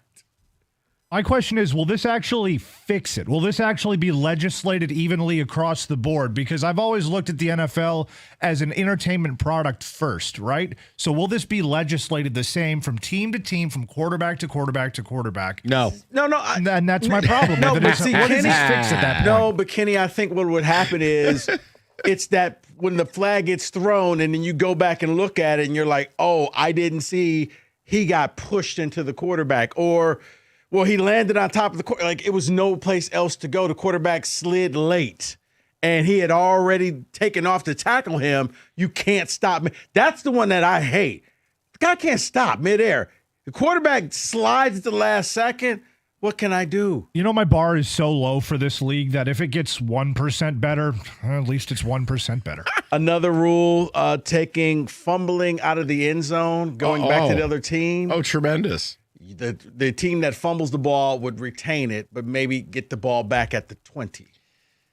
So it doesn't it's not a turnover. This is one where I will say I accept your proposal because it's better than the alternative, which is these stupid fumbles that go out of the end zone and it's a touchback and it's this total bailout. Right. Plus, we're in the day and age now where everybody thinks they're Spider-Man and they're reaching out for the pylon from the 12.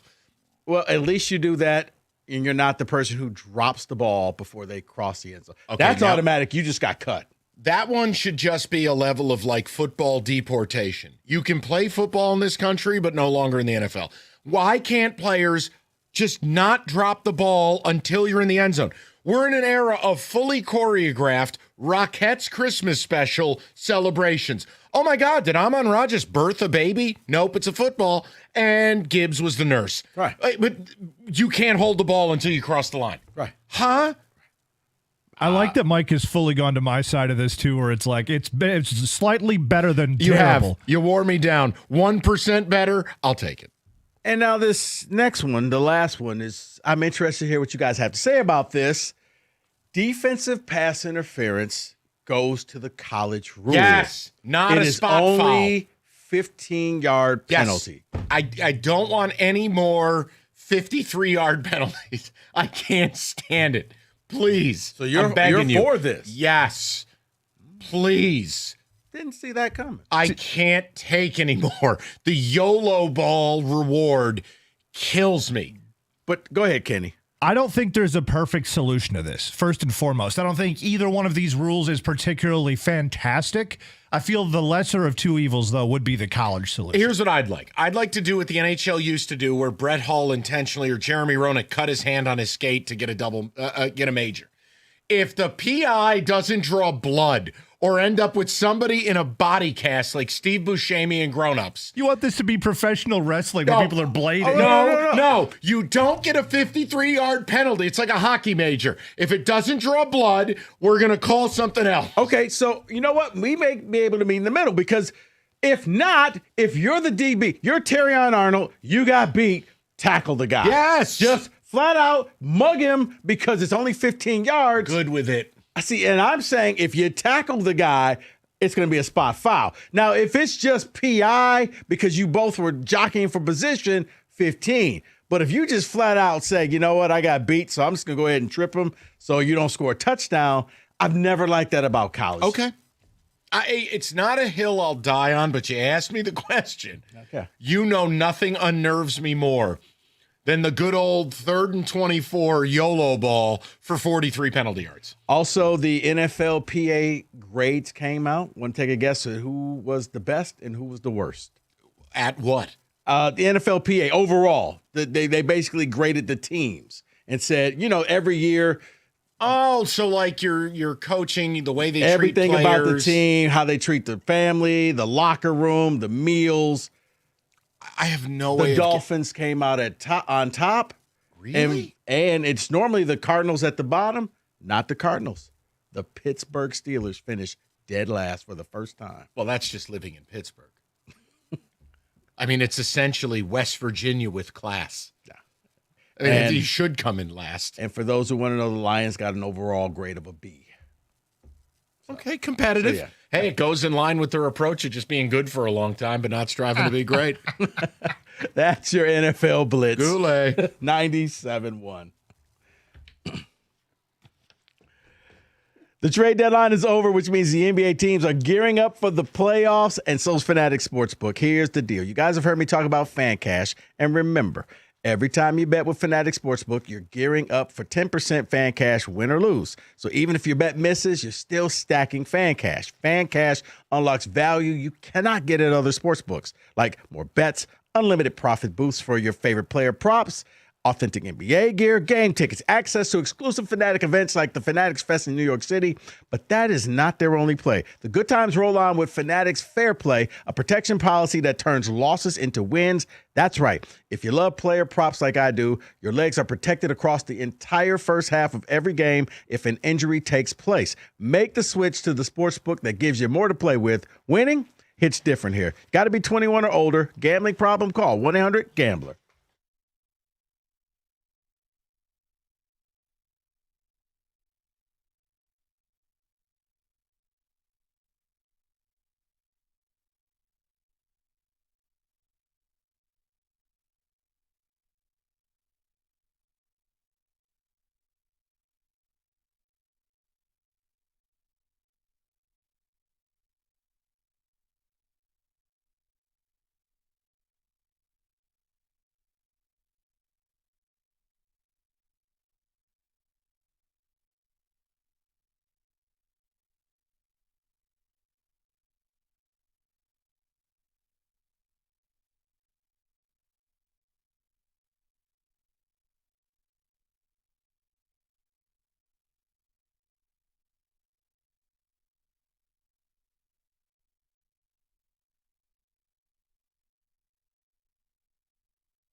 All right, we'll check with Kenny on the text communications. I do have something fan related, and no, we handled the NBA yesterday. We don't need to go back to it. Everybody experienced it last night.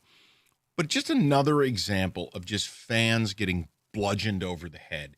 And it gets to, are you at your breaking point? I'm going to explain. We'll get to it. Kenny, the text first. Absolutely on Team Mike with the spot foul. Anything over 15 to 20 yards is too punitive. That's from Jerry. A lot of people are on your side with that one, by the way. That was the most common text we got in that segment was people really hate that rule. I understand why you do, but you have to remember sometimes you're going to be on the flip side of that rule where your wide receiver is going to get mugged and he's 40 yards down the field, and instead of it being 1st and goal from the 5, it's 1st and 10 from the 40. Another one, I like it. 15 yards just for hitting somebody as hard as I possibly can. Absolutely worth it. There's no perfect fix, but we can't keep doing what we're doing right now. You breathe on somebody, you're giving away half a football field. It's insane. Which do you think is more aggressive right now, or more egregious, I should say? Is the spot foul, or is it the roughing the passer nonsense? The roughing the passer probably angers me more, but the one that's at the top of the charts for third down Chernobyl reaction is the defensive holding. It's a player it's the ultimate bailout across the field. The QB wasn't even looking that way, and then they'll show you the replay. And Dean Blandino's got a martini in one hand. He's like, "Wow, see the jersey pull," and you're like, "But it's third and forever. That can't be an automatic first down. Can't." No, that's the ultimate bailout rule. Not quite interference, but how about this? It's your spot foul, 5-yard penalty, automatic first down. And it always kills me because it's like, yeah, I guess he's kind of grabbing him, but what is this really affecting play-wise? Kenny, the only thing worse than that is the holding on a kickoff or a punt as the runner is 10 yards past the holding call. It had nothing to do with the play. Just let it go. And one more to sum up the hockey one. If I was Austin Matthews, I would take the C off for the next home game in Toronto. Yeah, 100%. I wouldn't be there. Let's take the calls. And we'll just round it out. Again, it was a little bit about the Austin Matthews situation, but also why not make a phone call? We're talking about making this March different. I absolutely will be surprised if Matthews is a Maple Leaf next year. And the situation is unique. It's not skills. It's not injury. This is a political, patriotic, he's viewed as a traitor, a coward. They want to take his C because he went to the White House. Those are highly personal things. And Toronto sucks. They're 6-7 points out of the playoffs. They already ran Marner out of town. They're going to have to blow this thing up. Well, fine. Yeah, it's then one of those hand things. Pajama Boy the C. They all worship Tavares. Good. Here, hand him the C. It's one of those things I don't think you can walk back after you say all of this stuff. 6 months from now, you can't be like, yeah, we were just in our feelings. We're sorry. We actually like you. We're good, right? No, you're not. All right. 248-539-9797. Take some phone calls. Sure. Let's go to Doug, 97.1. Dougie, what's the good word, buddy? Mike, I appreciate you guys taking my call. My thought is this. I love the idea of us making the phone call for Matthews, but this is so beyond what Detroit GMs are doing and have done in the last 5 to 10 years. We don't make that big phone call anymore, right? Like, you want to get denied. You want this to be as public as possible. Yeah, we're making phone calls on Matthews, put pressure on, the fans would put pressure on the Toronto GMs to do this. Sure. But right now, Harris, in that it took him a while to make, a trade for a good pitcher or a signing. That's just not our style right now. And it was Yzerman's style down in Tampa. But I wonder if he's worried that he's going to put us back further than maybe what we are. I just don't see this being part of their personality for any Detroit GM right now. So I love it, but I don't see it happening. No, and Doug, listen, I fathom them doing it. I try not to do fantasy radio, Doug. We have some fun, but I did provide reasons it's plausible. But again, absolutely plausible. I think you're 100% right. It'll be a Tyler Myers quiet deadline, got bigger on the blue line, another right-handed shot. And while that does have function, I don't want to serve a poo-poo platter. I don't think it's the type of move forward that really moves the franchise forward. So that's the frustration of, what are we going to do, Doug? Are we going to throw a parade because we finally didn't choke in March and made the playoffs? No, I want to win a series. I completely agree with that. I do, and I would love to see a big splash. That has been a criticism that I think Yzerman has needed to absorb because he hasn't done anything. It would be absolutely awesome, but we also, 5-on-5, he would absolutely help us. And if we don't make the playoffs or if we go barely nowhere in the playoffs, it would be because our 5-on-5 is terrible, and Matthews would absolutely help that tremendously. So I agree with you. I'd love to see it. I just don't see us making the phone call. But I'm under the old school way of just you make the phone call, right? When Harbaugh left and you make phone calls to make, bigger names, you get a hold of the Alabama coach. You see if you could try to get him. I love being denied if you make it public, right? Because it tells your fans you're trying. You're doing something. That reading the report from whether it's Darren Dreger or Elliot Friedman that the Wings inquired on Austin Matthews would hit like crack. Yep. Like that would be, oh my God. And Toronto would lose their minds on one. You'd go one or two ways. You wouldn't be in the middle being like, well, at least we're getting phone calls. No, they would say, get rid of him. Or they would say, no, we need to sign him long term. It would put so much pressure on them to do that. And him being in our division, it'd be fantastic to put pressure on them. I would love to see it. We can dream, Doug. But I just, I appreciate it. And again, I don't put things out there and then not offer you reasons or pathways. I'm just telling you, this is a unique thing going on up there, and it is nasty. But again, I know it's just probably it's not the MO. And look, we talked about it. I mean, no team in this town has made a big trade. I salute the Tigers for what they did with Valdez and Verlander, and even in the face of the Olsen thing, and it made the Verlander thing more necessary. They spent the money. They got aggressive. It's a narrative-changing offseason for the Tigers. I'd love to see a narrative-changing deadline for the Wings. Because right now, yes, they're probably a better than a 50%. Maybe they're 60-40 to make the playoffs. But I want to be 90-10. And I want to be a threat once they get there. Right. And with respect to 36-year-old Tyler Myers, where, yes, from a physical profile it works, I don't know that does that.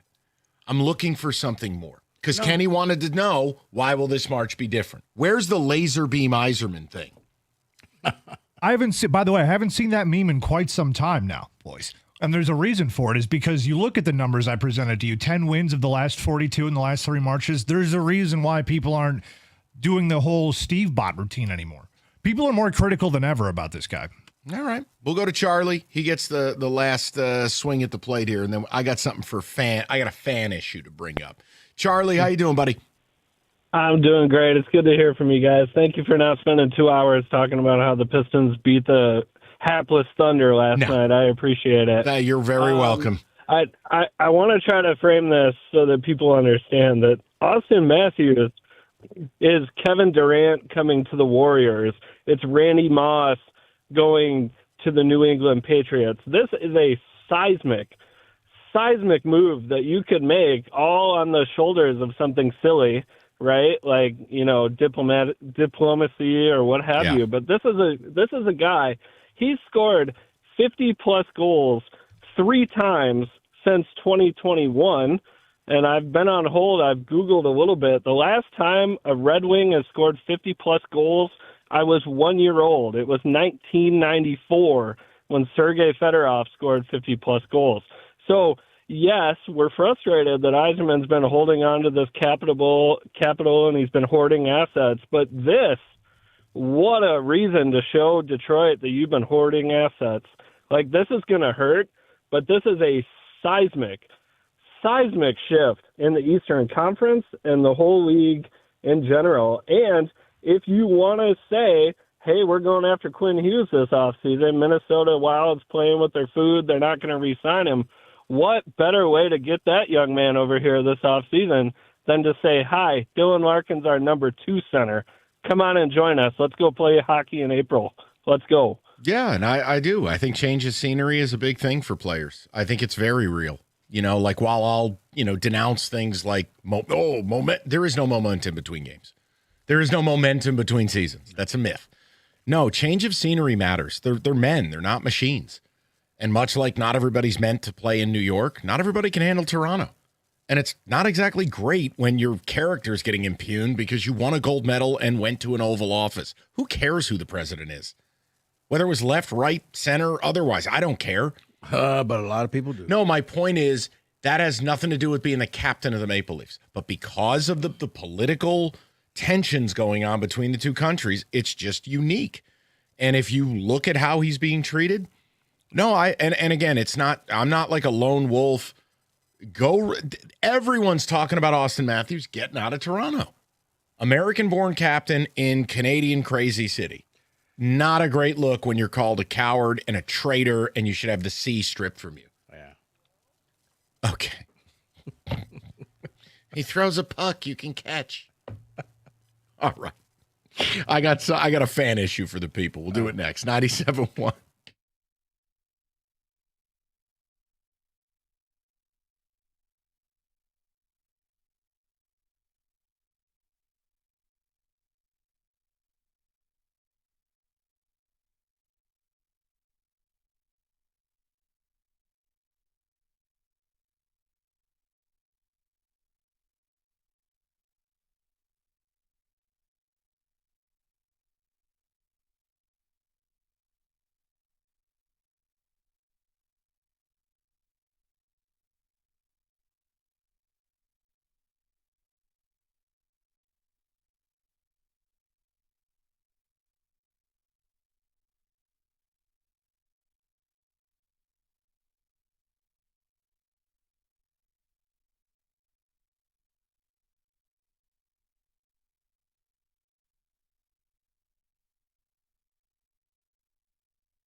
Okay, so kind of on the heels of what we did yesterday, where fans got screwed last night at LCA, and it's not the Pistons' fault, but like the NBA.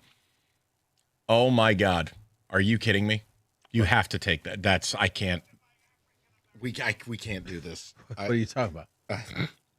Bro, I was gifted a new hat. I'm going to do the rest of the show with I can't look at you. I was gifted a new hat. That is beyond preposterous. Evan said, hey, you know what? Here you go. You know, on the heels of this Austin Matthews thing, that's a really bad idea. Because people can't handle fun. That's legitimately funny. I'm not going to say what it is because we're on a radio show and we don't have like this. It's a red hat that says Bellini was right about everything. You know how many people are going to be upset at that? For no reason. It's a total mockery. But okay. Oh, and then that'll upset more people. Right. May I? Go ahead. Dude, I can't. If you wear that, I'm just gonna swivel the chair towards the wall and do the show towards the wall. Mr. Aruzioni, go ahead. Thank you. The floor is yours. So look, last night, Thunder's, 5 of their top 6 scorers, 8 players overall don't play. You beat their janitorial team. And fans got screwed. This is just another example of this. So the World Baseball Classic is coming up. Front Office Sports had this. Do you know what an authentic Nike Aaron Judge Team USA jersey costs? So it's a baseball jersey for the World Baseball Classic. Let's say you want to root on the USA, you like Aaron Judge, or you like Paul Skeens, or you like Bryce Harper, you like Tarek Skubal. Right. Do you know what that jersey will cost you? Man, you're probably talking about $250. Higher. 3? Higher. 4? $419.99. Ooh. But here's the catch. You order it, and deliver it to you. Well, yeah. In April, the World Baseball Classic ends in March. So Fanatics, this is an issue where Fanatics essentially has a monopoly on this where, oh yeah, that jersey will have a Nike swoosh on it, but it's not the same jersey the players wear. Nike makes those. Fanatics, and look, this has been a thing now. Whether it was the Red Sox jersey, whether it was when they started the MLB jerseys, and people are like, wait, why are the logos different? Why is the letters so tiny? It looks like kids' jerseys. But when you look at this, $420 for a baseball jersey, $50, $44.99 for a stupid baseball hat. Go and look at, like, we were joking earlier. Occasionally, look, I like hats. But, like, we talk about, like, you're not going to go to the poorhouse, but you look at something, you see the price of it, and you just go, no. The answer is no. I'm not giving you my money for that. Not that I can't afford it. It's that your pricing is so grotesque. I refuse. I hit the fan portal. Right. Who on earth can justify $400 baseball jerseys? Like, this is where, again, and I'm not trying to do this, Little House on the Prairie appeal to parents and kids, but the primary people that wear apparel are children and young men. Yes, you will have people that are older that will wear a jersey, but hats, T-shirts, different things, kids, right. Younger people, right. Maybe in your 20s. This is another example of the basics of fandom being taken away from fans. Who is spending $420 on a baseball jersey? You have priced it to a point. No, you're not buying that for your kid. You're not buying it for yourself. And the folly of it is Fanatics doesn't even have the decency to get the product there, for the event you're buying it for. And that's what makes it very problematic because it's like, well, I can't even go. Either you go to a game or you can't sit there and watch Team USA or whatever team you're supporting in their jerseys. Right. So, I made a joke to you earlier. It's think about this. If all of a sudden in a few weeks, all the Olympic jerseys get released. Yes.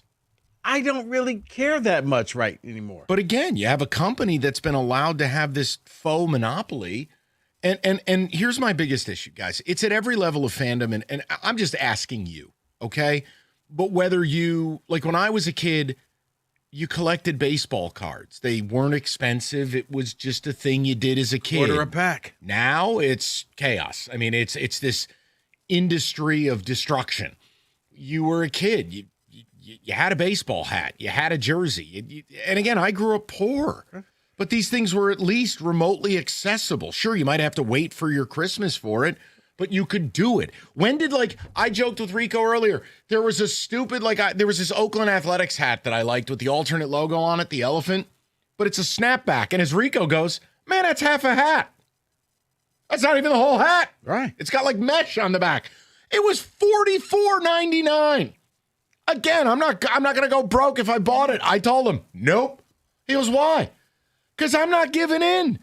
But then you get to ticket prices. You get to event pricing. When did concerts go from $50 to $5 billion? I don't know. That I can't understand because it's not like the concerts are that great. But I think the concerts have become FOMO.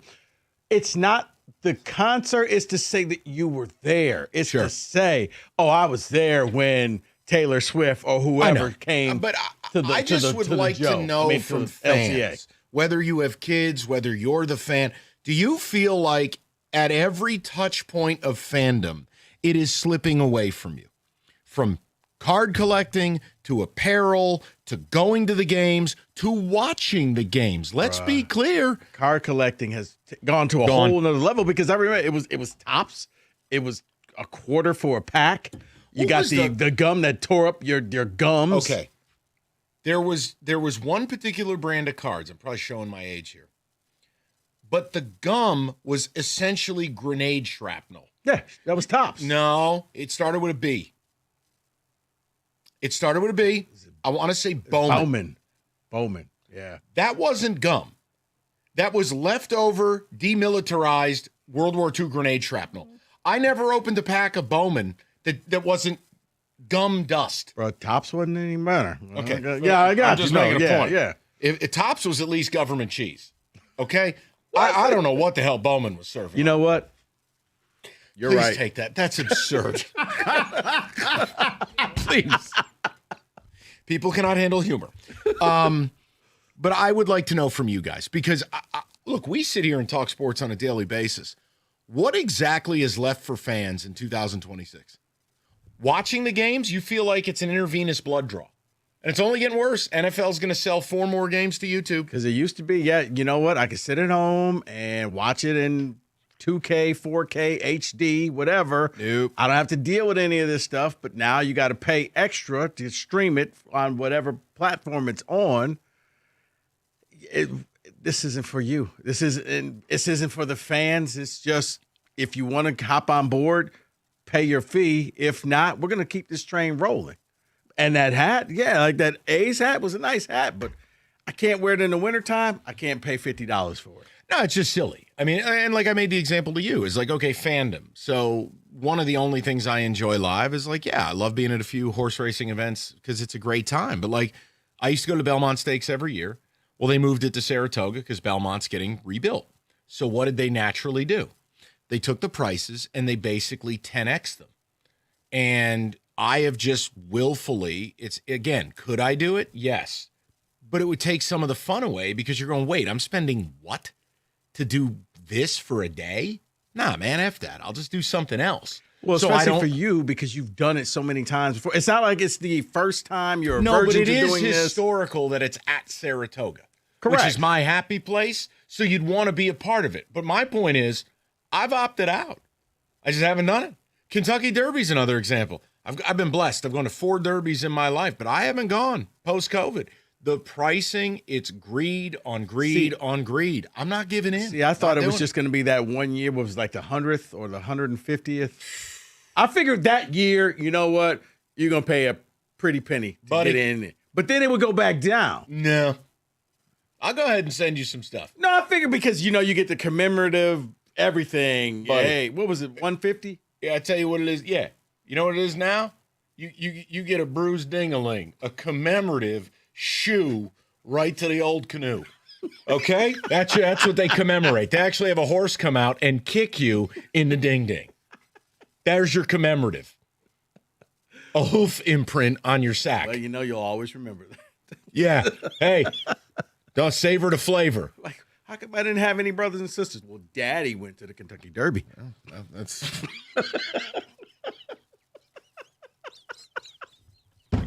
because Daddy got paid a visit by Monarchos right between his plums. 248-539-9797. We can get some of your phone calls as well. 97.1.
We're going to get through as many of these as possible. So let's dive right in. I'm going to give you the player. Okay. I'll give you the contract. Okay. I'll give you the percentage chance they get dealt. Then you guys have to pick a landing spot. I see if it's on the list, and we go from there. Fair? Let's go. All right. I want to start out number 1. Brian Thomas Jr., wide receiver from Jacksonville. Had a great rookie year, stud out LSU, kind of fell out of favor. Parker Washington, superstar. Jacoby Myers, trade plus long-term deal. And Travis Hunter will moonlight. 1 year left, $4.9 million plus the 5th year. ESPN puts his chances of being dealt at 20%. Where do you think the best fit for Brian Thomas Jr. would be? Probably think. I was going to say the Bills first rip. Kenny's in on Bills. Rico. I would say Patriots. You're both on the board. All Nice right. work, gentlemen. Rico at the Pats, Kenny with the Bills. Here are the 4 they list. Pats, Bills, Steelers, Raiders. You say Patriots. Yeah. He says Bills. We move forward. I don't think he gets dealt. But it's worth making He's a phone turned call. to the odd man out for some reason. ESPN, well, he had a bad year. No, a lot of drops. but I think that he's one of those guys, he's still young enough, you could fix him and get a steal. Devon A-Chain, the home run hitter, running back for the Dolphins. Contract 1 more year, $6 million. Dolphins are in a full rebuild, but they value this guy at a high price. The odds per ESPN, 10%. Who's the best fit for him? I think there's only one team. Let's hear it. They need a running back. It's the Chiefs, unless they get one out the draft. Rico's on the board at KC. Kenny. Am I allowed to steal copy what Rico said? Because that's the first thing that came to my mind. You'd be also. smart to do it because you're both on the board. There were 3 places: the Chiefs, the Texans, the Vikings. I think we all agree. Whether it's by trade or by draft, yeah, Aaron Jones is dead. Madison's not a full-time guy. Okay. But the Chiefs, they're getting it back Right. somewhere. All right, stay in Miami. Jalen Waddle. 3 more years for a total of $57 million. Very team-friendly. Now, whispers of a Waddle deal at the deadline in October. It didn't happen. Bottom line, he's going to be costly. They listed at 10%, 4 landing spots. You guys have been great so far. Go ahead, Rico. Kenny, I'm going to take your first one and say probably like the Bills. You're in on Bills. Kenny? I thought Bills too initially, but I thought, what's the most annoying possible outcome? And to me, it'd be a team like the Ravens. So I'll guess the Ravens. Kenny's on fire. Bills are not here because remember, they have tiny people wide receivers. They need a big wide receiver. Kenny, Ravens are on the list. Raiders, Chiefs, Steelers of all teams. Steelers got a big wide receiver. Man, I don't make the news. Okay. I just report it. Number 4, Max Crosby. Now we can sink our teeth into it. 4 more years at a very team-friendly $29 million a year. We all know how it ended. We all know I don't care what their GM is saying. He's probably getting dealt. ESPN putting it at 60%. Max Crosby somewhere else. 3 landing spots. You've convinced me on this one. He's going to the Bears. Rico's on Bears.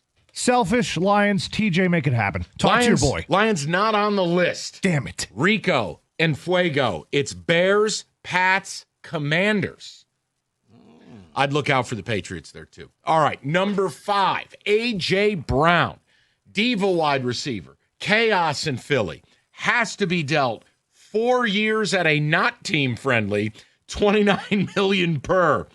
60% odds he gets traded, according to ESPN, 3 landing spots. Kenny caught first. I'm going to go back to the Bills well here. 60% says he gets traded. Okay. He'd be a natural fit there.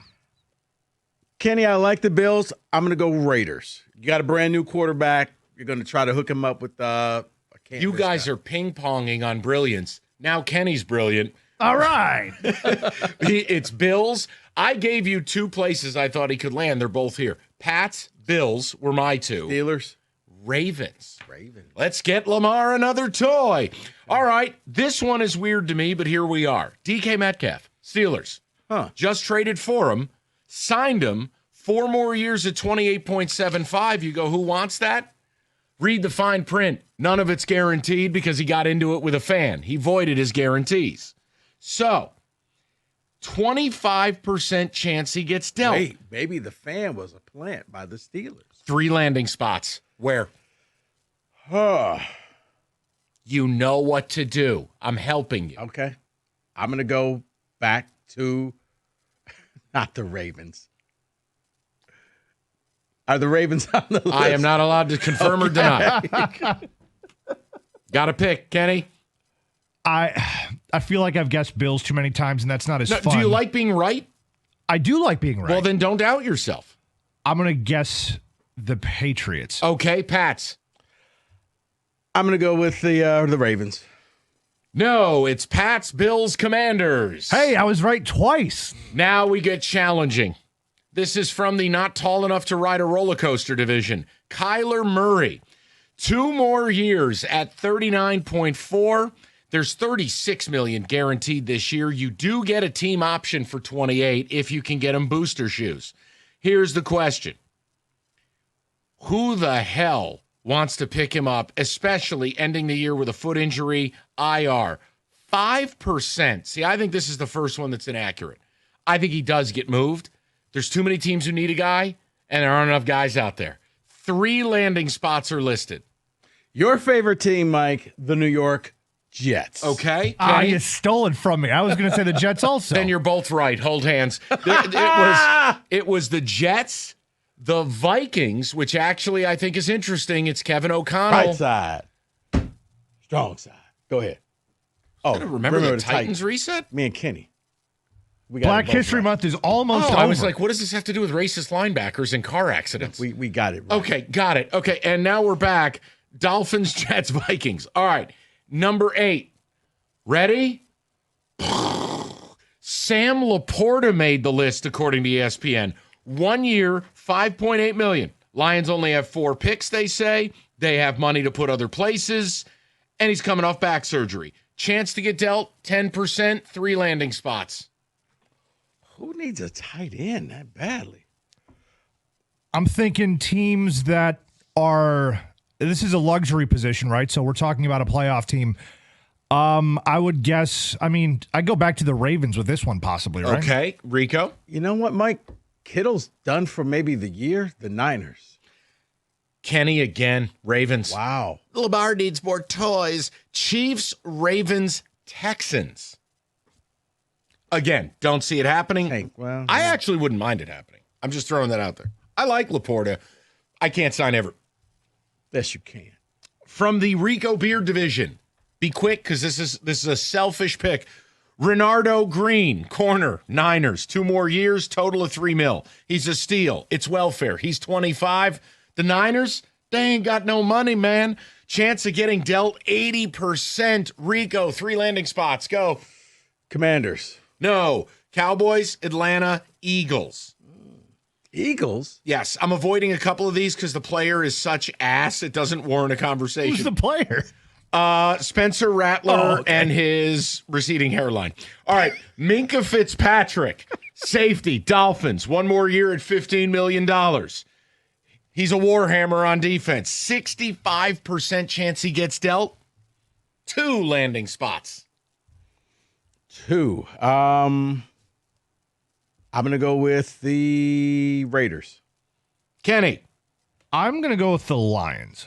First one you've both whiffed. You've done a hell of a job. Bills, Cowboys.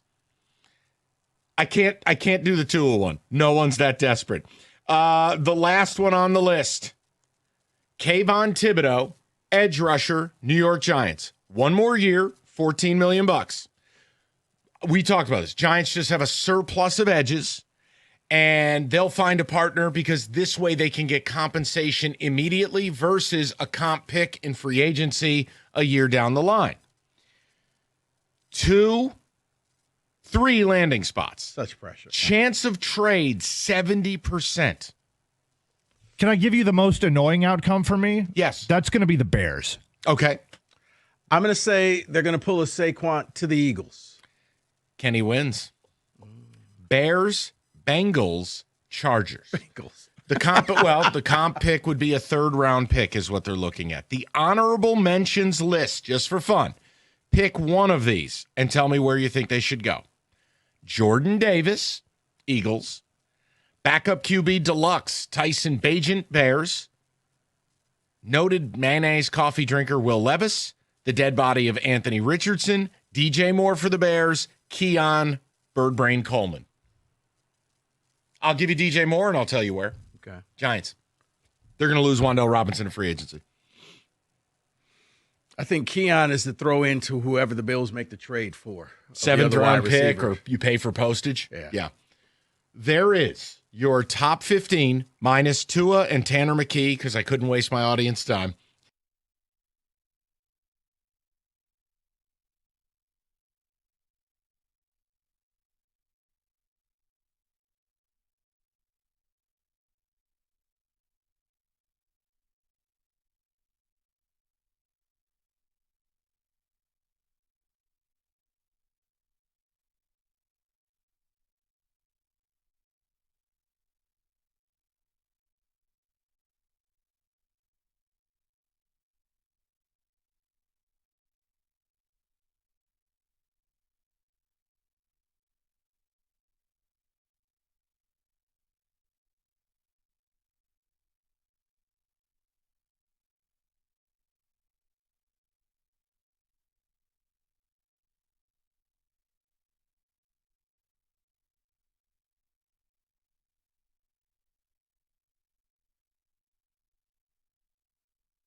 Brought to you by the Michigan Lottery. The Red Wings have their first game since the 4th of the month tonight against the Senators. Heading into the break, Detroit dropped 5 of their last 7. Ottawa was on the other side of the spectrum, winning 5 of their last 6, pushing them back into that wild card hunt. It's a 7 o'clock puck drop right here on 97.1. Michigan State basketball visits Purdue tonight. Those two teams tied in the Big Ten standings at 12-4. Tip at 8 there. New Tigers pitcher Framber Valdez is set to make his spring training debut Monday in Lakeland against the Braves. Ex-Pistons coach Stan Van Gundy joined Stoney and Evan on Restore the Floor. He called the Pistons the best regular season team in the league.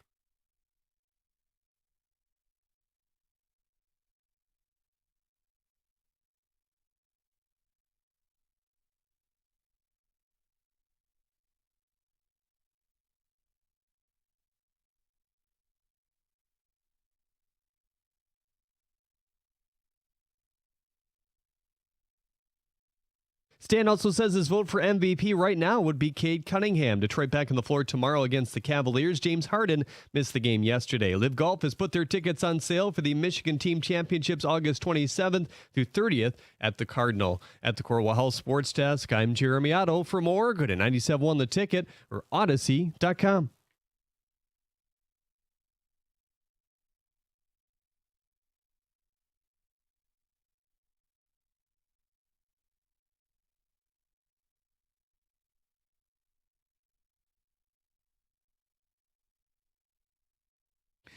Five o'clock. Nice to have everybody aboard. We're going to have 2 issues to get to here. One is something we talked about briefly last hour, and I want to continue because I think a lot of people, on the heels of a lot of people who spent good money to go to a Pistons game that turned into a scrimmage last night, you got screwed. You got screwed by the NBA's culture of nonsense.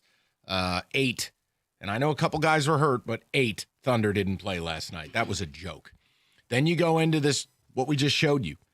The pricing by fanatics of WBC gear. I mean, World Baseball Classic, whether you're into it or not, the idea is there is no world, I don't care what the jersey's made out of, where a Team USA Aaron Judge jersey or Tarek Skubal jersey is $440. Like baseball hats, $50. Like, at any point, do you feel as a fan that there's anything left for you? Whether it's the ticket prices, the apparel prices, the prices to watch your teams, any of it. I mean, even something that seemed as Americana as apple pie, trading cards as a kid. I mean, forget about it. So that's one of the things we're talking about. And like, has that hit your doorstep? I mean, we joked about it earlier. It's not a big deal. I saw a hat I liked because I love baseball. I do. But I laughed. I mean, Rico's line was the best because it was a snapback. He goes, "That's half a hat, bro." I'm like, it's mesh. You're not wrong. And by the time you pay for the damn thing, it's 50 beans. I'd rather do something else for the money. Yeah, mesh hats get capped at $20.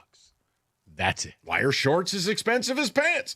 So look, it's just, that's one of the topics. And I wanted to hear from you guys because I do feel like that sports has never considered the fan less at any point in history. So 248-539-9797. And this fanatics thing and what it's doing to apparel. And look, if you're a father or like, look, I'm an uncle. Like, yeah, my nephew loves the Lions.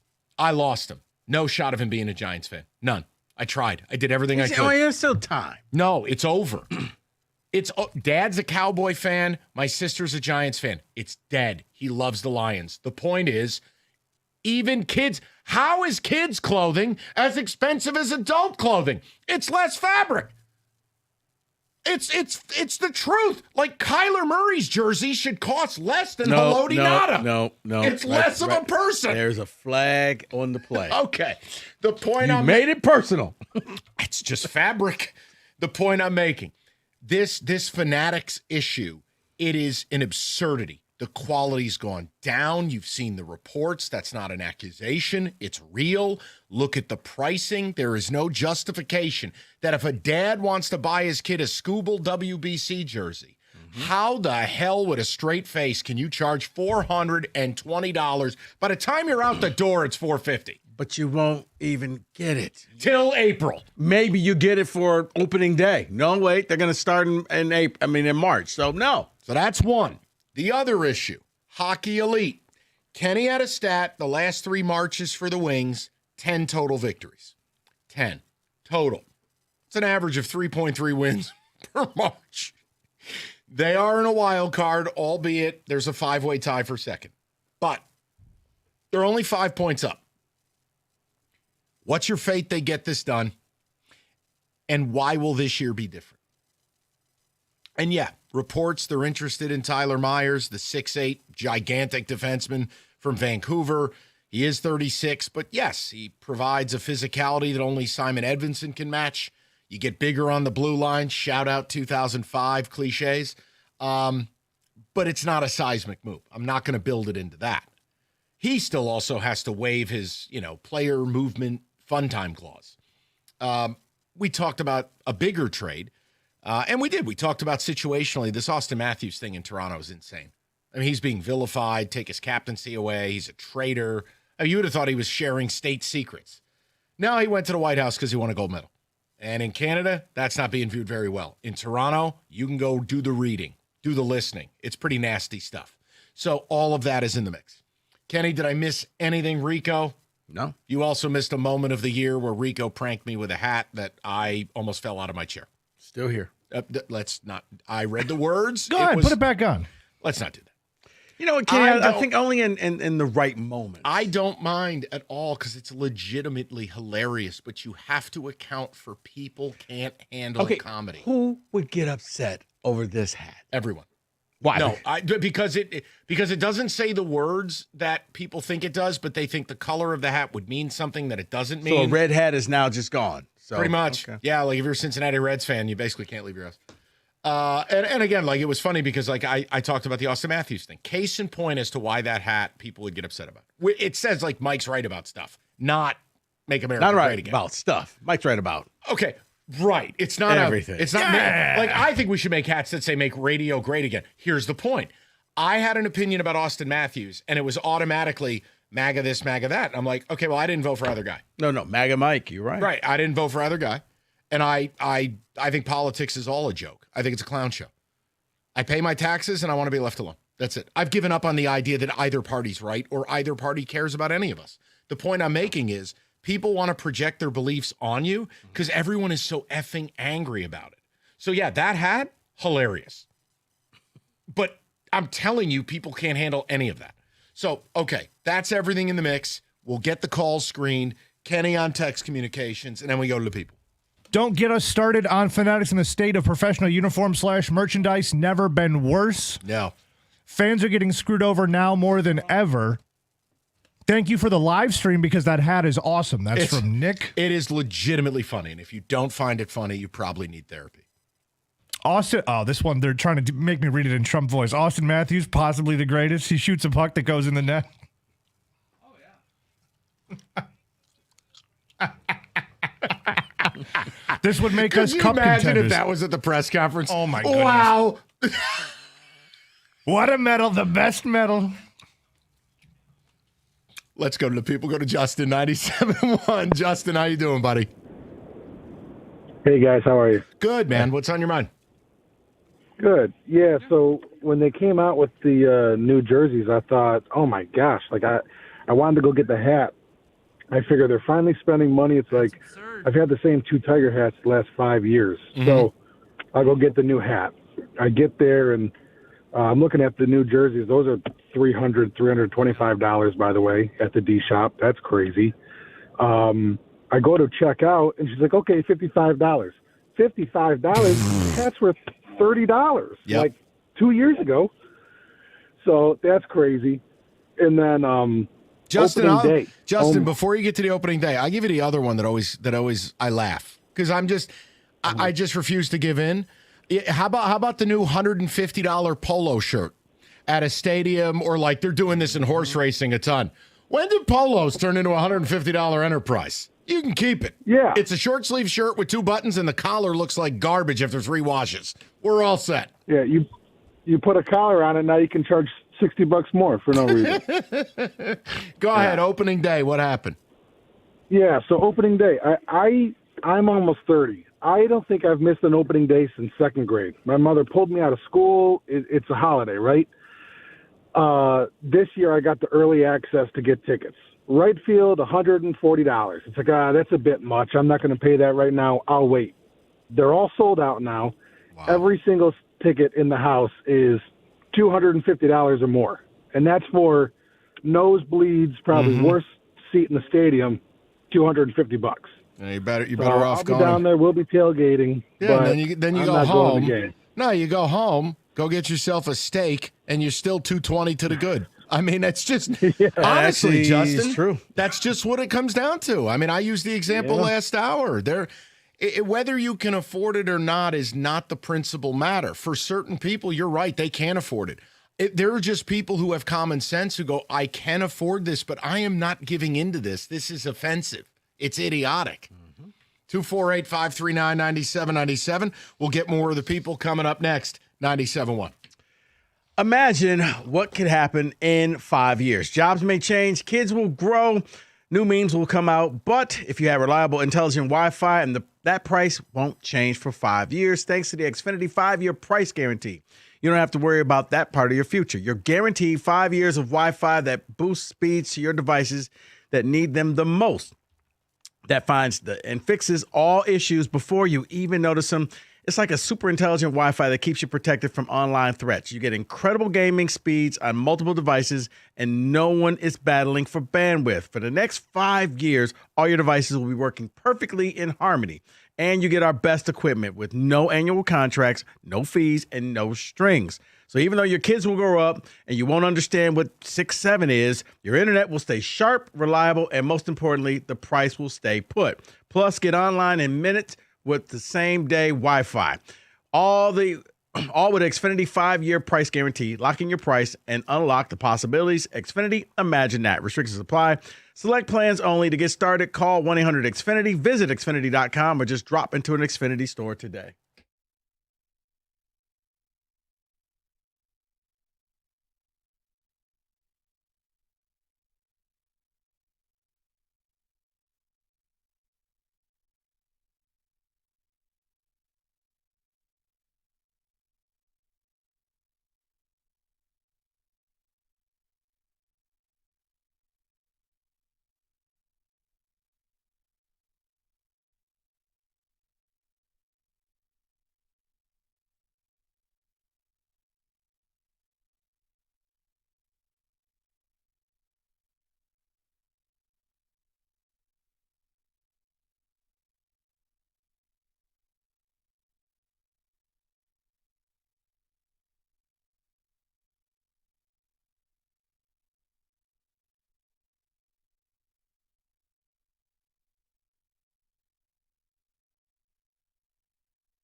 Hey, quick note before we get to the people. Like, the combine's going on, and we don't do breathless coverage. But a player Rico and I have loved since week 1 of the college season is about to go.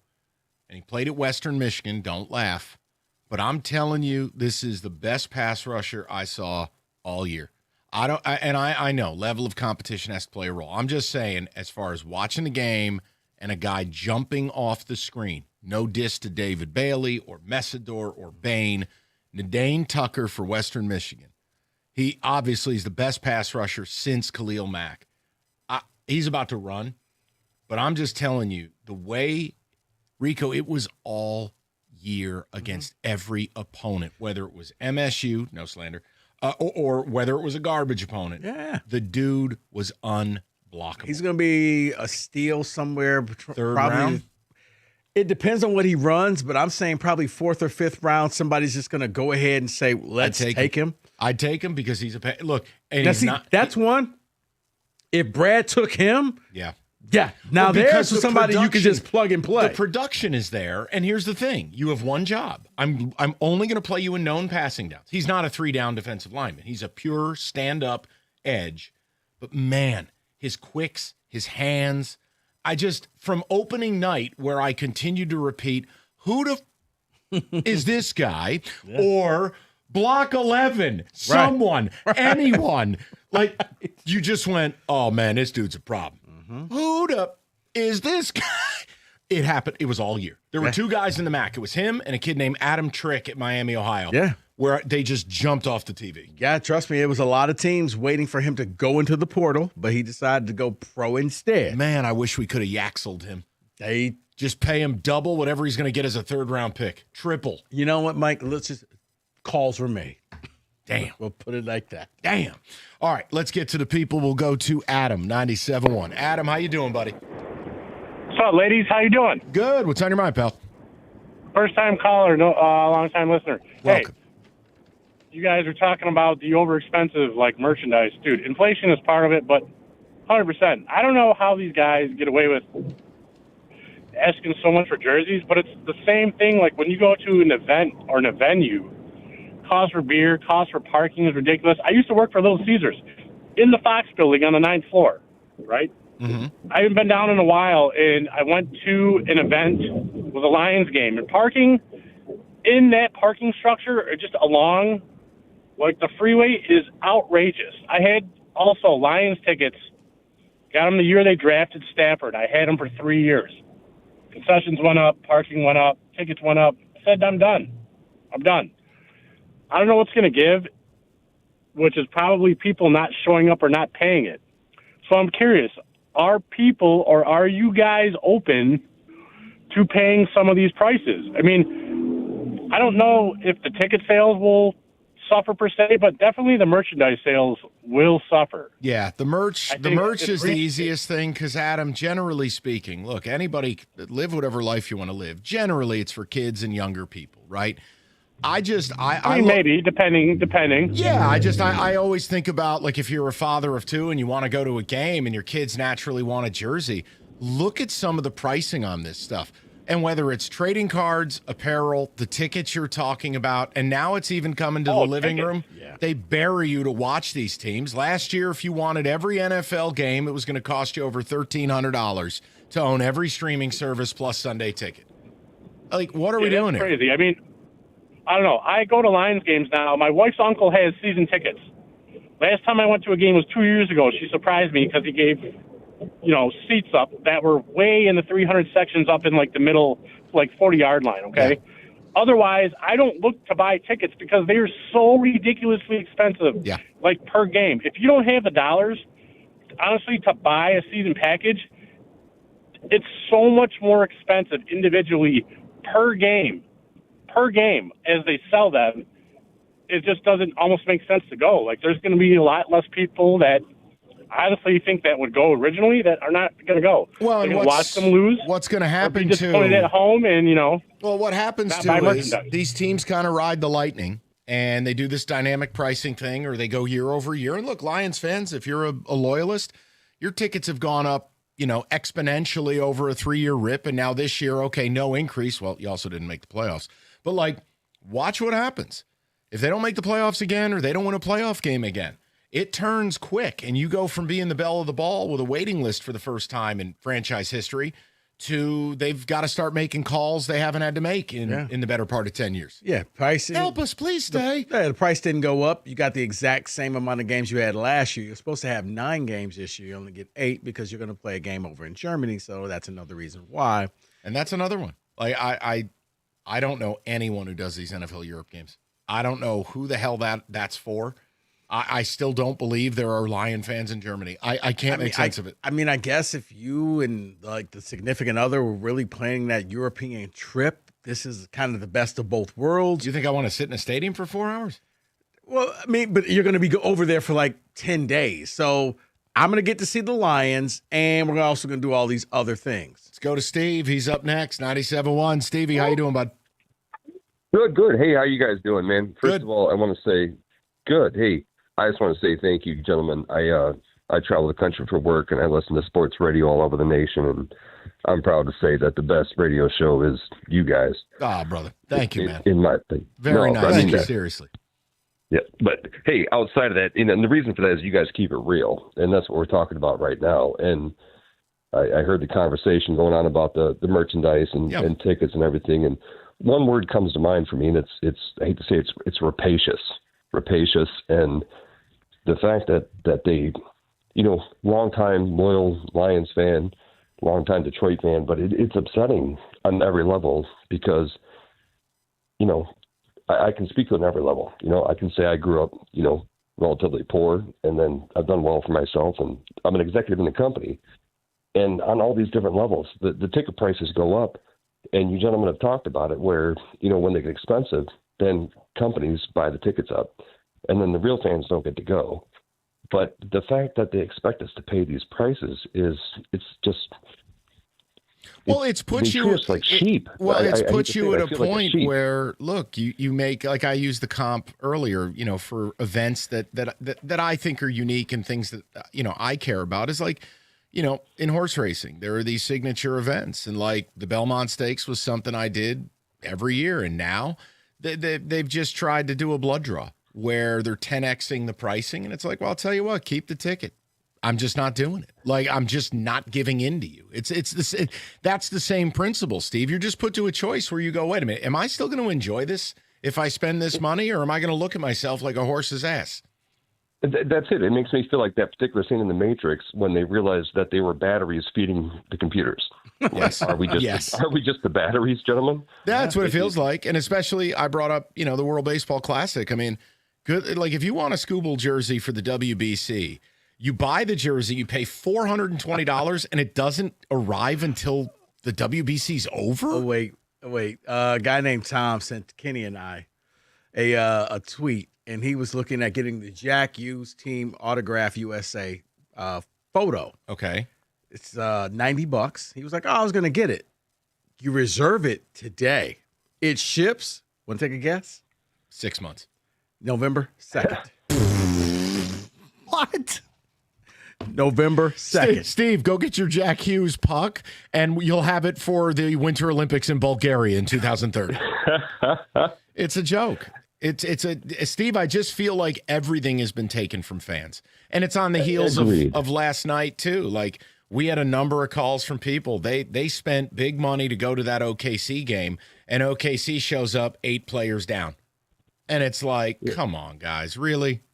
And that's the point. And that's the thing. I'm a lifelong Lions fan. I mean, we know what it means to be, brother, if you're a lifelong Lions fan, you're loyal. You know what it is to be loyal because we love them, but they haven't given us much until recently. But that's exactly it, that loyalty. But then they start to turn the knife in you and with the money, and it just doesn't feel right. Well, and look, we've been there this entire time. We have to say this too, and I understand teams have businesses to run, and this is not a hobby. Clearly, they're able to charge these prices because someone is still paying it, but it becomes more difficult to find them. And I do think what sports is doing is they are taking every cent they can get today with no eye on tomorrow's fans. If you take away the connectivity and the passion from the young people, they're not going to be there as adults to spend their money on the games. So you think that it's almost like the housing market, all of a sudden the bubble's going to break at some point? I mean, it Fans has to. are just going to be like, enough? It just has to, because the amount of people that the pricing of their given passion, that it's still accessible to them, is shrinking. You're literally gatekeeping your audience, and you're telling them you're not welcome to wear our stuff. You're not welcome to see our games. And even though you're staying home, we're going to open your veins, and you're going to pay more for that too. You're just, the childhood is when you become a sports fan. I don't know anyone who just decided at age 24, sports, like it's who you are as a kid, and it's your favorite ball cap or your jersey or that Christmas present you waited for, or God help you if like once a year your parents are able to take you to a game. Rico, father of four, wants to take his kids to a game. Not a father of four. How about a father of two? Father of four is effed. I mean, he basically would have to go turn tricks on the corner to afford a Lions game. Hear you.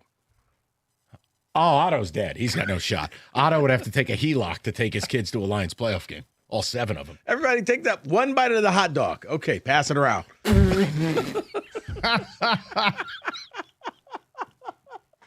I got nothing. You win.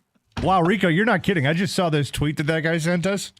Kenny, look at the November 2nd, 2026. Your Austin Matthews trade, and you said put Kosa in there because according to FanDuel, Kosa's the third goalie on a Canadian team in 2030. Yeah, you Canadians, you hate Americans so much. Here, I'll trade you nothing but Canadians. And I give you unlimited Timbits. Give me Austin Matthews. You don't like him? He's a traitor. He's a coward. We'll take him. 97-1.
Reverend Rico, what do you got? We talked about this earlier, Mike.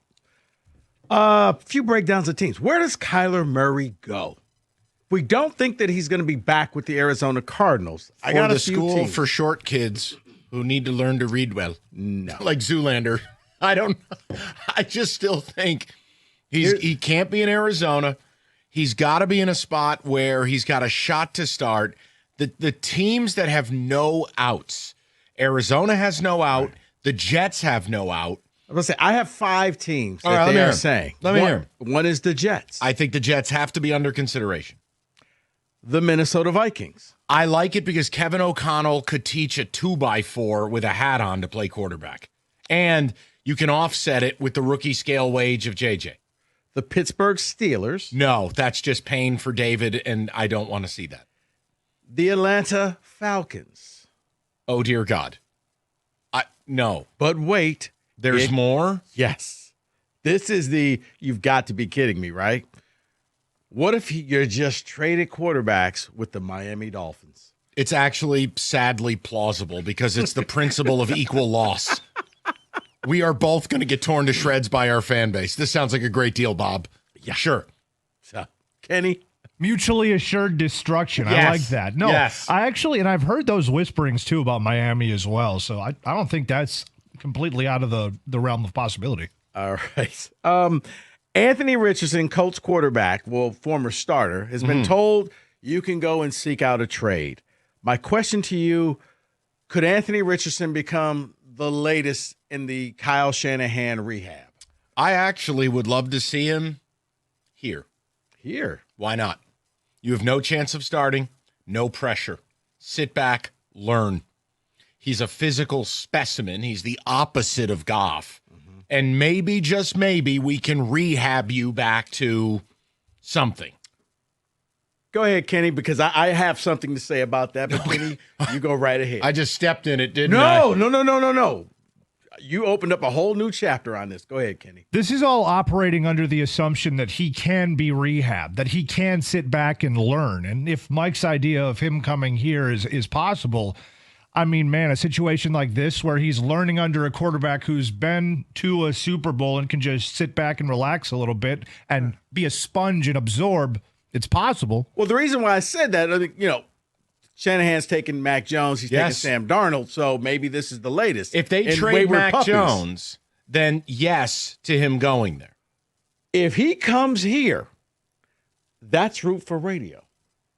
Because the second Goff has one bad game. Oh, no. I know where you're going with this. Kenny, where am I going with this? We're going to get these calls. And he could go very fast. And then we're going to get Anthony Richardson too. Yes. In true Root for Radio. He's a mobile quarterback. Why aren't we playing him more? All right. Bad idea. I'm sorry. I never should have said it. Brother, that's Root for Radio. You win that one.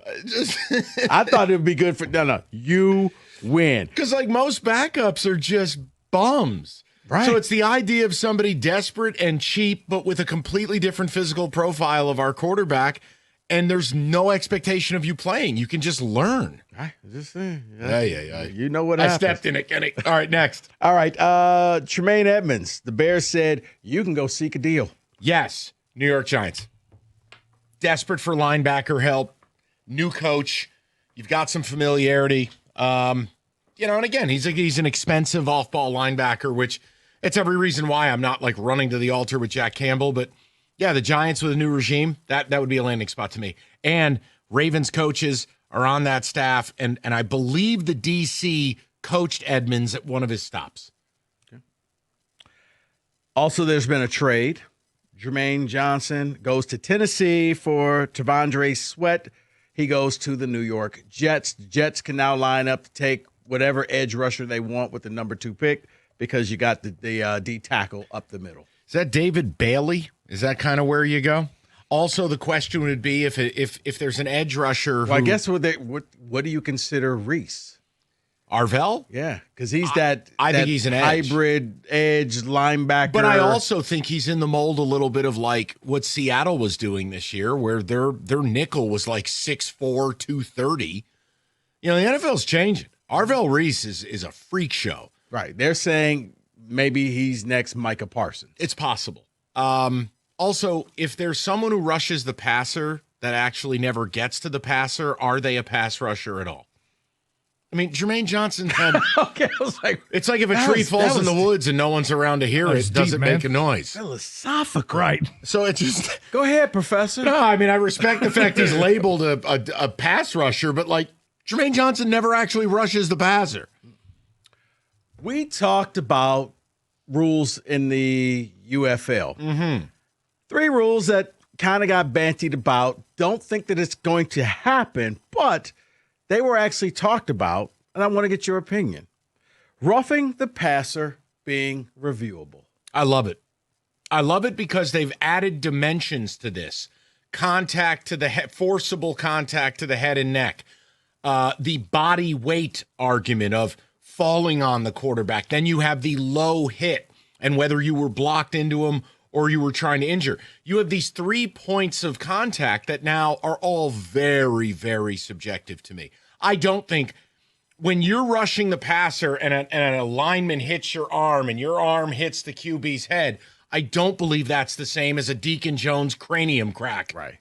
So, yes, I would love to see it. Because the other thing, stop asking 300-pound men to do pirouettes in the air like John Wick. Bro, this ain't the Matrix. To not fall on the quarterback. Right, it ain't the Matrix. You can't just stop midair and just do a 180-degree turn. It's like, what? How? It happens too fast. Right. My question is, will this actually fix it? Will this actually be legislated evenly across the board? Because I've always looked at the NFL as an entertainment product first, right? So will this be legislated the same from team to team, from quarterback to quarterback to quarterback? No. No. And that's my problem. No, with it. but Is, see, what does Kenny, this fix at that point? No, but Kenny, I think what would happen is it's that when the flag gets thrown and then you go back and look at it and you're like, oh, I didn't see he got pushed into the quarterback, or well, he landed on top of the court. Like, it was no place else to go. The quarterback slid late, and he had already taken off to tackle him. You can't stop me. That's the one that I hate. The guy can't stop midair. The quarterback slides at the last second.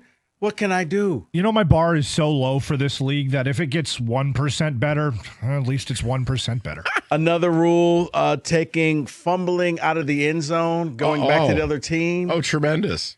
The team that fumbles the ball would retain it, but maybe get the ball back at the 20. So it doesn't it's not a turnover. This is one where I will say I accept your proposal because it's better than the alternative, which is these stupid fumbles that go out of the end zone and it's a touchback and it's this total bailout. Right. Plus, we're in the day and age now where everybody thinks they're Spider-Man and they're reaching out for the pylon from the 12. Well, at least you do that, and you're not the person who drops the ball before they cross the end zone. Okay, that's now, automatic. You just got cut. That one should just be a level of like football deportation. You can play football in this country, but no longer in the NFL. Why can't players just not drop the ball until you're in the end zone? We're in an era of fully choreographed Rockettes Christmas special celebrations. Oh my God, did Amon-Ra just birth a baby? Nope, it's a football. And Gibbs was the nurse. Right. But you can't hold the ball until you cross the line. Right. Huh? I like that Mike has fully gone to my side of this too, where it's like it's slightly better than terrible. You wore me down. 1% better, I'll take it. And now this next one, the last one, is I'm interested to hear what you guys have to say about this. Defensive pass interference goes to the college rules. Yes, not a spot foul. It is only 15-yard penalty. Yes. I don't want any more 53-yard penalties. I can't stand it. Please. So you're for this? Yes. Please. Didn't see that coming. I can't take anymore. The YOLO ball reward kills me. But go ahead, Kenny. I don't think there's a perfect solution to this, first and foremost. I don't think either one of these rules is particularly fantastic. I feel the lesser of two evils, though, would be the college solution. Here's what I'd like. I'd like to do what the NHL used to do, where Brett Hull intentionally or Jeremy Roenick cut his hand on his skate to get a major. If the PI doesn't draw blood or end up with somebody in a body cast like Steve Buscemi and Grown Ups. You want this to be professional wrestling where people are blading? No. You don't get a 53-yard penalty. It's like a hockey major. If it doesn't draw blood, we're going to call something else. Okay, so you know what? We may be able to meet in the middle, because if not, if you're the DB, you're Terrion Arnold, you got beat, tackle the guy. Yes. Just flat out mug him because it's only 15 yards. Good with it. I see, and I'm saying if you tackle the guy, it's going to be a spot foul. Now, if it's just PI because you both were jockeying for position, 15. But if you just flat out say, you know what, I got beat, so I'm just going to go ahead and trip him so you don't score a touchdown, I've never liked that about college. Okay. It's not a hill I'll die on, but you asked me the question. Okay. You know nothing unnerves me more than the good old 3rd and 24 YOLO ball for 43 penalty yards. Also, the NFLPA grades came out. Want to take a guess at who was the best and who was the worst? At what?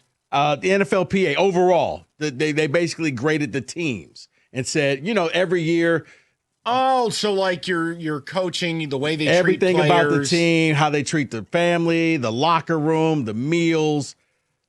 I have no way. The Dolphins came out on top. Really? And it's normally the Cardinals at the bottom. Not the Cardinals. The Pittsburgh Steelers finished dead last for the first time. Well, that's just living in Pittsburgh. I mean, it's essentially West Virginia with class. Yeah. I mean, you should come in last. And for those who want to know, the Lions got an overall grade of a B. Okay, competitive. So, yeah. Hey, it goes in line with their approach of just being good for a long time, but not striving to be great. That's your NFL Blitz. Goulet. 97-1.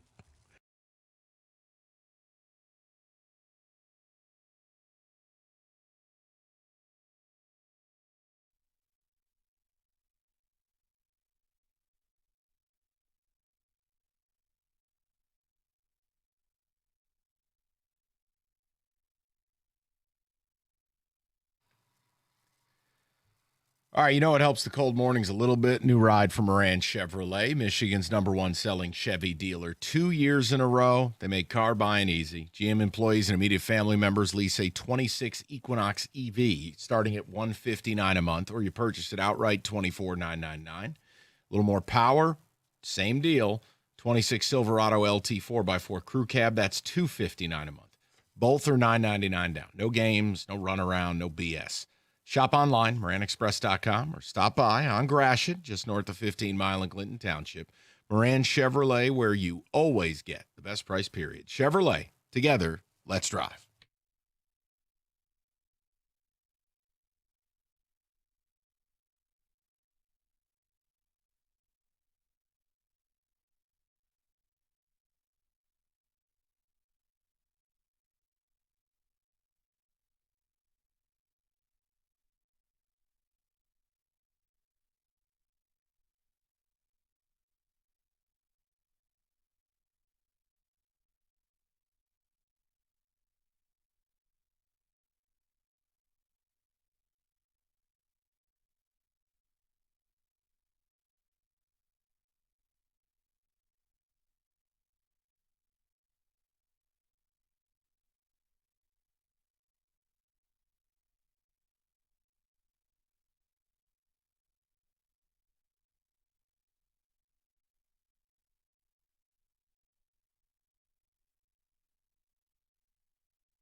All right, we're going to bring Rieger in a little early because he was smitten with a topic we were talking about before we took the air, because Rieger is the hardest working man in Detroit radio.